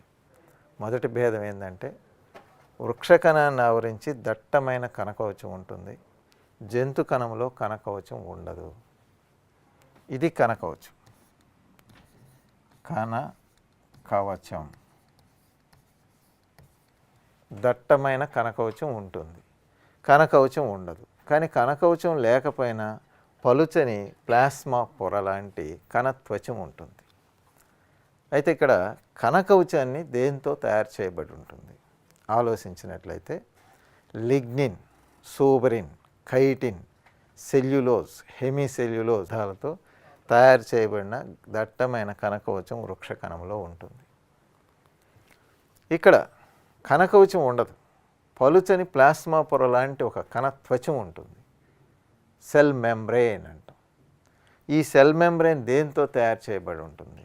లిపోప్రోటీన్లతో తయారు చేయబడి ఉంటుంది. ఎక్కడొచ్చినా ఈ ప్లాస్మా పొర లేదా కణత్వచము, సెల్ మెంబ్రేన్ అనేది లిపోప్రోటీన్లతోనే తయారు చేయబడి ఉంటుంది. సో మొదటి first differences between plant cell and animal cell. Plant cell contain cell wall, thick cell wall. Plant cell covered by a thick cell wall. Cell wall made up of chitin, lignin, suberin, cellulose, hemicellulose.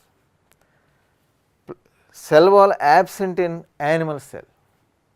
కణకవచం అనేది ఇందులో ఉండదు. Plasma పొర, కణత్వచం ఉంటుంది. Thin cell membrane present in animal cell. So ఇది మొదటి difference. ఇక రెండవది వృక్షకణంలో ప్రధానంగా ఇక్కడ ఒక భాగం కనిపిస్తుంది మనకి. దీన్ని హరిత రేణువు అంటాం. హరిత రేణువు, ఇంగ్లీష్లో క్లోరోప్లాస్ట్ అంటాం. హరిత రేణువు క్లోరోప్లాస్ట్ అనేది వృక్షకణంలో ఉంటుంది, జంతు కణంలో ఉండదు.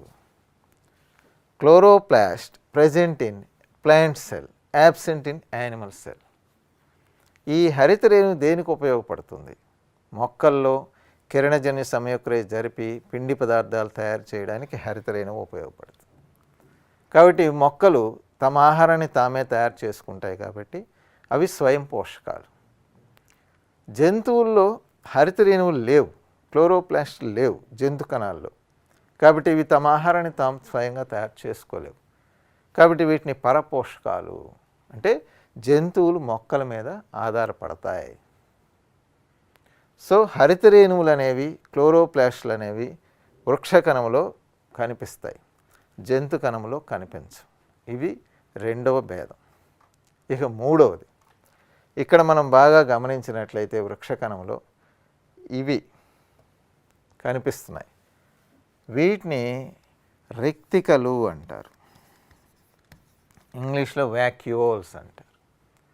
ఇవి వృక్ష కణంలో ఎక్కువ సంఖ్యలో, ఎక్కువ పరిమాణంలో, ఎక్కువ స్థలాన్ని ఆక్రమించి ఉంటాయి, రిక్తికలు లేదా వ్యాక్యూల్స్ అనేవి. ఇక్కడికి వచ్చేసరికి ఈ రిక్తికలు, వ్యాక్యూల్స్ తక్కువ సంఖ్యలో, తక్కువ పరిమాణంలో ఉంటాయి. కొన్ని సందర్భాల్లో కొన్ని కణాల్లో అసలు ఉండవు. మూడవ భేదం వృక్ష కణానికి జంతు కణానికి ఏందయ్యా అంటే రిక్తికలు. ఈ రిక్తికలు వృక్ష కణంలో ఎక్కువ స్థలాన్ని ఆక్రమిస్తాయి, ఎక్కువ సంఖ్యలో ఉంటాయి. అదే జంతు కణానికి వెళ్తే రిక్తికలు తక్కువ స్థలాన్ని ఆక్రమిస్తూ తక్కువ సంఖ్యలో ఉంటాయి, ఒక్కోసారి అసలు లోపించి ఉంటాయి. సో రిక్తికల్ని ఇంగ్లీష్లో వ్యాక్యూల్స్ అంటారు. Vacuoles are more in number and big size in plant cell, less in number, vacuoles are less in number and small size, sometimes absent in animal cells.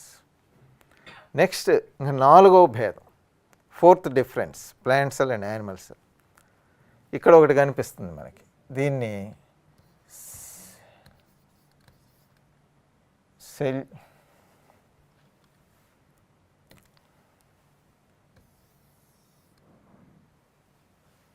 Centriole అంటారు.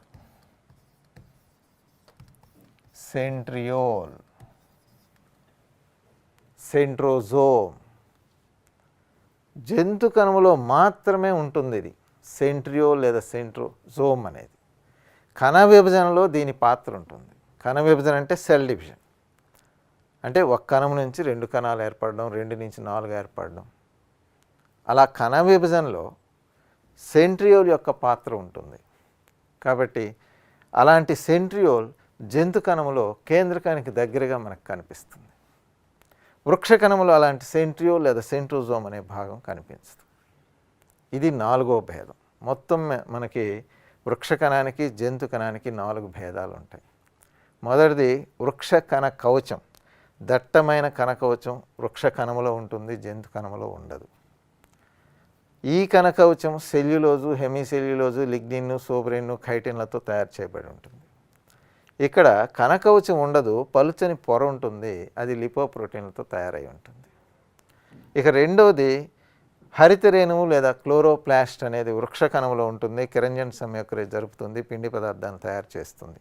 అందుకనే మొక్కలు స్వయం పోషకాలు. జంతు కణంలో క్లోరోప్లాస్ట్లు, హరితరేణువులు ఉండవు. ఇక మూడవది వ్యాక్యూల్స్ లేదా రిక్తికలు. వృక్ష కణంలో ఎక్కువ సంఖ్యలో ఉంటాయి, ఎక్కువ పరిమాణంలో ఉంటాయి. జంతు కణంలో తక్కువ సంఖ్యలో, తక్కువ పరిమాణంలో ఉంటాయి, ఒక్కోసారి ఉండవు. ఇక నాలుగోది సెంట్రియోల్ లేదా సెంట్రోజోమ్. జంతు కణంలో ఉంటుంది, వృక్ష కణంలో ఉండదు. ఇప్పుడు మనం బ్యాక్టీరియా కణం గురించి చూద్దాం. ఇప్పుడు కేంద్రక పూర్వ కణానికి ఎగ్జాంపుల్గా బ్యాక్టీరియా కణము, దాని నిర్మాణం గురించి చూద్దాం.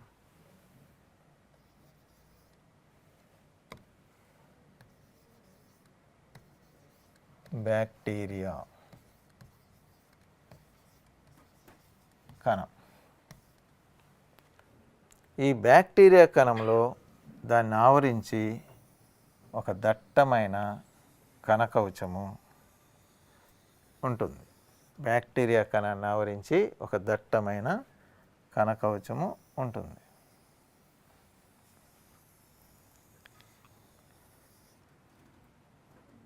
ఇది కణకవచం.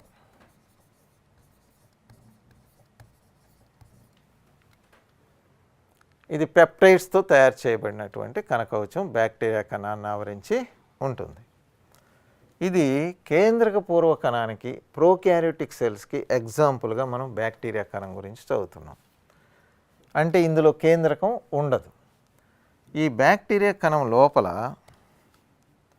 మరలా ఒక పల్చని ప్లాస్మా పొర ఉంటుంది. పల్చని ప్లాస్మా పొర. ఈ ప్లాస్మా పొర ఒకచోట మెలితిరిగి ఉంటుంది.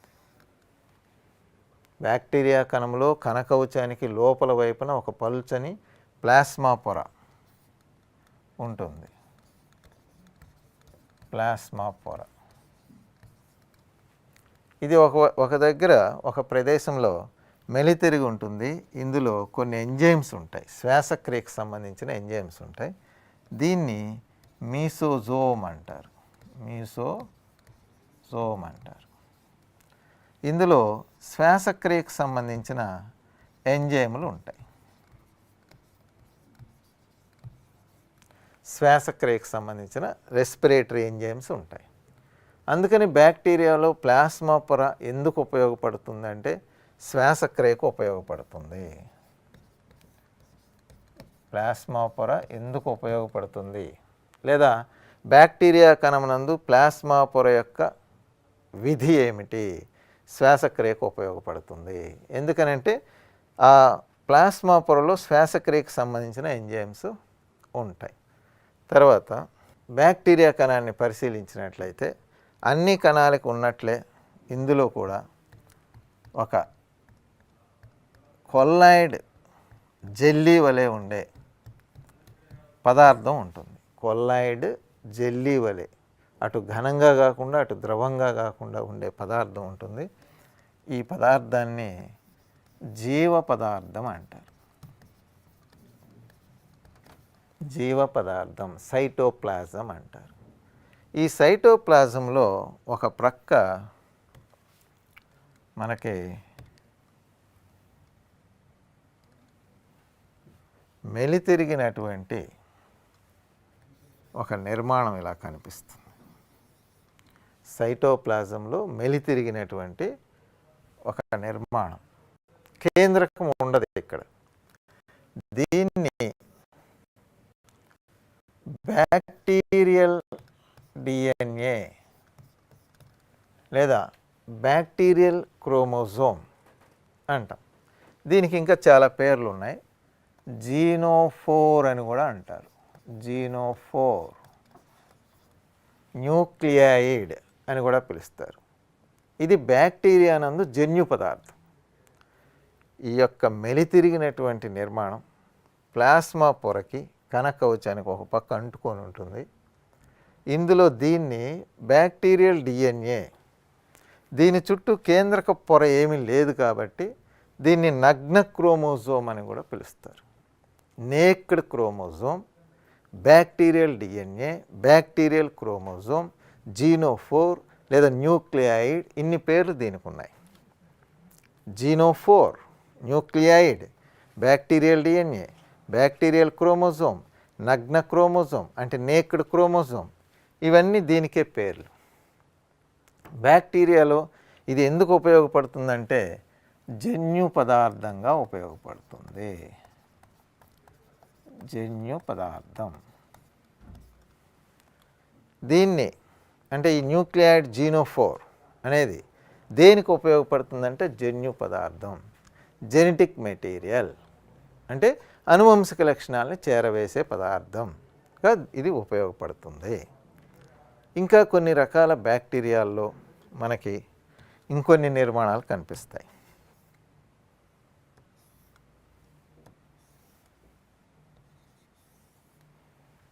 ఇవి కశాభము. ఇవి చలనానికి ఉపయోగపడతాయి. కశాభాలు ఎందుకు ఉపయోగపడతాయి? ఇంగ్లీష్లో కశాభాలని ఫ్లాజెల్లమ్స్ అంటారు. ఇవి చలనానికి ఉపయోగపడతాయి. బ్యాక్టీరియా జాతిని బట్టి ఇవి 1 ఉండొచ్చు, 2 ఉండొచ్చు, 3 ఉండొచ్చు, అంతకన్నా ఎక్కువ ఉండొచ్చు. కొన్ని బ్యాక్టీరియాలు ఉండకపోవచ్చు. అలాగే ఒకవైపు ఉండొచ్చు, రెండు వైపులు ఉండొచ్చు, మూడు వైపులు ఉండొచ్చు, నాలుగు వైపులు ఉండొచ్చు, అసలు ఉండకపోవచ్చు. సో బ్యాక్టీరియా జాతిని బట్టి కశాబాలు అనేవి ఉంటాయి. వీటిని ఇంగ్లీష్లో ఫ్లాజెల్లమ్స్ అంటారు. ఇవి చలనానికి ఉపయోగపడతాయి. వీటిని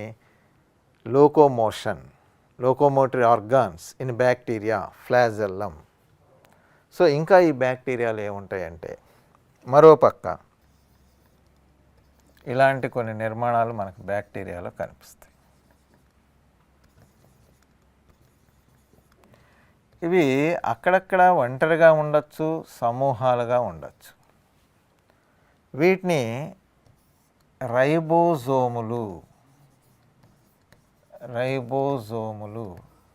అంటారు. సమూహాలుగా ఉన్న వాటిని పాలిజోములు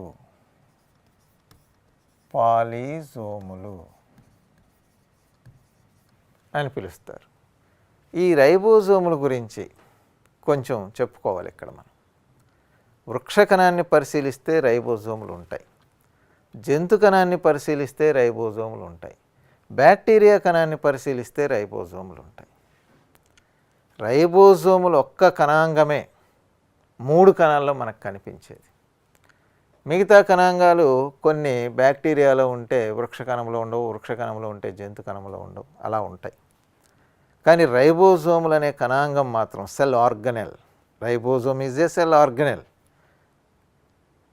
ఏకైక కణాంగం అటు బ్యాక్టీరియా కణం, వృక్షకణం, జంతు కణంలో కనిపిస్తుంది. ఈ రైబోజోముల యొక్క ప్రధానమైన విధి ప్రోటీన్ల సంశ్లేషణ, ప్రోటీన్ల తయారీ, అంటే ప్రోటీన్ సింథసిస్ అంటాం. Main function of ribosomes is protein synthesis. కాబట్టి ఇవి ప్రోటీన్ల సంశ్లేషణకు ఉపయోగపడతాయి. ప్రోటీన్ల సంశ్లేషణ, ప్రోటీన్ సింథసిస్ అంటాం. అయితే ఇక్కడ ఒక విషయం గమనించాలి మనం. ఈ రైబోజోములు సమూహంగా ఉంటే పాలిజోములు అన్నాం. ప్రోటీన్ల సంశ్లేషణకు ఉపయోగపడుతున్నాయి అన్నాం. ఈ రైబోజోములు వృక్షకణము, జంతు కణములో ఉండే రైబోజోములు వేరు, బ్యాక్టీరియాలో ఉండే రైబోజోములు వేరు. బ్యాక్టీరియాలో ఉండే రైబోజోముల్ని 70S రకము అంటారు. 70S టైప్ రైబోజోములు మనకి బ్యాక్టీరియాలో కనిపిస్తాయి. అదే వృక్షకణము, జంతు కణములో రైబోజోములు 80S రకం ఉంటాయి. అవి మనం వృక్షకణము, జంతు కణము చదివేటప్పుడు అక్కడ చదువుతాం. బ్యాక్టీరియాలో ఉండే రైబోజోములు 70S రకానికి చెందినవి. ఇందులో రైబోజోమ్ నిర్మాణాన్ని మనం పరిశీలిస్తే 2 ఉప ప్రమాణాలు ఉంటాయి, సబ్ యూనిట్స్ ఉంటాయి రైబోజోములకి. ఈ విధంగా ఒక చిన్న ఉప ప్రమాణం, ఒక పెద్ద ఉప ప్రమాణం. Sub units, small sub unit, big sub unit, ఇలా 2 ఉప ప్రమాణాలు ఉంటాయి రైబోజోమ్ని పరిశీలిస్తే.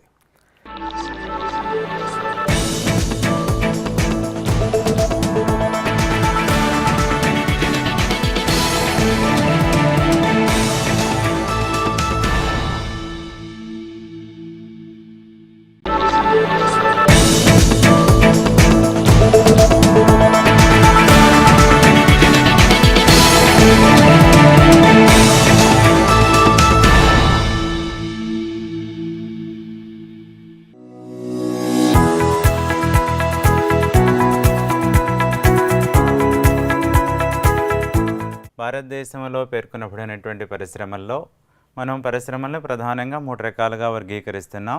ఒకటి ఏం చెప్తున్నాం, వ్యవసాయ ఆధార పరిశ్రమలు అని చెప్పేసి అన్నాం. 2 అటవీ ఆధార పరిశ్రమలు అని చెప్పేసి అంటున్నాం. 3వది ఖనిజాధార పరిశ్రమలు. ఇప్పుడు మనం వ్యవసాయ ఆధార పరిశ్రమల గురించి, ఖనిజాధార పరిశ్రమల గురించి కొంతవరకు చెప్పుకోవడం జరిగింది, అటవీ ఆధార పరిశ్రమల గురించి. ఇప్పుడు ఖనిజాధార పరిశ్రమల్లో ప్రధానమైనటువంటి పరిశ్రమలు ఇనుము, ఉక్కు పరిశ్రమ అని చెప్పేసి అంటున్నాం. 2వది అల్యూమినియం పరిశ్రమ.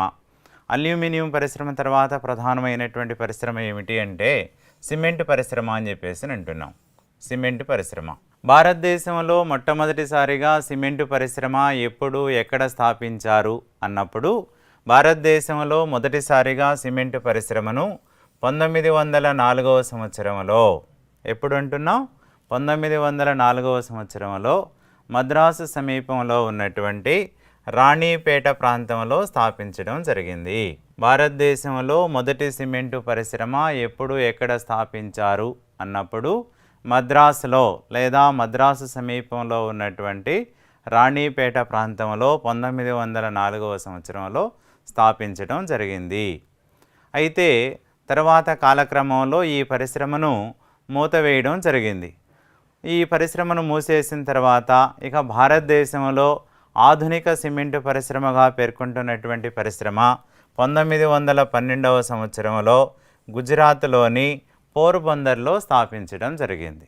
భారతదేశంలో ఆధునిక సిమెంటు పరిశ్రమ ఎప్పుడు స్థాపించబడింది అనగా 1912వ సంవత్సరంలో గుజరాత్ రాష్ట్రంలో ఉన్నటువంటి పోర్బందర్లో స్థాపించడం జరిగింది. మొదటి పరిశ్రమ ఎప్పుడు స్థాపించబడింది అంటే 1904. అయితే కొన్ని కారణాల వలన ఆ పరిశ్రమను మూసివేయడం జరిగింది.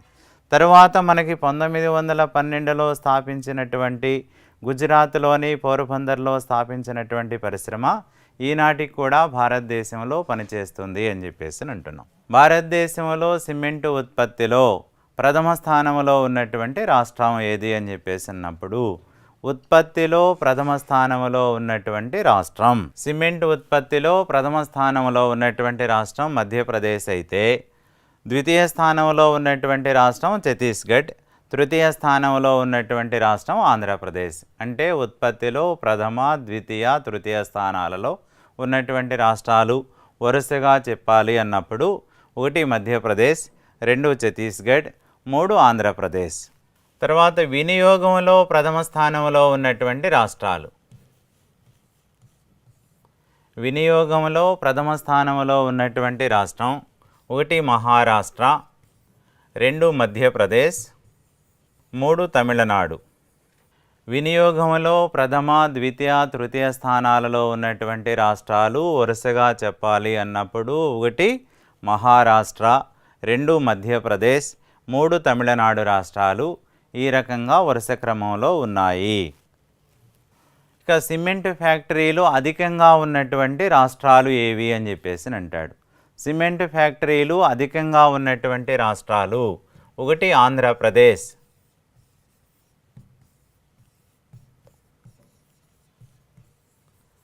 2 మధ్యప్రదేశ్,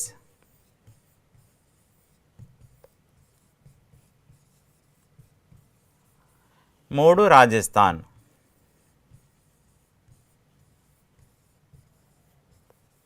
సిమెంట్ ఫ్యాక్టరీలు ఎక్కువగా ఉన్నటువంటి రాష్ట్రాలు ప్రథమ, ద్వితీయ, తృతీయ స్థానాలలో వరుస క్రమంలో చెప్పాలి అన్నప్పుడు 1 ఆంధ్రప్రదేశ్ రాష్ట్రం, 2 మధ్యప్రదేశ్ రాష్ట్రం, 3 రాజస్థాన్ రాష్ట్రాలు. ఈ రకంగా మనకి సిమెంటు ఉత్పత్తి పరంగా ప్రథమ, ద్వితీయ, తృతీయ స్థానాలలో ఉన్నటువంటి రాష్ట్రాలు, సిమెంటు వినియోగం పరంగా ప్రథమ, ద్వితీయ, తృతీయ స్థానంలో ఉన్నటువంటి రాష్ట్రాలు, అలాగే సిమెంట్ ఫ్యాక్టరీలు ఎక్కువగా ఉన్నటువంటి రాష్ట్రాలు ప్రథమ, ద్వితీయ, తృతీయ స్థానాల్లో ఉన్నటువంటి రాష్ట్రాలుగా మనం ఈ రాష్ట్రాలను పేర్కొనవచ్చును.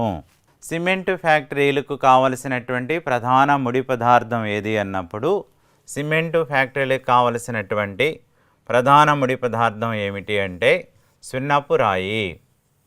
సున్నపు రాయి నిల్వలు ఎక్కువగా ఏ ప్రాంతాలలో అయితే ఉంటాయో మనకు సిమెంట్ ఫ్యాక్టరీలు ఎక్కువగా ఆ ప్రాంతాలలోనే ఉంటాయి. కాబట్టి సిమెంటుకు కావలసినటువంటి ప్రధాన ముడి పదార్థం సున్నపు రాయి. అది అందుకని భారతదేశంలో సున్నపు రాయి నిల్వలు ఎక్కువగా ఏ ప్రాంతాలలో అయితే ఉన్నాయో ఆ ప్రాంతాలలో సిమెంట్ ఇండస్ట్రీస్ ఎక్కువగా ఉన్నాయి అని పేర్కొనవచ్చు. అయితే మరి భారతదేశ వ్యాప్తంగా సిమెంటు పరిశ్రమలు మొత్తం ఎన్ని ఉన్నాయి అని చెప్పేసి అన్నప్పుడు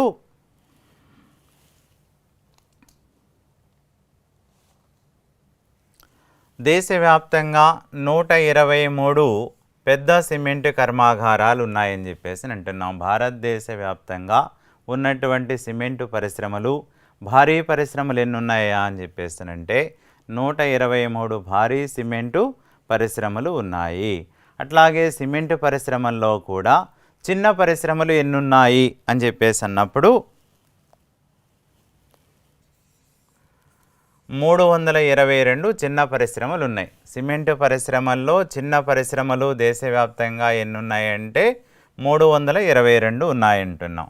అట్లాగే సిమెంటు పరిశ్రమల్లో భారీ పరిశ్రమలు ఎన్ని ఉన్నాయి అని చెప్పేసినంటే 123 ఉన్నాయని చెప్పేసి అంటున్నాం. కాబట్టి మనం ఈ పటాన్ని కనుక ఒకసారి పరిశీలిస్తే భారతదేశంలో సిమెంటు పరిశ్రమలు ఉన్నటువంటి ప్రాంతాలన్నింటినీ కూడా మనం పరిశీలించవచ్చును. కాబట్టి ఈ రకంగా సిమెంటు పరిశ్రమలు ఎక్కువగా ఏ రాష్ట్రంలో ఉన్నాయి అన్నప్పుడు ఆంధ్రప్రదేశ్ రాష్ట్రంలో ఎక్కువగా ఉన్నాయి, మధ్యప్రదేశ్ రాష్ట్రంలో ఎక్కువగా ఉన్నాయి, రాజస్థాన్ రాష్ట్రాలు అంటే ఈ 3 రాష్ట్రాలు కూడా ప్రథమ, ద్వితీయ, తృతీయ స్థానాలలోకి వస్తాయి. మిగిలినటువంటి రాష్ట్రాలలో కూడా సిమెంటు పరిశ్రమలు ఎక్కువగా ఉన్నాయి. ఆధునిక నిర్మాణాలన్నీ జరుగుతున్నాయి కాబట్టి, సిమెంటు కట్టడాలే ఎక్కువగా జరుగుతున్నాయి కాబట్టి ప్రస్తుతం మనకి అత్యధికంగా కావలసినటువంటి వస్తువుగా కూడా సిమెంటు పరిశ్రమ లేదా సిమెంటును పేర్కొనవచ్చును. కాబట్టి ఈ రకంగా మరి ఆధునిక భారతదేశంలో సిమెంటు అవసరం ఎంతైనా ఉన్నది అని పేర్కొనవచ్చు. ఇక భారతదేశంలో సిమెంటు పరిశ్రమలలో అతిపెద్ద పరిశ్రమ ఏదయ్యా అంటే ఎక్కువగా ఏ కంపెనీ ఆధీనంలో సిమెంటు పరిశ్రమలు ఉన్నాయి అన్నప్పుడు ఏసీసీ సిమెంటు కర్మాగారాలు ఎక్కువగా ఉన్నాయి. భారతదేశంలో అతిపెద్ద సిమెంటు పరిశ్రమ ఏది అంటే ఏసీసీ పరిశ్రమ అని చెప్పేసి అంటున్నాం. సిమెంటు పరిశ్రమలో పెద్దది ఏసీసీ సిమెంటు పరిశ్రమ. సిమెంటు పరిశ్రమలలో చిన్నది దాల్మియా సిమెంటు పరిశ్రమ. ఏసీసీ పెద్దది కాగా దాల్మియా అనేటువంటిది చిన్నది. దాల్మియా సిమెంటు పరిశ్రమ. ఈ రకంగా భారతదేశంలో సిమెంటు పరిశ్రమలు ఉన్నాయి. ఖనిజాధార పరిశ్రమల్లో తర్వాత మనకి ముఖ్యమైనటువంటి పరిశ్రమ ఏది అంటే ఎరువుల పరిశ్రమ అని చెప్పేసి అంటున్నాం. ఎరువుల పరిశ్రమను మరి మొట్టమొదటిసారిగా భారతదేశంలో ఎక్కడ స్థాపించారు అన్నప్పుడు 1906వ సంవత్సరంలో తమిళనాడులోని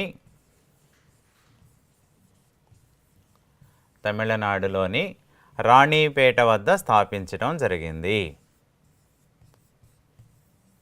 మొదటి ఎరువుల పరిశ్రమ ఎక్కడ స్థాపించారంటున్నాం 1906వ సంవత్సరంలో తమిళనాడు రాష్ట్రంలోని రాణిపేటలో స్థాపించారు.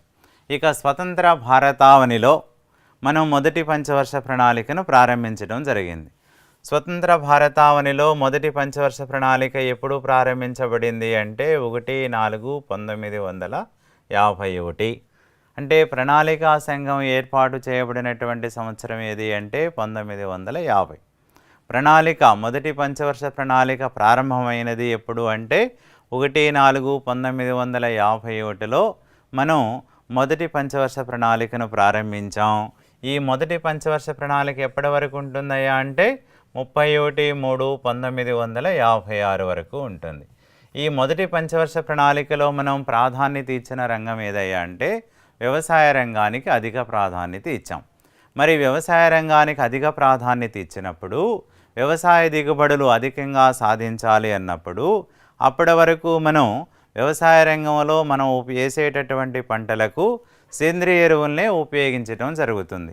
ఈ సేంద్రియ ఎరువులతో పాటుగా రసాయనిక ఎరువులను కూడా వేస్తే అధిక దిగుబడులు సాధించడానికి అవకాశం ఉంటుంది అనేటువంటి ఉద్దేశంతో మొదటి పంచవర్ష ప్రణాళిక కాలంలో మనం మొదటిసారిగా ప్రారంభించబడినటువంటి కర్మాగారం ఏది అంటే ఎరువుల కర్మాగారం.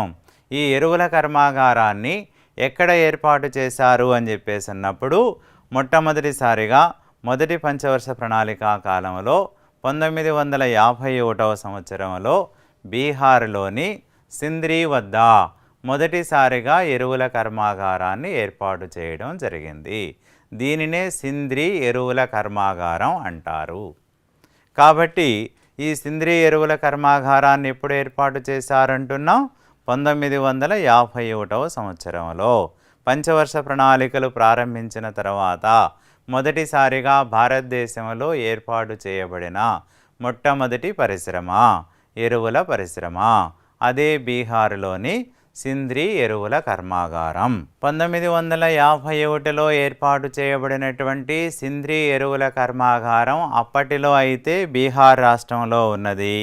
ఇప్పుడు ప్రజెంట్ చెప్పాలి అన్నప్పుడు సింద్రి ఎరువుల కర్మాగారం ఏ రాష్ట్రంలో ఉంది అంటే జార్ఖండ్ రాష్ట్రంలో ఉంది. బీహార్ నుంచి విడిపోయినటువంటి రాష్ట్రం ఏది? జార్ఖండ్. ఈ జార్ఖండ్ రాష్ట్రంలోనే సింద్రి ఎరువుల కర్మాగారం ఉన్నది. ఎరువుల ఉత్పత్తిలో భారతదేశం అనేటువంటిది ఎరువుల ఉత్పత్తిలో ప్రథమ స్థానంలో ఉన్నటువంటి దేశం ఏది అంటే చైనా. రెండవది అమెరికా. చైనా, అమెరికాల తర్వాత భారతదేశం ఏ స్థానంలో ఉంది అన్నప్పుడు 3వ స్థానంలో ఉన్నది. ఎరువుల ఉత్పత్తిలో భారతదేశం ఏ స్థానంలో ఉంది? 1 చైనా, 2 అమెరికా, 3 భారత్. కాబట్టి ఎరువుల ఉత్పత్తిలో భారతదేశం అనేది చైనా, అమెరికాల తర్వాత 3వ స్థానంలో ఉన్నది. భారతదేశంలో ఎరువుల ఉత్పత్తికి 1961వ సంవత్సరంలో ఏర్పాటు చేయబడినటువంటి సంస్థ ఏది అన్నప్పుడు Fertilizer Corporation of India. Fertilizer Corporation of India ఎప్పుడు ఏర్పాటు చేయబడింది అంటున్నాం? 1961వ సంవత్సరంలో ఏర్పాటు చేశారు. ఫెర్టిలైజర్ కార్పొరేషన్ ఆఫ్ ఇండియా ఏర్పాటు చేయబడినటువంటి సంవత్సరం 1961. అలాగే 1974వ సంవత్సరంలో National Fertilizer Limited, National fertiliser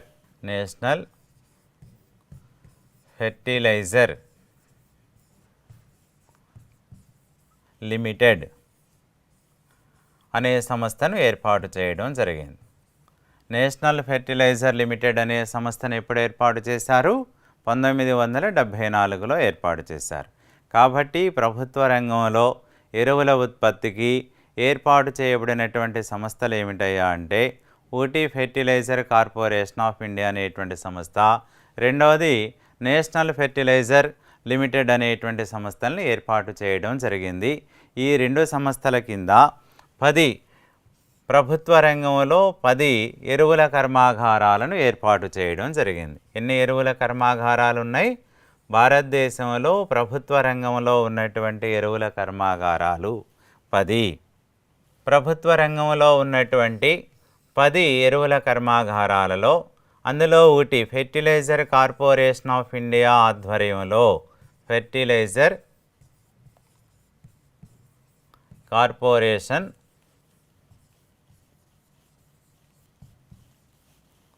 of India ఆధ్వర్యంలో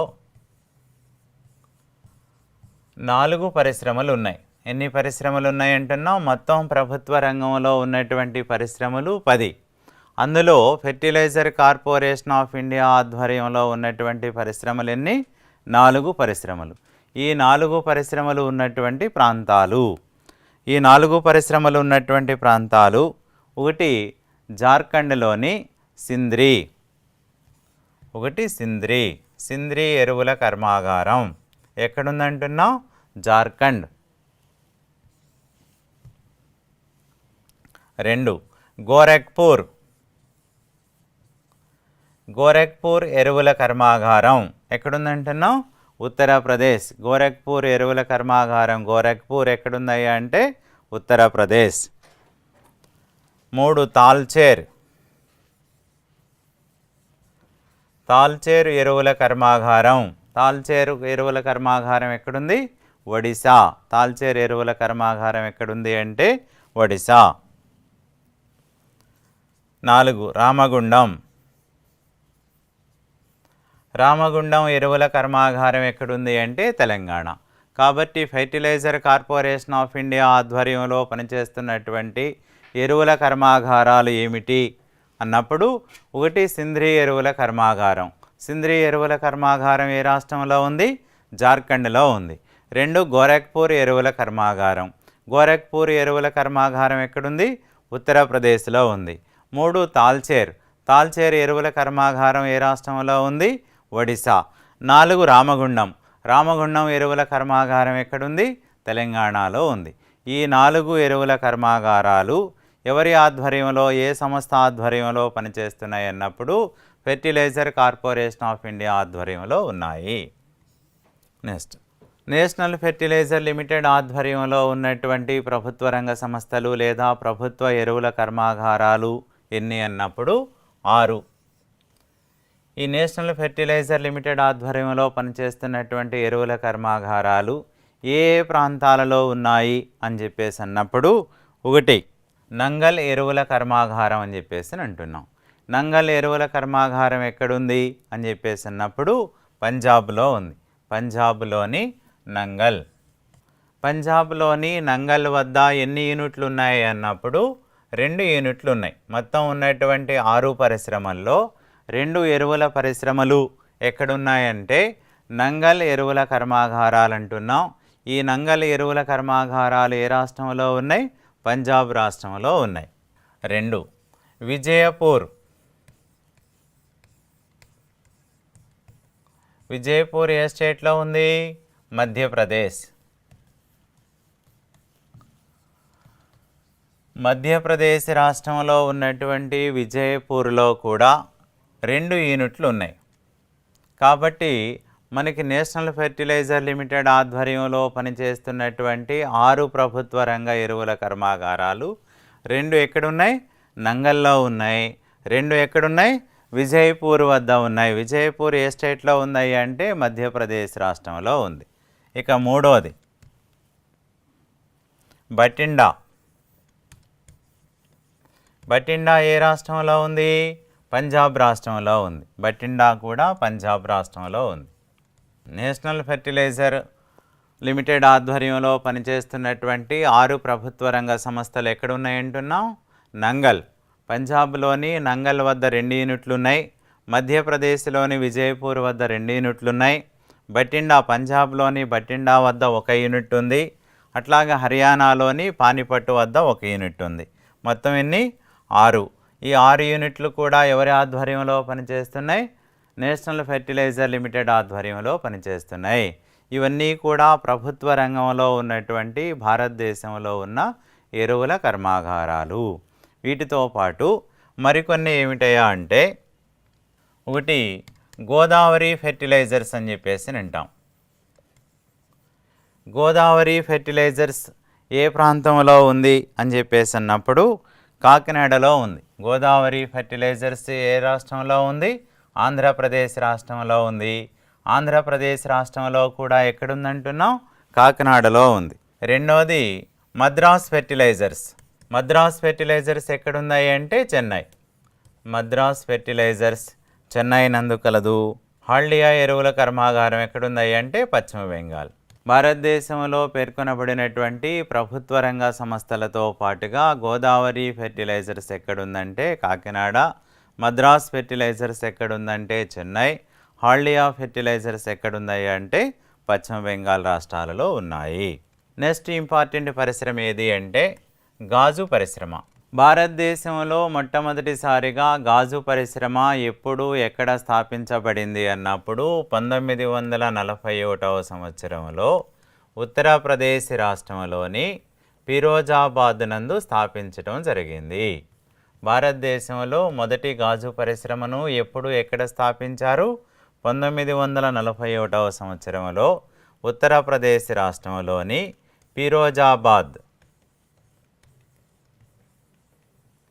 ఫిరోజాబాద్ ప్రాంతంలో మొదటి గాజు పరిశ్రమను స్థాపించడం జరిగింది. తర్వాత భారతదేశంలో అనేక ప్రాంతాలలో కూడా గాజు పరిశ్రమను స్థాపించడం జరిగింది. గాజు పరిశ్రమను కూడా మనం ఎక్కువగా ప్రోత్సహించడం జరుగుతుంది. ఎందుకయ్యా అంటే గాజు వస్తువుల వాడకం కూడా రోజు రోజుకి పెరుగుతుంది అని చెప్పి చెప్పుకోవచ్చు. అది కాపర్ అంటే రాగి పరిశ్రమ అని చెప్పేసి అంటున్నాం. రాగిని ఎక్కువగా దేనికి ఉపయోగిస్తున్నాం? విద్యుత్తు, ఎలక్ట్రానిక్ పరిశ్రమలో ఎక్కువగా ఉపయోగించడం జరుగుతుంది. ఇక మనం ఉపయోగించేటటువంటి మిశ్రమ లోహాలతో ఉపయోగించేటటువంటి వస్తువులను తయారు చేయడంలో కూడా అంటే మిశ్రమ లోహంగా కూడా రాగిని ఎక్కువగా ఉపయోగిస్తారు. కాబట్టి ఆ రకంగా రాగిని ఎక్కువగా ఉపయోగించడం జరుగుతుంది. అసలు మానవుడు మొట్టమొదటిసారిగా ఉపయోగించినటువంటి లోహమే రాగి అని చెప్పేసి అంటున్నాం. రెండవ లోహం తగరంగా చెప్పుకోవచ్చు. రాగి తగరం రెండింటి యొక్క మిశ్రమాన్ని కాంస్యము లేదా కంచు. కాబట్టి ఈ రకంగా మానవుడు ప్రారంభం నుండి నేటి వరకు రాగి వస్తువులను విరివిగా ఉపయోగించడం జరుగుతుంది. భారతదేశంలో ప్రాచీనమైనటువంటి పరిశ్రమల్లో రాగి లేదా కాపర్ పరిశ్రమను కూడా ఒక పరిశ్రమగా పేర్కొనవచ్చును. ఈ రాగి పరిశ్రమ భారతదేశంలో మొదటిసారిగా ఎక్కడ స్థాపించారు అన్నప్పుడు జార్ఖండ్ రాష్ట్రంలోని ఘాట్శీలా ప్రాంతంలో మొదటి కాపర్ పరిశ్రమ స్థాపించబడింది.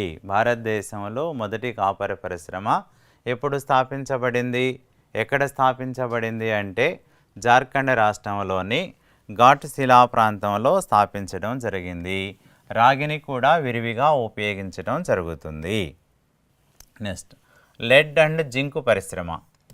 లెడ్ అండ్ జింకు పరిశ్రమ అంటున్నాం. భారతదేశంలో మొదటి లెడ్ అండ్ జింకు పరిశ్రమ కూడా జార్ఖండ్ రాష్ట్రంలోని ఠాండూ ప్రాంతంలో స్థాపించడం జరిగింది. భారతదేశంలో మొదటి లెడ్ అండ్ జింకు పరిశ్రమను ఎక్కడ స్థాపించాం? జార్ఖండ్ రాష్ట్రంలోని ఠాండూ ప్రాంతంలో స్థాపించడం జరిగింది. భారతదేశంలో 2 ప్రధానమైనటువంటి యూనిట్లు కూడా ఉన్నాయి. ఒకటి Hindustan zinc limited. Hindustan zinc limited ఒక యూనిట్ ఎక్కడుంది అంటే ఉదయ్పూర్. ఉదయ్పూర్ ఏ రాష్ట్రంలో ఉంది అన్నప్పుడు రాజస్థాన్. 2 హిందుస్థాన్ జింక్ లిమిటెడ్ అంటున్నాం, రెండవ యూనిట్ కూడా. ఈ హిందుస్థాన్ జింక్ యూనిట్ రెండవ యూనిట్ ఎక్కడుందయ్యా అంటే జింక్ లిమిటెడ్ రెండవ యూనిట్ విశాఖపట్నం. విశాఖపట్నం ఏ రాష్ట్రంలో ఉంది అంటే ఆంధ్రప్రదేశ్. కాబట్టి భారతదేశంలో మొదటి లెడ్ అండ్ జింకు పరిశ్రమ జార్ఖండ్ రాష్ట్రంలోని ఠాండూ ప్రాంతంలో స్థాపించగా, భారతదేశంలో ప్రస్తుతం 2 జింక్ యూనిట్లు లెడ్ అండ్ జింక్ యూనిట్లు ఉన్నాయంటున్నాం. ఒకటి హిందుస్థాన్ జింక్ లిమిటెడ్ ఉదయ్పూర్ అనేది రాజస్థాన్ రాష్ట్రంలో ఉంది. 2 హిందుస్థాన్ జింక్ లిమిటెడ్ విశాఖపట్నం అనేది ఆంధ్రప్రదేశ్ రాష్ట్రంలో ఉన్నది.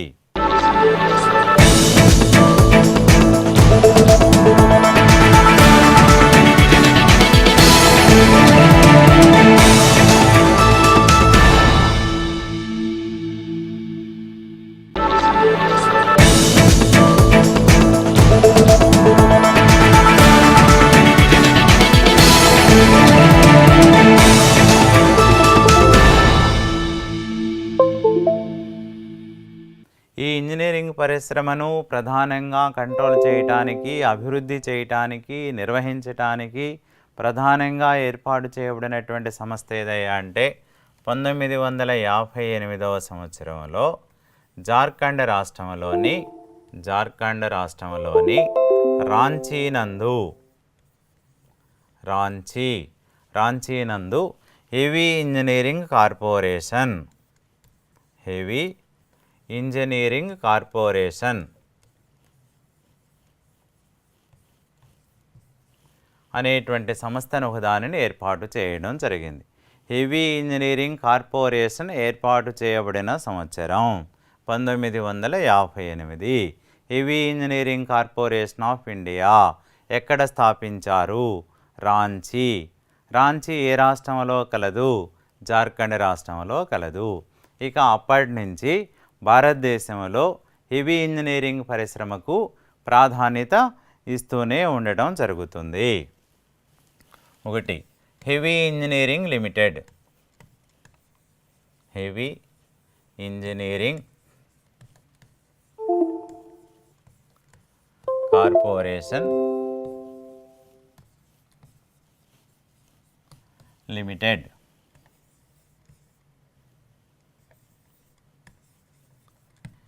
ఈ హెవీ ఇంజనీరింగ్ కార్పొరేషన్ లిమిటెడ్ ఎప్పుడు స్థాపించారన్నాం? 1958. ఎక్కడ స్థాపించారన్నాం? జార్ఖండ్ రాష్ట్రంలోని రాంచీ.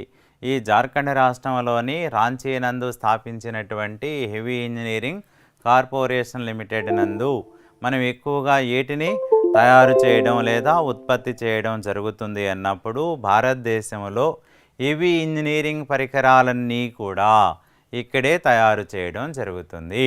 డ్రిల్లింగ్ మిషన్లు కానీ హెవీ ఇంజనీరింగ్ పరికరాలు ఏ పరికరం అయినప్పటికీ అది heavy engineering corporation of India limited జార్ఖండ్లోని రాంచీ నందే ఉత్పత్తి చేయడం జరుగుతుంది. 2 మైనింగ్ అండ్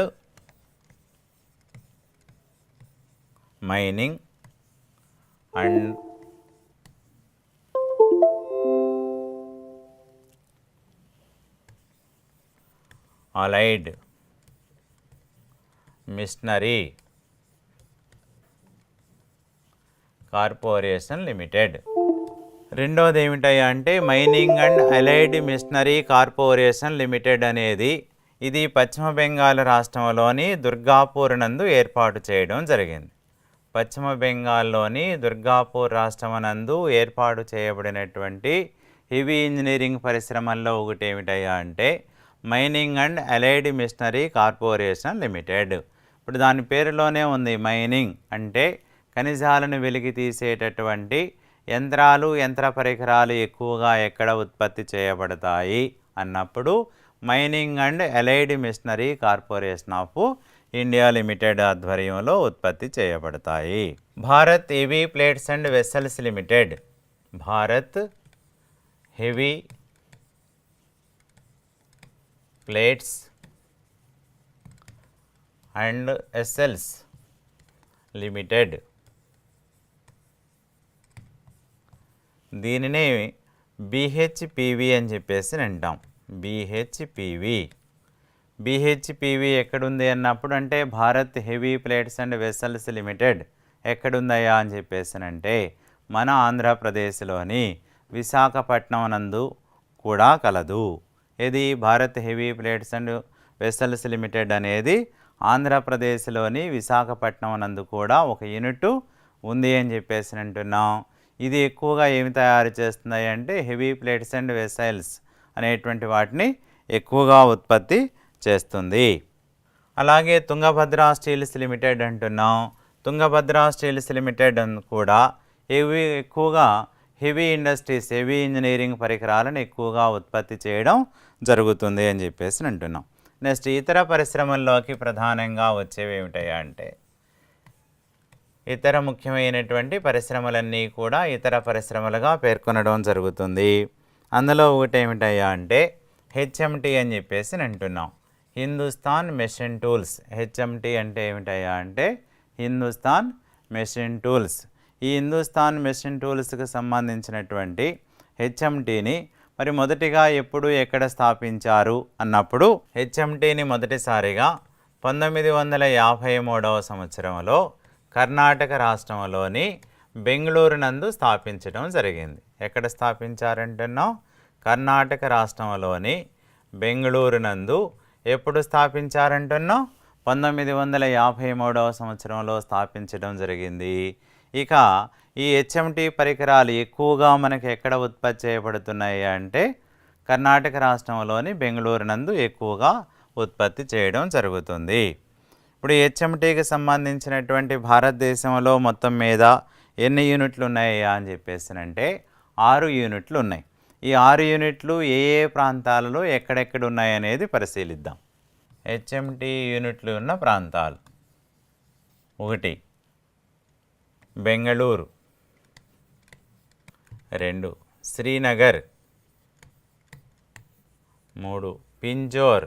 పింజోర్ అనేది ఏ స్టేట్లో ఉన్నాయి అంటే హర్యానా. శ్రీనగర్ జమ్మూ అండ్ కాశ్మీర్, బెంగళూరు కర్ణాటక. 4 హైదరాబాద్ తెలంగాణ. 5 కాలమస్సేరి కేరళ. 6 అజ్మీర్ రాజస్థాన్. కాబట్టి భారతదేశంలో హెచ్ఎంటీ అంటే హిందుస్థాన్ మెషిన్ టూల్స్ అంటున్నాం. హెచ్ఎంటీ యూనిట్లు ఏ ఏ ప్రాంతాలలో ఉన్నాయి అన్నప్పుడు 1 బెంగళూరు కర్ణాటక రాష్ట్రంలోని బెంగళూరు, 2 జమ్మూ అండ్ కాశ్మీర్ రాష్ట్రంలోని శ్రీనగర్, 3 హర్యానా రాష్ట్రంలోని పింజోర్, 4 తెలంగాణ రాష్ట్రంలోని హైదరాబాదు, 5 కేరళ రాష్ట్రంలోని కాలమస్సేరి, 6 రాజస్థాన్ రాష్ట్రంలోని అజ్మీర్ ప్రాంతాలలో హెచ్ఎంటీ యూనిట్లు ఉన్నాయి. ఈ హెచ్ఎంటీ పరికరాలు పనిముట్లన్నీ కూడా హెచ్ఎంటీ సంస్థే తయారు చేస్తుంది. 2 BHEL భారత్ ఏవీ ఎలక్ట్రికల్స్ లిమిటెడ్ BHEL అని చెప్పేసి అంటున్నాం. BHEL అంటే భారత్ ఏవీ ఎలక్ట్రికల్స్ లిమిటెడ్ అని చెప్పేసి అంటున్నాం. BHELని మొదట ఎప్పుడు స్థాపించారన్నప్పుడు 1956వ సంవత్సరంలో మధ్యప్రదేశ్ రాష్ట్రంలోని భోపాల్ నందు స్థాపించడం జరిగింది. మధ్యప్రదేశ్లోని భోపాల్, మధ్యప్రదేశ్ రాష్ట్రంలోని భోపాల్ నందు 1956వ సంవత్సరంలో BHELను ఏర్పాటు చేశారు. BHEL అంటే ఏం చెప్తున్నాం? భారత్ ఏవీ ఎలక్ట్రికల్స్ లిమిటెడ్ అంటున్నాం. ఈ BHELకు సంబంధించి ప్రస్తుతం భారతదేశంలో ఎన్ని యూనిట్లు ఉన్నాయి అన్నప్పుడు 7 యూనిట్లు ఉన్నాయి. మొత్తం ఎన్ని యూనిట్లు ఉన్నాయి? 7 యూనిట్లు ఉన్నాయి. ఆ 7 యూనిట్లను ఒకసారి పరిశీలించుదాం. 1 భోపాల్, మధ్యప్రదేశ్. 2 జమ్మూ, జమ్మూ అండ్ కాశ్మీర్. శ్రీనగర్, జమ్మూ అండ్ కాశ్మీర్. 3 జగదీష్పూర్, ఉత్తరప్రదేశ్. 4 హరిద్వార్, ఉత్తరాఖండ్. 5 తిరుచిరాపల్లి, తమిళనాడు. 6 హైదరాబాద్, తెలంగాణ. 7 బెంగళూరు, కర్ణాటక. కాబట్టి భారతదేశంలో BHEL యూనిట్లు ఉన్నటువంటి ప్రాంతాలు ఏ ప్రాంతాలు చెప్తున్నాం? 1 భోపాల్, మధ్యప్రదేశ్ అంటే మధ్యప్రదేశ్లోని భోపాల్ ప్రాంతం. జమ్మూ అండ్ కాశ్మీర్ రాష్ట్రంలోని శ్రీనగర్, ఉత్తరప్రదేశ్లోని జగదీష్పూర్, ఉత్తరాఖండ్లోని హరిద్వార్, తమిళనాడు రాష్ట్రంలోని తిరుచిరాపల్లి, తెలంగాణ రాష్ట్రంలోని హైదరాబాద్, కర్ణాటక రాష్ట్రంలోని బెంగళూరు నందు భారత్ ఏవీ ఎలక్ట్రికల్స్ లిమిటెడ్ BHEL కర్మాగారాలు ఉన్నాయి. ఇవి భారత్ ఏవీ ఎలక్ట్రికల్స్ పెద్ద పెద్ద ఎలక్ట్రికల్ వస్తువులన్నీ కూడా ఈ BHEL కర్మాగారాలందే ఉత్పత్తి చేయబడుతున్నాయి. బెల్ అంటే Bharat electronics limited, Bharat electronics limited అని చెప్పేసి అంటున్నాం. ఈ బెల్ అనేటువంటి సంస్థను 1956వ సంవత్సరంలో బెంగళూరులో స్థాపించారు. బెల్ అనేటువంటి సంస్థను ఎప్పుడు స్థాపించారంటున్నాం? 1956లో బెంగళూరు నందు స్థాపించడం జరిగింది. ప్రస్తుతం భారతదేశంలో 4 బెల్ యూనిట్లు ఉన్నాయి. ఎన్ని ఉన్నాయి? 4 బెల్ యూనిట్లు ఉన్నాయి.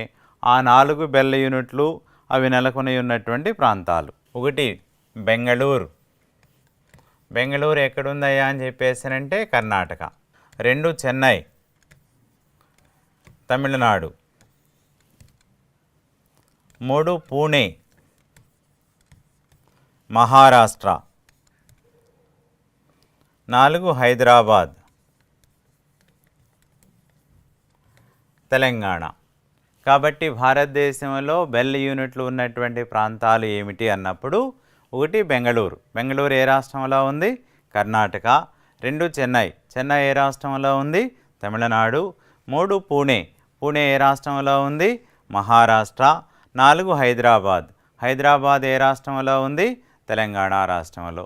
ఈ రకంగా భారతదేశంలో భారీ ఎలక్ట్రానిక్స్ పరిశ్రమలు లేదా భారీ ఎలక్ట్రానిక్స్ పరికరాలన్నీ కూడా ఎక్కడ తయారు చేయబడుతున్నాయి అంటే బెల్ యూనిట్లోనే తయారు చేయబడుతున్నాయి.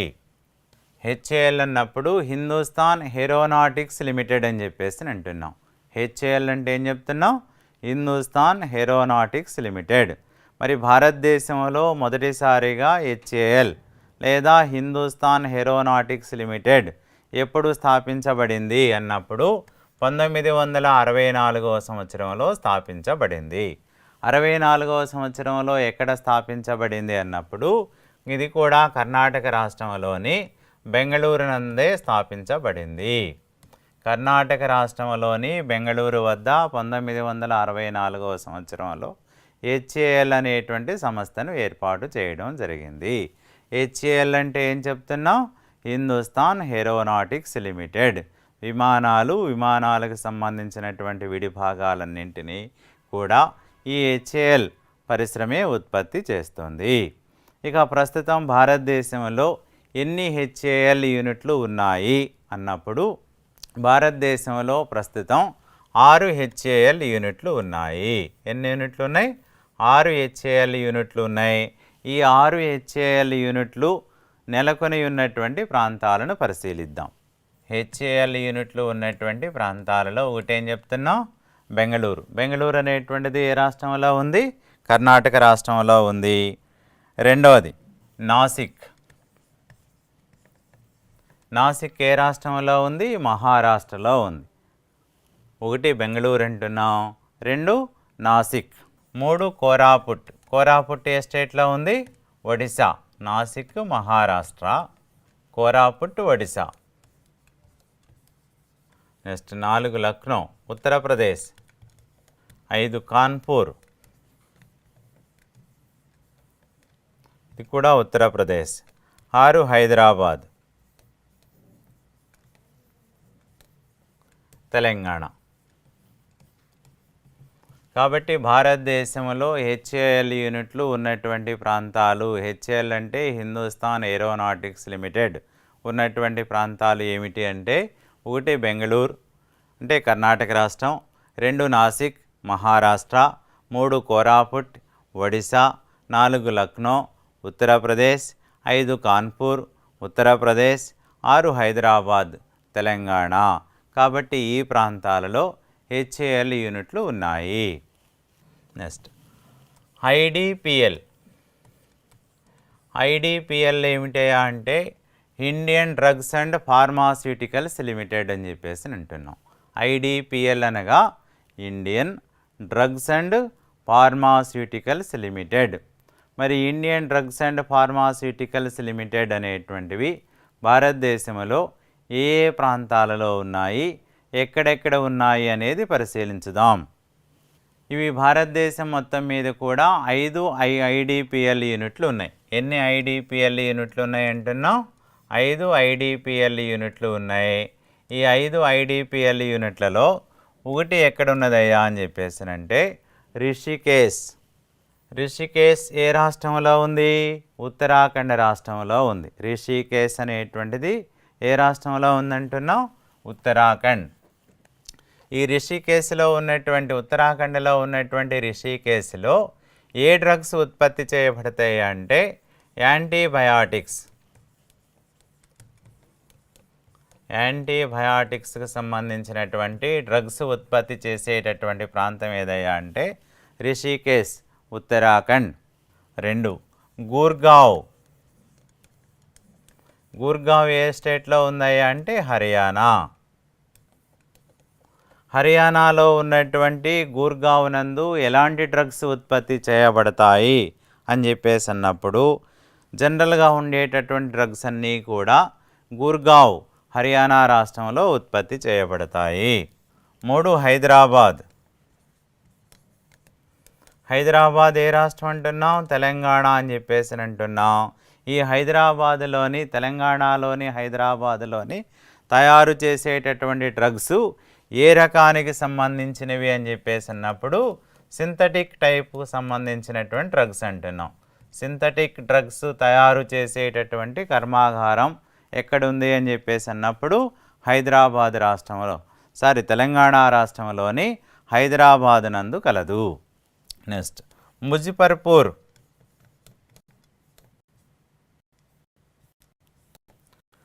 ముజఫర్పూర్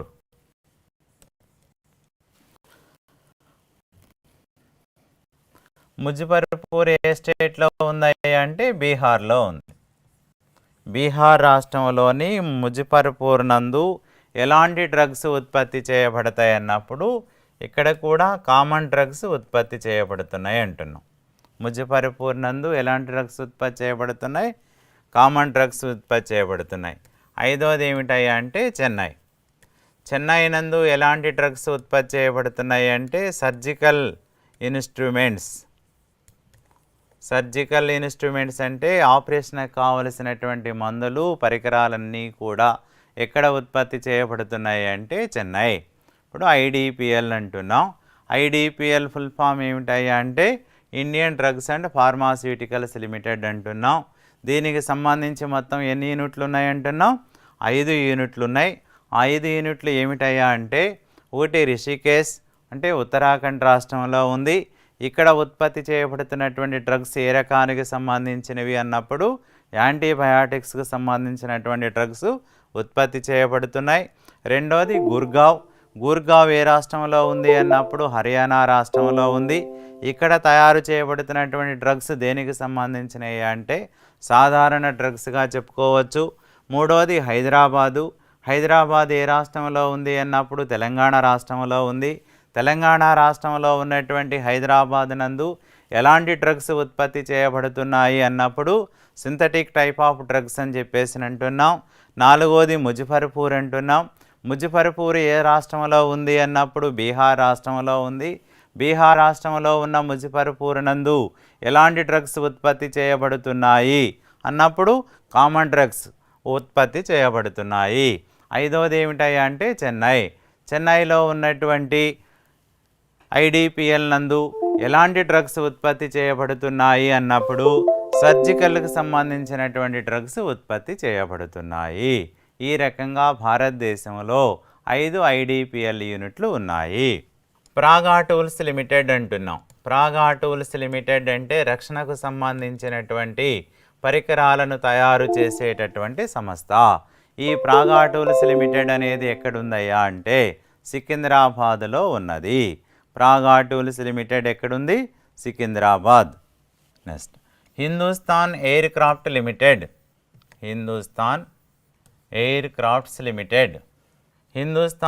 క్రాఫ్ట్స్ లిమిటెడ్ ఎక్కడుంది అని చెప్పేసి అన్నప్పుడు బెంగళూరు, కర్ణాటకలోని బెంగళూరు నందు హిందుస్థాన్ ఎయిర్ క్రాఫ్ట్స్ లిమిటెడ్ ఉంది. నెక్స్ట్ హిందుస్థాన్ యాంటీబయాటిక్ లిమిటెడ్ అంటున్నాం. హిందుస్థాన్ యాంటీబయాటిక్ లిమిటెడ్ అనేది ఎక్కడుంది అంటే పింప్రి, పూణే నందు కలదు. ఈ రకంగా మొత్తం మీద భారతదేశంలో వివిధ రకాలైనటువంటి పరిశ్రమలు వివిధ ప్రాంతాలలో ఉన్నాయి. ఈ పరిశ్రమల మీద మనకి ఏపీపీఎస్సీ వారు నిర్వహించేటటువంటి ఎగ్జామినేషన్లో తప్పనిసరిగా ఒక బిట్టు రావడానికి అవకాశం ఉంటుంది. కాబట్టి పరిశ్రమలు, అవి నెలకొని ఉన్నటువంటి ప్రాంతాలు, ఆ పరిశ్రమల్లో ఉత్పత్తి చేసేటటువంటి ప్రధానమైనటువంటి ఉత్పత్తులను మనం జాగ్రత్తగా పరిశీలిస్తే వాళ్ళు అడిగేటటువంటి బిట్టుకి ఆన్సర్ చేయడానికి అవకాశం ఉంటుంది.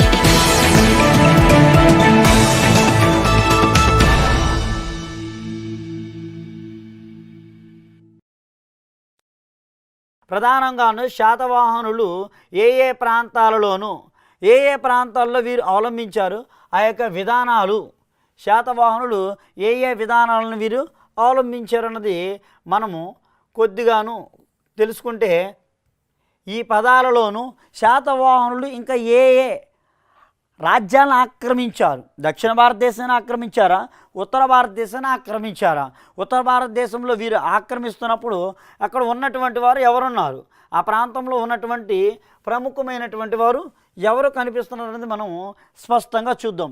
సుమారుగా ఎంతమంది ఉన్నారు వీళ్ళు? 30 మంది రాజులు ఉన్నారు. ఎన్ని సంవత్సరాలు పరిపాలించారు?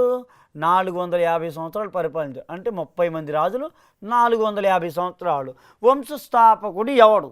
శాతవాహనులు ఈ క్రింది ఏ రాజులకి సామంతులుగా ఉన్నారు అంటే ఏ రాజులకు సామంతులుగా ఉన్నారు? ఒక రాజు పరిపాలిస్తుండగా ఇతర దేశాల నుంచి కానీ ఇతర ప్రాంతాల నుంచి కానీ వచ్చినట్లయితే కనుక వారిని సమకాలీకులు అని పిలుస్తారు. సామంతులైతే ఓడిపోయినటువంటి వారు, వారి దగ్గర ఉన్నటువంటి వారిని సామంతులు అని పిలుస్తాము. ఇక్కడ సమకాలికులు మరియు సామంతులు అంటే ఇక్కడ సమకాలికులు సామంతులు కనపడుతున్నాడు. అలాగే మనకు ఆధారాలు ఏమున్నాయంటే మరొక ప్రముఖమైనటువంటి ఆధారాలు శాసనాలు అని చెప్పాను. ఇది శాసనాలు ఉన్నాయి. ఇప్పుడు ఇక్కడ శాతవాహన కాలంలో ఉన్నటువంటి మనకి అత్యంత ప్రధానమైన శాసనాలు ఏమున్నాయి అంటే శాతవాహన కాలంలో శాసనాలు మొదటిగాను నానాఘాట్ శాసనం అంటాం. ఏ శాసనం అది? నానాఘాట్. నానాఘాట్ శాసనం కనపడుతుంది. రెండవ శాసనాన్ని చూసినట్లయితే నాసిక్ శాసనం కనబడుతుంది.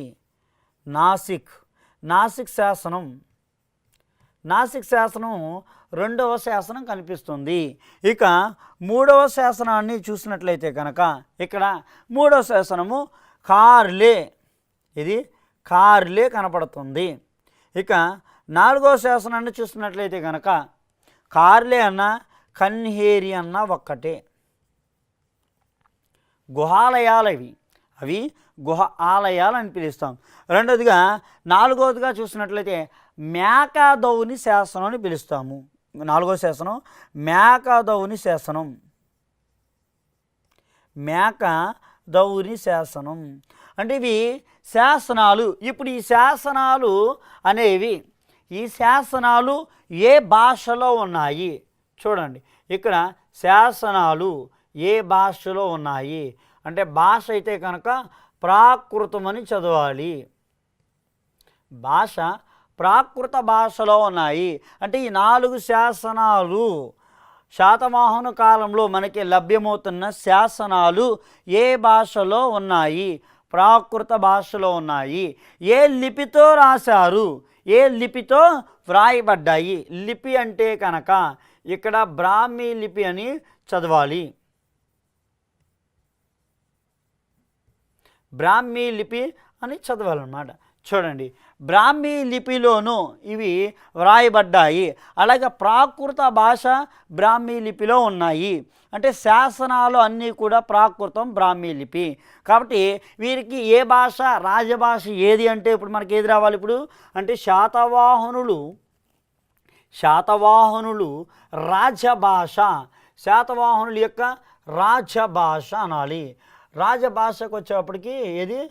ప్రాకృతము. శాతవాహనుల రాజభాష ప్రాకృతం.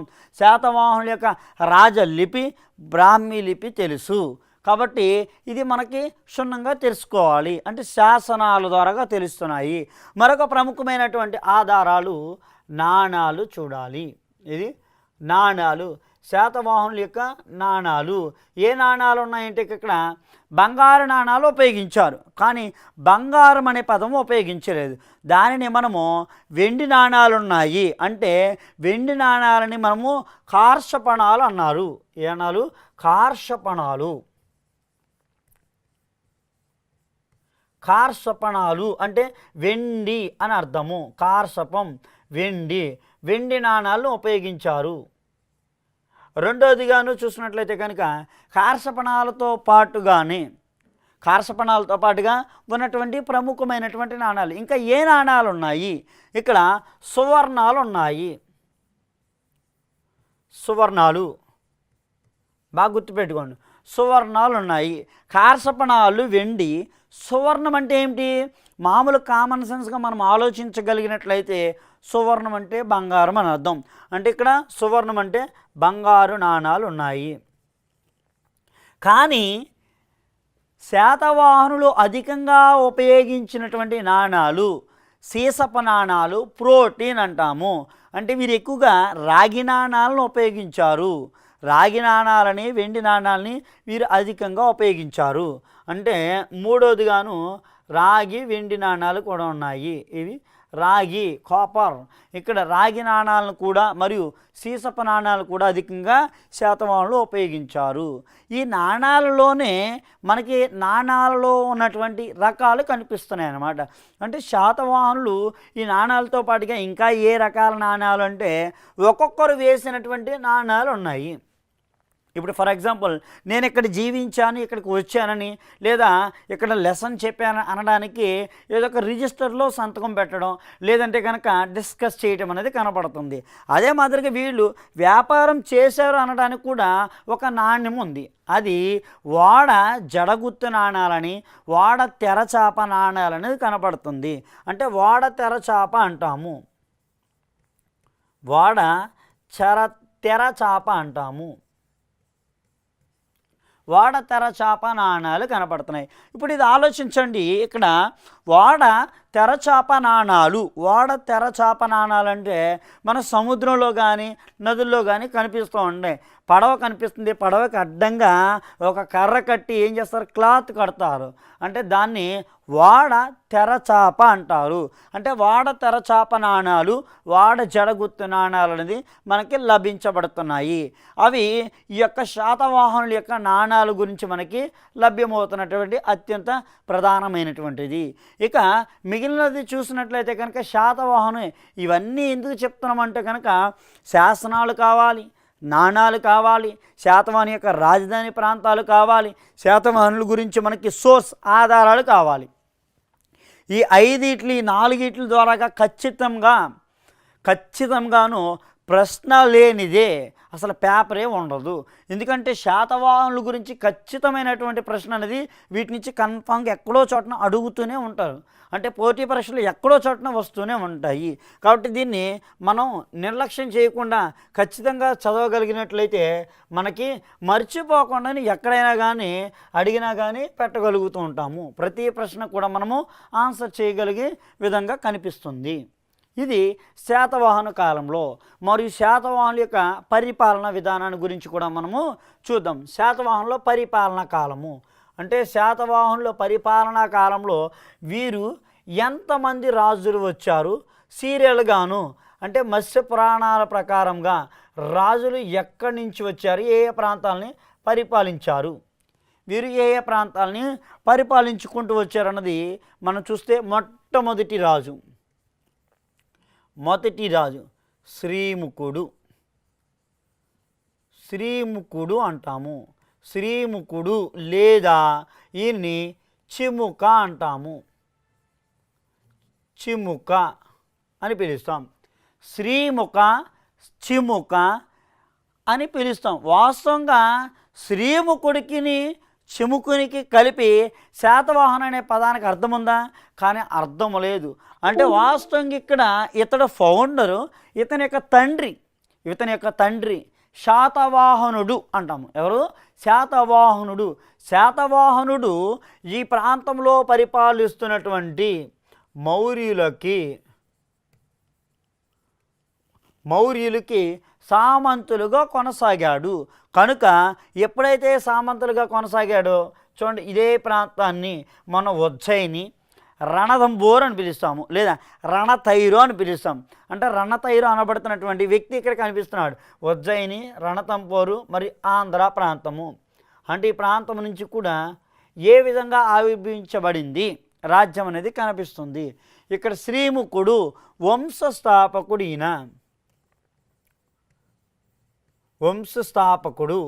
ఈయన వంశస్థాపకుడు అనడానికి ఆధారం ఏముంది?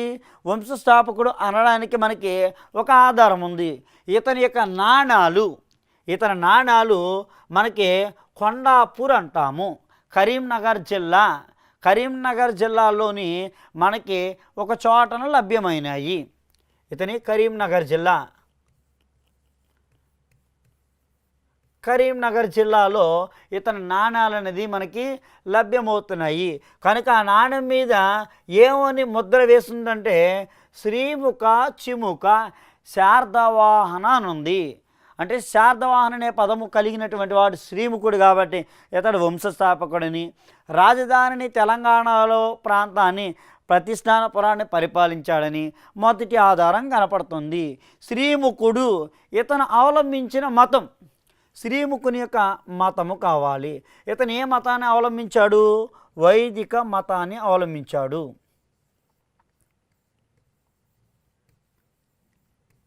మనం అన్నీ కలిపి చదువుకుంటూ వెళ్ళాలన్నమాట. అంటే ఇక్కడ మతాలు చదవాలి, శాసనాలను చదవాలి, మరియు రచనలు కూడా కలిపి చదువుకుంటూ వెళ్ళాలి. చూడండి, శ్రీముఖుడు చిముక అంటాం. వంశస్థాపకుడు వైదిక మతాన్ని అవలంబించాడు. అంటే వైదిక మతము అంటే కనుక ఒక్కసారి ఇక్కడ ఆలోచించినట్లయితే వైదిక మతంలో 2 రకాలు ఉంటాయి. అంటే మనం ఆలోచించే ధోరణులు వేరు. శైవులు, వైష్ణవులు, అల్వారులు, నయనారులు అనేది ఇక్కడ అవే ఆలోచించం. ఇక్కడ ఉన్నటువంటి వైదిక మతంలో 2 రకాలు కనిపిస్తున్నాయి. మొదటిగాను చూసినట్లయితే కనుక వైదికులు అంటాము. ఎవరు? వైదికులు, నియోగులు అని పిలుస్తాం. వైదికులు అంటాము. వైదికులు మరియు నియోగులు అంటాము. వైదికులు, నియోగులు. అసలు వైదికులు అంటే ఎవరు? వైదికులు అంటే యజ్ఞాలు, యాగాలు, క్రతువులు, కర్మకాండళ్ళు, పెళ్ళిళ్ళు ఇవి చేసేటువంటి వారు. అంటే యజ్ఞాలు, యాగాలు, క్రతువులు, కర్మకాండళ్ళు, పెళ్ళిళ్ళు వీటిని చేసేటువంటి వారిని వైదికులు అంటారు. ఇక నియోగులంటే ఇక్కడ వీరు ప్రత్యేకమైనటువంటి వారు. వీరు ఉద్యోగాలు చేసేటువంటి వారు అని అర్థము. ఉద్యోగాలు ఎవరైతే పటిష్టపరచబడుతున్నారో వారిని నియోగ శాఖలని పిలుస్తారు. అంటే వైదిక మతము, బ్రాహ్మణ మతము, వైదికులు, బ్రాహ్మణులు అత్యధికంగా అవలంబించబడినటువంటి వారు కనిపిస్తున్నారు. ఇక్కడ శ్రీముఖుడు వైదిక మతాన్ని ప్రారంభించినటువంటి వాడు. ఇక శ్రీముఖుని గురించి చూసినట్లయితే శ్రీముఖుడు పరిపాలన చేస్తుండగాను ఉత్తర భారతదేశమునికి వెళుతుండగా ఉత్తర భారతదేశంలో ఇది ఉజ్జయిని ప్రాంతం. ఏ ప్రాంతం ఇది? ఉజ్జయిని ప్రాంతం అంటాం. ఉజ్జయిని కలిగినటువంటిది. ఉజ్జయిని ఎక్కడ ఉంది? ఎంపీ అంటే మధ్యప్రదేశ్లో ఉంది. ఉజ్జయిని అనే ప్రాంతం ఎక్కడ ఉంది? మధ్యప్రదేశ్లో ఉంది. ఉజ్జయిని ప్రాంతంలో పరిపాలిస్తున్నటువంటి అప్పుడు ఉన్నటువంటి వాడు రణతైరో అంటాము. రణతైరోకిని మొదటి ఇక్కడ ఉన్నటువంటి శ్రీముఖుడికి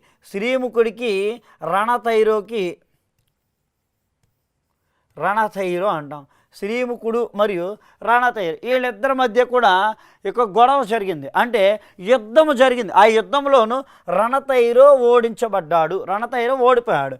ఇతడు ఓడిపోయి సంధి చేసుకున్నాడు. అంటే రణతైరోకిని శ్రీముఖునికి మధ్య సంధి జరిగింది. ఆ సంధిలో భాగంగా వచ్చినటువంటి వారు. ఆ సంధిలోను రణతైరోకి వచ్చినటువంటి వ్యక్తి ఎవరు వచ్చారంటే కనుక ఇక్కడ చూసినట్లయితే ఒక ప్రముఖమైనటువంటి నాగానిక కనపడుతుంది. ఆమె పేరే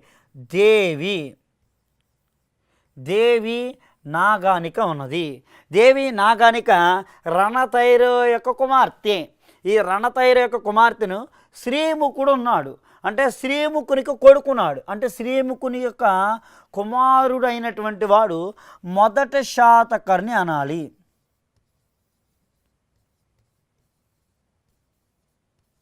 మొదటి శాతకర్ణి కనపడుతున్నాడు. ఈ మొదటి శాతకర్ణికిని దేవి నాగానికానికి మధ్య పెళ్లి జరిగింది. అంటే వీళ్ళిద్దరు భార్యాభర్తలు. అంటే వీళ్ళిద్దరు భార్యాభర్తలు అంటే శ్రీముఖుడు ఏమవుతాడు అంటే ఈయన తండ్రి, ఈమెకి మామగారు అవుతున్నాడు. రెండోదిగా శ్రీముఖుడు వంశకాలక్రమములో భాగంగా శ్రీముఖుని యొక్క తమ్ముడు ఒకడున్నాడు. శ్రీముఖుని తమ్ముడు, ఆయన రెండో రాజు. శ్రీముఖుని యొక్క తమ్ముడు కృష్ణ అంటాం. కృష్ణ లేదా కన్హేరి అని పిలుస్తాము. కన్హ అంటాం లేదా కన్హేరి అని పిలుస్తాం. ఇతను శ్రీముఖునికి తమ్ముడు అవుతున్నాడు. కృష్ణుడు కన్హేరి మరి శాతకర్ణికి ఏమవుతాడు? వరుస చూస్తే బాబాయ్ వరుస అవుతాడు అనమాట. ఇక్కడ శ్రీముఖుని చనిపోయిన తర్వాత మొదటి శాతకర్ణికిని శ్రీముఖునికి మధ్య యుద్ధం జరుగుతుంది. వీళ్ళిద్దరి మధ్యలోనూ ఇక్కడ కృష్ణుడు సింహాసనాన్ని అధిష్ఠించాడు. వీళ్ళిద్దరి మధ్య కృష్ణుడు సింహాసనాన్ని అంటే రెండవ రాజుగా శ్రీకృష్ణుడు కన్హేరి వస్తున్నాడు. ఇక్కడ ఎప్పుడైతే ఇతను వస్తున్నాడో వచ్చినటువంటి కృష్ణుడు కానీ కన్హేరి కానీ ఇతను ప్రారంభించినటువంటి మతం ఉంది. మళ్ళా ఇక్కడ ఒక కొత్త మతం వచ్చింది. అది భాగవత మతం అంటాం. ఈ మతము భాగవత మతము అనేది ప్రారంభమైనట్టుగా మనకి కనపడుతుంది. కృష్ణుడు భాగవత మతాన్ని ప్రారంభించాడు. ఇక రెండో రాజుకి ఇతను పరిపాలించిన అనంతరం మరణించిన తర్వాత ఇది మూడో రాజుకి ఈయన వచ్చాడు. ఎవడో మొదటి శాతకర్ణి వచ్చాడు. మొదటి శాతకర్ణి మూడవ రాజు. ఇతని గురించి మనకి చరిత్ర ఏం చెప్తుందంటే దక్షిణ పదపతి అనే బిరుదు కలిగిన వాడు. అప్రతిహాస చక్ర అంటాము. అంటే బిరుదులు ఉన్నాయి ఈయనకి. దక్షిణ పదపతి అంటాము మరియు అప్రతిహాస చక్ర అంటాము. అప్రతిహాస చక్ర అని పిలుస్తాము. అంటే 2 బిరుదులు. ఎందుకు తీసుకున్నాడంటే ఈయన బిరుదులు అంటే వీరిది ఏ మతము?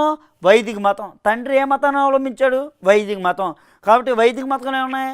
యజ్ఞాలు, యాగాలు ఉన్నాయి. ఆ యజ్ఞాలు, యాగాల్లోనూ మొదటి శాతకర్ణి ఉపయోగించినటువంటివి ఏ ఉపయోగించాడు అంటే కనుక మొదటిగా 2 యాగాలను చేశాడనమాట. ఆ యాగాలను చూసినట్లయితే మొదటిగాను 2 రాజసూయ యాగాలను, ఒక యాగమేమో అశ్వమేధ యాగాన్ని చేశాడు. 1, 2 రాజసూయ యాగాలు అంటాం. రాజసూయ యాగాలు అంటాము. ఒక అశ్వమేధ యాగం అంటాం. బాగా గుర్తుపెట్టుకోండి. ఇవి రాజసూయ యాగాలు.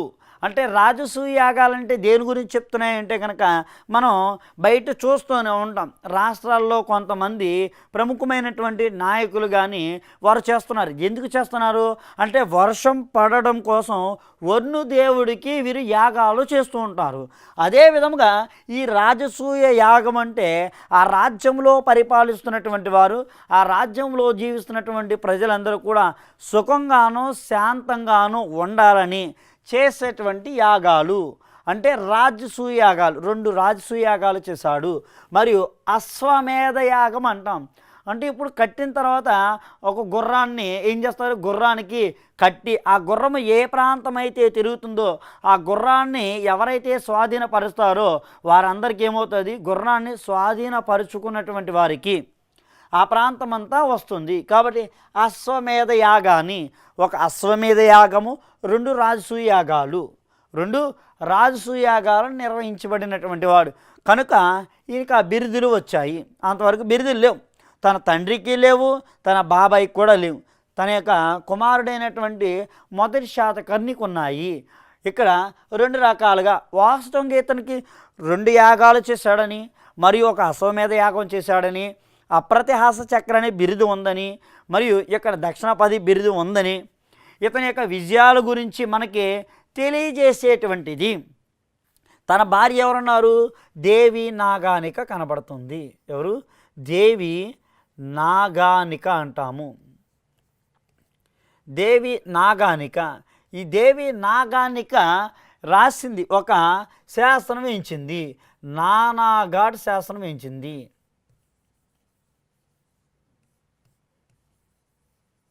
ఏ శాసనం అది? నానాఘాట్ శాసనం అంటాం. అంటే నానాఘాట్ శాసనం వేయించినటువంటి వారు దేవి నాగానిక కనిపిస్తుంది. దేవి నాగానిక నానాఘాట్ శాసనం వేయించింది. ఆ నానాఘాట్ శాసనంలో ఎవరెవరి గురించి ఉందో మళ్ళా నాగానిక వేయించినటువంటి నానాఘాట్ శాసనంలోనూ తన యొక్క మావయ్య గారు గురించి, అంటే తన మావైనటువంటి శ్రీముఖుని గురించి ఉంది.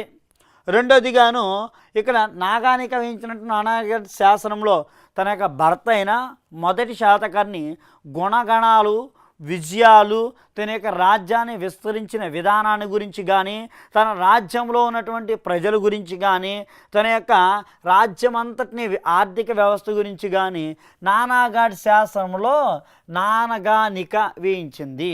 ఇది సీరియల్గా చూసినట్లయితే కనుక మత్స్య పురాణం ప్రకారం ఎన్నో రాజు? 3వ రాజు కనిపిస్తున్నాడు. తర్వాత ఉన్నారు మందలక, అప్పీలక కనపడతారు. మందలక, అప్పీలక ఉంటారన్నమాట. ఇక వారు 4, 5 రాజులు. 6వ రాజును చూసినట్లయితే కనుక మరలా 6వ రాజు, ఇక 6వ రాజుగా వచ్చినటువంటి వాడు 2వ శాతకర్ణి. ఎవరు? 2వ శాతకర్ణి కనిపిస్తున్నాడు. 2వ శాతకర్ణి.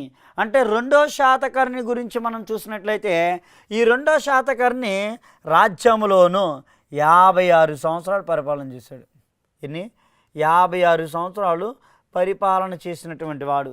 అంటే శాతవాహనులోకెల్లా అత్యధిక కాలం పరిపాలన చేసినటువంటి వాడు ఇక్కడ 2వ శాతకర్ణి. 2వ శాతకర్ణి 56 సంవత్సరాలు పరిపాలన చేసినట్లు ఆధారాలు ఉన్నాయి. ఇక సీరియల్గా చూసినట్లయితే 7, 8, 9 రాజుల నుంచి కూడా ఇంచుమించుగా 12 రాజుల వరకు కూడా మనకి తక్కువ కాలం వ్యవధిలో చేస్తారు. వీళ్ళు చాలా తక్కువ కాలంలో చేస్తూ ఉంటారు. మరియు 13వ రాజు చాలా ప్రముఖమైనటువంటి రాజు. ఇక వీళ్ళలో ఉన్నటువంటి వారు అంటే మధ్యలోను నృపేంద్ర ఉంటాడు, చకోర ఉంటాడు, శివస్వాతి ఉంటాడు అనమాట. అంటే చిన్న చిన్న రాజులందరూ కనిపిస్తూ ఉంటారు. అంటే వారి గురించి కూడా చరిత్ర ఎక్కడైనా చెప్పినట్లుగా ఆధారాలు కనపడవు. అంటే ఇందులో కంటెంట్ సబ్జెక్ట్ అంతా కూడా కొందరు మాత్రమే శాతవాహన కాలంలో మనకి ప్రముఖంగా కనిపిస్తూ ఉంటారు. చూడండి, ఇక్కడ చూసినట్లయితే కనుక శాతవాహనంలో మొదటివాడు గురించి చూసాము. మొదటివాడు ఎవడు? శ్రీముఖుడు. శ్రీముఖుని తర్వాత వాని యొక్క తమ్ముడు కృష్ణుడు లేదా కనిహేరి. కృష్ణుడి యొక్క కొడుకు వరుస అయ్యేవాడు లేదా శ్రీముఖుని యొక్క కొడుకు మొదటి శాతకర్ణి చూసాము. ఆ తర్వాత శాతవాహనులోకెల్లా అత్యధిక కాలం పరిపాలన చేసిన వాడు రెండో శాతకర్ణి కనబడుతున్నాడు. ఇక రెండో శాతకర్ణి 56 సంవత్సరాలు చేశాడు.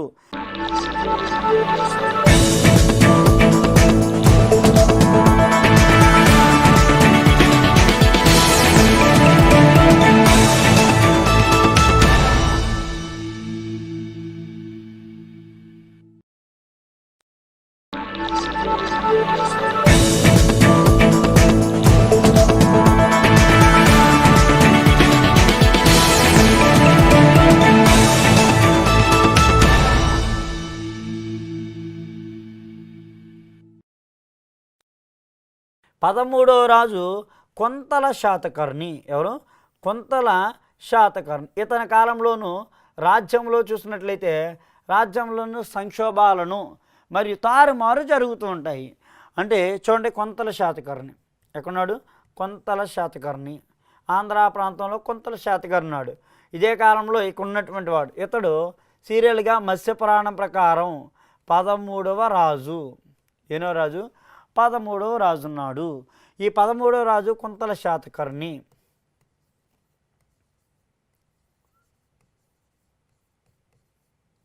పదమూడవ రాజు కొంతల శాతకర్ణి కనిపిస్తున్నాడు. కొంతల శాతకర్ణి. ఇక్కడ ఈ కొంతల శాతకర్ణి 13వ రాజు.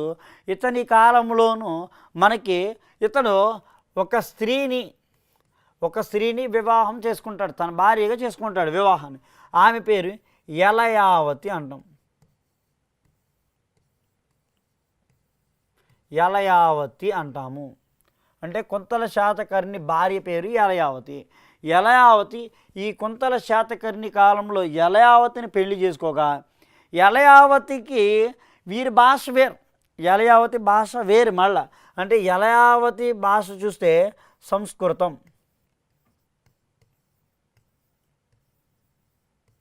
యలయావతి యొక్క భాష సంస్కృతం కనపడుతుంది. మరి యలయావతిని చూసినట్లయితే కనుక ఇక్కడ సంస్కృతంలో దిట్ట. వీళ్ళదే భాష, వీళ్ళది ప్రాకృత భాష. వీరిదే భాష ప్రాకృతం, వీరిది ప్రాకృత భాష కనపడుతుంది. వీరి ప్రాకృత భాష, యలయావతి సంస్కృత భాష. మరి ఇతని రాజ్యంలో సంస్కృత పండితులు ఉండాలా లేదా? ఎప్పుడైతే వీళ్ళిద్దరి మధ్య పెళ్లి జరిగిందో ఆ పెళ్లిలో ఒక భాగమే పెళ్లి జరిగిన అనంతరము తర్వాత వీళ్ళకి భాష ప్రాబ్లం వచ్చింది. ఆ భాష